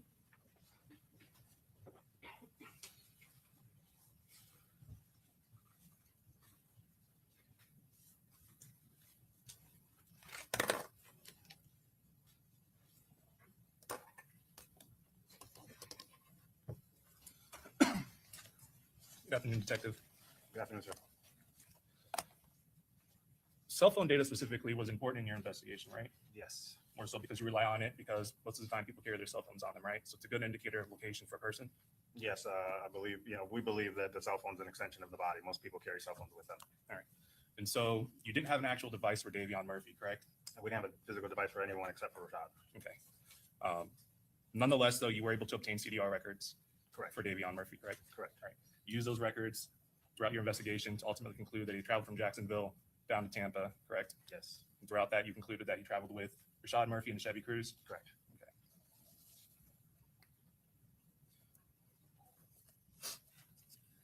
As it relates to the CDR records, I know you had made mention that there was some gaps. Typically, though, that's normal, correct? It's not that CDR records don't track continuously cell phone data. Is that accurate to say? Sometimes it's normal to see gaps missing, sure. A good example would be if I'm making a call on, say, Instagram or Snapchat, some other app, it's not going to track via on CDR records, correct? Yeah, specifically when it comes to call details, right? Yes, correct. That's just text messages and calls through the provider's network. If you're talking through WhatsApp, if you're talking through Instagram, if you're talking through any other endless amount of apps, that would not be tracked on CDRs, correct? And based on the CDR records that you had obtained for Davion Murphy, those were only for a certain time frame, correct? From June 20th to June 24th of 2024?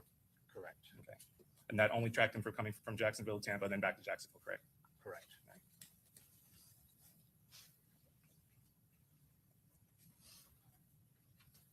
You'd also testified as it relates to the timing advance records. What's the difference between timing advance and CDR? Timing advance is providing more accurate data on the device itself. It's measuring the distance between your device and the tower and gives an approximate GPS location for where the device itself is at versus the GPS location for the tower. So there may be times where you could have CDR records with no timing advance with no CDRs, or maybe nothing, correct? Yes, correct. Okay. And throughout your investigation, because you didn't have a device, you had to rely on the CDR records, inclusive of other evidence such as LPR surveillance for Davion Murphy to conclude where he was at around certain time periods, correct? Correct. All right.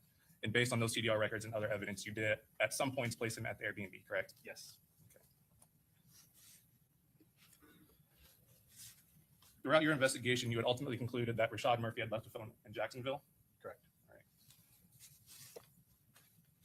Did you further conclude that at points there was communications with Rashad Murphy's cell phone from Davion Murphy's cell phone based on those CDR records? Yes, from the CDRs, we were able to see some lines of communication from Davion's phone in Tampa to Rashad's phone left in Jacksonville.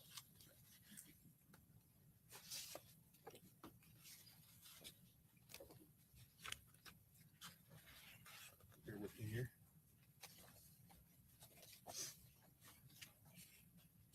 Now, I want to direct your attention to a specific time that you had indicated that there was no cell phone CDR records for Davion Murphy's device on June 23rd.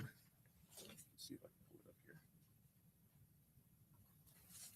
Between the hours of 5:54 UTC and 9 UTC, so about 1:54 in the morning to about 5 in the morning. I'm going to show you now what's been marked as State's Exhibit 74D.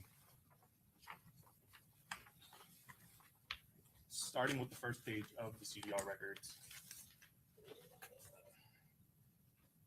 Can you identify to the jury, kind of explain what the key is at the top of the table as it relates to the calling number and the dialed number? Yes. So at the top, you'll see date, time, duration, call type. Those are all bits of information. You want me to differentiate just between the calling number and the dialed number? Yes. Okay. So the dialed number would be the person, obviously the calling number is the person making the call, and then the dialed number is the number that they dialed. And then there's further indication under direction, incoming, outgoing. That's going to explain that to the jury. The direction. Okay. So outgoing would mean that that person, the T-Mobile carrier, is making the call to another number. Incoming means another number is calling this T-Mobile carrier. Correct.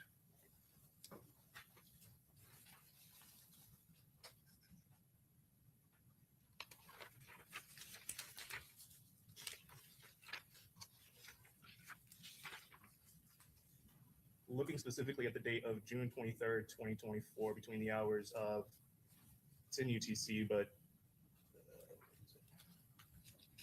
5:54, 59 UTC, which would be 1:54 Eastern Standard, correct? I'm sorry, where am I looking? Let's see, 5:54, 59, 6:23. Yeah, so that would be 1:54 Eastern Standard, Sunday the 23rd, correct? And that was an outgoing call? Yes, from Davion's phone to Rashad's phone, yes.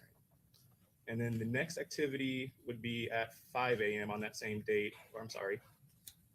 Yes, so it jumps from 1:54 to 5 a.m., correct? Right. And SMS is a text message? Yes. And the next incoming call, which means that would be someone else calling the carrier, Davion Murphy. Was that from that same number? Yeah, Rashad Murphy's phone in Jacksonville appears to be calling Davion's phone at 5:03 a.m. on the 23rd, correct?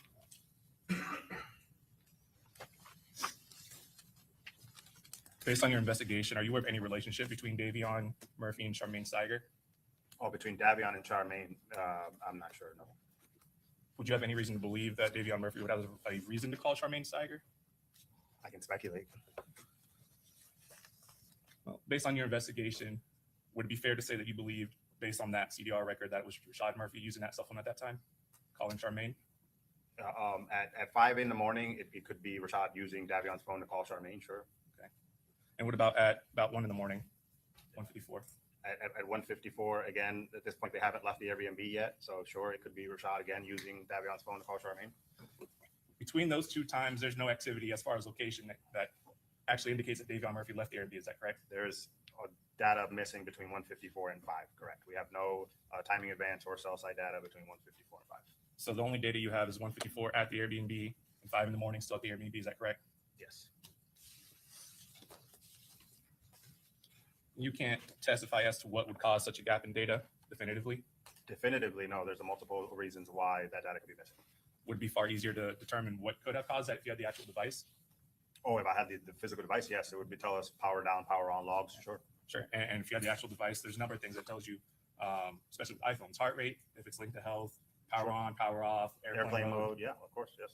But you can't obtain that information from CDR records, correct? I do not have, no, of course, no, I can't. Without the physical device, I have none of that information.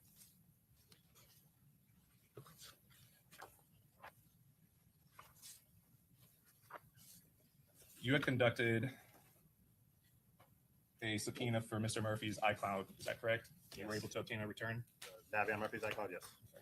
And you had testified that there wasn't really any messages in the iCloud return, is that correct? Yeah, the best I can recall, there was no messaging backed up, at least in the relevant time period. Okay. Usually with cell phones, if there's communication from one end, that message is sent to another device or iMessage. If you don't have it on one end, is it fair to say that it may be available on another person's iCloud or device? If they're both iPhones, both operating on the iCloud, you might be able to find it on somebody else's iCloud, yes. But if they're both iPhones and iClouds, you wouldn't see that line of communication in CDRs from the cell phone provider. No, but on the iCloud returns, you would, though, correct? Correct. So if Davion didn't back up his messaging, but he messaged somebody who did back up their messaging, we would be able to see it on that backup, correct? So a good example would be if there was communication between Davion Murphy and Isaiah Chance. He didn't have anything on Davion Murphy's end on his iCloud, but you did have a backup of Isaiah Chance's. Would you have been able to see those messages possibly? Possibly, if Isaiah Chance were to back up his messages for the relevant time period. Okay. Were you able to see any messages between Davion and any of the defendants on any of the other Apple iCloud returns? Isaiah's wasn't backed up for that time period, and we didn't see any messaging from Davion to Sean or Alicia.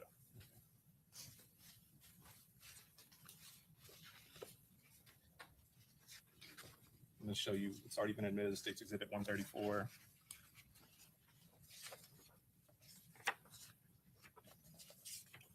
Based on the iCloud return, you had testified that there was a saved favorite of the Bill Belichick photo to the iCloud. Is that fair to say for Davion Murphy? Yes, there was a Bill Belichick search and an image saved onto Davion Murphy's iCloud in his images, yes. Now showing you 134C, the Bill Belichick photo. All right.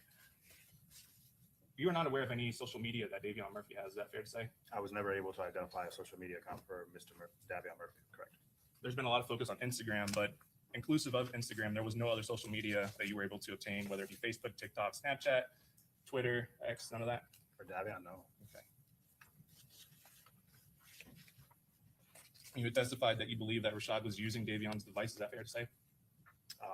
The evidence on the phone would suggest that, the Bill Belichick photo, sure. Right, because that wasn't uploaded to any social media that Davion Murphy had, because he didn't have any, right? That you were able to find. Correct. All right, and that was actually uploaded to what you believe to be Rashad Murphy's Instagram, correct? Correct.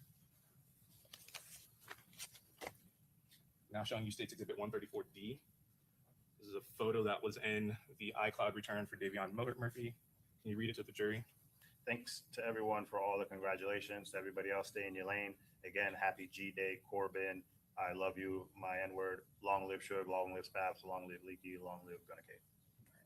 Zoom out a little bit. On this specific photo, there's no date, there's no tag as to an Instagram username or any other social username. There's nothing. You can't determine if this is a screenshot. There might be a date associated to the image itself, but there's no way to tell. Yeah, there's no. I don't know if this was posted to social media or not. I don't see any Instagram markings or Facebook or anything like that. And again, you weren't able to discover any social media for Davion Murphy. I'm not able to say that he could have a social media account that I never found, but I never found a social media account that I could attribute to him. Okay.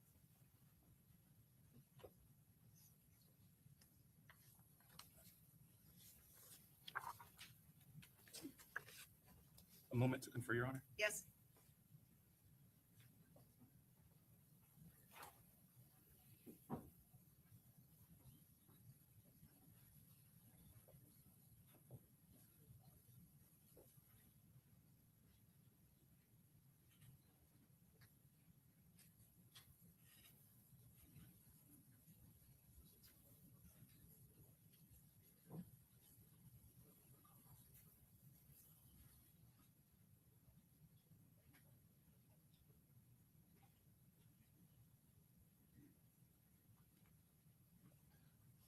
When you did the extraction on Darius Fizzle's device, you had made mention of the biometrics of the unlocking of the phone, correct? Yes. Are you aware that you're allowed to have more than one Face ID active on an iPhone at a time? I'm aware that iPhone allows you to have up to two, although it's not very common. Yes. Okay. But nonetheless, that could have been possible, correct? In theory, yes. And it doesn't specify who the actual face is that's unlocking it. Like there's not a screenshot of a face once it unlocks with the biometrics each time, correct? On the biometric logs, you don't know if there is two profiles, which face was used, correct?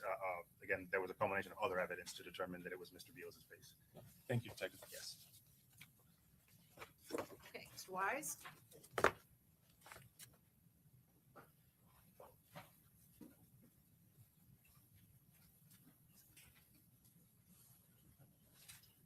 Afternoon. Good. Right.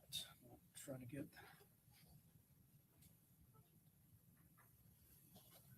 to get some technology working here.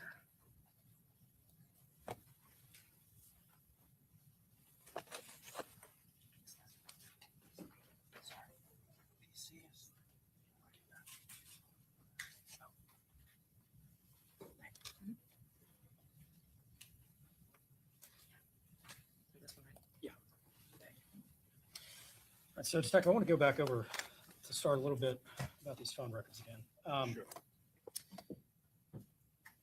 And I am showing you now what is in the state 76. And to start, I have slide 3 of 76 up. Is it 76 or 77? I'm sorry, 77. 77. So timing advance records we've heard a lot about. And I want to go back, just talk a little more generally about how cell towers work. We see in slide 3 of 77 here, this azimuth, basically it's showing 120 degree, 1/3 of a circle jutting out from the bottom of this would be a cell tower, right? Yes, sir. All right. And basically the way cell towers work is they have 3 sectors, right? Correct. And whether we're talking CDRs or timing advance, one thing we can pretty accurately determine from any phone record is the direction the phone would be from the tower if it's hitting one of those 3 sectors. And that question might not have made a lot of sense. But to give an example here, one thing we can pretty confidently determine is this phone, because it's hitting the northern sector of the tower, is going to be somewhere in this area, correct? For the most part, yes. There's once in a while there can be a very rare instance where a phone could even be connecting to that sector and maybe be just to the south of the tower. That's Sure. pretty rare, right? Yeah, it's more rare. I mean, in theory, like if, let's say you were behind a solid cinder block wall and just a directional, maybe a different sector would be powering that, or even up to a different, whole different tower. You know, just it's rare, but in general, pointing towards a direction, sometimes not. Right. And now timing advance records, they give an estimate of the time that it's taking the phone to actually connect to the tower, correct? Correct. So the big cone is the sector, and then the 2 bands and those circles, that's the estimated distance from the device to the tower. Right. So this one that I'm moving, and I don't know if the yeah, I can see icon it. is- Yeah. So that's the distance from the tower all the way across the sector, right? Correct. Now, sometimes, and I think this is what we have here with the circle, sometimes the phone companies can triangulate based on other towers and give an estimated, more specific location, right? Yes. And that's what we have with the circle here. Correct. The circles are the cell phone provider's approximation of where the actual physical device itself is at. And when we have that approximation, the cell companies usually give some kind of range as far as how accurate they think that location approximation is, right? Yes, sir. And it varies depending on the cell company, right? Correct. And AT&T in particular, which I believe Mr. Gathride's phone was subscribed to, AT&T gives a threshold where they say it's likely within this distance. Correct? AT&T is definitely not as precise as T-Mobile. Yes. Yeah, T-Mobile, right. So this AT&T Alicia's is T-Mobile. Okay, hers is T-Mobile. So that's why, because we saw a lot more timing advance, I think. on Oh hers. yeah, Is we that got a right? lot more for Alicia because hers was specifically T-Mobile. Okay. So for instance, AT&T, like Mr. Gathride's was, when they give an estimate, they give a likely within X number of meters.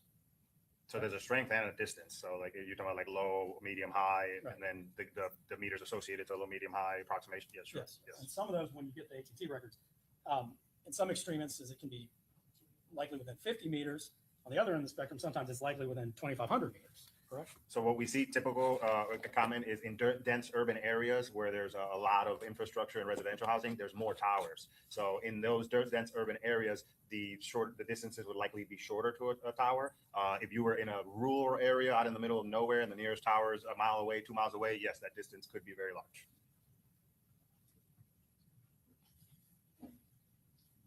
What I was asking about, though, is when AT&T provides the data to you, when they're actually estimating a specific location as opposed to just a tower that it's hitting, AT&T actually provides a location accuracy estimate, do they not? I believe so, an estimate, yes. And that estimate can range anywhere from likely better than 50 meters to likely better than 2,500 meters. Does that sound familiar? That sounds familiar, sure. And that can be anywhere from, sometimes it may be likely better than 200 meters, likely better than 500 meters. But that's all information that AT&T provides when they give timing advance. Is that right? Yes. Now, you mentioned earlier, I believe, that the formula that AT&T uses, or not necessarily AT&T, but the formula that the phone companies use are kept for proprietary reasons. Yes. Correct? And that's something I assume you've learned about in the classes you've taken. Yes. These companies are not keeping records, the records we've talked about, timing advance, call detail records. They're not keeping them for law enforcement purposes, right? Not generally. It's for their own purposes. It's for them to try to maximize coverage area and maximize profits in the end, right? Yes. Correct. But sometimes when the records are available, law enforcement can speed them. Correct. One thing, though, about these records, specifically timing advance, the algorithms that the companies use to estimate these locations, they do not make those public, right? No, proprietary. They keep them hidden. So I imagine a competitor wouldn't be able to steal their method. Exactly. They're trade secrets, basically. Trade secrets, yes, correct. And because of that, we don't know what the error rate is for the algorithm they're using, right? Definitively, sure, I guess. I mean, we don't know. And in the end, we really have no way of double checking their formula because we don't know what the formula is, right? If we were relying only on the cell phone data, sure. I mean, there's room for error. Sure. And that kind of gets into the next topic I want to cover. Sure. So I'm going to jump ahead to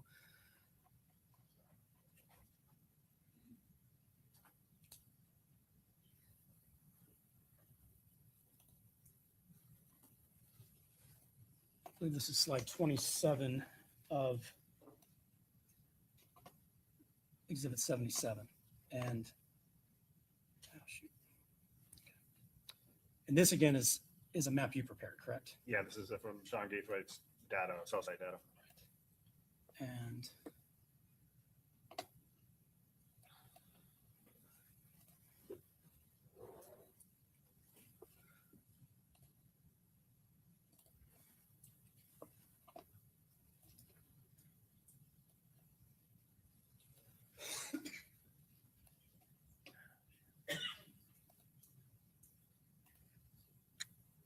earlier I had a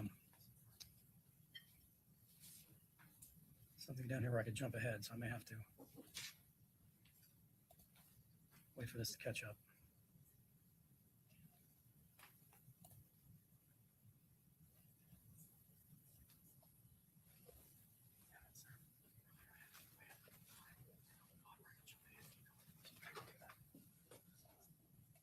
Earlier I had like a time board and I could jump ahead, but I wanted to, like I had a spot where I could get it to.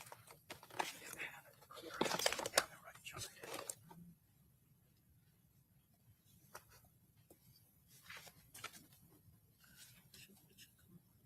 Yeah, like I had this thing earlier.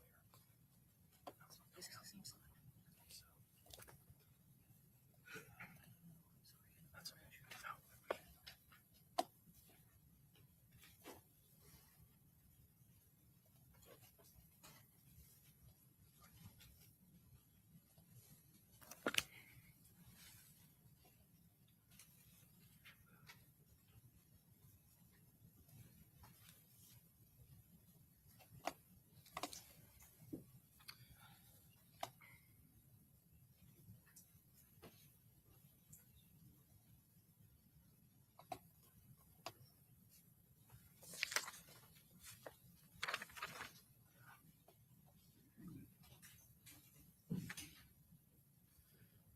So I have a couple points I want to get to, but my the icon on the bottom where I could jump ahead apparently is not there anymore, so I guess I'll have to wait a moment.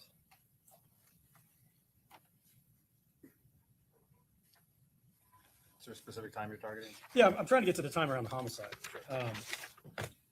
Quickly about 4:38 a.m. So sure. This worked very well before the jury came back. So.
This is close to where I was trying to stop it. Sure. But you can see where the map has stopped at this point. I know we talked about kind of the layout some last time you testified, but here we have everything mapped out, all the different scenes. Correct. Airbnb is up here, kind of behind this black line. Obviously. Yes. We discussed that's north of Fletcher, right? Yes. Teaser's over here on Nebraska, just north of Bush, right? Correct. This is Bush right here. The pointer's moving along, right? Yes. Correct. Truth 18 is right off Bush, right? Correct. This is McKinley, I believe, runs right next to where, and it's kind of below the Circles, but the homicide scene is right here, correct? Yes, And that's basically Fowler and McKinley, correct? correct. And McKinley, is McKinley also 40th Street? For you. Correct. Okay, so it's called 40th Street in this map, but it runs right next to the homicide scene, just to the west of Truth 18, right? Yes. Maybe just as relative, but it's basically. That's the first major street west of Truth. And then again, I think we discussed this last time too, but if McKinley were to keep going, Airbnb would basically be off McKinley as well, right? Yeah, almost a straight shot. Yeah. But north of Fowler is the USF campus, right? Correct. And McKinley does not cut through USF, right? Correct. So to get between the Airbnb and the homicide scene, someone, I mean, really the best route would be come down to Fletcher and either go over to Bruce B. Downs or over to 56 or one of the other roads that would cut directly through USF and then cut to the homicide scene on Fowler, right? From the Airbnb to the scene, or from Yes. the scene to the Airbnb? Either way. Either way, yeah. I mean, in theory, you could go through the USF campus. Probably not ideal at that time of night, but most people would likely take one of the major thoroughfares, Bruce B. Downs, or go down to 56 or one of those other roads just west of 56. Okay. Now, this point that where we have this stopped, Sure. we have locations from timing advance, and the circles again are timing advance, right? Correct. And then the azimuths are called detail records, right?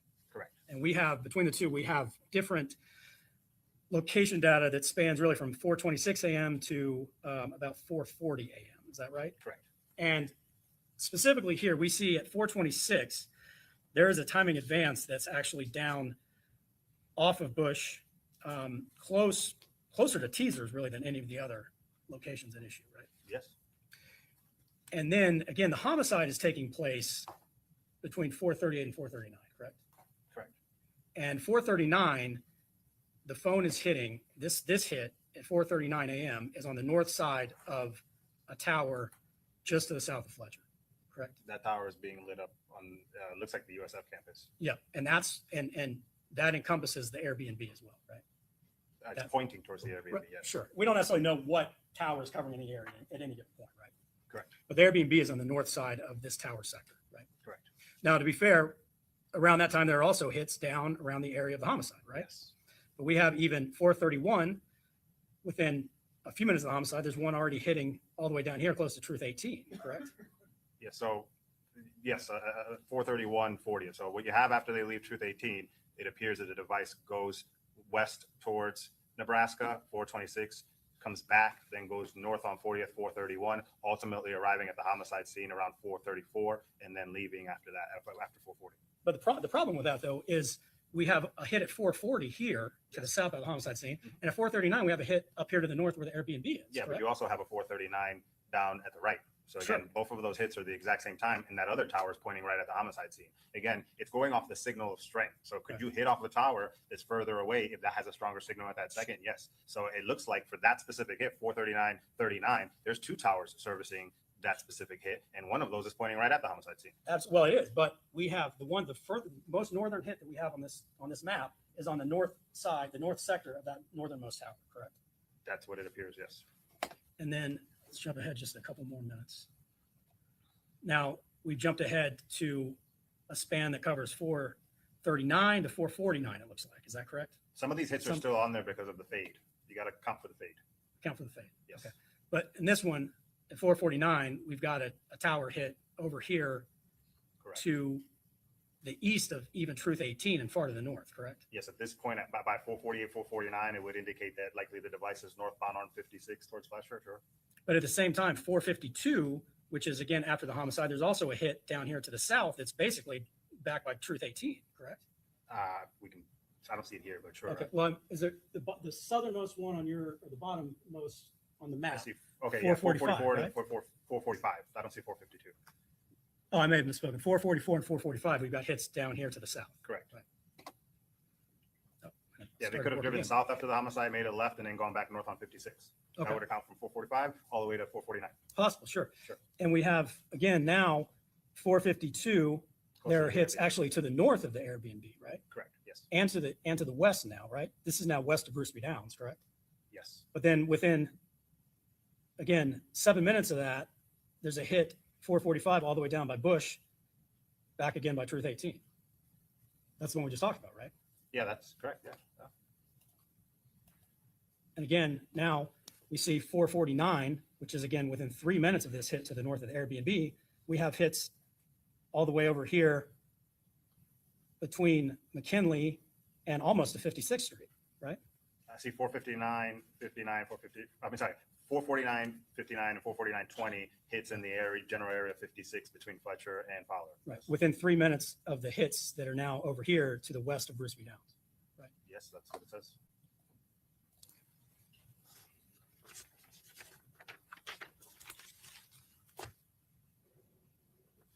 Let me, I guess, be backtracking now to some of the other things we heard about from the phone records and whatnot. You testified about a text message that was in Mr. Guthright's phone from Rashad Murphy on June 6th, correct? And I know you talked about a lot. It's the Yes, one after Rashad this. Murphy messages Sean Gaithright on June 6th to tell him, bro, we got bigger things to worry about. Correct. Yes, I'm aware of what That's you're the one. referencing. Yes. And it's your belief that that is related to the Spaces conversation that we also heard about. Yes, it appears that Mr. Chance is having an episode online that he's publicly broadcasting on Instagram and Twitter Spaces, and that drove enough concern for Mr. Murphy to message Gaithright to try to get a hold of Isaiah. Right, that's the theory. Yes, Mr. Guthright's not part of the Spaces conversation, right? not that I'm aware of. And Mr. Chance, in that Spaces conversation, he's actually talking to Charles Jones, correct? Yes, It's actually, in fact, the concern, the believed to be concern, is what Chance is saying to Charles Jones himself, right? the theory on the concern is that Mr. Chance is drawing attention to himself when they've got something bigger planned. Right, and in fact, Charles Jones actually even says something to Chance about, I got bigger fish to fry, right? In that Spaces I'm conversation. aware that the bigger fish to fry statement was made. I can't recall exactly at this time who made that statement. Well, they both do, right? Charles Jones says it in Spaces to Chance, right? And then in this text from Rashad Murphy to Mr. Guthright, he says something about we got bigger things to deal with, something like that, right? Not specifically fish, but yes, bigger things to deal with. But and when he says bigger, he's referring back to an actual conversation with Charles Jones. I don't know. That's not the theory on messaging that he's specific. Are you saying that are you implying that Rashad Murphy is specifically referencing Charles Jones' What I'm saying bigger fish is to fry comment? it's your belief that the text about bigger fish is in direct response to the conversation that Chance is having with Charles Jones himself. That text is in reference to Isaiah Chance posting a lot during that time period on social media, drawing attention to himself. Okay. So you don't think it was about the Charles Jones conversation? Amongst other things that he's posting that day. Yes, that was the biggest thing going on. Now, I think you covered this previously, but the teasers show in Tampa, in fact, any of the activity that's going to go on in Tampa is not announced until June 14th. That is our understanding, yes. 8 days before this text message from Rashad Murphy to Mr. Guthright. Correct. Similarly, the pool party, and I think this was covered some before, but to kind of put some other evidence in context. June 21st, the pool party is being announced. It's going to happen between 4:30 and 5 until we're done, right? I don't want to get this confused because I know it can be confusing. There is two separate parties. There's one on the 21st and there's one on the 22nd. Specifically, the pool party was on the 22nd. Right. I am not aware if they had a pool for the party on the 21st. Yeah, my question was probably confusing. What I'm saying is on June 21st, when Charles Jones is posting about it, he's saying on June 21st that the pool party that we're going to have in the future, that's going to be from 4:30 to 5 until we're done. Again, he posted on the 21st about a pre-party on the 21st. That was not the pool party. Okay. He then posted again on the 22nd about a pool party. That was the pool party. Okay, and that one also Two separate parties. was going to be 5 to 6 o'clock. So, yes, I believe both days he planned the party before and after. And teasers, when it was announced, as we saw on the flyers, was supposed to be between 8 p.m. and 3 a.m., correct? Yes, on June 22nd, correct. So the screen record for Mr. Guthright's phone that we watched, that is taking place when teasers was already supposed to be going on, correct? That is taking place after 8 p.m., yes. And then the text messages we saw with Kyla Enright, I believe it is, those are taking place starting at about 1:30 in the morning, I think. Is that right? Yes, I believe 1:24, Again, something, somewhere in that range. long after teasers was supposed to have started, correct? There was a wide range given, 8 p.m. to 3 a.m. My understanding, it's very common that the headliner doesn't show up till close to the end. And now, I think you testified that you believe that the fat boy person who's being texted about is Xavier Edwards. That is the belief. You gave a deposition in this case back in January, right? Back then, yes. And it was on video, right? What was on The the deposition. Yeah, no, I didn't have an idea who Fatboy was in January, correct? You sure didn't, right? Because in January, when we had that deposition, it was under oath with all the attorneys there. I asked you on page 202, line 25, going into page 203. No, he just said that he agreed he didn't know who that boy was. Okay. In January, you did not think Xavier Edwards was Fat Boy. To this day, I can't definitively tell you who Fatboy is. In January, I had no idea. Now, the belief is it might be Xavier Edwards, but I don't know who Fatboy is definitively. There could be another Fatboy with the group. There was quite a handful of gentlemen at that party. You also testified in this case back in October, correct? Yes. And At that time, you didn't know of anyone who was at the party who went by the name Fat Boy, right? My testimony is reflecting that I don't know if there was a fat boy at the party or not. I didn't say that there wasn't a fat boy. You talked to Kyla Edwards, right? Kyla Enright? Kyla Enright, I'm sorry. Yes. Kyla Enright, you talked to Kyla Enright. And she didn't remember anything about this, and she was drunk, right? According to her statement, she was drunk and she had no recollection of these messages, correct? And am I correct? You've never talked to Xavier Edwards? I've never talked to Xavier Edwards, correct? So you've just come upon this belief. Neither one of them, neither of the people who, neither the person Mr. Guthrie is texting with, nor the person you believe to be Fat Boy had corroborated your theory that Xavier Edwards must be Fat Boy. Is that correct? I can't definitively say that Xavier Edwards is fat boy. Are you basing it off of Robert Howard's testimony that he himself sometimes referred to him as Fat Boy? I'm going to sustain the objection.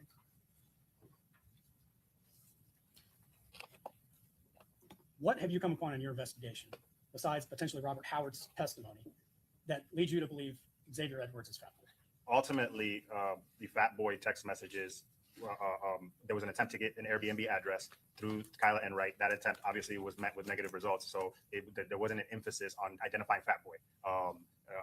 I've heard, that the theories on who fat boy might be. I don't know who fat boy is definitively to this day.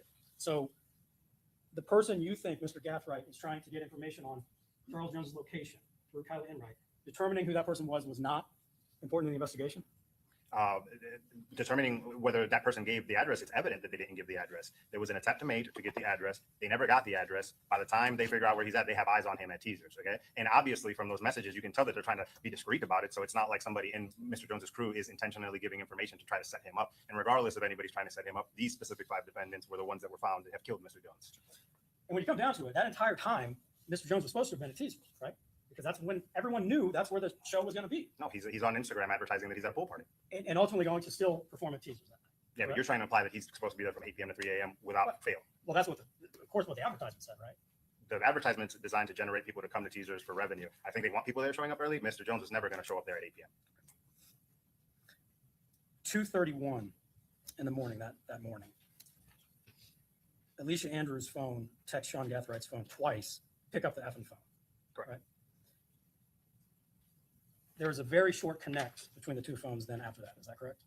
I'd have to look and see, but I think it's like 3 seconds, maybe, sure. And then, am I correct? Those phones then don't communicate again, or there's no call between those phones again until long after the homicide the next day?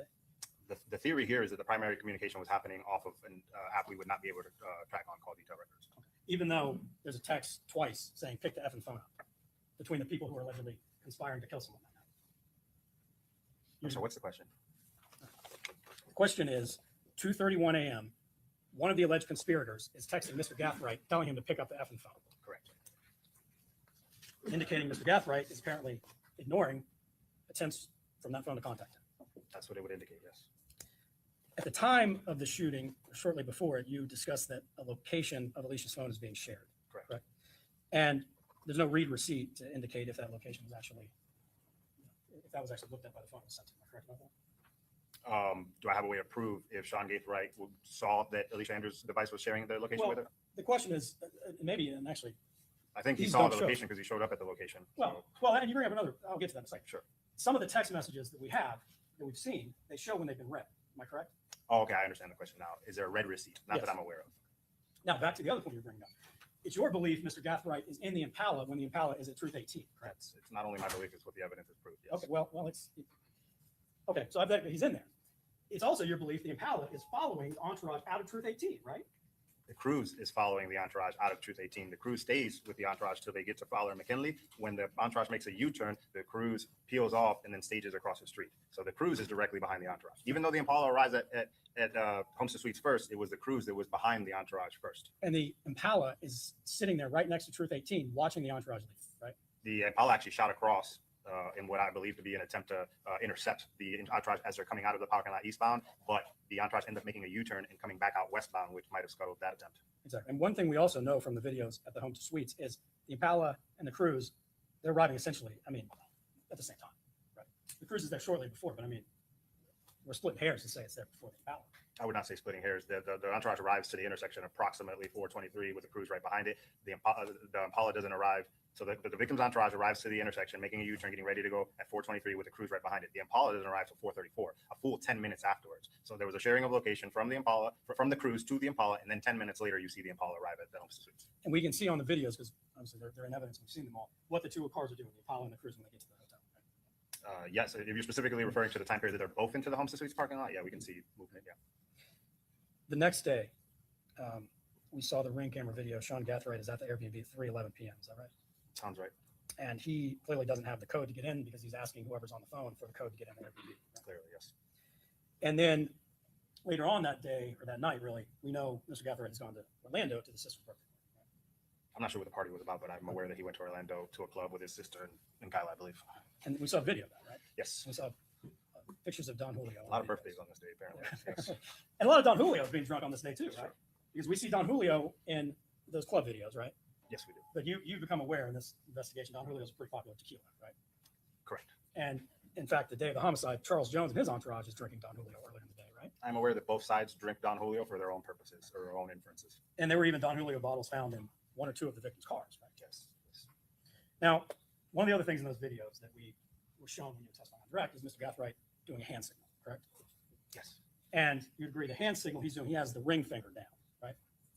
At this point, I mean, you could be doing the camera where it's like doing a reverse. I mean, I'm not sure. You want to, okay, Sure, show me like- the picture of it. Maybe we go to the specific image you're referring to. We can Yeah. narrow down which finger's coming down. May I approach Madam Clerk? Yes.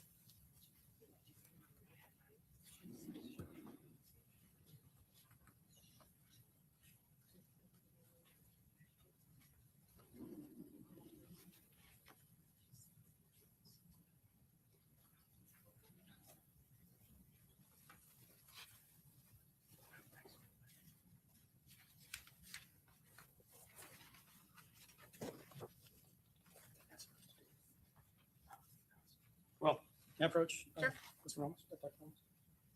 Having a second, I'm going to show you the picture. Yes, sir. No problem. That's, in for the record, I'm showing you 94D6. That's already done. Yeah, I'm trying to do it with my hand.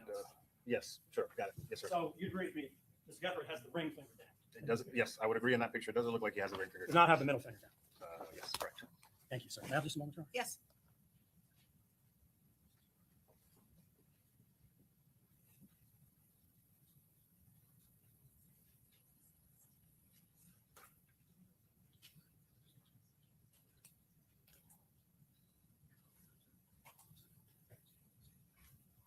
Detective.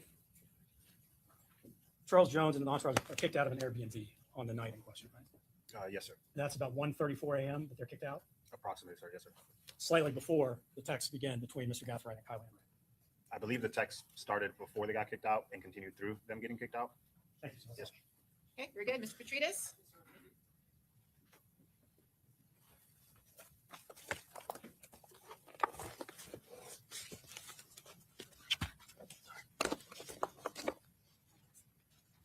Detective, how's it going? Good afternoon, sir. All right, just some questions, not too many for you, hopefully.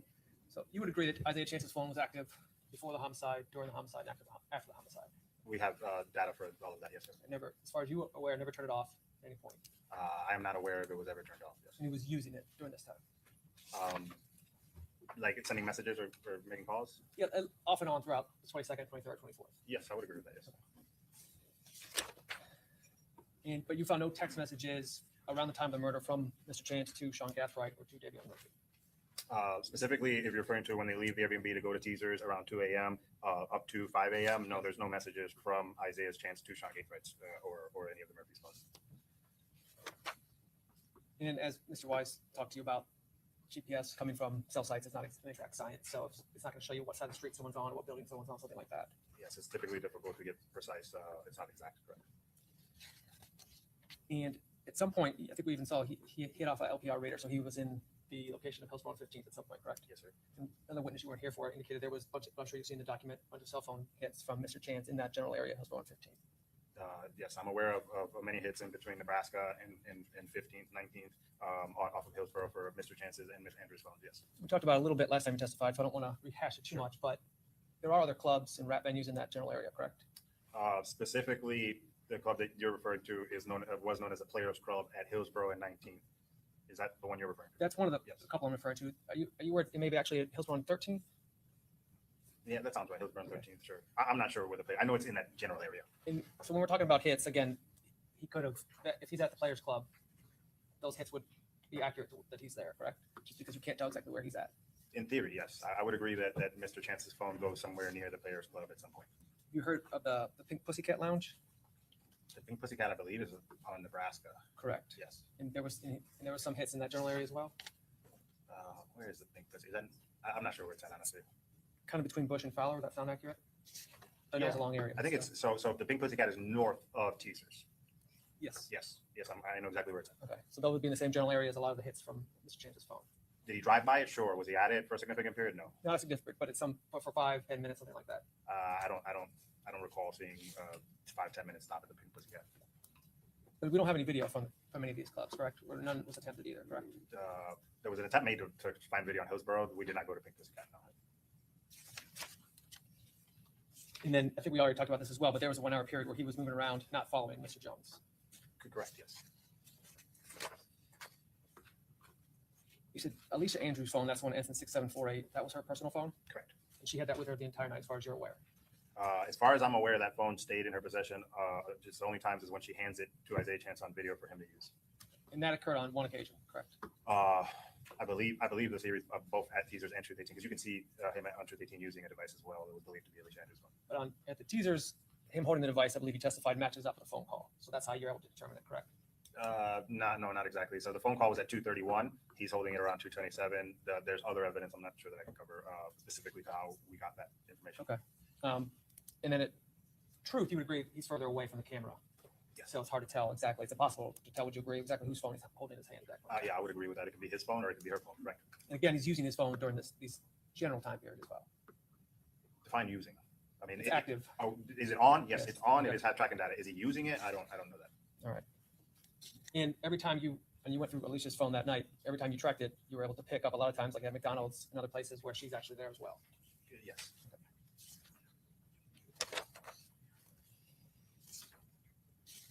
And so you're attributing a lot of what's happening on her phone to Isaiah Chance. I'm taking from your testimony, correct? Specifically during the hunt of Mr. Jones starting at 2 a.m. on Teasers leading up to his murder. I'm not saying that he's using her phone the entire weekend on the drive down or on the drive up. But you can't rule out that it's Miss Andrews, in fact, using her own phone, making those text messages or those calls or sharing her location, correct? It could be either one of them, sure. They're both in the cruise.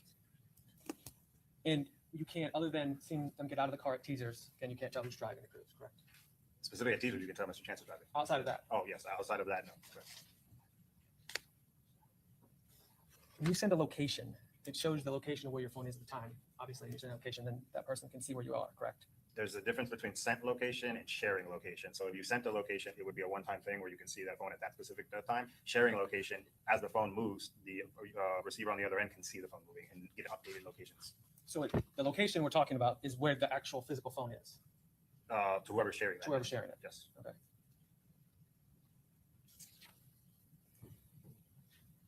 And you've strike that, excuse me.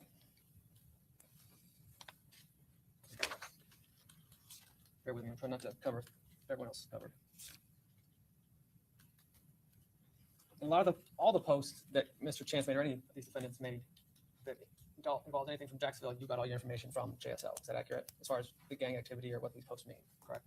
Yes, I relied on Jacksonville to decipher gang meanings, yes.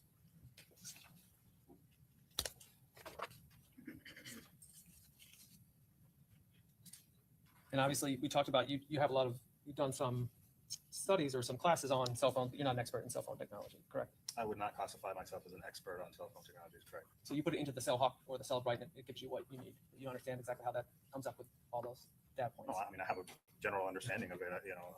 It's not quite as simple as you put it, but the intricacies at an expert level, yeah, I wouldn't classify myself that. Yeah. Okay. I mean, are you aware that if you have someone's phone that you don't know the phone number to, you're able to get that number by simply calling 911? Yes. I mean, if I have the device In and your I hand. want to confirm the number, I could dial 911 and then the dispatcher can tell me what that number is. Yes. Now, I want to talk to you about the Airbnb payment. States 93. Can I quote you, Clark? Sure.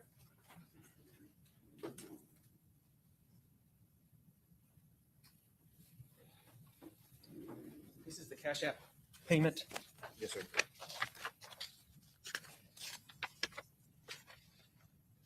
Now, the payment that was made to Mr. Chance was a different amount than the cost of the Airbnb, correct? Correct. The money sent from JDOT was $390. The amount for the Airbnb was $360.61, I believe, something in that range. And also looking at his Cash App, were you able to determine that Mr. Chance would try to rent a hotel, book a hotel in Aloft in Tampa? Yes, I'm aware of that. Okay. Do you know when that date was? I think it was in that same time period or that week. I don't recall the exact date and time, but I do recall what you're talking But it about. was days prior to trying to book the Airbnb, correct? I'd have to see the Cash App return. I can't recall when the Aloft attempt was made.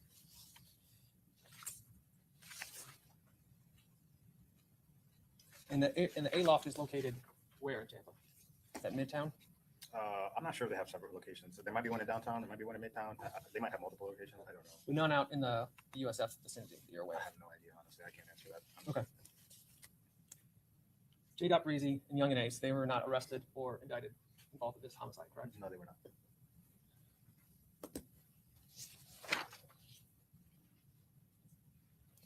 No, you have no phone communication between Mr. Chance and Mr.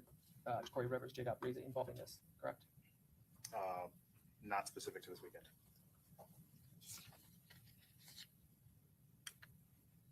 Just gonna have a moment. Yes.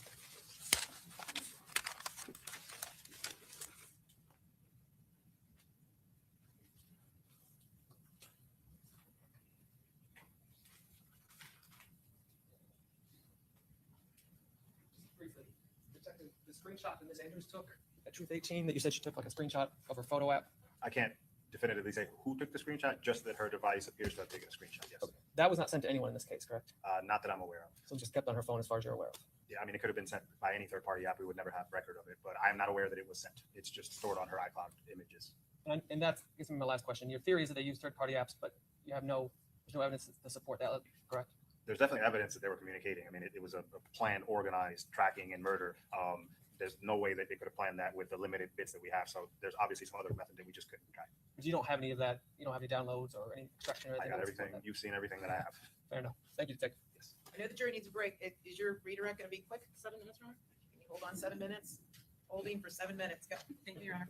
Sir, I think, Detective, you were just asked about other applications that were utilized. Despite not being able to recover data from those applications or accounts, can you see device use information on a cell write or cell site extraction? Yes. On the cell write extraction, so the reports that came back with the iCloud data, was there access to social media accounts called Snapchat, WhatsApp, Telegram, etc.? Yes. And was that across the accounts of the defendants in this case? Yes. Are you able to actually recover the messages sent on Telegram, Snapchat, WhatsApp from the iCloud return? No. You were asked specifically as well about any communications from Isaiah Chance to J. Dot, not on the night of the homicide itself, but the day before, certainly communications via Cash App. Yes. And did you have an opportunity to review contacts between the two on the social media accounts and the device of Isaiah Chance, or the return from Isaiah Chance? Yes. Was there also a log recovered from a search warrant at Isaiah Chance's house? Yes. Did that reflect J. Dot Breezy's contact information in someone's handwriting? Yes, it did. You were asked about Isaiah Chance specifically and the Pink Pussycat Lounge. Was that mentioned at any time during the course of Mr. Chance's interview? Has never come up before today. And was there only an admission from Mr. Chance that he was present for leisure or a romantic getaway of some kind in the Tampa area? Correct. Was that supported by the trips to walking around parking lots or going to the McDonald's? No, it was not. You were asked about Rashad Murphy and the phone itself. In fact, I think you were asked from Mr. Sonardi and Mr. Gonzalez about that. For Mr. Murphy's own statement, did he bring a phone to Tampa at 5 a.m. when he said he came here with Darius Beals? No, he did not. Whose phone did he indicate that he was utilizing? Darius Beals' phone. You were shown also some photographs of a text message of some kind about going to a prison to drop something off. Do you recall that text message? Defense Exhibit 3? There was 4. Oh, is it 3 or 4? I have 3 as the text Three. message. Do you recall the text message? Yes. Did that text message include an actual response from the individual at the prison? My people say you didn't make it. Correct.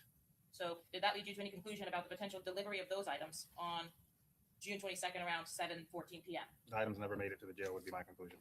What about the Instagram post for Rashad Murphy's account for 187 Boys? Do you remember being asked questions about 187 Yes. babies? Babies, yes. Prosper and Junior. Do you recall that? Correct. And I think Mr. Gonzalez indicated to you that it was someone's children's birthdays or something along those lines. You know anything about children's birthdays? I don't know. But that post itself, was that the only post that was deleted from Rashad Murphy's Instagram stories from the morning of the homicide? Correct. Did Mr.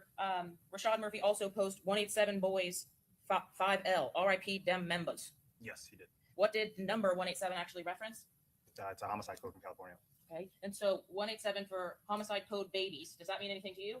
Regarding Not, children of some kind? not in reference to babies' birthdays. I wouldn't think. Had the use of 187 boys or 187 been utilized in some of the evidence that you saw from the Jacksonville Sheriff's Office? Yes. Did you also have an opportunity to see on the returns that Mr. Charles Jones had posted about his foot shot? Yes. Was that post made to social media of some kind? Yes. What social media app did Mr. Jones post that to? I can't recall. It might have been Instagram or Twitter Spaces. I can't remember. Throughout the course of your investigation and review of Rashad Murphy's Instagram return, did Rashad Murphy like the victim's Instagram post about his foot shot from October of 2023? Yes, correct. So the victim posted on Instagram, and Rashad Murphy's account likes that post. Yes. And is that what's depicted, if I could show you across the room, in this Instagram post, victim's Instagram return 95C4, Yes. and Rashad Murphy's Instagram return of liking 88E4? Yes. You're asked by Mr. Gonzalez about that particular case, and admittedly, is that case solved or unsolved? Unsolved. You were also asked about Mr. Rashad Murphy's presence in Tampa. How, without any kind of contact in Tampa, did Mr. Rashad Murphy know to go to the back door of the Airbnb? Do you have any idea? Other than he had knowledge that he's not indicating. What about knowledge of the address itself? Yes, he had knowledge of the address. You were asked by Mr. Sonardi about a conversation or a call to a device that was shared with Mr. Rashad Murphy and Ms. Charmaine Steiger, yes? Yes. In State's Exhibit 134 depicts a call was made to that device at 5:00 a.m. Is that the same time in which Rashad Murphy is also posted to Instagram Yes. the emojis of the smiling? Correct. And at this point, Mr. Rashad Murphy has indicated he is not utilizing a phone that belongs to him, According to his own statement, he didn't have his own phone. Correct. and that he was in Tampa without a phone. Correct. Did you expect in the course of your investigation to see messaging between the individuals that actually occupied the same vehicle? So the three individuals inside of the Impala at the time that the homicide was being committed? No, not during the tracking. You were asked us several questions about the flyer itself. Do you know what time the victim and his entourage actually arrived to Teasers? Yes, we know they arrived at approximately 2:24 a.m. on the 23rd. And prior to that, had the victim and his entourage been posting to social media? Yes, they were posting their whereabouts at the Airbnb pool party. Outside of identifying an individual to be texted called Fat Boy, were there other references in the text exchange specifically from Sean Gathrigh's device naming the victim by nickname? Yes, they called them Six and Fools. Did they specifically reference anything about that date or what was being celebrated? Yes, the Six's birthday. And so would that be the victim in this case, Charles Jones? Correct. It had specifically been asked about the code utilized to get into the Airbnb by Sean Gathright on the day that everyone left. Yes. Did you have evidence to support that Mr. Sean Gathright was present inside of that Airbnb long before he received the code over the phone? Yes. Would that have included on the night of the murder? Yes. I have no further questions, Your Honor. All right, may this witness be excused, subject to recall? Yes, Your Honor. Okay, thank you. Detective. You are you, Your done Honor. for today. All right, 10-minute break. All right.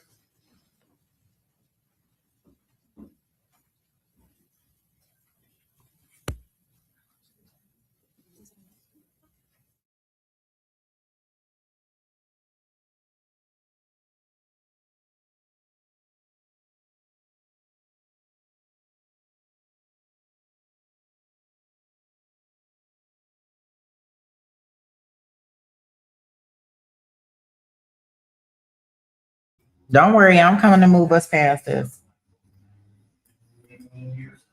That way tomorrow we'll just have our one trial that we got to get into tomorrow. Well, we'll have to get into this in some type of way. I know. I'm trying. Hopefully soon. I just want to try to get this done.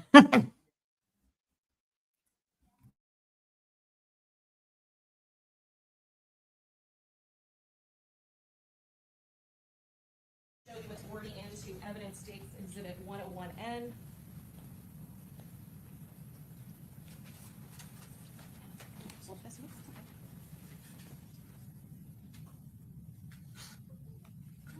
See this ID number M610-738-941390? Yes. Is that the same ID card that you recorded for your Rashad Murphy for the traffic stop when you came in contact with him on May 7th of 2021?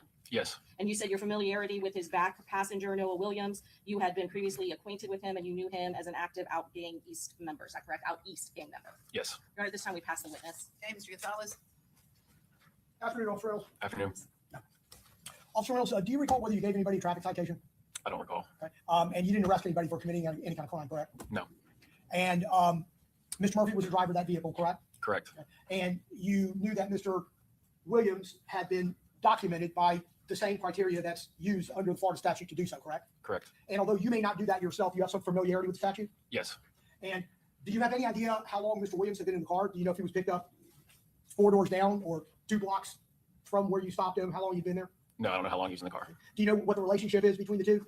Other than I've seen them together before, I would assume friends. Okay. Do you know if they've grown up together since they were children? I don't have that knowledge. I don't have anything further. Thank you, Your Honor. Okay, any questions, Mr. Stenardi? No, Your Honor. Mr. Wise? Mr. Petridis? Okay, very good. Any redirect? Just briefly, officer, on May 7th of 2021, Rashad Murphy was in company of a known gang member. Is that correct? Yes. Nothing for you, Judge. All right, may this witness be excused? Yes, you may. Okay, thank you. Free to go. Here's your next witness. Statement called Detective Richard Meter.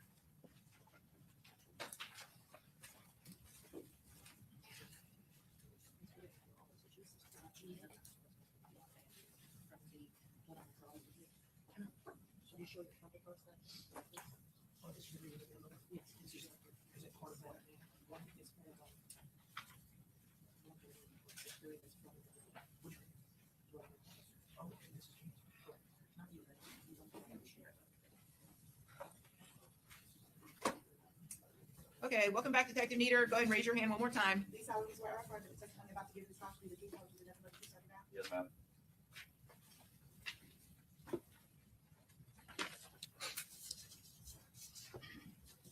Okay, you may proceed. Thank you, Your Honor. Hello, sir.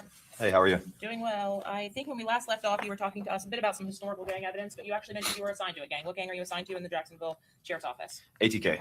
How long have you been assigned to ATK? Since I joined the gang unit in 2022. And was there formerly a gang that members of ATK were known by, or was there something that ATK developed from? Yes, ma'am. There's multiple different components. You have the Young and A side, which used to be called Young and Gang. And then you had the side that was like Queso and Scotty was NHG, and they all formed together to become ATK. Was Young and Gang represented by the letters YG? Yes, ma'am. And what does NHG stand for? No Hospital Gang. Do you see reference to ATK and NHG in your day-to-day activities? Yes, ma'am. And are those two subsets allied together? Yes, ma'am. ATK is the actual documented gang. NHG is not documented. When we are talking about allies or friendly people to each gang, can you just give us a little bit of a description of what that means? They associate with each other. They're commonly together in songs or maybe hanging out in the same neighborhoods. They go to parties and concerts and clubs and stuff together. Is everyone that is a member of ATK a rapper? No, ma'am. Have you had an opportunity to learn the legal names of the individuals that represent certain members of ATK? Yes, ma'am. And had you had an opportunity to learn the history that you had previously discussed with us about members of ATK? Yes, ma'am. How about ATK's relationship with the group 1200? What was that like? They would be close and friends. They would somewhat represent each other, make songs together, often hang out in each other's neighborhoods. Commonly between the two groups, did they share a common enemy? Yes, ma'am. What was the identity of the common enemy? It would be the North Side groups. So anybody from like 45th, 6th Block, Bully Gang, we got. And was Bully Gang one of those subsets that we had talked about, 6th Block being on top and then the other groups that come or trickle down from that? Yes, ma'am. I believe Bully Gang is a subset of 6th Block. Did you have an opportunity throughout your investigation in this particular case to learn about when you first came into the unit and ultimately develop on your own information about documenting gang members? Yes, ma'am. What information are you looking for in order to document gang members? The information outlined in Florida State Statute 874. And what are the first two criteria that need to be met under that statute? There's 11 different criterias. And then in order to document a member, you have to have at least 2 or more. Well, those are the criteria that make you either a gang member or an associate. Is that right? Yes, ma'am. But do you first need to meet the definition of a gang to even establish that ATK was a gang itself? Yes, ma'am. And how did you all go about doing that for ATK specifically? ATK, I inherited them when they were already documented, so Sure. I did not physically document them myself, but they meet the state statute as far as 3 or more persons that are committing, one of their primary activities is committing criminal and delinquent acts. And you document each of those criminal and delinquent acts as it relates to the members themselves and the group as a whole? Yes, ma'am. Are those documents something that's preserved by the Jacksonville Sheriff's Office? Yes, ma'am. Understanding that you came into the role of being assigned to ATK, is that the same for all of the gangs? They have been in existence before the detectives had been assigned?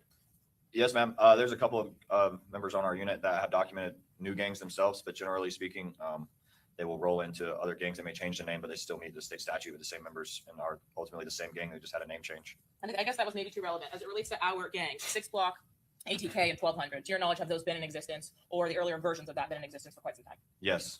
What do you do to actually educate yourself on what the history was? Just off training, and I'm not training, but just off the experience, when we get out and we do proactive police work and get in to speak with people that are under arrest, and speaking with the members themselves is how we usually learn the history. You discussed with us some of the motivations of each of the gangs. How is, other than the guns and drugs aside, how is money actually made or shared or utilized in gangs, in ATK specifically? Well, you said 2 of them. You got money and drugs. There's also money in stolen cars.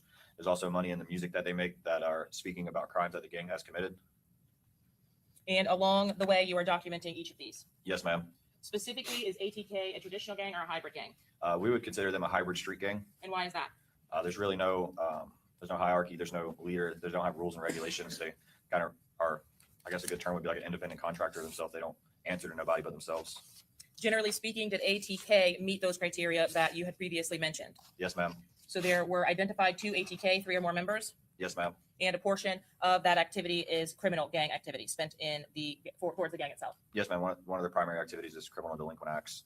In this particular case, did you have the opportunity to review a file for an individual by the name of Isaiah Chance? Yes, ma'am. Is Isaiah Chance in the Jacksonville Sheriff's Office documented as an ATK gang member? Yes, ma'am. And are you familiar with the records of Isaiah Chance? Yes, ma'am. What does the Jacksonville Sheriff's Office call the file that you maintain for each of the members of the gang? It's just a case file, and inside of that case file will be like photographs and documentation stuff, and then a field investigative report. That is a report that outlines all of the criteria that were met. When you are reviewing that report or yourself making entries into that report, are the categories of that report what is provided by statute as gang criteria? Yes, ma'am. That's that's generally how I document them. Each detective probably documents in a different way of categorizing stuff throughout the report. For yourself, so that you later have access to photographs, for example, do you include the photos? Yes, ma'am. For yourself, so that you have access to the reports that document contacts with law enforcement, for example, or other gang members, do you include those report numbers? Yes, ma'am. Does the information that you include allow you to date back or trace back prior documentation that you created for each of the gang members? Yes, ma'am. And out of all of the criteria, I believe you said that there were 11. Do you have to meet all of those in order to be able to document someone as a gang member? No, ma'am. You just have to meet 2 or more. Throughout the course of your investigation in this case, had you learned or documented specifically yourself Isaiah Chance as meeting 2 or more of those criteria? Yes, ma'am. And how many criteria did Isaiah Chance meet? Without looking at the actual documentation, I believe it was 5 or 6. Did you create an FIR or an incident report to document each of the criteria that were satisfied? Yes, ma'am. And can we speak specifically, if I provide you with the element, I guess, about which of those criteria had been met? Yes, ma'am. Had clothing or adopt the style of dress been met or mentioned as one of the criteria met by Isaiah Chance? Yes, ma'am. How about associates with known gang members? Yes, ma'am. Specifically, had there been evidence that you documented of association with known ATK members? Yes, ma'am. Had observed in the company of 1 or more gang members been met? Yes, ma'am. And was that 4 or more times? Yes, ma'am. How do you document those specific incidents? Are you able to keep track of the dates when those things happen? Yes, ma'am. And had identified as a criminal gang member by physical evidence been created in this case, or had been documented in this case for Isaiah Chance as well? Yes, ma'am. Did you include each of those categories in the field incident report that was created documenting Isaiah Chance as an ATK gang member? Yes, ma'am. Now, if you are a documented member or associate, specifically you, let's just talk about ATK. Are you doing this for each of the gang members that you are documenting or updating their files? Yes, ma'am. The way I do it is I keep a running log, just like a Word document, and it'll have all of the documentations in there. And then when I feel like I've met the state statute to its fullest ability, I choose to document them at that time. Does there come a time where undocumenting or maybe redocumenting is something that's appropriate? Yes, ma'am. We do. We'll purge gang members if they no longer meet the state statutes after 5 years, and we'll also purge the gang if they no longer meet state statute after 5 years. Did ATK at the time of Charles Jones's death still meet the state statute? Yes, ma'am. Was Isaiah Chance still under that 5-year time frame and documented as an ATK gang member at the time of that murder? Yes, ma'am. Talk specifically to me about the documentation adopts the style of dress. Did you document the style of dress of defendant Isaiah Chance before the homicide? Yes, ma'am. And would that have been within the preceding 5 years? Yes, ma'am. Did you specifically have an opportunity to date stamp the documentation as you collected it as well? Yes, ma'am. And were those incidents included in your reports? Yes, ma'am. Did you have an opportunity to review physical evidence such as music videos? Yes, ma'am. How about search warrant returns or photographs from crime scene at search warrants? Yes, ma'am. Each time that you obtain an additional piece of information, either through your direct information or someone else's direct investigation, do you write that down, annotate that in some way? Yes, ma'am. Just because we document them, the investigation doesn't stop. We will continue documenting them, which would allow them to still meet the state statute, the criteria outlined in 874 after the 5 years, so they will not be purged at that time.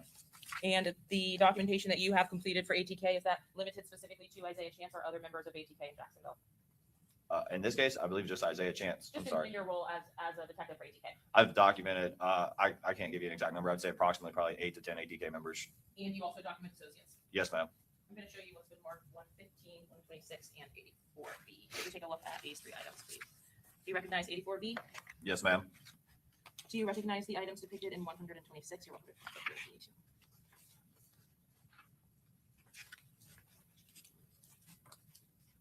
Yes, ma'am. And do you recognize the items depicted in 115? Yes, ma'am. Your Honor, at this time, the state is going to vote to admit State's Exhibit 126, A through I, 115, and 84B. Okay, Mr. Gonzalez, any objection? Briefly, Your Honor.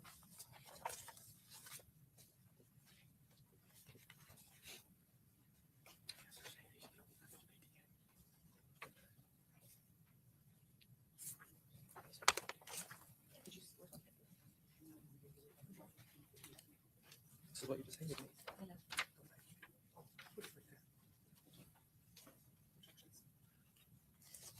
Move my prior objection to 115. 115. Okay, Prior objections, that's all, Judge. okay. Any new objections other than previously made objections, Mr. Sonardi and Ms. Wise? Okay. All right, and it's 126A through I? A through I, yes, Your And Honor. then 115 is just 115, or there, is it cumulative? 115 is A through C, And then 84B? and then 84B. Yes, Your Honor. Okay, so be admitted. Detective, relevant to this particular case or investigation, were there a summary of images of documented ATK gang members that were compiled into one demonstrative? Yes, ma'am. I'm showing you what's been admitted as 84B. Can you see that in front of you? Yes, ma'am. And is this the demonstrative, at least particular to this case, that demonstrates some of the relevant ATK members and associates? Yes, ma'am. Does this depict all of the documented ATK gang members in Jacksonville? No, ma'am. And are some of the individuals depicted deceased? Yes, ma'am. Now, from the depiction itself, can you please describe for us the individuals that are documented in the right side of the image, if those individuals are relevant to this case? Yes, ma'am. Kenyatta Bullard, Young and Ace, is one of the well-known artists of ATK. Is that the individual who authored the Who I Smoke video you presented before? Yes, ma'am. The next one is Hakeem Robinson. He goes by Queso. He's a documented member. Based on your prior testimony, is Queso the individual who had been convicted in the death of Bibby, 6 Block member? Yes, ma'am. How about Jacoby Grover, Quan, Travion Bullard, or Royale Smith, 23? They are not documented members. At the time of their death, they would be considered associates to ATK. And how long ago were they killed? They were killed in 2018. Is that the 3 individuals who were killed in the town center shooting that we already heard of? Yes, ma'am.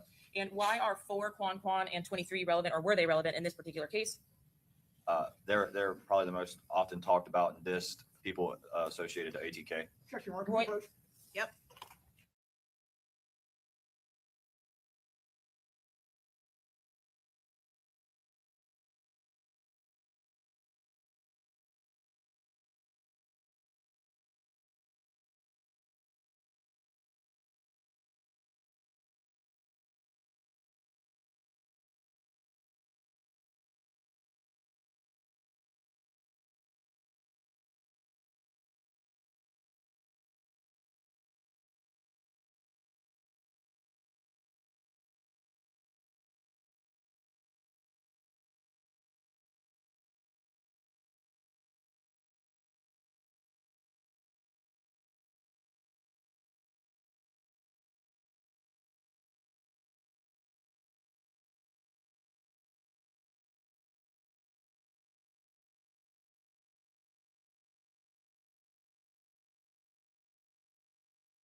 And sir, as it relates to the individual by the name of Sean Gafford, are you familiar? He was charged with this investigation. Yes, ma'am. Throughout the course of your involvement in this particular case, was Sean Gathright meeting any of the statutory criteria by law? Yes, ma'am. He would meet the criteria to be considered an associate. And is that different than the criteria necessary or what must be established or proved for an associate versus a member? Yes, ma'am. And why is that different, or how does it differ? In order to be a member, you have to meet 2 or more. An associate only has to meet 1. And how is it that Mr. Gathright met any of the criteria, or which criteria did Mr. Gathright meet? Mr. Gathright would have met the associates with a known gang member, which is Isaiah Chance.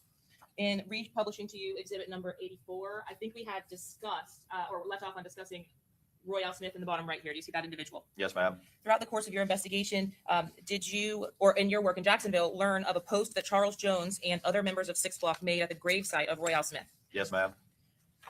Had you had an opportunity to review that post at the time that it was made and subsequently thereafter? Yes, ma'am.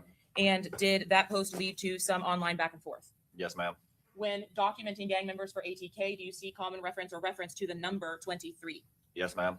Is that number of any significance or meaning, or have you learned that throughout the course of your just day-to-day experience? Yes, ma'am. Throughout my investigation in the ATK, I've watched numerous interviews that people have hosted Young and Ace and the other higher end members of ATK. The specific interview I'm speaking of was created by GQ, and Young and Ace is talking about his jewelry in that interview, and he's talking about the chains and the pendants that go with it. In that interview, he speaks about the Ace of Spades chain, an ATK chain, and a 23 chain, and he says they all represent him and his people, his friends, or his group. Did specifically in referencing 23 reference a fallen member of ATK or Yes, ma'am. associate of ATK? Royal Smith. Have you, in the course of your watching these gang members, had an opportunity to see several individuals wearing chains depicting the number 23? Yes, ma'am. Have you had an opportunity to see posts depicting the number 23? Yes, ma'am. How about the chains themselves or clothing items that are marked ATK or 23? Yes, ma'am. And specifically, did you see the same thing, or do you see the same thing for an individual by the name of Antonio Tilly? I don't see necklaces for Tilly. How about mention on social media posts? He gets mentioned on social media. Yes, ma'am. And specifically as it relates to defendant Isaiah Chance, did you have an opportunity to see him post about Antonio Tilly and his death? Yes, ma'am. Did you have an opportunity to see Isaiah Chance posting wearing clothing with the markers, or excuse me, jewelry with the markers of 23? Yes, ma'am. Have you also had an opportunity to review a video that was posted to YouTube by an individual by the moniker Guttaman? Yes, ma'am. And did that individual have a user name or subscriber name as well? Yes, ma'am. I'm showing you what has been admitted as states 115A. Can you tell the jury what we're looking at here, please? So this is a screenshot of YouTube. It's got an artist name of Guttaman, which is later discovered to be Isaiah Chance, and it's the name of a song called Blood on My Pradas, and this is the official music video. Did you have a chance to listen to the music video itself? Yes, ma'am, I have. Did the cover page for that music video include the date which it was posted? Yes, ma'am. And when was that?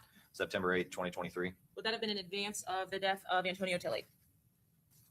I believe he was killed in October of 23. Yes, ma'am. October 6th of 2023 sound correct? That sounds right. Yes, ma'am. Did you respond to that homicide scene? I did. In showing you 115B, does this image fairly and accurately depict a still from that Blood on My Prada's music video by Isaiah Chance? Yes, ma'am. Was there anyone else rapping in that music video other than Isaiah Chance? He was the only artist in the video. Were there other individuals actually depicted in the video with Isaiah Chance? Yes, ma'am. Was there anything that you documented from these music videos reflecting the 23 or what you would moniker as adopts the style of dress? Yes, ma'am. The chain around his neck and the pendant hanging down almost in the middle of his chest. From 115C, is this also another still from that same video? Yes, ma'am. Is the use of hand signs one of the documented elements or documentable elements under the statute? Yes, ma'am. I want to refer you to 151A. State seeks to admit 151A through B. It is a new exhibit. Okay. No new objections, Your Honor. Okay. Any new objections, Mr. Sonardi? No new objection, just continue objection. Okay. Any new objections, Mr. Wise? Ms. Finkelstein? And then Mr. Petridis? Okay. And I'll admit, it's 151. What is it again? 151A and B. Okay. Very good. Admitted. Sir, you indicated that you documented other members in the video itself. Yes, ma'am. In 151B, were you actually able to identify the other individuals that were depicted with Isaiah Chance in his music video of Blood on My Pradas? Yes, ma'am. The large fella in the camouflage shirt in the back. And is that the individual depicted on the left behind Mr. Chance in 151B? Yes. Is there, throughout the course of the music video itself, the use of hand signs that were recognizable to you, 151A? Yes, ma'am. And could you describe for the jury what those hand signs are indicative of for you in your documentation? In the photo on the right, you can see the 6-block hand sign from the back of the car, and the photo on the left appears to be a gun. Maybe they were, I don't know, they'd have to show the actual video, but the still shot could be a 6-block sign facing down. It's just a bad, weird angle. Are you able to tell us whether anyone depicted in this Blood on My Prada's music video would have been a friendly to or associated with 6 Block? No, ma'am. Are there signs of disrespect towards 6 Block themselves that ATK members have been documented using based on your training and experience? Yes, ma'am. What do those signs of disrespect look like?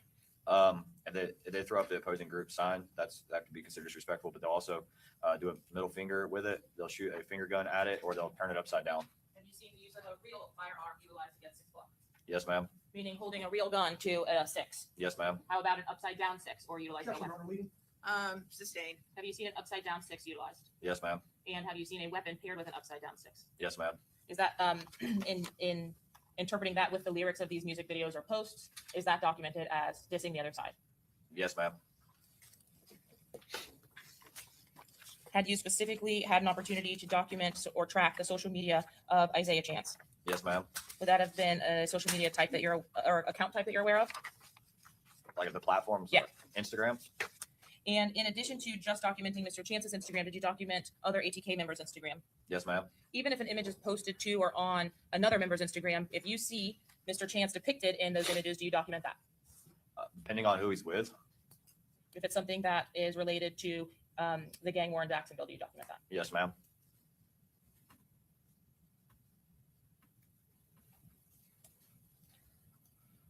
We're going to start with 126I. On December 13th of 2023, did you document a social media post? Yes, ma'am. From whose account?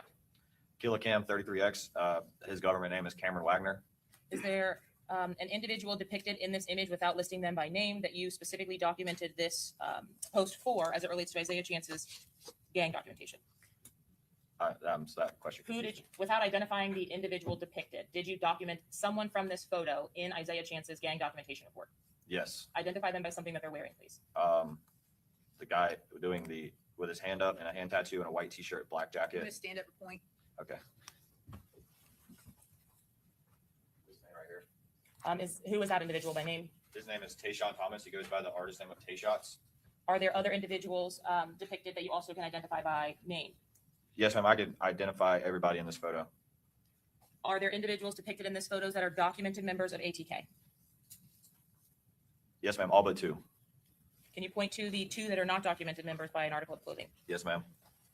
This young man in the green jacket is not documented, and this guy over here on the end of the jean jacket is not documented ATK. Are you able to identify everyone else depicted in this image as a documented member of ATK? Yes, ma'am. Was this image created and stored in the FIR report for Isaiah Chance? Yes, ma'am. In this image from February 13th of 2024, States Exhibit 126J, are you able to identify the individuals depicted in this image? Yes, ma'am. Of the individuals depicted, are there any members of ATK present? There's 4 members of ATK present in this photo. Can you identify the individual that's present and not a member of ATK in this photo? The members that are not ATK is the guy in the very back sitting on the counter. Why don't And- we point out? Yes, ma'am. Yeah, if you could stay standing if To you're me. comfortable. This guy is not ATK, and I'm not sure who this is. Okay, so the individual in the back with a red shirt that's seated, not identifiable or not an ATK. I can gang identify him. He's just not ATK. member. Okay. And what about the individual all the way to the right of the image? I cannot identify that guy as I've not seen enough of him. Now, you said before that NHG was a part of ATK. Is that right? Yes, ma'am. We see on the red flanneled individual some tattoos. Do you know that individual's name? Tayshawn Thomas. Does Tayshawn Thomas have NHG tattoos? Yes, on his hand. But is he a documented ATK gang member? Yes, ma'am. Was this image in 126J documented for Isaiah Chance's gang documentation? Yes, ma'am. On March 8th of 2024, in States 126K, was there an additional documentation from Gutazay's social media account? Yes, ma'am. And can you explain to us who, if any, gang members are identifiable in this post or what's happening? They're on a FaceTime or some type of video chat call, and Isaiah Chance is with an ATK gang member, and I believe he is calling another ATK gang member. Can you identify the ATK gang member that he is with? Yes, it's going to be this young man right here. His name is Raymond Lakes. He goes by the nickname Larray. Did you have an opportunity to see this video? Yes, ma'am. And did you have an opportunity to see the individuals depicted in the video as well? Yes, ma'am. Was this included in your FIR documentation for Isaiah Chance as contact with or in the company of other gang members? Yes, ma'am. In States 126L on February 13th of 2024, was there this post? Yes, ma'am. Was this also a video? Yes, ma'am. And were you able to observe that video? I was. Were there individuals of ATK present and identifiable to you in this video? Yes, ma'am. What also proved of relevance to you in this video? The fact that they're tagging Tilly, Antonio Tilly, he's an ATK member, and they're putting family and family time at the bottom. Does there come a time in 2023 where Isaiah Chance is posting about switching up sides? Yes, ma'am. Is that a common practice that you have seen in your time in the gang unit? It's not common, but it does happen. Yes, ma'am. If you see something like that in your investigation, do you document it? Generally, we catch it. Yes, ma'am. But does that mean that you immediately change the status of gang membership for that individual? No, ma'am. We do not. In States 126 A and B, You say sit down now, but you need to sit up here. shortly, but you can Okay. rest for a few Never moments. mind. Please, thank you. Do you see the images depicted here on the screen? Yes, ma'am. It's an Instagram post from Isaiah Chance's Instagram. Did you have an opportunity to watch the video that Mr. Chance had posted on November 19th of 2023? Yes, ma'am. And did you have an opportunity to review the caption from that same video? Yes, ma'am. At that time, had Antonio Tilly been killed? Yes, ma'am. And in the post itself, what was included as the caption? It says, had to switch up, coming different all 2024. I love you, brother. And he tags Tilly and Ghost 187. Did you know the account holder for Ghost 187? Yes, ma'am. Had you seen one of the defendants utilizing that account in the past? Yes, ma'am. Who was that? Rashad Murphy. In States 126G, back in July, forgive me for going backwards, of 2023, did you also document this image from the account? Yes, ma'am.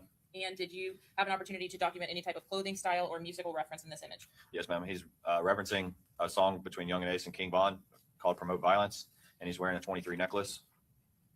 Was that also documented? Yes, ma'am. I'm showing you what's been previously admitted as States 124. Detective, have you had an opportunity to see this repost on Mr. Gutazay's account of Charles Jones and other members of 6 Block at the gravesite of 23? Yes, ma'am. And was there a remark added to the image on the Gutazay account when this was posted? Yes, ma'am. What But was that remark? the biggest mistake anyone on earth could have did.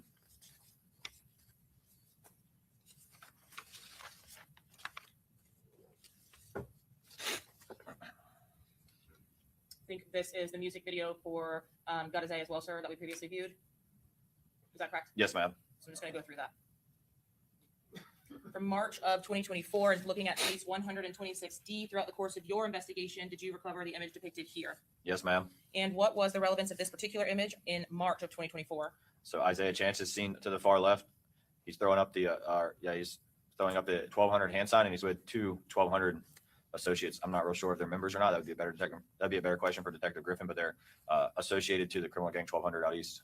After the posts from the fall of 2023, had you started to see images or postings to the Gutazay account and on other social medias of Isaiah Chance utilizing a 1200 sign? Yes, ma'am. Have you had an opportunity to review the returns that came from Isaiah Chance's accounts as well? Yes, ma'am. And from June 7th of 2024, do you recognize the image that's depicted here on the screen? Yes, ma'am. States 87C7. And the next image depicted on the screen from June 11th, previously admitted in this case, do you recognize this image? Yes, ma'am. And did you also document the hand signs that were utilized from this particular image, June 11th of 2024, from the Gutazay Instagram account? Yes, ma'am.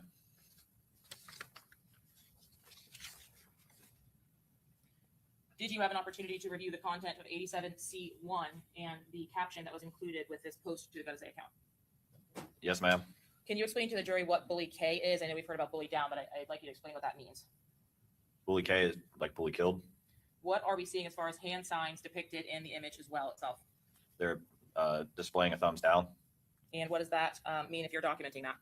Like there's a member down or deceased. Do you see bully down utilized by the ops of 6 Block or Yep. bully gang? Yes, ma'am. Did you review the content as well of the social media posts from the Isaiah Chance Instagram account return? Yes, ma'am. And were there several references to killed gang members in those social media account returns? Yes, ma'am. Did that include Antonio Tilley? Yes, ma'am. And the references to NHG here, is that the same group that you testified about earlier? Yes, ma'am. Is that the No Hospital gang Yes, ma'am. and ATK itself? Yes, ma'am. What did you document after having seen these posts that were made in June of 2024, if anything, regarding the change of Mr. Chance's status? What stuck out was they're over there, NHG and ATK going to need God playing with me, especially with those allegations to call my bluff. But you had previously documented that Mr. Isaiah Chance is a member of ATK NHG. So does this change anything? He would still be a member for the 5 years until he's purged. This would just go into his file of maybe documenting him towards another gang that allies with ATK. And had you had an opportunity to review the images depicted again on this screen? Yes, ma'am. Did you at least make note of a falling out that Mr. Chance was having? Yes, ma'am. That's what it looked like. Did you also have an opportunity to review the screen recording from the post to Spaces X that Detective Dravet collected?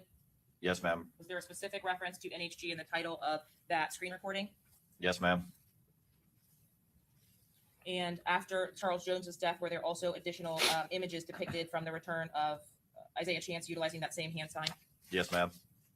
Did you communicate with anyone from crime scene regarding the search warrant conducted on Isaiah Chance's residence? Yes, ma'am. And did you document anything from the return on Isaiah Chance's residence in his FIR or gang documentation? The poster above the window.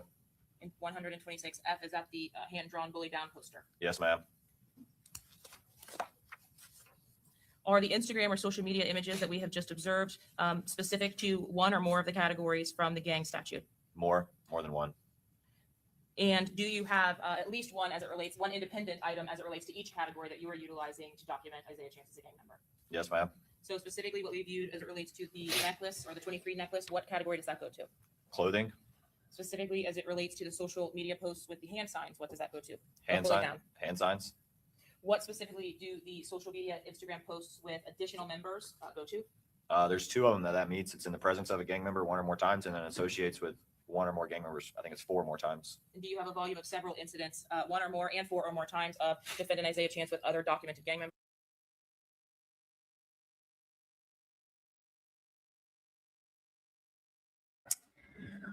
Yeah, I think that's what we'll do. I'm gonna pause this where we at right now, and we're gonna have to pick this up tomorrow. I've been on here like forever. And if y'all want us to ever get started in the morning, I probably better take a nap. 'Cause I guess that's all I'm gonna do is take a nap and try it again in the morning. We had about, let me see. I tried to speed him up, and even with speeding it up, it's just really not.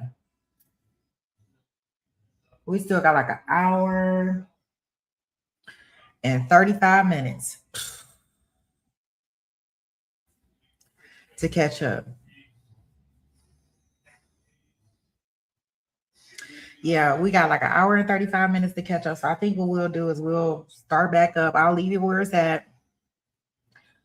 Tomorrow, just so y'all know, the first trial we going into is we are doing our Josie trial. So that'll be the first alert.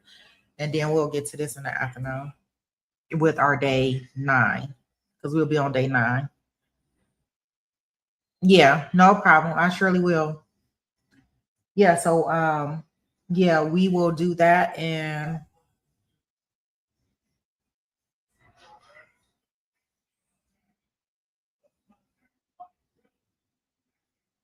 keep that like that. Okay, here we go, guys. I might have bags up under my eyes.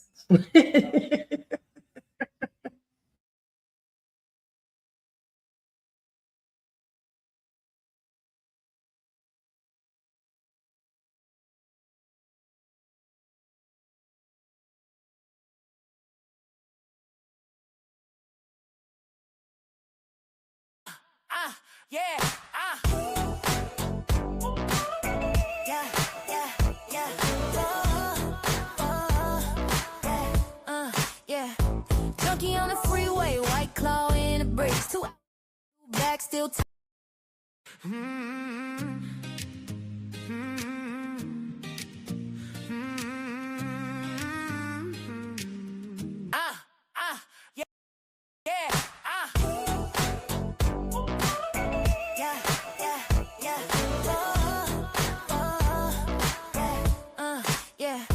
Junkie on the freeway, white claw in the brakes, 2 hours there, 2 back, still typing with ease. LA lanes locked, but she don't slow down. Show up every time, yeah, she runs this town. Sitting in the traffic, but she locked in check. If Sweet Pea goes live, yeah, she's right on that. From the 405 to wherever we at. Junkie pulling up like y'all good, I'm back. Different time zones, same front row seats. No matter where we are, we all meet in the fleet. We the California's rolling deep all night. 4 corners, 1 crew, yeah, the vibes align. From the coast to the chat, yeah, we show up right. If you lost downstream, we gon' guide you like Californians. Yeah, we stay in the mix. 4 names, 1 flame, you can't remix this. SD rolling with the sunset glow. West Coast haze where the good vibes flow. Little bit lifted, yeah, she stays serene. Ocean breeze mixed with the evergreen. Late to the stream, but she still gon' slide. Panel opens up, she already inside. Hold up, I'm here, yeah, she dropping bars. Calm, cool energy, no matter how far. She got that FOMO, scrolling every stream. Little lost downstream, but she part of the team.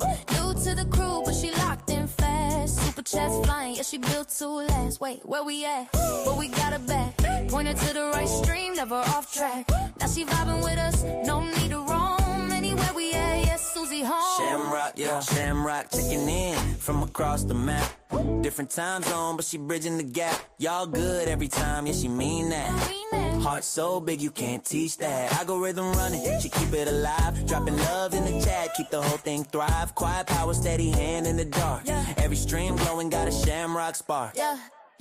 Junkie, junkie, junkie, junkie, junkie, junkie, junkie, junkie, junkie, junkie, junkie, junkie, junkie, junkie, Susie, Shamrock, Shamrock, junkie, junkie, junkie, junkie, junkie, junkie, junkie, junkie, Susie, Shamrock, Are we the California, say the name twice. Show up every stream, yeah, we never think twice. From the traffic jams to the ocean tide, from the lost links to the worldwide ride. Californians, yeah, yeah, yeah, we stay in the mix. 4 names, 1 flame, can't remix this. Oh, oh, yeah, yeah.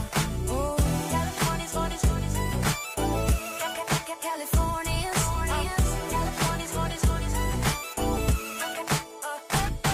yes.